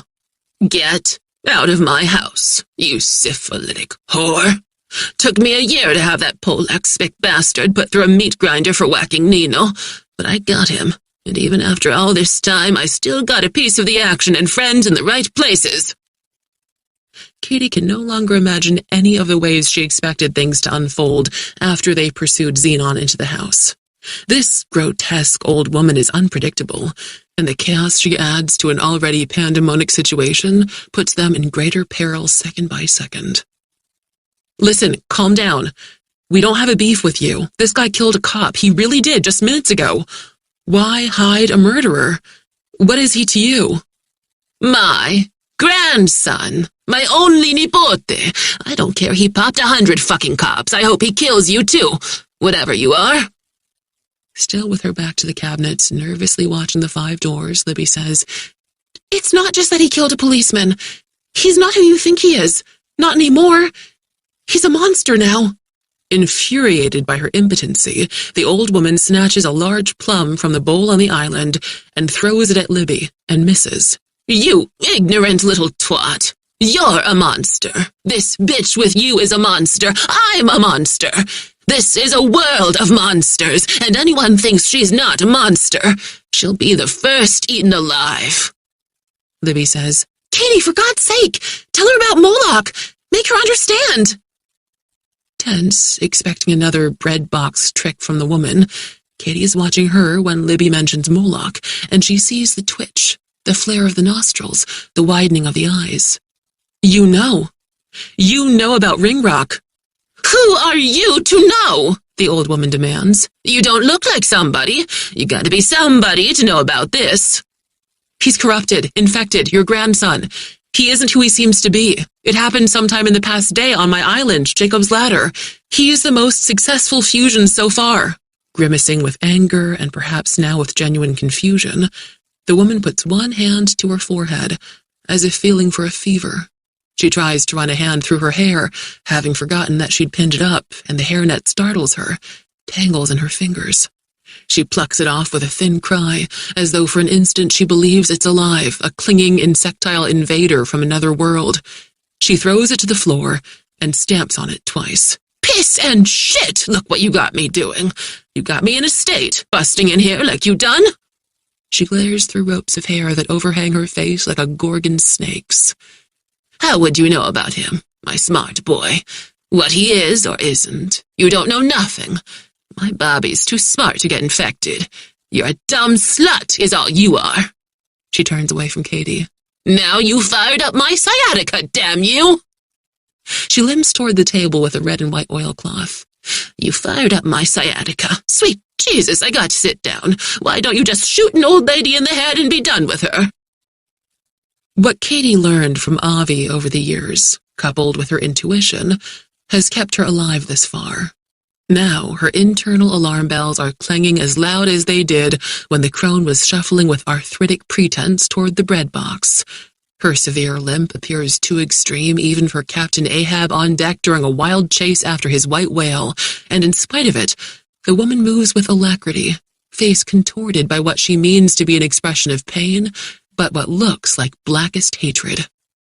Katie gets between her and the table, barring her way, enduring her curses. "Libby, check under the table and chairs. Start at that end where she was headed."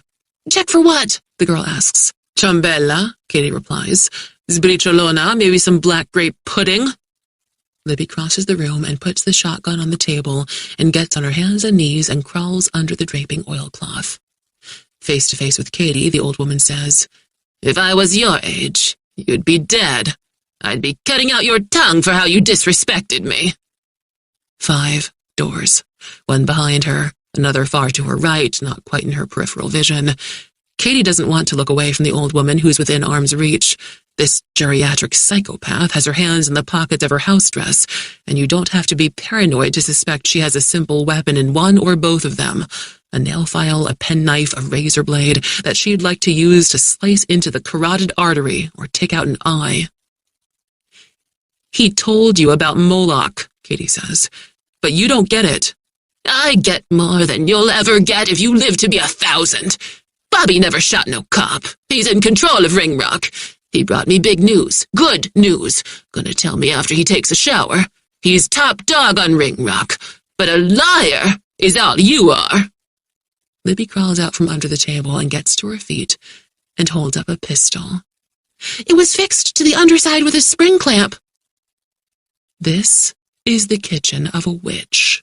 Katie and Libby are 2 Gretels without a Hansel, and they could still end up baked in an oven. "Check that chair," Katie says. The girl sits on the chair toward which the old woman had been headed. She feels under the seat with both hands. "It's clean." As Libby rises to her feet, Katie tells the old woman to sit down, but the witch refuses. "I don't need to no more. My sciatica suddenly let up. I gotta go potty, unless you're a pervert likes to see an old lady piss herself." On the second floor, something falls over with a hard crash that reverberates through the ceiling and rings glass against glass inside the cabinets, like the high-pitched laughter of evil elfin presences living secretly in the kitchen's many cloistered spaces. A disagreement. Libby doesn't know how many times her heart can beat per minute before it ruptures, but she figures she's 2/3 of the way to the lethal speed even just thinking about going upstairs to see what Robert Zenon has become.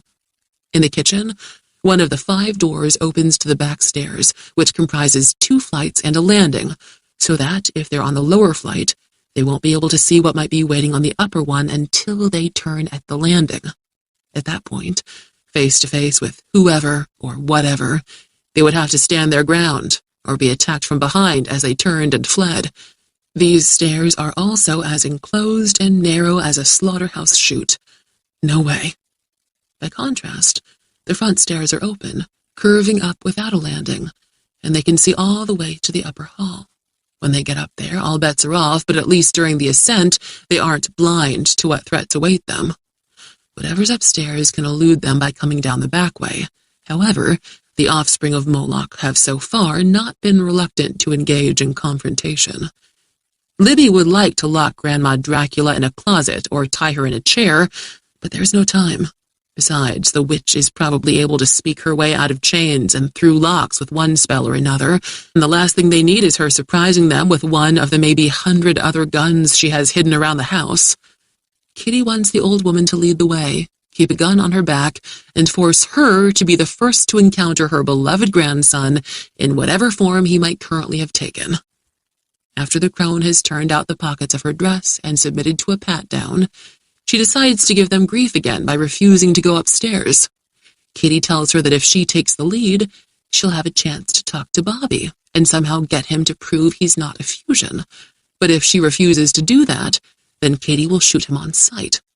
When the battle axe responds with an obscene suggestion and spits in her face, Kitty surprises them, and maybe herself, by, in an instant, reversing her grip on the rifle and slamming the butt into the crone's mouth, splitting her lips and staggering her backward against the refrigerator.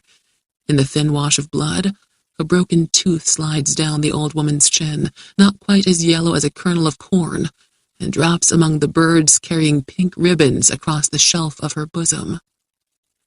"No second chance," Katie warns. Her face is so changed by wrath that she looks like a different person.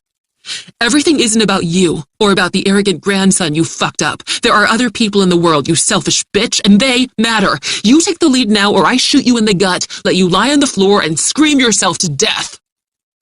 This has a remarkable effect on the old woman, as if it never occurred to her in more than 8 decades of life that anyone would raise a hand against her. Except for the bright blood dripping from her mouth, she is as white as a hard-boiled egg, and a greasy sweat slicks her face. Her eyes are wide with shock, maybe with something more than shock, with a cold fear that is as new to her as humility would be, if that virtue could be instilled with as little as a hard blow to the mouth. She doesn't quake or cry.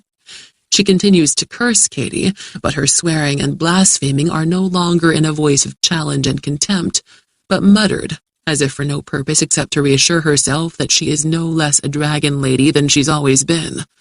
Holding a hand over her mouth, she leads the way to the front stairs without further contention. Katie looks at Libby, and then urges the old woman through the swinging door. In that brief glance, Libby reads not just anger and fear, but also a certain sadness and regret. She knows she isn't reading more than is there to be read. As a girl who has journeyed through a few hundred books, she has become an insightful reader. People are books of a kind, each one a story. Sometimes with no more than a glance or a gesture or a poignant word, they turn a page for you and reveal a deeper truth about themselves than you've seen before. In these extreme circumstances, Katie has done only what was necessary when she struck the old woman. Nevertheless, being Katie, she will pay a self-imposed price for what has happened, because she understands that necessity doesn't fully excuse meanness. Following the 2 women into the hall, Libby knows that if they live through this night, she has found in Katie the mother who for 14 years has been denied her, the rock of love and selfless giving who will encourage and sustain her at all times and without fail. She says now what she has never said to anyone, not even to Sarah. "I love you." But she barely whispers it for fear that she will jinx this last best hope if she speaks those words too loud. Electricity. The upstairs hall is not just a place, but also a representation of Katie's dread, a pulsative, throated passage clouded with darkness that will swallow anyone who steps into it. One of the switches at the bottom of the stairs brings light above, but banishing darkness doesn't discharge the aura of menace up here. The old woman leads reluctantly, with her right hand over her mouth, muttering into her plump fingers, left hand on the handrail. From step to ascending step, she carries the burden of her flesh and also her humiliation, which is by far the heavier weight. She has been shocked by her vulnerability, although not to any extent that will result in useful self-assessment. Katie can almost hear the woman scheming to settle the score. The crone knows about Ringrock and understands that a mistake there can imperil the world, and she may even suspect that something is wrong with her grandson, but the fate of humanity probably matters not at all to her because she's too much of a narcissist to believe she will die along with everyone else. Evidently, she has led a life cosseted in a criminal culture of inherited position. She also seems to possess an impressive talent for sustaining power relationships over a long period of time. Most octogenarians at least occasionally contemplate their mortality. However, when this one considers her 89 years, maybe she sees her longevity as evidence that another 89 isn't unlikely. Those for whom self-love is the only love are very skilled at creating fantasies in which they live contentedly, until reality threatens to pop their bubble, whereupon they can be capable of any atrocity in defense of their delusions. Ideally, this woman wouldn't be leading the way, but she can't be trusted at their back. Killing her must be a last resort in respect of Katie's conscience, and out of consideration for how such a scene would forever fester in Libby's memory. Last in their procession, The girl sidles up the stairs, her back to the railing, so that she will know at once if something creeps into view behind them. She holds the shotgun low, ready to fire from the hip, aware that what creeps might also be capable of springing upon her in an instant. Even with its recoil reduction technology, the 12-gauge will challenge her balance if she has to fire it with her feet on different treads. Whatever the cause of the crash that initially alerted them to activity on the second floor, no sound follows it, until they reach the top step. Then, a sibilation as thin as the summer night song of insects seems to rise all around them. As they pause, turning their heads to seek a source, the hiss swells and clarifies until it is an electronic keening like the tinnitus that, in response to stress, troubles insomniacs. With their ascent complete, they are above the grand chandelier that perpetually cascades to their left, beyond the railing and above the foyer. The pendant crystal dirks reflect the sound until among them it is not a single voice, but an ominous chorus reminiscent of hornets swarming. Stepping into the upstairs hall, the old woman lowers her gore-gloved hand from her mouth and wipes it on her dress. As if she has forgotten her pain and, for the moment, put aside all thought of retribution for the loss of a tooth, she takes 3 steps into the hallway, turning her head left and right, looking up at the ceiling, seeking. The sound is unnatural and too shrill to be of no serious consequence. It is the sound of pressure rising toward a blowout or a meltdown, with damage inevitable. Hanging arm's length at her sides, her hands curl into fists as she considers this new offense. She calls out, "Who's there?" as though it could be someone other than her grandson, some malefactor who ventured in here to pillage and vandalize, unaware this is the freehold of Nino's widow, where no crimes are tolerated, except those committed by the owner. Katie wants to avoid drawing attention and thereby lose the element of surprise, if in fact they have any left, but she's sure there's no way to silence this bull-headed octogenarian brat short of shooting her. As the eerie keening grows louder, the woman raises her voice. "Hey, asshole! This is my house! You know who I am! Where are you? What the fuck you doing?" Her features clenched in rage, the old woman heads toward a door on the right, bloody foam dripping from her chin, as if she is infected with rabies. Anger is her staff of life, nourishing in her a fierce confidence that has reliably cowed those who would resist her. She clearly expects that it will serve her well again. Frightened by the crone's recklessness, Libby says, "Katie, do something." Katie motions for the girl to climb the last 2 steps and join her in the hall. The old woman throws open the door and crosses the threshold and clicks on a light. She's out of sight for less than a minute, but when she returns, she is angrier than ever, her face empurpled with rage. Somewhere in these chambers, a violent creature born of Moloch waits, and judging by the shrill keening, which now grows louder, it's engaged in an activity they haven't seen before. But this woman exhibits no fear of the unknown. Her self-love seems to have doubled and redoubled over the years, metastasizing until she believes that she knows or currently intuits everything, that the unknown, especially the category of the unknown requiring the word to be capitalized, exists only for other people, the benighted and the foolish. The blow she took from Katie can be forced down a memory hole, now that this new offender gives her an opportunity to assert herself. As she crosses the hall to another closed door, her eyes appear lidless and swollen in their sockets by the pressure of her fury. She doesn't so much as glance at Katie, but shouts at the imagined vandal, "Quiet! Stop whatever you're doing! Stop it this minute!" She opens the door and storms into the room and abandons a curse mid-sentence, her abrupt silence almost as unsettling as a scream. "Stay sharp," Katie tells Libby, and she moves cautiously to the threshold. The old woman stands agape, staring at something at the far end of the bedroom, a sight blocked from Katie. She uses the rifle to ease the door open wider, all the way back against the wall, and steps inside. If Moloch is a weapon, as Libby reports that some who studied it contend, it is designed not solely to slaughter, not just also to terrorize, but equally to dispirit.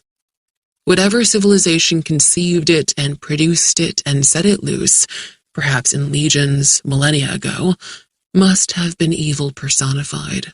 Apostles of nihilism who meant to prove the meaninglessness of the universe by waging eternal war on every intelligent species, on planets known and unknown to them, even after the extinction of their own kind. They must have been at war with hope and the idea of transcendence, because the biological chaos on display here mocks the concept of benign creation and the value of the soul, inspiring despair and surrender to oblivion.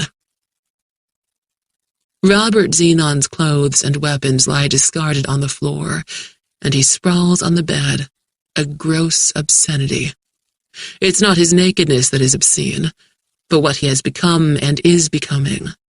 If he was 170 pounds before, he's more than 300 in this incarnation, the folds of his flesh compiled in layers not as any human body arranges tissues, but reminiscent of the hard fungus polyporous igniarius that drapes the lower trunks of some trees on Jacob's ladder, like a slide of pancakes, slightly offset one from the other.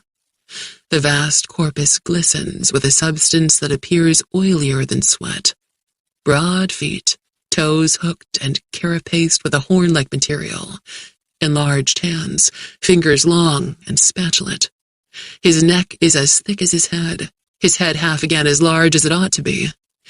Even with his distorted features, he is recognizably Xenon, the ISA agent. The question of whether there remains anything of the person he once was, any quality of mind and degree of self-awareness, is too awful to contemplate. He makes no eye contact, but stares at a fixed point above their heads. Neither does he cry out in misery or entreaty, for from his open mouth issues the sound that begins as a sibilation and has escalated to an electronic shriek. How he, a fusion, could increase so dramatically in size in the short time since he murdered a policeman and took refuge here is no mystery. Libby has said that Moloch and the hybrids it creates can feed on pure energy to build matter at an astonishing rate. From the spine of this freak issues a cord about an inch in diameter, like a coaxial cable with vertebrae, which trails off the bed and to an electrical outlet in the wall. The cover plate has been torn away, and the snaky extension of the Xenon hybrid has inducted itself into the receptacle, sucking power with which to grow. Now Kitty realizes that the mountain of flesh subtly throbs, that even the skull pulses, as though the bone continuously restructures and expands. If this feverish rate of growth isn't just chaos, the purpose eludes Katie, until it becomes manifest. The old woman is transfixed by what has become of her grandson, although she doesn't recoil from the sight of him. Neither does she tremble, nor stand with her hands fisted in a characteristic posture of anger. Indeed, a hard-to-define aspect of her expression, an odd set to her mouth, something in her black eyes that isn't light but seems like light. These things suggest, inexplicably, that what's happening to Xenon evokes in her not horror, not fear, but a sense of wonder that she has never felt previously.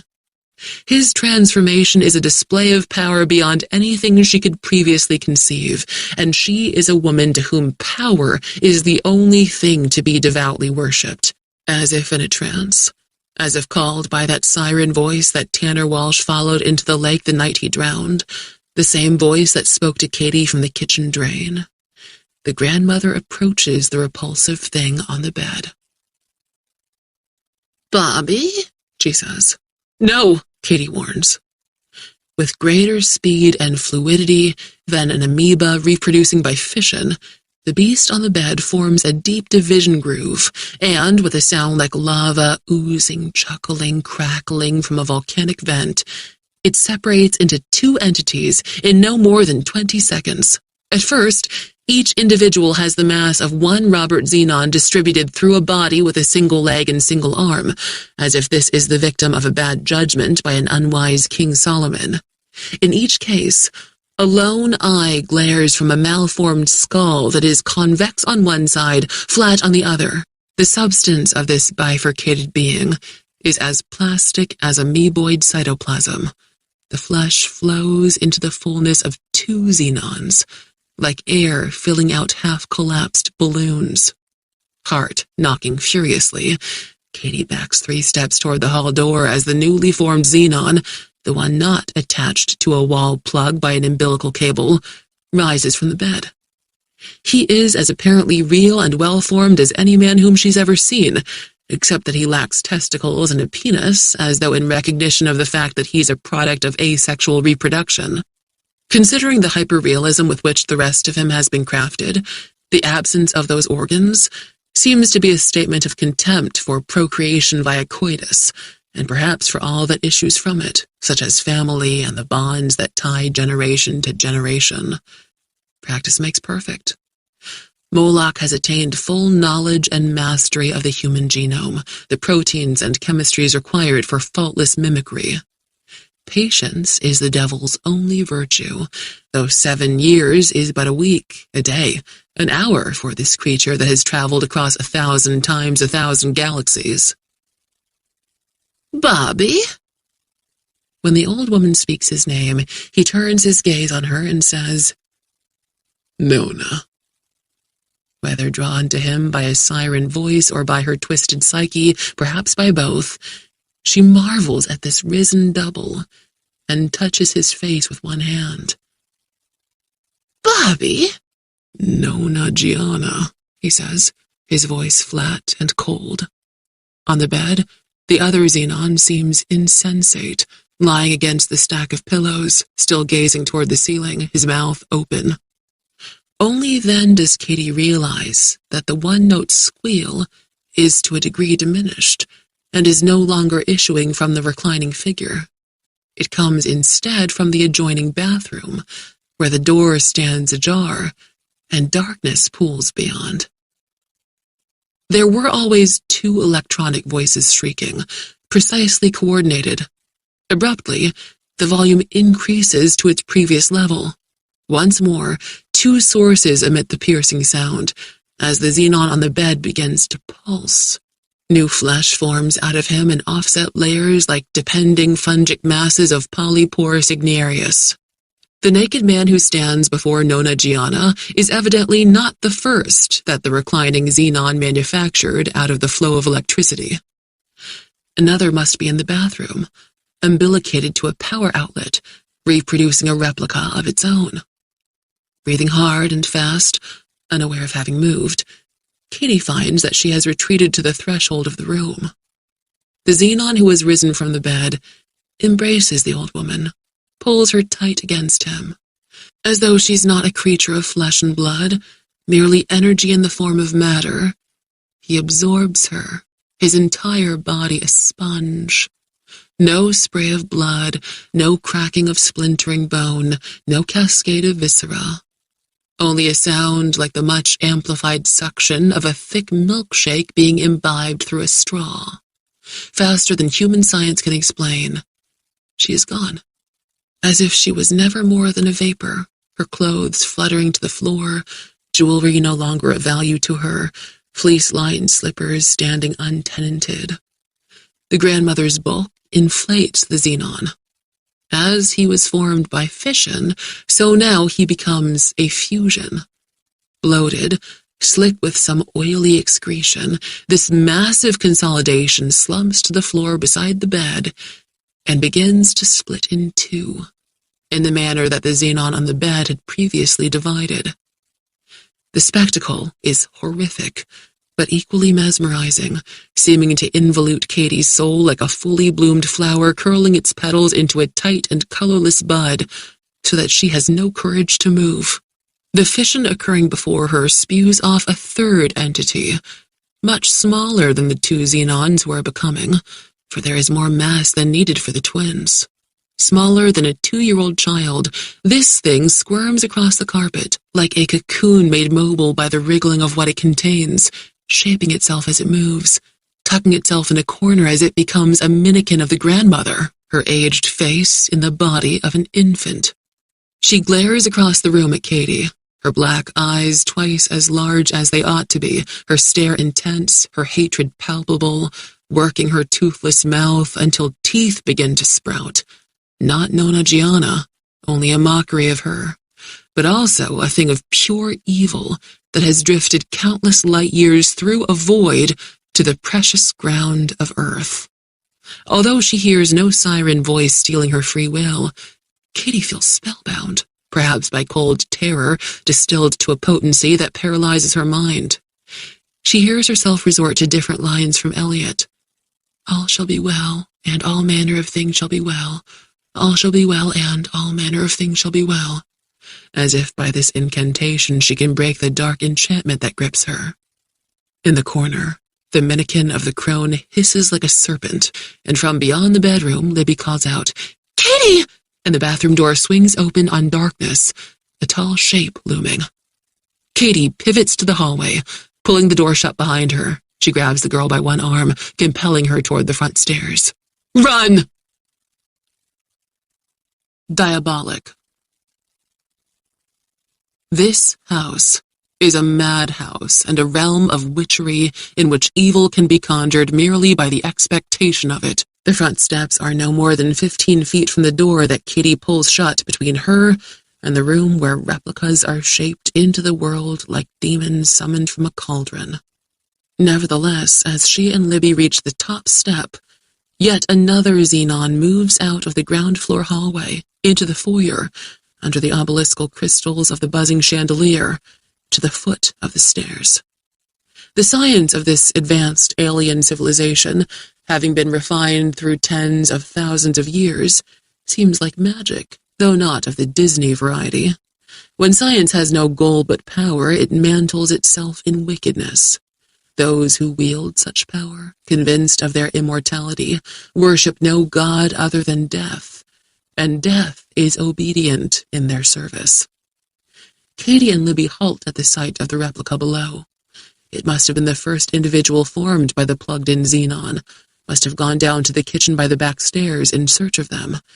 Because it is born to terrorize as well as kill, because it can, it calls forth from its omnibus of alien genomes an alternate design to human bipedalism, morphing into an armless man with 6 muscular but vaguely insectile legs, the better to dart up the stairs low and quick. "Back door," Libby says, as she hurries away along the upstairs hall. Katie agrees that the back stairs and the kitchen door are their best way out, but she hesitates long enough to squeeze off 4 rounds from the AR-15. At this ideal range and angle, the creature takes 4 hits, at least 2 in the head, and tumbles backward, though Katie has no expectation that it is dead or can be killed.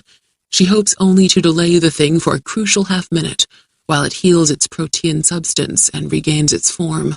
As she turns away to follow the girl, she is aware that no blood burst from the bullet wounds. She also believes she sees, but doesn't tarry to confirm, chunks of curved skull and a broken slab of the face with an eyeless socket that, by some ghastly method of locomotion, are crawling toward the twitching replica, to marry themselves to it, while wads of matter on the stairwell wall unite with a similar intention. She sprints along the hallway, quick after Libby, gasping for breath not because she's physically exhausted, which she is not, but because she feels an incipient dizziness that she must stave off by flooding the brain with oxygen, fears spinning like a carousel of shadows through her mind. Moloch's displays of biological mastery are an invitation to madness for any who witness them. Back in the day, the loss of her family and the failure of the system to punish those who committed murder had tested her sanity to the brink of destruction. From that ordeal, she seems to have acquired immunity to madness, if not also to despair, and she keeps moving as the dizziness relents. Waiting at the end of the hall, Libby cries out, "Behind you!" Katie angles to the wall, rolls against it to face the way she came, and opens fire on a pair of Robert Xenons, each on 2 legs, as she backs toward the girl. 6 rounds remain in the magazine, and she expends them, doing enough damage to knock down both pursuers, though they are incapable of being long discouraged. Marine wife, marine widow. Always faithful as the core motto pledges, with the promise to be kept, she ejects the spent magazine and slaps in a fresh one. She races after Libby, down the back stairs, leaving the stairhead door open behind them because it has no lock. As much a chute as a stairwell. Worn rubber treads peeling off the wood. The lower run of steps ahead lies out of sight beyond the landing. Anything might be waiting, ascending. She should have gone first, even though the girl has the shotgun. Should have gone first, damn it. Although if one of them is going to die in this hateful shaft, then both are going to die here. Nothing waits on the lower stairs. Libby and then Katie plunge into the kitchen, into the aroma of garlic and freshly baked bread. The infernal electronic shriek is louder than ever. Katie slams the door to the stairs. It lacks a lock. With one hand, Libby hooks a chair from the dining table and shoves it across the floor. Katie snares it and tilts it on its back legs and jams the headrail onto the doorknob. Nothing in the kitchen. The swinging door is closed. The xenon with 4 legs too many might be scurrying to the second floor or coming this way. Go out the back. The only option. Opening the door to the porch, Katie is pummeled by an influx of wind bearing the scent of rain and of ozone lingering from the lightning earlier.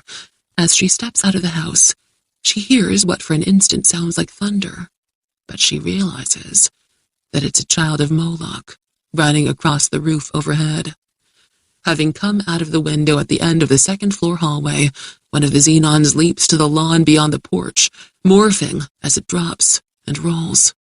It rises transformed, strange beyond all understanding, a thing that the conditions of this world would never have brought forth.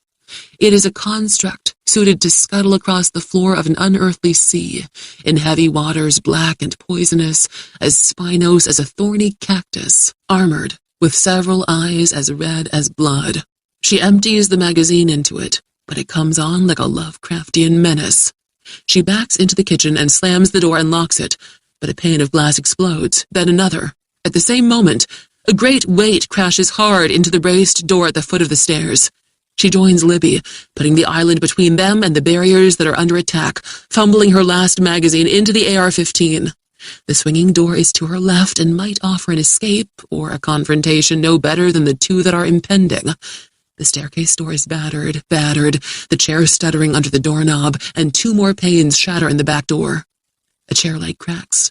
The chair sags. The leg splinters. The chair collapses. Simultaneously, the back door is torn from its hinges and flung away onto the porch. Into the kitchen surge entities no less abhorrent than those in the hideous throng that poured out of Poe's haunted palace. Many miles out on the Great Lake, the aborting light swells and for an instant shrinks, as if it will collapse in upon itself, into a black hole of immense gravity created by its own fruition. Then it flares in such brightness that shadows of porch posts and window muntins imprint upon the kitchen, like hieroglyphs of urgent but indecipherable meaning. In that wild light, an abomination that might be the king of hell himself hulks just inside the back door, and lesser devils loom out of the stairs, and time seems to have stopped. Then the shockwave comes, and the roar. The bones of the house rattle in the walls, and window glass hums, and all manner of things clink and clatter. Nothing breaks, nothing topples, nothing burns, and the house lights merely flicker, because the blast is at a significant distance, produced by a large tactical weapon 4 stories underground, rather than by a city leveler detonated at altitude.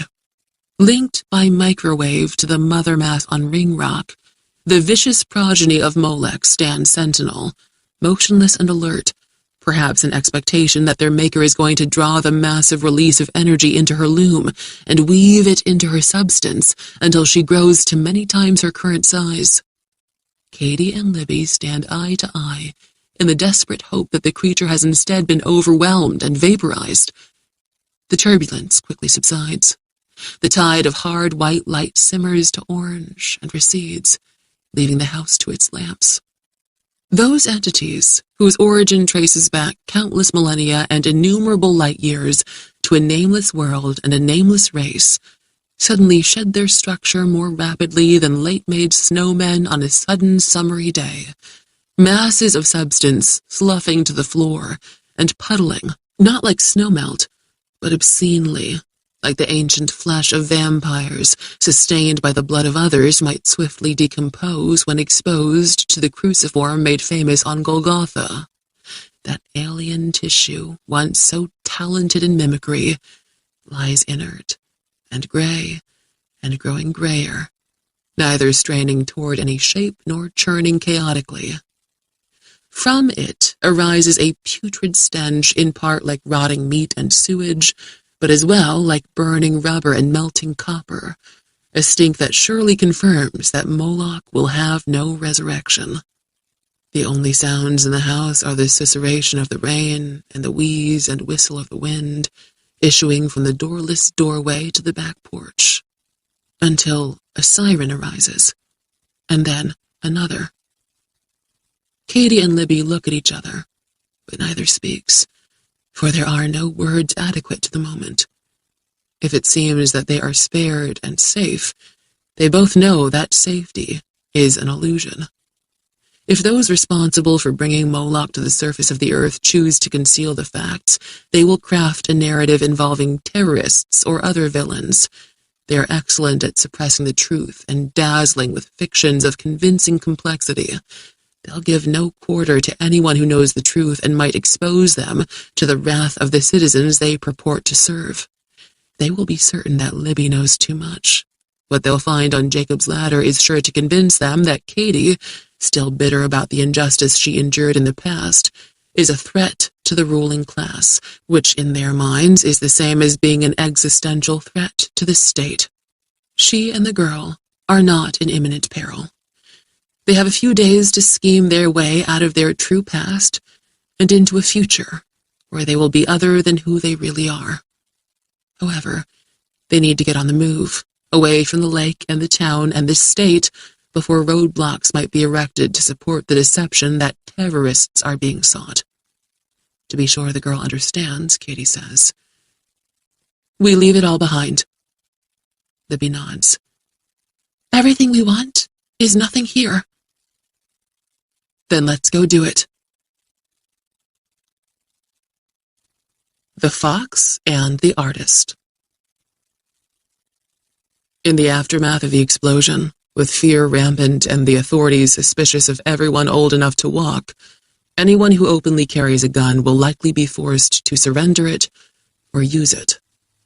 Coats from Nonna Gianna's foyer closet are swaddling clothes in which to conceal the rifle and the shotgun, so that the weapons can be carried like babies wrapped against the rain. In the years ahead, the world becoming will have its monsters, although they will be exclusively of this world, born of man and woman, innocent and harmless until they are transformed by envy and hatred and ideology. Against the children of Moloch, firearms were of minimal effectiveness.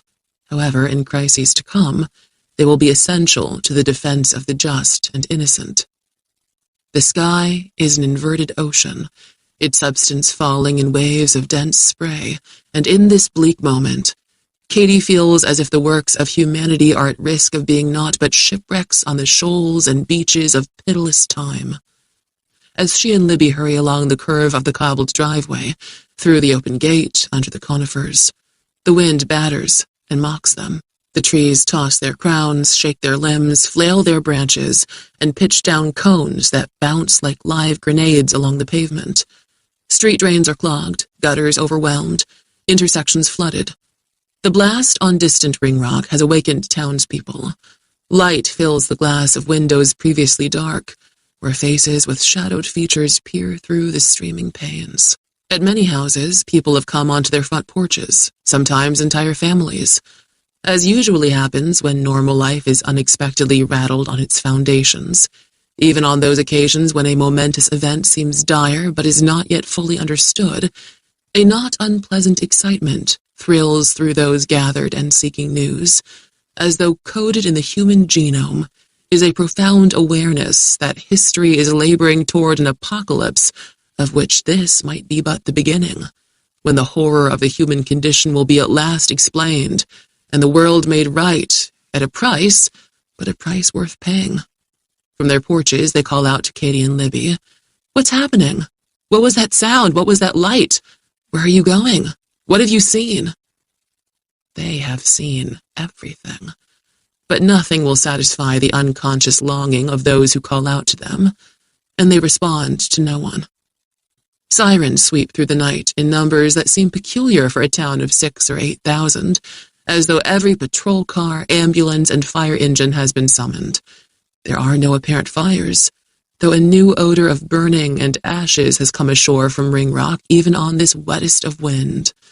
The shock wave wasn't fierce enough to cause damage on the mainland. Few hearts are weak enough to suffer a cardiac event because of an explosion miles away. Katie can't help but wonder if, in the minutes immediately before the detonation, a federal agency gave a heads-up to local authorities for the purpose of engaging them in the response with as little delay as possible. If that's the case, the need to get out of town is more urgent than ever, before it's closed down. In the mid-block parking lot, between the alleyway and Main Street, the Range Rover stands where they left it. At the rear window, Michael J. watches them without evident anxiety, as if he never doubted they would return. Katie is surprised by the emotion that swells in her at the sight of the fox. He means more to her than seems reasonable. He is what he has appeared to be, in a time when not much has been what it seems. His beauty is the truth of the world, an answer to all the ugliness that has been imposed on it by those whose reason has deserted them. If she is to paint again, as she hopes, not to seek the why of her subjects, but to present entirely the what of them, the uniqueness that, if properly appreciated, answers the hardest of questions about the meaning of life, then she must start with this humble fox and do justice to his glory. First, she and the girl need to stay alive and free. They put their weapons on the floor of the back seat, covered in the coats. Katie takes off the small backpack full of money and the tack light taped to her arm and puts them with her rifle. She gets behind the wheel and Libby settles in the passenger seat. They're soaked and cold to the bone, but when the Rover starts with a push of the ignition button, they smile at each other, as if the rumble of the engine is predictive of the destiny they seek. They negotiate the town by its alleyways and secondary lanes, eluding all the sources of the sirens. As they enter one back street, about a dozen teenage boys on foot, none dressed for the weather, come racing at them, though not with bad intention. They're excited, calling out to one another as they run toward the lake, on some midnight adventure in the wake of the explosion, perhaps having heard that the forests of Ringrock are ablaze with such intensity that the rain can't extinguish them. If the authorities are concerned about radiation, they apparently haven't begun to alert the locals to evacuate, or at least stay inside to minimize exposure. Maybe the consensus is that the volume and velocity of rain will purge the air of fallout, washing radioactive particles into the diluting volume of the lake before they can reach the mainland. Or the device was less dirty than a standard tactical weapon. Or maybe the people who should care about the consequences to public health don't care about anything other than concealing the truth and shifting the blame to non-existent villains. Some of the boys slap the flanks of the Rover as they stream by on both sides, and some make comical faces, bright presences in the headlights, fading as they pass. In the rearview mirror, they're reduced to shadowy shapes reflecting the red of taillights, like embers blowing toward extinguishment. The eagle, the lion, and the crocodiles. Katie is a widow only 3 days when a friend who is Avi's partner in their security company, a former Marine named Sudi, pays her a visit. He brings a package he was entrusted to deliver in the event of Avi's death. Sudi is as formidable as a supernatural visitation, tall and strong and the black of polished ebony, father of 4, husband of Shonda, warrior and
He has wanted to take up the fight that led to Avi's murder by the hit and run, but Katie has forbidden that.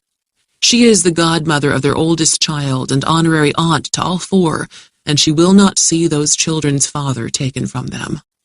On the battlefields of war, where the lives and freedoms of millions are at imminent risk, evil must be resisted by all means available and with overwhelming force. However, on the battlefields of daily life, different rules apply.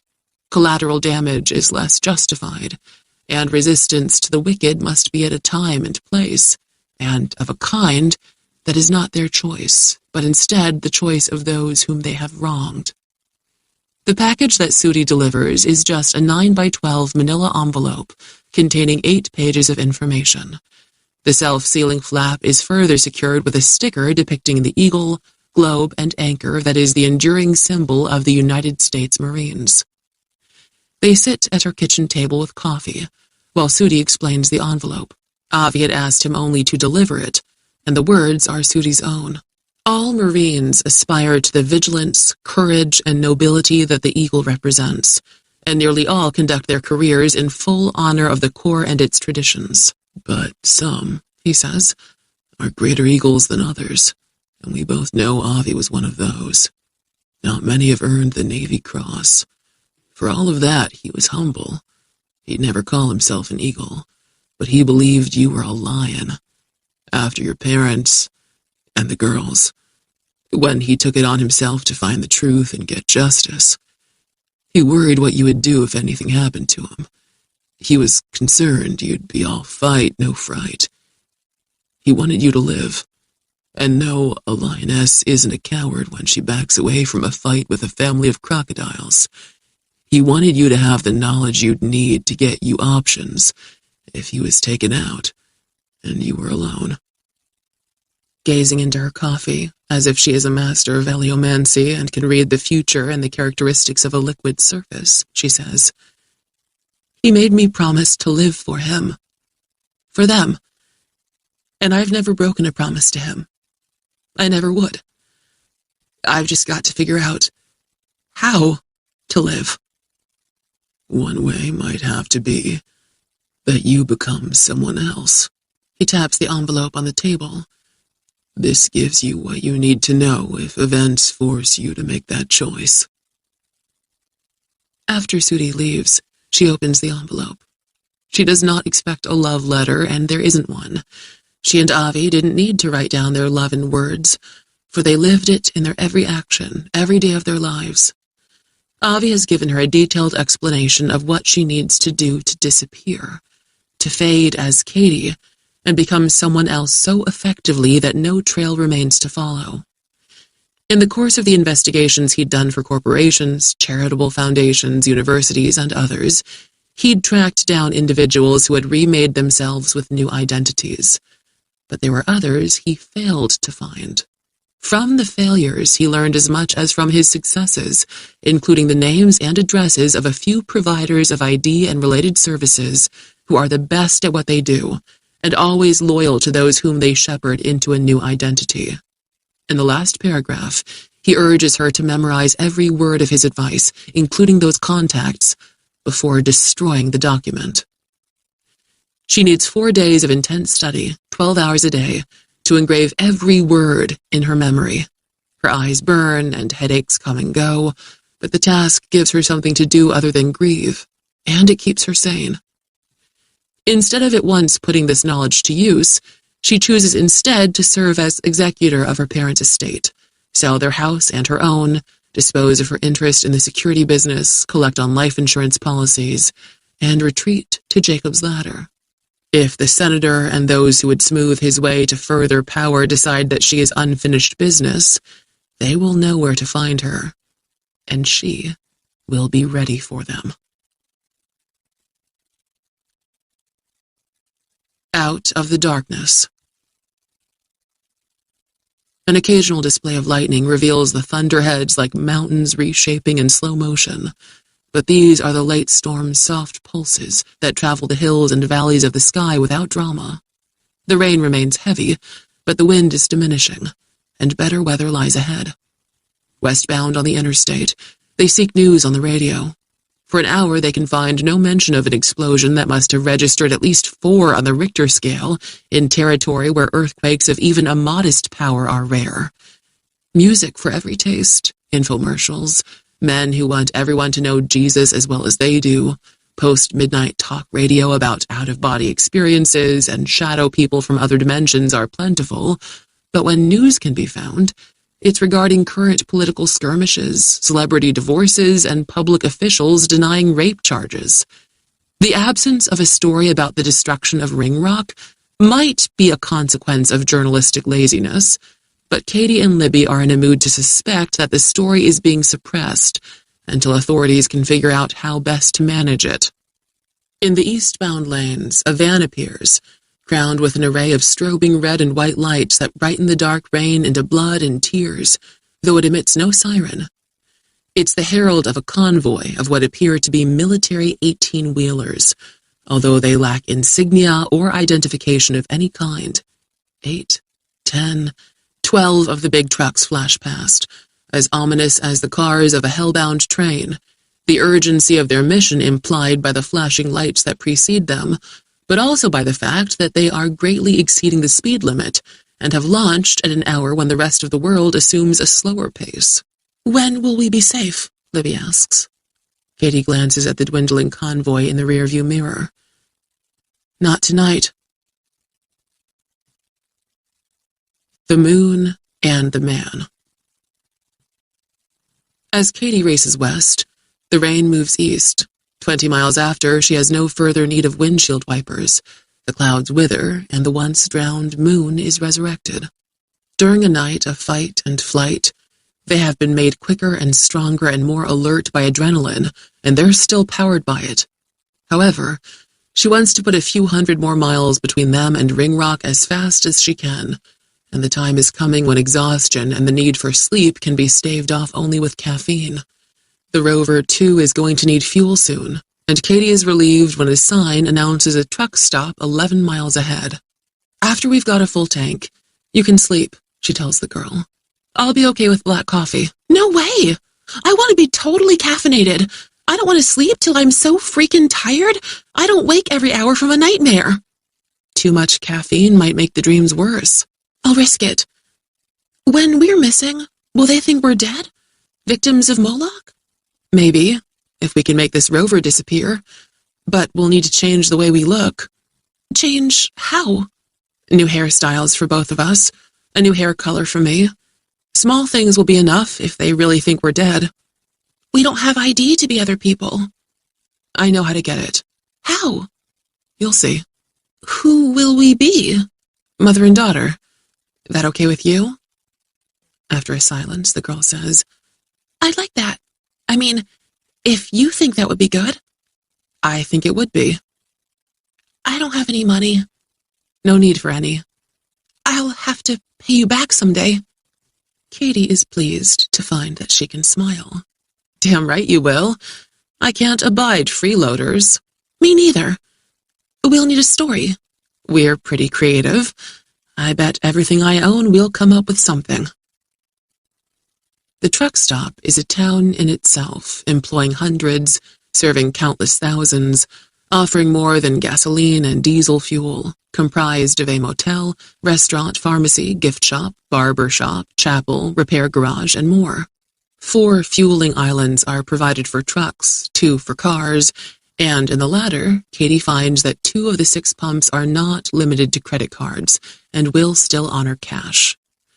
After fueling the Range Rover, they park in an area reserved for vehicles other than big rigs, under lamps casting a necrotizing light that bleeds all the color from everything, makes white gloves with their hands, and chalks their faces. Katie pockets $300 from the small backpack and then straps it on, leaving Michael J. to guard the weapons concealed behind the front seats. She and Libby head for the main entrance to the complex. The gift shop caters primarily to truckers. Katie purchases a tin of caffeine tablets as well as 2 large thermos bottles that have modern insulation, but that recreate the ribbed aluminum design of thermoses from the 1950s, with screw-on tops that also serve as cups. In the adjacent restaurant, at the takeout counter, they present the thermoses to be filled with coffee. They order 3 cheeseburgers, 1 without onions, and 2 cinnamon pecan rolls. While they wait for their order, they stand listening to a Garth Brooks classic, followed by an Alan Jackson gem, as if the world hasn't recently almost ended. When they return to the Range Rover, a man looms beside it, shadowless in the hard plum light, peering in the starboard window of the cargo area. He's 40-something, wearing boots and jeans and an untucked plaid flannel shirt, his hair tied back in a ponytail. "Can I help you?" Katie asks as she and Libby approach him. He turns to consider them with disapproval. The funereal lamplight emphasizes the moonish quality of his round, pitted face. Eyebrows that haven't been trimmed since New Year's Eve and a shaggy mustache appear to have been applied for some stage production. His earring is a silver circle pierced by an arrow, which Katie assumes is a meaningful symbol, though of what she doesn't know. He says, "You have a fox in there." Michael J. is at the window, regarding the man with a puzzled expression. "You shouldn't have a fox," the stranger says. "A fox isn't a pet. It needs to be free. It was born free. It isn't property." Adopting a tone of friendly good cheer that sounds real even to her own ear, Katie says, "Isn't he sweet? But he's not a fox, he's an Australian cattle dog mix." The man stands taller and lifts his chin, as if posing as Mr. April for a calendar of righteous citizens. "That's a fox. His tail alone proves it." Hugging a plastic bag containing the thermos bottles, Libby pushes between the man and the Range Rover, perhaps to put distance between him and Michael J., and she gets into the front passenger seat as Katie says, "Oh, Australian cattle dogs have very furry tails, and pricked ears like a fox. Anyway, Mel Gibson, we mostly call him Gibby, is some kind of mix, like I said. We rescued him from a shelter." The man's face puckers in an expression of contempt. "What's he a mix of? Fox with fox? If you domesticate him, you'll ruin him. He won't be able to survive in the wild any longer." "Well, you have a nice day," Katie says. Carrying the bag of food, she gets in the driver's seat and pulls the door shut and puts the bag in Libby's lap and starts the engine. The stranger has gone to the back of the vehicle. "He's trying the liftgate," Libby says. "It's locked," Katie assures her, releasing the emergency brake and putting the Rover in drive. "Or maybe he's memorizing the license plate. Who's he going to report us to at this hour? The highway patrol doesn't have time to chase down illegally adopted foxes." Nevertheless, 3 miles from the truck stop, they leave the interstate for a town about the size of the one they escaped less than 2 hours earlier. The streets are quiet, the houses dark. In an alleyway in a commercial district, while Libby feeds Michael J. the burger without onions, Katie uses a screwdriver from the Rover's toolkit to remove the license plates, which she tucks under the driver's seat. In a residential neighborhood, while Libby keeps a lookout, Katie removes the plates from a car parked at the curb. At the dead end of a dirt road that leads to a cornfield, Libby lets Michael J. out of the SUV to toilet, and Katie transfers the stolen plates to the Rover. They are both concerned that Michael J. might scamper off into the night. However, good rescue dog that he is, he springs back through the liftgate. Less than 15 minutes after leaving the interstate, they are back on it, rolling westward. The burgers are cold, but still delicious. Cinnamon pecan rolls washed down with hot black coffee seem to prove that the world has meaning, and, therefore, a future. News. Thursday, dawn rises in rare red flamboyance, and the sea of night ebbs low across the land, revealing a vast plain spreading before them, with hillocks in a few places and farmed nearly to the horizon. Katie's hands ache from gripping the steering wheel.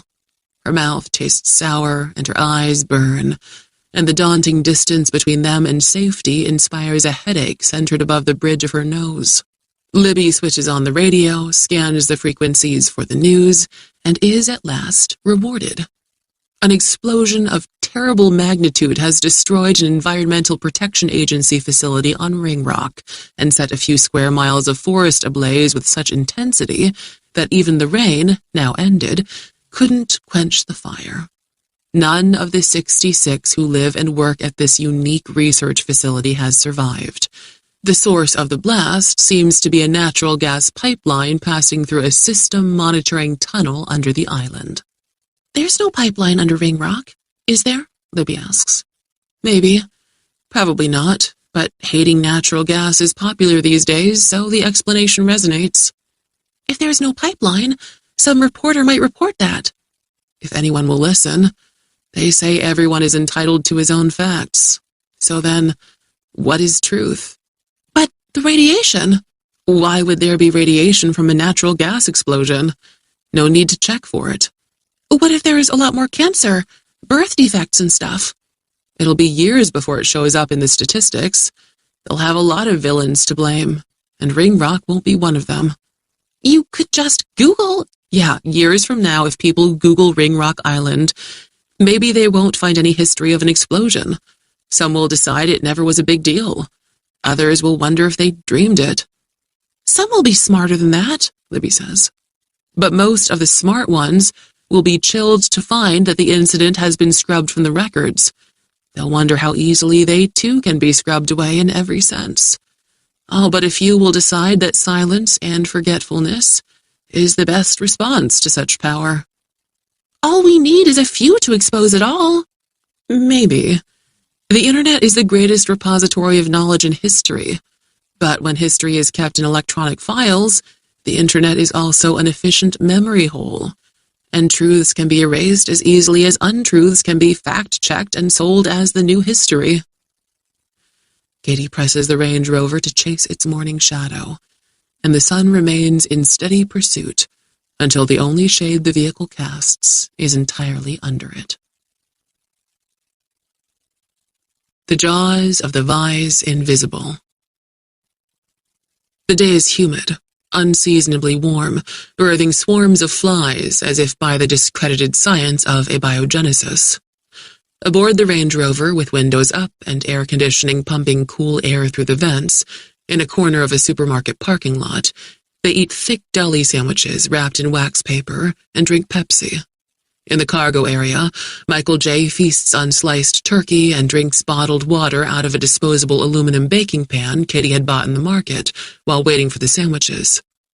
She and Libby talk about where they might most like to make a fresh start in life, about the advice that Avi prepared to help her disappear into a new identity if she made that choice, about the source of forged but credible documents in Las Vegas.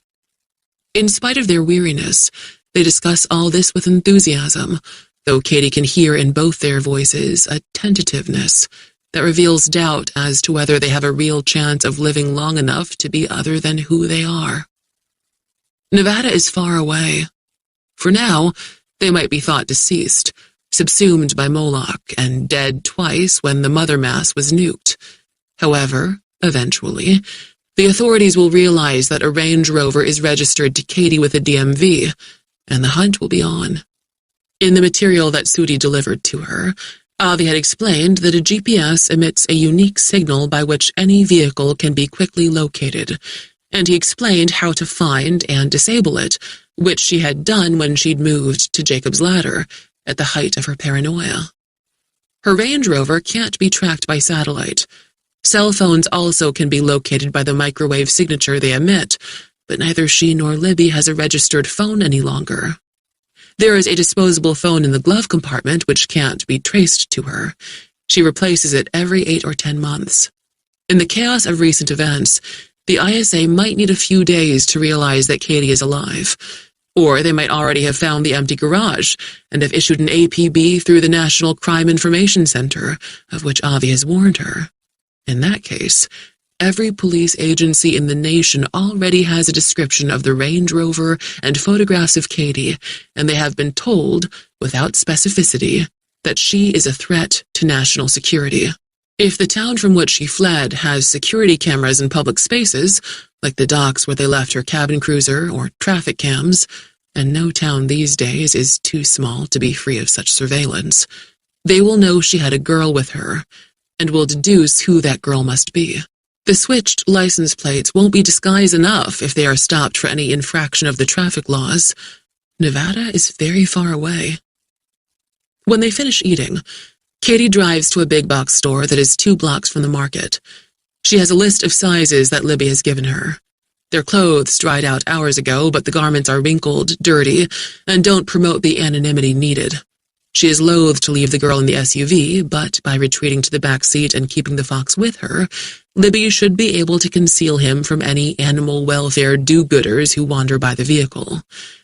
As she walks through the phalanxes of parked cars, hovering flies hang in the moist air, as if stuck on gluey paper. Heat snakes shimmer off the blacktop. Sunshine splinters off the vehicles and pricks her eyes. She squints into the glare and bats at the flies with one hand. These annoyances, layered on top of her exhaustion, give rise to a sense of unreality, as if she is in a waking dream. At the entrance to the store, a double dozen protesters are gathered for a purpose other than a strike. Some carry signs that espouse their complaints in such ideological jargon that Katie is not able to interpret them. Whatever else they seek, they want to prevent people from shopping here. For many of her fellow citizens, this isn't an age where disagreements can be addressed through debate and persuasion, but only by vocal and physical intimidation. Her way is repeatedly blocked, so that she must weave through the crowd as if they're athletes in a slow-motion soccer game played without a ball. Each of them seems to be half again as large as she is, their angry, contorted faces looming in grotesque mummery, assembled here for a Halloween masquerade more than 6 months prior to All Hallows' Eve. She endures the torment, but is shocked and dismayed when they begin taking her photo and filming her with their smartphones. They can have no purpose other than to upload her image to the internet and post her on whatever wall of shame they have erected in their fervor for bullying. Too late to cover her face, Katie bows her head, pushes through the back line of their defenses, and steps through the pneumatic door into the comparative quiet of the store. She will have to run that gauntlet when she leaves, pushing a shopping cart. The fact that she's been photographed gives her more reason to hasten through the task at hand. 2 suitcases, 2 pairs of jeans for her, 2 for Libby. No need to try anything on. An approximate fit will be good enough. 2 t-shirts each, 1 sweater each, socks, belts, underwear, 2 baseball caps, 1 pink and the other black, toothbrushes, essential toiletries. No employees make reference to the demonstrators outside. A few security personnel wander the maze of aisles, observant, but for the most part smiling, as though it's just another day on Sesame Street. To acknowledge the mob, even in a sincere attempt to placate them, will only incite them further. The police could be summoned, but that would be bad publicity, and they might fail to answer the call, being as sensitive to bad publicity as is the store manager. With a large, laden cart of goods, Katie dreads departing the premises, but as she reaches the exit, a bit of good luck befalls her. 4 or 5 new arrivals to the scene, a group of young men in their early 20s, do not abide the harassment. They respond to the bullying with laughter and ridicule. Resistance in the form of mockery particularly inflames the mob, which rises in a great fluttering and cawing, like an angry assembly of crows interrupted by other birds while feeding on carrion. The shrieking throng is so distracted that Katie is able to pilot the shopping cart past them, through the rows of vehicles, to the Range Rover unnoticed. Hurrying away from the uproar, she is struck by the absurd but eerie thought that the thing on Ringrock Island wasn't the first invader from another world, but some other species has come down from the stars to possess once rational people and convert them into creatures of perpetual discontent and restless vexation, with Earth in the process of being conquered. The purchases fit on the floor behind the front seats, leaving the cargo area for the fox. As Katie drives away from the store, Libby says, "What is all that about? What are they so angry about?" "Life," Katie says. She needs 10 minutes to find a once thriving industrial park where the buildings now stand derelict, weather-worn, rust-cankered, roofs sway-backed, and windows cataracted with filth. The structures stand testament to the economic advantages of slave labor in faraway lands. She drives behind an abandoned warehouse, out of sight of passing traffic. While Michael J. is loose to explore and attend to business, Katie and Libby unpack the purchases and repack the items in the 2 suitcases, discarding the empty boxes, bags, and wrappings. Soon, the 3 of them are on the road again. Katie had hoped to stop in this place overnight, but she is now eager to put distance between them and the store where she'd been photographed. She feels as if they are in a vise invisible. Someone unknown is turning the handle clockwise. The slide block is closing the front jaw toward the back jaw, and Nevada is very far away. By a route obscure and lonely. Libby is intrigued and perplexed to find that, in addition to the disposable cell phone, the glove compartment is packed full of maps, some devoted to 2 states, others to as many as 4. When Katie removed the GPS, the rover also ceased to have a functioning navigation system. "You're the navigator now," she says. The girl sorts through the maps, finds the one appropriate to their current location, partly unfolds it on her lap, and studies the dazzling AAA cartography with a sense of wonder. "This isn't anything like a Google map." "Google Maps," Katie exaggerates, though maybe not excessively, "are for the timid, who need to see the world simplified in order to understand it. These maps are for those big, bold, pioneering souls who love complexity. Explorers, adventurers, lovers of byways and alternate routes." Traveling the state with her index finger, Libby says, "So many towns. Hundreds and hundreds of towns. And people who love every one of them. Although no one will ever write a hit song about most of them, there's beauty and magic in every place, if you know how to look." They crest a low rise. All rises are low in this territory. Before them, a patchwork of kept fields lies in broken light. A police car stands along the right shoulder of the road, radar cone aimed their way. Katie is driving 2 miles per hour under the limit, but she knows about radar traps where the patrolman's facts, different from hers and incorrect, will nevertheless decide the issue. She does not reduce her speed, but proceeds past the black and white, hoping Michael J. is not peering out a window. She spends as much time watching the rearview mirror as the road ahead, until the cruiser dwindles to the mere suggestion of a car. At 4:20 in the afternoon, numbed incommunicative by profound weariness, they come into a farm town from which prosperity hasn't yet fled. The streets are graced with trees. The houses are well maintained. The community has a quaint and humble aura. Of 3 motels, Katie chooses a mom-and-pop operation that might rate 2 stars. She tells a brief but convincing story about the theft of her credit cards, and they're happy to accept cash in advance for 1 night in a room with 2 double beds. The only ID they require is the license plate number of the car. Katie carries the luggage and then the wrapped guns into their room, which is clean and comfortable. Self-domesticated, the fox submits to Libby's embrace, and she smuggles him inside. Libby showers first and returns pajamaed from the bathroom. Moving as if zombified, she checks the deadbolt on the door, which she has checked twice previously, after Katie engaged it and the security chain. She falls into her bed and says, "Leave a light on. Some little light."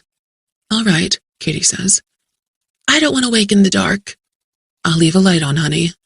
"Just a little light." The girl closes her eyes, says, "I love you," and at once is fast asleep. On her way to the shower when those words are spoken, Katie turns to stare at the girl. Libby is not Penny or Regina. She never can be. She is her own precious self, with a quick mind and a heart for caring, long unvalued but not broken. A gift. Dizziness sways Katie, and she holds her arms out, palms down, as if to still the world that is rushing too fast away with her. Michael J. has curled up on an armchair, resting his chin on his crossed paws. He yawns and closes his eyes. In the bathroom, as she disrobes, Katie discovers that her face is wet, even though she has not yet turned on the shower. At 5:40 p.m., when daylight is still bright at the edges of the draperies, she rests her head on her pillow and closes her eyes, and dares what visions sleep may bring. The troubled mind creates a troubled world, whether waking or in dreams. Puddled blood and rainwater quiver in the light breeze, as the echoes of gunfire go on forever. Lupo and Mal and Parker have been shot. Inside the ice cream parlor, Avi stands at the window with his daughters, gazing out in solemn witness. Emma and Harry, mother and father, kneel among the dead men, in whose eyes reflections of tattered clouds in miniature move across the still moist corneas. Although in life they had no belief in faith healing, Emma and Harry are here engaging in the laying on of hands, praying that God will close the wounds of these men and release them from death. Increasingly frantic, Kitty strives to make her mother and father understand that these three were evil, that if they are called back into this world, they will be returning from a kingdom far below heaven. But her parents are blessed and cursed with innocence that blinds them to the nature of such beasts. They pray more ardently. The dead men's eyelids flutter, and, as one, they turn their heads, whereupon Katie's image is miniaturized in all their glistening corneas. In terror, she backs away from them, searching the pavement for her AR-15, but no guns furnish the scene. She turns toward the ice cream parlor, eager to hurry her husband and daughters through the store, out the back door, and away. Libby. No. Libby stands at the window with Avi, Penny, and Regina, in a tableau graced with the quality of light and shadow seen in the paintings of Correggio, that 16th century master of chiaroscuro, who rendered holy figures with such tenderness and mystery. They know their fate, and are prepared to go to it without resistance. Lupo, Hamal, and Parker rise, lantern-eyed and of inconsistent form, not gangbangers, but children of Moloch. They open wide their greedy mouths, from which issue the screams of 10,000 murdered species woven in a cry of despair. Flung awake, Katie throws off the covers and sits on the edge of the bed, gasping for breath, as if the struggle to extract herself from the nightmare was equivalent to running a marathon. The bedside clock glows, 3:36 a.m. She has been asleep almost 10 hours. Per Libby's request, a narrow wedge of light from the bathroom frosts the far end of the room and also illumines the realm within the mirror on the sliding doors of the closet, an alternate world motel unit that seems not merely reversed, but possessed of a depth and some sinister purpose beyond nightly rental. As she mends her ragged breathing, Katie hears stifled sobbing. She imagines the girl is crying in her sleep, but when she whispers, "Libby," the child replies, "I'm sorry." Katie moves from her bed to the other, sits on the edge of the mattress, and puts a hand on Libby's shoulder. Sorry for what? Lying on her side, face turned away from Katie, the girl seems smaller than 14. I'm too old to cry. No one's ever too old to cry. What's the point anyway? Crying doesn't change anything. It reminds us that we care, and must never stop caring. It's crazy, though. What is? Caring for people who never cared for you.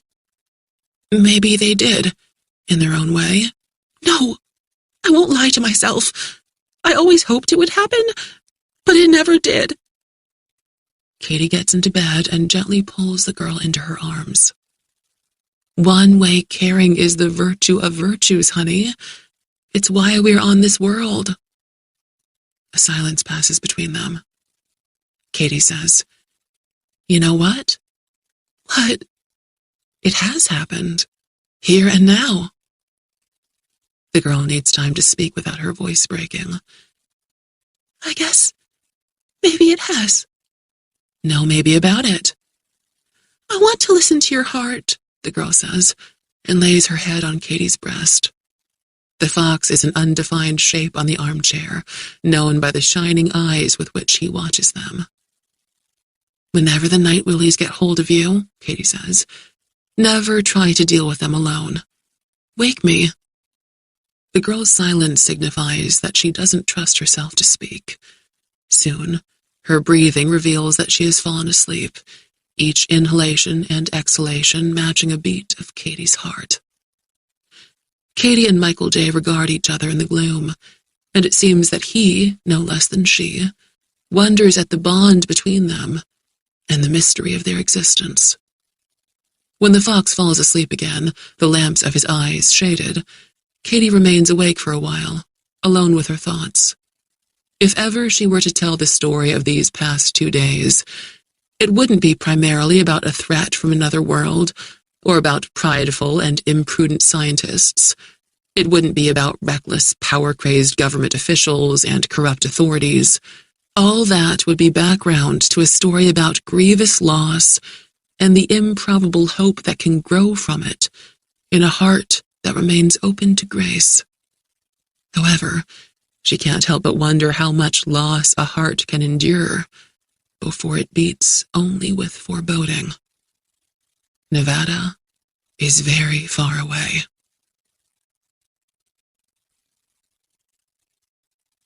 Bad news. Stars still diamond the pre-dawn darkness this Friday morning. As Katie and Libby load the SUV, lights come on at the restaurant across the highway from the motel. It's a white, clapboard structure with 2 dormers and a front porch, rather like many houses in this town. The sign says, Gladys Place. Minutes later, when they're ready to hit the road, 3 pickups and a larger truck with slatted sidewalls on its cargo bed have already parked over there. Evidence that those who work hard for a living find the food satisfying and fairly priced. Katie's strategy has been to eat deli and chain restaurant takeout in the seeming sanctity of the Range Rover. Now that they are almost 700 miles and 4 states away from Ringrock, following their marathon drive, a true country breakfast seems worth the risk of taking a table in Gladys Place. She parks at the end of the restaurant lot farthest from the building, where Michael J. is least likely to draw attention, and Libby promises to bring him something tasty. Katie carries a small backpack full of cash as if it's a purse. Oak floors, tables instead of booths, padded captain's chairs, pale yellow walls, bright chintz curtains, and copper chandeliers with soft lights aglow in the inverted bowls give the establishment a homey quality, as if this is just one large eat-in kitchen where family gathers. Their 20-something waitress, Esther, is cute and freckled and as wholesome as if she stepped out of a 1950s sitcom. Omelets, hash browns, corn fritters, cinnamon raisin toast with whipped butter, all of it is delicious. By the time that Katie and Libby are finishing breakfast with a last cup of coffee, Gladys herself stops by their table to make sure they're satisfied, which they assure her they are. She's 50-ish, good-looking, with raven hair swept up in a bun, wearing a blue Mother Hubbard with a white apron. "You ladies new in town or just passing through?" She has been chatting up all the regulars and clearly enjoys the interplay. Nevertheless, intuition tells Katie not to be passing through, to claim instead local ties of some kind. "Actually, we're moving to the area." "To Saddledale," Libby says brightly, putting her recent map studies to good use. "Why," says Gladys, "that's just a hop, skip, and a jump from here. I hope we'll see you time to time. Where are you moving from?" "Boston," Katie says. "My husband and I work from home. We're sick of cities. He grew up in this part of the country. We love it." "I can have a horse," Libby declares. "That would never happen in the city." "Darlin'," Gladys says, "God made horses and dogs, so we poor misguided human beings will have constant examples by which to better ourselves." "We have a dog named Michael. He's in the car," Libby says. "We ordered a hamburger for him." "Tell you what," Gladys says, "I'll upgrade that burger. Make it 2 thick slices of pork roast, no charge." "Oh, that's not necessary," Katie says. "Maybe not to you, dear. But I suspect if we asked Michael, he would say it's essential. When you've settled in Saddledale, come see us now and then." "We will," Katie says. "Thank you. You're very kind." As Gladys moves on, Katie feels as though she has drifted into normalcy for the first time in years, and she wishes that the story she and Libby concocted had some truth in it. Esther arrives with the check, as well as slices of pork roast in a little takeout container. "You pay the cashier. When you get that horse, bring us a picture of it with your good selves, so we can post it on the Friends of Gladys board out in the foyer." As Katie weighs down a generous tip with her empty coffee cup, she says to Libby, You tell me about hatchet throwing, but you don't say a word about earning a drama degree. I thought I sounded stupid. You sounded real, because you are. In the foyer, a few dozen photos are thumbtacked to the Friends of Gladdy corkboard. To the eye of an artist, the display is as moving and profound as the contents of any art museum. The cashier is a Norman Rockwell granny with curly gray hair, wearing a cardigan over a turtleneck, sitting on a stool at the cash register. She asks if everything was to their liking, and Katie says it was all superb as she tenders payment. To entertain herself between customers, the cashier has a small TV in her cramped workspace. It's tuned to a network morning show, the volume set low. As Katie waits for her change, she sees her face appear on the screen. The photo is old, taken before her life fell apart, used in a brochure for a one-woman show of her art in the gallery that once represented her work. Her hair is stylishly short in the photo, but it's now long and pulled back in a ponytail. In the black baseball cap and without makeup, she is far less glamorous than she is in the studio portrait on the TV. Although the volume is not loud, she can hear herself described as a suspect, not a mere person of interest, in the murder of 2 ISA agents. What agents? Xenon and Rice? How can there be a murder investigation when there are no bodies? What confection of lies have they spun to entrap her? As the cashier counts the change, the photo on the TV is followed by smartphone video of Katie outside the big box store the previous day, where the mob harassed her. "Wait," the cashier says as Katie reaches for the bills and coins on the counter. "I think I almost cheated you out of 30 cents. And she recounts the change as the morning show drives home the final nail by presenting a picture of a black Range Rover. "Yes, indeed. I almost shortchanged you," Granny says, and adds a quarter and a nickel to the change. She turns to see what's riveted Katie's attention on the TV, but they've gone to a clip from a forthcoming Henry Golding movie. Granny says, "Last thing I'd ever want is to be 20 again. But if I was, I'd drive out to Hollywood and find that beautiful man and make him honest." When Katie thanks the cashier and turns to Libby, the girl is rigid with alarm. She has seen. Damnation Alley. This bright, early morning sunshine feels tentative, as though, at the command of some malefic power, a total eclipse is imminent, during which the rest of the day will unravel in an ashen quarter light that allows evil men to do their work in perpetual shadows. Crossing the parking lot to the Rover, Libby says, "Everyone in the country was looking for that guy who killed his fiancée. There was all that video he took of her where she was so pretty and seemed so sweet, but he strangled her or beat her to death. Everyone knew what the creep looked like, and everyone wanted to find him so bad, but nobody could for weeks and weeks, for months. Why won't we be just as hard to find?" "We can hope," Katie says. "Well, hey, we've got to hope. Keep moving like your husband said. The Fates are sharpshooters. They want you to stand still. We don't stand still. We aren't quitters, are we?" "No." At the Rover, Libby says, "Come on, say it. No. Hell no, shit no, fuck no. I'll never back down." Katie smiles and says it. The girl makes fists of both her hands and punches the air and declares, "We've got this. We can do this. Let's go do this." "I'll give Michael J. his pork roast. You get aboard and take the maps out of the glove box. We've got some planning to do, and we'll do it on the move." Behind the wheel, on the road, Katie calls forth from memory an address in Kentucky, one of the contacts in the document that Sudi delivered when she was just 3 days a widow, from the 8 pages she memorized. This is not the address of anyone who can produce a new identity that can withstand meticulous investigation.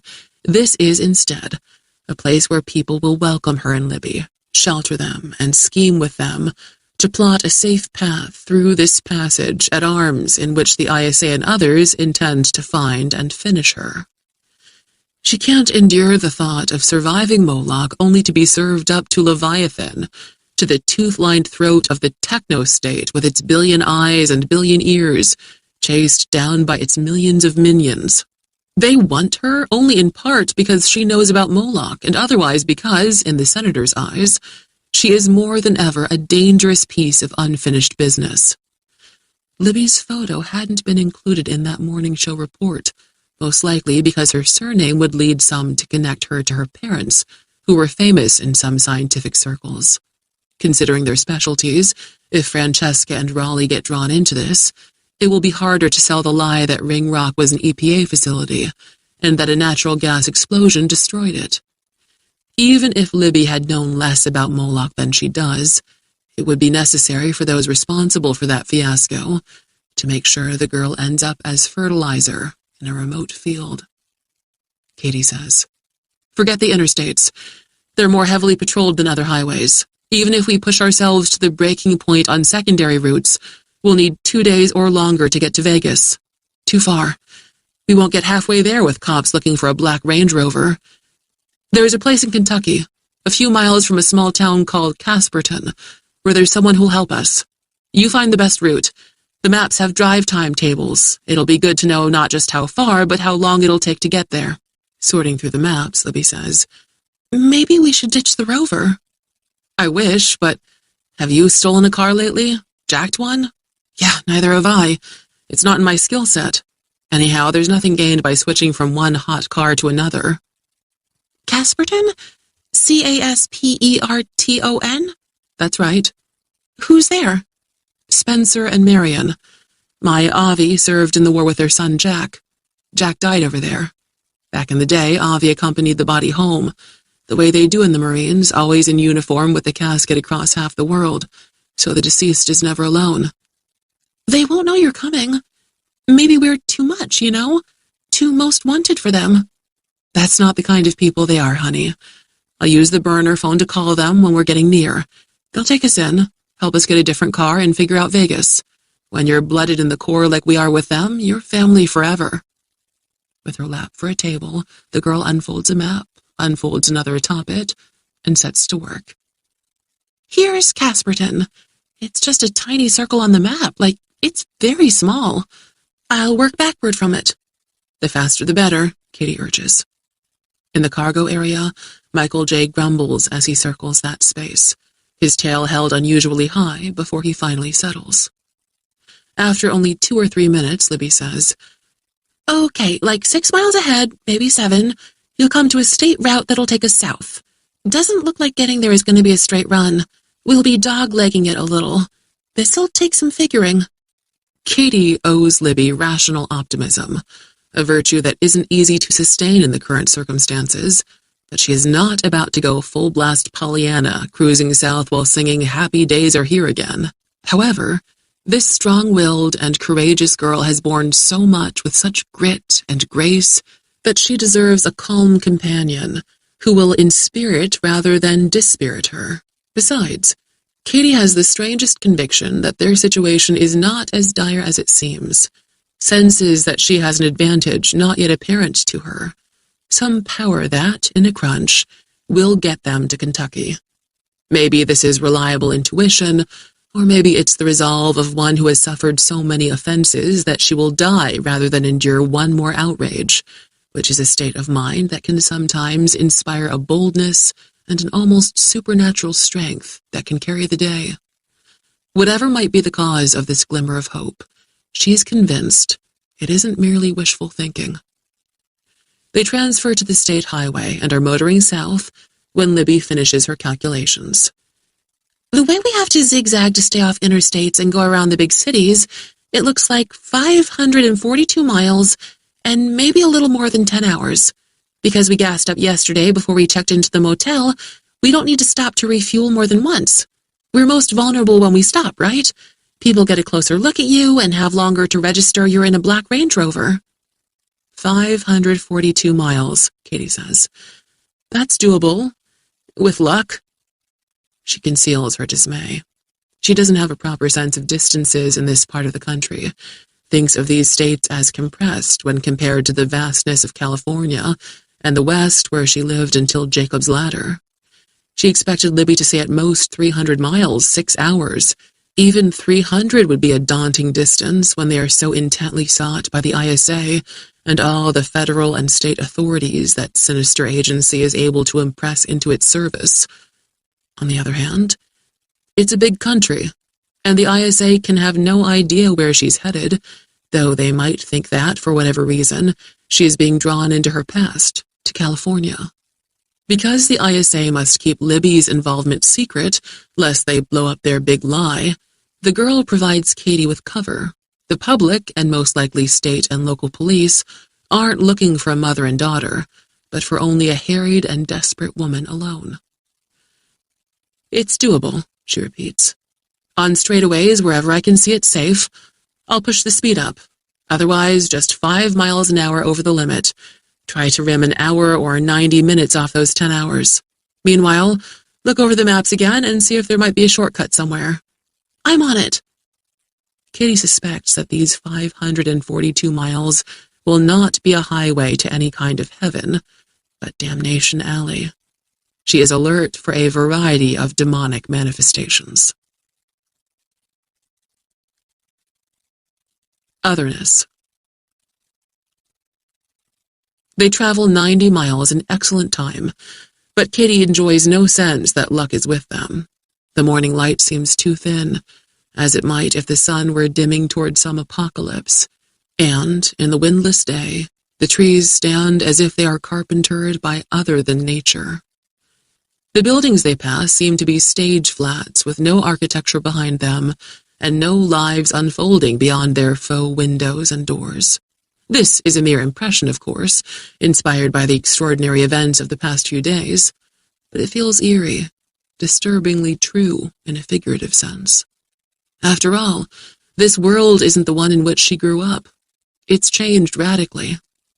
There's a disquieting otherness about it.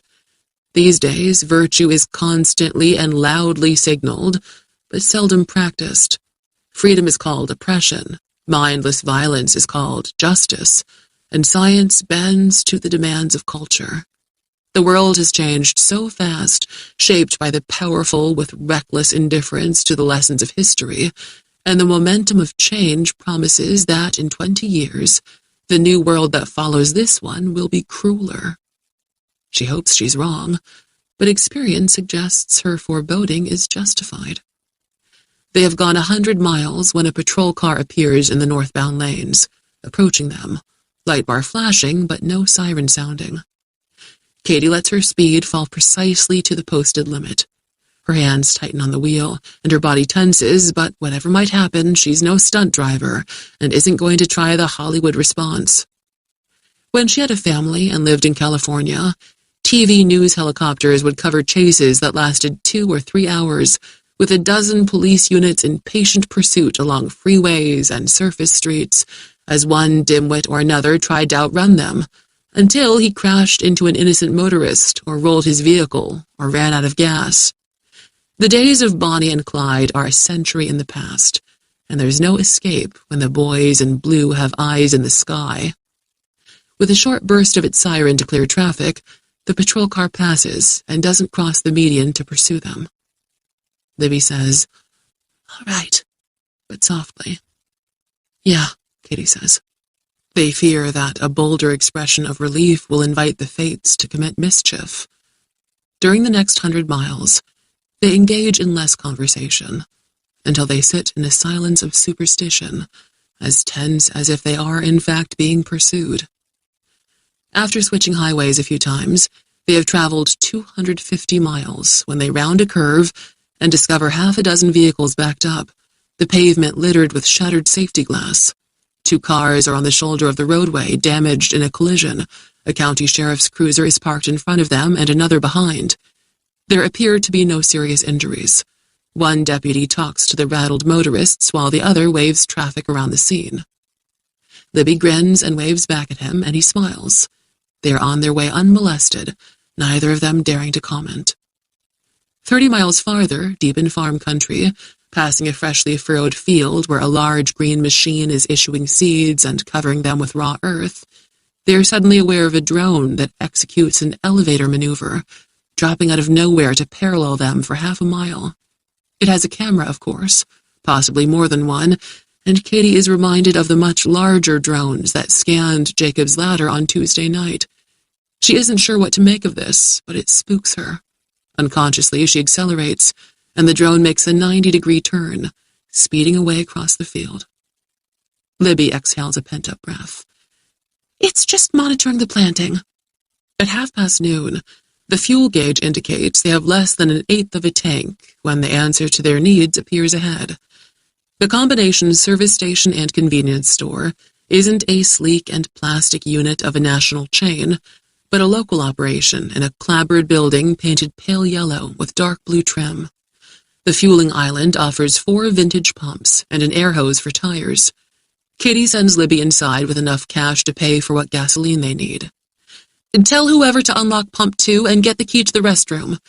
After you've used it, bring it here to me.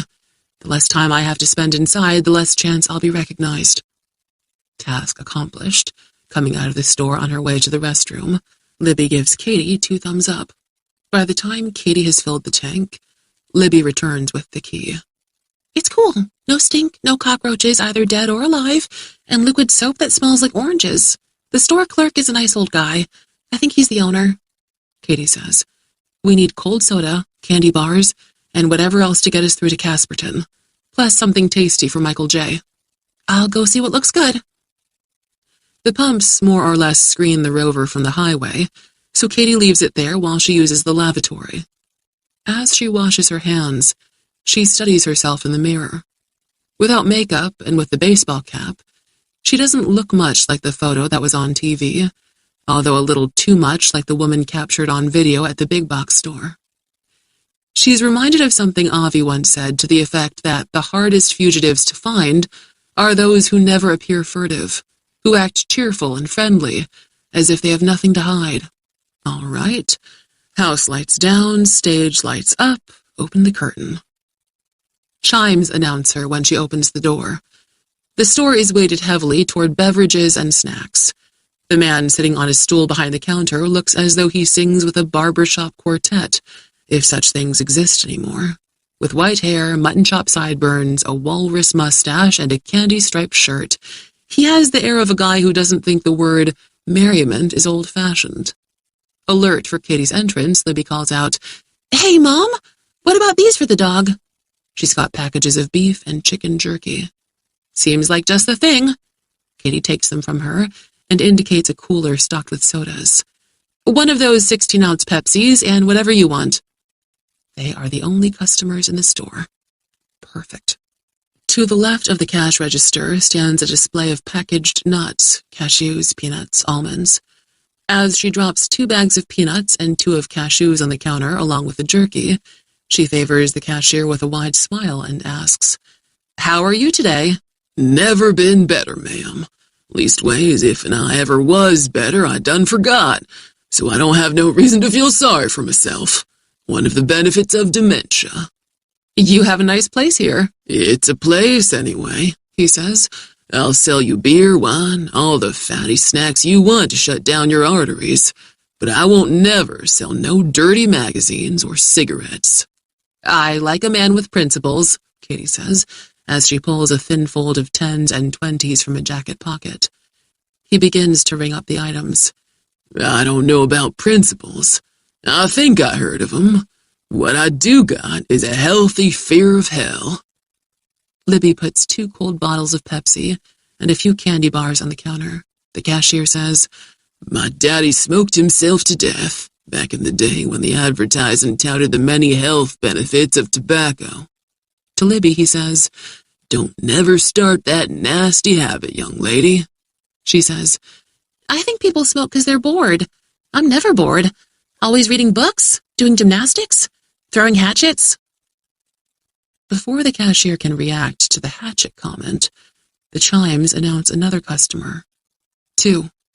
One is white, about 5'10", with thick blonde hair, and the second is black, maybe 6'2", with a shaved head. But, in the only way that matters, they are the same, alike to Xenon and Rice. They stand just inside the door, staring at Katie and Libby, as expressionless as ancient entities created prior to human beings for the task of harvesting souls, as if they have seen everything, done everything, and still perform their work as assigned, with a passionless but refined appreciation for the nuances of sanctioned murder. The otherness of the day and the world that has dawned with it is likewise embodied in these men. Katie considers her options, which are few and dismal. She puts money on the counter to pay for the purchases, proceeding as though no one of special interest has entered, only 2 new customers, as if insistence on this will make it so.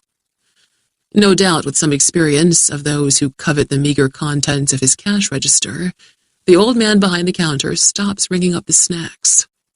In a voice less folksy than that with which he has been speaking, with a cool authority that might have inspired second thoughts in men of ill intentions who weren't sure of the wisdom of their plans, he says, "If you gentlemen are from that company insists on selling me a better video security system, I'm pleased as puddin' with what I got, how it uploads in real time to the cloud." He smiles at Katie. "Sorry if it offends you, ma'am, but you've been recorded for posterity since you came through the door. Cost me $19 a month, but worth every penny." She will forever remember the sadness in his eyes, even as he favors her with a courteous smile.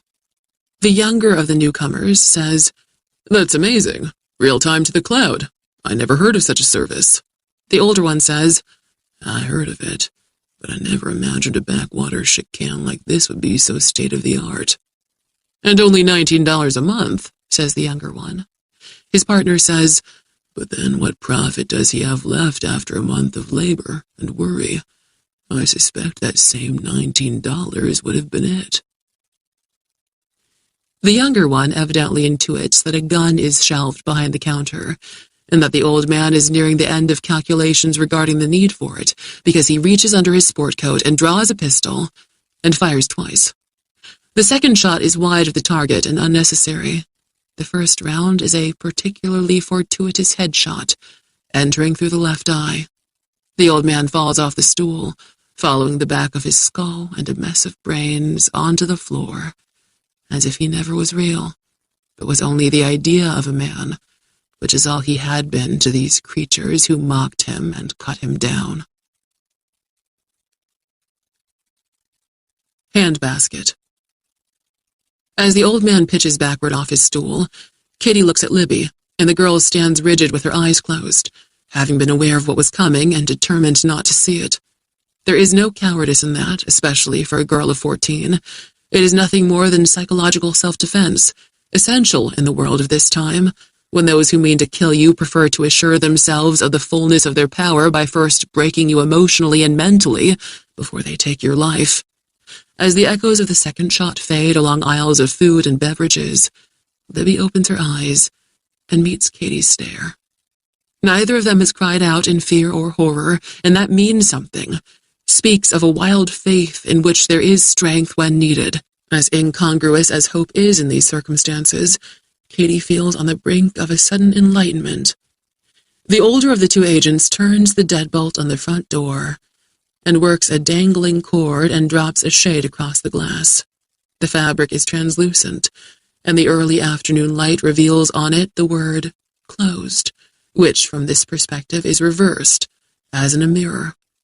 It is only the backward shadow of a word, but the reflexed letters seem to have the incantatory power of an inscription on a tomb, warning away the living.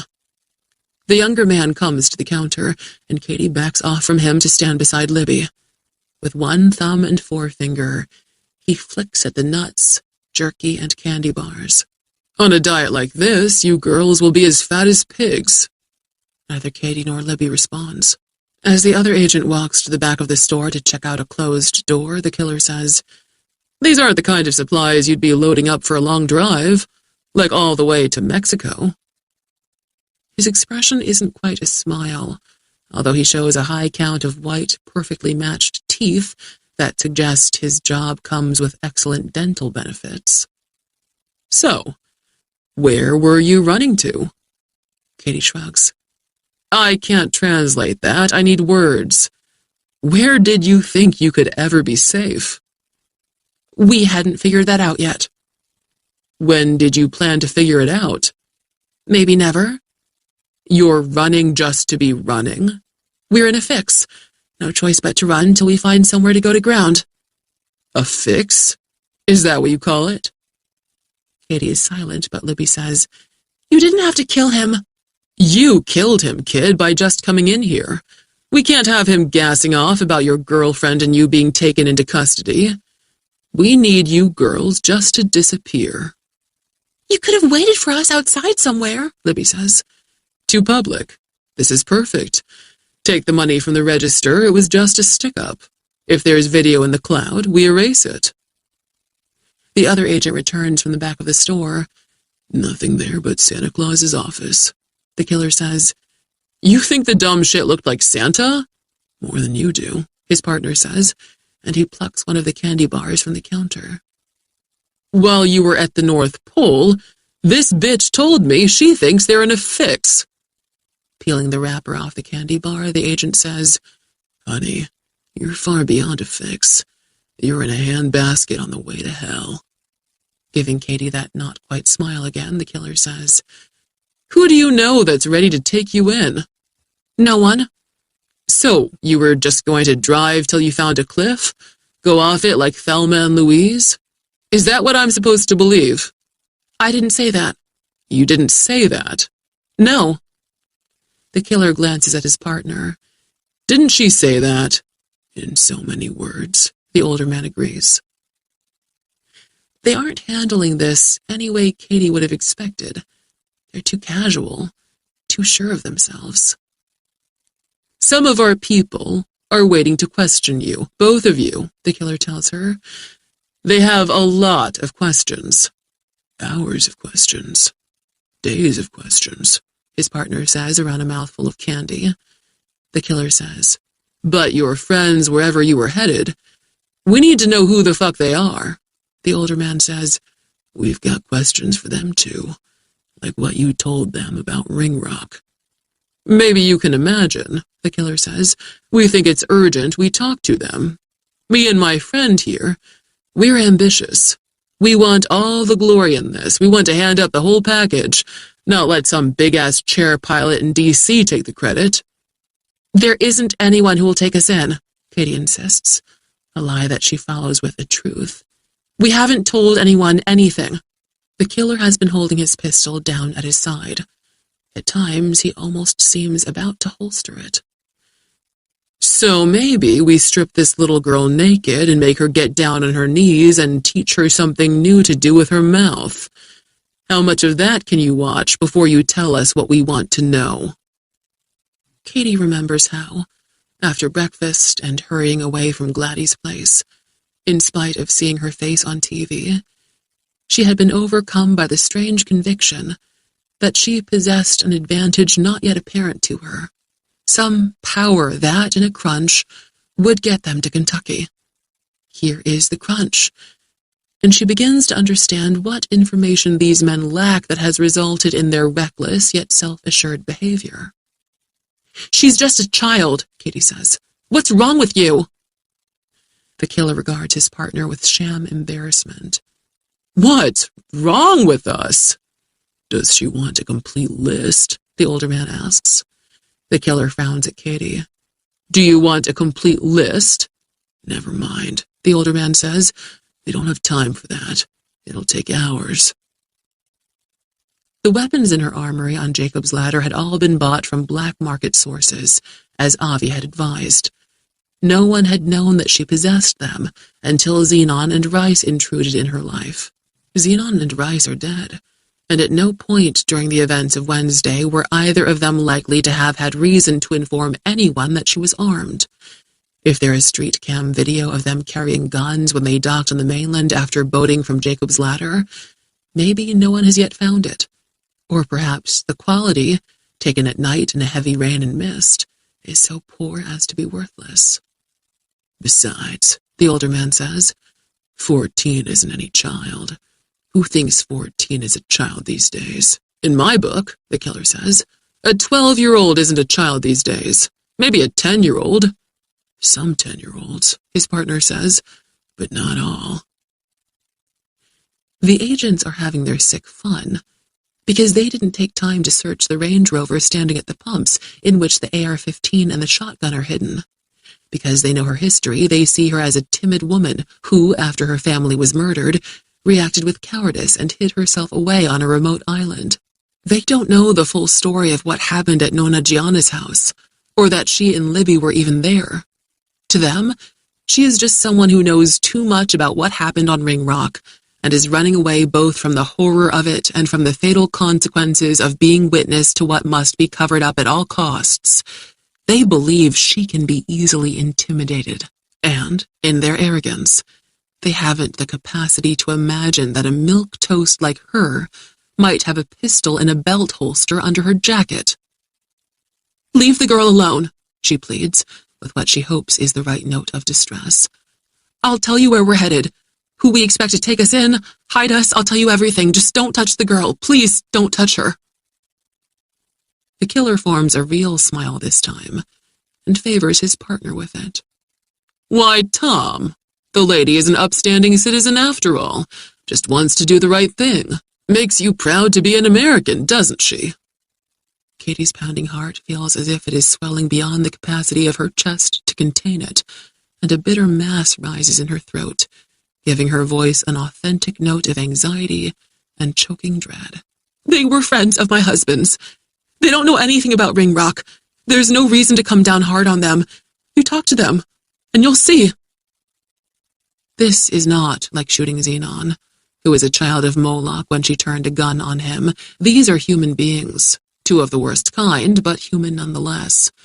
Crossing this bridge is also crossing an abyss, and there is no way back. "I've got the address. Right here," she says. She reaches in an exterior jacket pocket, then in another, feigning confusion. "Where did it go?" She reaches cross-body with her left hand as if to an inner jacket pocket, sees sudden suspicion in the killer's eyes, and draws the pistol and takes it in a two-handed grip and places 2 hollow-point rounds in him, point-blank chest shots that take him down so quick that his gun falls out of his hand before he can even reflexively fire a round. The older man, Tom, has just stuffed the last chunk of the candy bar into his mouth and has no gun in hand, but he goes for his holstered weapon, his face twisted in hatred so intense that it almost seems that his humanity is as much a pretense as that of Moloch's replicants, goes for it instead of raising his hands and trying to con her into an act of mercy. She executes him, which is how she needs to think about it. He, the unrepentant enemy of freedom and life. She, the embodiment of justice. With the air redolent of gunfire and blood, her ears ringing, Katie turns to Libby. Unspent tears shine in the girl's eyes. "I'm so sorry you had to—" "So am I, sweetheart, but I'm not sorry I did." She holsters her pistol. She plucks the bottles of soda and packages of jerky from the counter and hands them to Libby, leaving the candy behind. "If the old man had a car, it must be parked in back." They hurry through the store and into the office. A pegboard is fixed to the wall beside the back door. Among the keys hanging on it are a set for a vintage vehicle that rolled out of Detroit decades before anyone conceived of electronic keys. Behind the store waits a white and tan Ford LTD Country Squire. The station wagon has been so lovingly maintained that it appears as though an automotive museum has curated it since the day it first appeared on a showroom floor in the 1970s. Giving the keys to Libby, Katie says, "Open the tailgate. I'll bring the Rover." Michael J. is at a cargo space window of the Range Rover when Katie rounds the corner of the building. 50 yards north of the store, a dark sedan sits, as if abandoned on the shoulder of the road, surely the agent's vehicle. She drives the SUV behind the building and parks beside the station wagon, out of sight of the highway. She and the girl quickly transfer the long guns, the concealing garments, the suitcases, and the satchel full of funerary urns from the back seat of the Rover to the back seat of the Ford. By now an accomplished traveler, Michael J. bounds down from one vehicle and springs up into the back of the other. His territory in the station wagon is more spacious than that in the SUV, and he explores it, sniffing, fascinated by the decades of subtle odors that have accumulated here, largely undetected by any human nose. As they drive out to the highway, Katie sees that the gas gauge needle pegs out at full. Even in this big beauty of profligate fuel consumption, they should be able to cover the remaining 260 miles without stopping. Together, she and Libby consider all the ways their plan could go wrong. Not because negativity has gripped them after the events at the convenience store, but because being alert to the risks might give them an advantage at a crucial moment. Avi always said that speaking the devil's name doesn't summon him, but pretending there is no devil will ensure that proudest of demons will put in an appearance to mock you. The sign on the door at the convenience store had announced farm country business hours of 4 a.m. to 6 p.m. The old man won't be the captain and entire crew of his humble enterprise for 14 hours. At least one employee will cover part of the day. It's reasonable to assume that a man of the owner's age would choose the shorter noon to 6 shift, leaving the 8-hour morning to an employee. They had arrived at noon, which might mean that the owner would be alone there until closing time, unless another employee came to work after lunch to stock shelves and clean the premises. Unless the owner has a wife, now a widow, who visits him sometimes at work. Unless. Until the bodies are found, the station wagon isn't a hot vehicle, though if they are stopped for a traffic law violation or are involved in an accident, they are screwed. The dead agents who, by whatever cleverness or stroke of luck, found the rover had evidently not called for backup, or even reported their find. Katie remembers what the killer said. Me and my friend here, we're ambitious.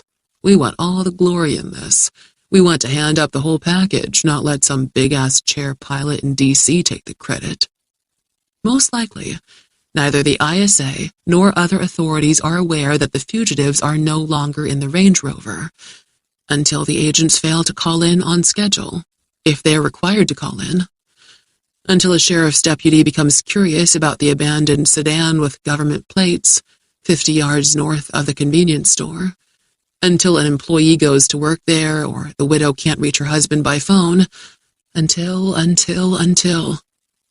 Hour by hour, worry by worry, they make their way at last into Kentucky, off the Pennyroyal Plateau, into the bluegrass region, with its rolling hills and lush meadows and enormous oak trees. 7 miles from her destination, she pulls to the side of the road and uses the burner phone to call Spencer and Marion. He answers, but before the call is completed, Katie has spoken to Marion as well. After the murders at the ice cream parlor and before his death, Avi consulted them regarding the possibility that Katie might one day need shelter, and at a danger to anyone who provides it to her. She wants them to understand that she is in a car that will have to be disposed of in some manner untraceable, that she has with her a 14-year-old girl being sought by the corrupt ISA, who wants to silence her forever, and that she herself is sought not only because of what she knows about the senator's son, but also because the story of Ringrock Island is the biggest lie of the century, to which she could speak the truth if she dared. To all that, Spencer says, "You come on over here straight away. The minute we saw your face on TV this morning, we made up a guest bed, and Marion baked her famous pina colada cake. We knew we were first on Avi's list of safe havens, and we've just been praying you could get here in one piece. You tell the girl we'll go now and make up a bed for her and set another place for dinner. If maybe she doesn't much favor pina colada, we have chocolate cake too, and pecan pie." Katie switches off the disposable phone and puts the car in gear and pulls back onto the 2-lane blacktop. Libby says, "We forgot to tell them about Michael J. They'll be cool with him. I suspect they might be cool with him even if he were a tiger." This territory is home to hundreds of horse farms, properties defined by miles of plank fences painted either white or black, or by native limestone walls. The spring green bluegrass pastures roll away in a copper-gold haze of late afternoon light, once grazed by bison in centuries past, and now home to magnificent thoroughbreds. Some horses from here will win the Derby, the Preakness Stakes, the Pimlico Special. Rarer specimens will dazzle by winning the Triple Crown and become legends in the racing world, for this is a place where achievement is valued more than power. where nature and her own have not been evicted from their high place in the order of creation. Early leafing oaks canopy the lane, and shadows deepen as Katy slows dramatically and points to the right, where a stallion and 2 mares stand at a white fence under a thinning of oak limbs that allows coppery light to fall over them. Their eyes are wise and soulful. The horses watch the lane as if they are paying homage to a presence only they can see. 3 solemn guardians of a revelation yet unrevealed, in a world where truth has waned and waits to have its flame renewed. House. On these 160 acres stand a barn, 3 stables, and 4 houses. The graceful Kentucky manor house is white with black shutters and trim, encircled by a deep and columned veranda, shaded by enormous willows. The 2 managers' houses are removed from the main house and are smaller, complementary versions of the manor. The bungalow is farther removed, built of limestone, overlooking a lake. It once served as the residence of Marion's mother, Jeanette, who is now deceased. Spencer and Marion occupy the main house. Their son Travis and his wife Laura live in one of the manager's houses with their 4 children. Their son James, a former Marine, lives in the second manager's house, and in spite of a prosthetic left leg that replaced the one amputated above the knee, he is as good with the horses and as much a demon for work as is Travis. On a knoll beyond the stables, under an oak, in a grave meticulously tended, not far from a flag that flies dawn to dusk, lies Jack, whom Avi escorted here from half a world away, forever home from war. Katy, whose name is now Nora, and Libby, who has become Rebecca, live in the bungalow overlooking the lake. Nora's hair, always before a chestnut brown and previously long, is now ash blonde and cut in a pleasing shag. Rebecca's hair, previously short and blonde, is now longer and still blonde. Their story is that Nora was once Jack's lover when he was stationed in San Diego, and that Rebecca is Jack's child, whom he never lived to know he'd fathered. For a long while, Nora hadn't been aware that Jack had died, had been misinformed, and thought that he simply chose not to return to her. When years later she learned the truth, she contacted his parents. With much joy all around, she has been brought into the family. It is quite a story, fashioned over several dinners and glasses of Kentucky bourbon. The documentation of these new identities can withstand any degree of investigation. After Katy and Libby underwent a modest makeover, Spencer flew to Vegas with their photos and fingerprints.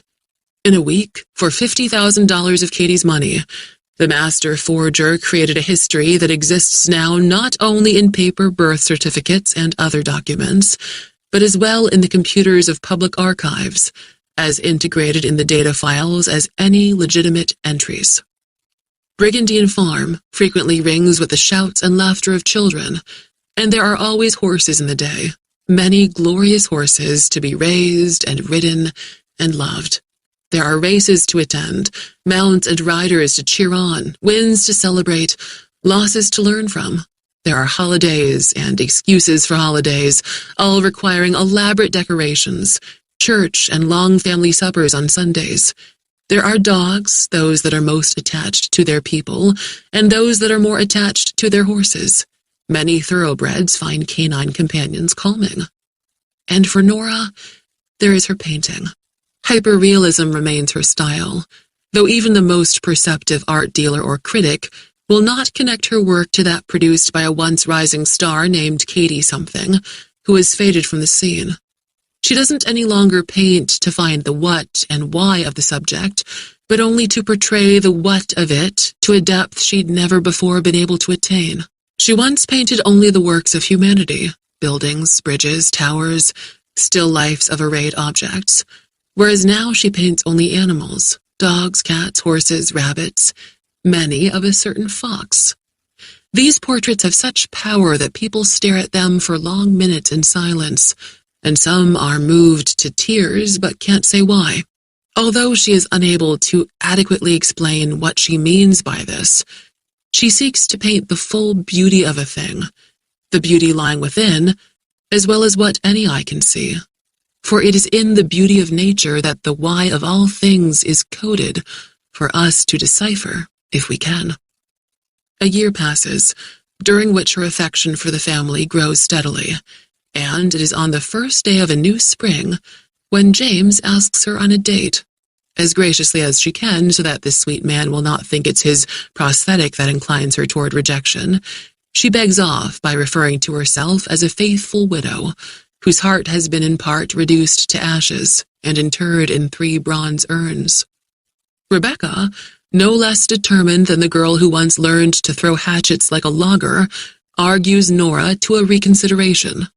She says that the profound beauty in all animals is also to be found in those people who have not chosen darkness, and that it is in James. On the first day of the following spring, Brigandine Farms holds a wedding, to which the family rides on a procession of garlanded horses. Nora and Rebecca and Michael J. move from the limestone bungalow to the second manager's house, and the girl who, at 14, had parents who were parents in name only, now has a mother and father. Some nights, when the sky is clear and the stars shine like channel buoys in an infinite sea, Nora walks the farm with no one but Michael J. and talks softly to him about things that seem too pretentious to discuss with anyone else, about good and evil, about why the latter exists, about loss, about love that even death cannot diminish. He remains a mystery to her, an intent listener who never more than briefly grumbles or barks once in commentary. She thinks of him as an intermediary between her and whatever presence might exist in the forbidden foundation of this world, from which emanates the beauty she seeks to paint. She will not be surprised if one night on a walk together, the fox speaks to her at length, as in a fairy tale or fable, revealing the secret of secrets. After all, she has experienced stranger things. On this night, among much else she says, Nora tells him that she had thought of the house on Jacob's Ladder as the house at the end of the world, at the end of her world, where she would one day die alone. Now, here I am in a new house, happier than I could have imagined back then. There is no end of the world, Michael, because in every end, there's a new beginning. That house has become this house, and so it goes, life into life. But you know that already, don't you? I wish I knew what it means, if it means anything at all. The fox walks in knowing silence at her side, and the oak trees are hushed in the windowless moonlit night, and the crickets scissor forth no sound. And the lesson she takes from all this stillness is that the knowledge she desires will not come to her as words, but by her continued study of beauty and her seeking of its deepest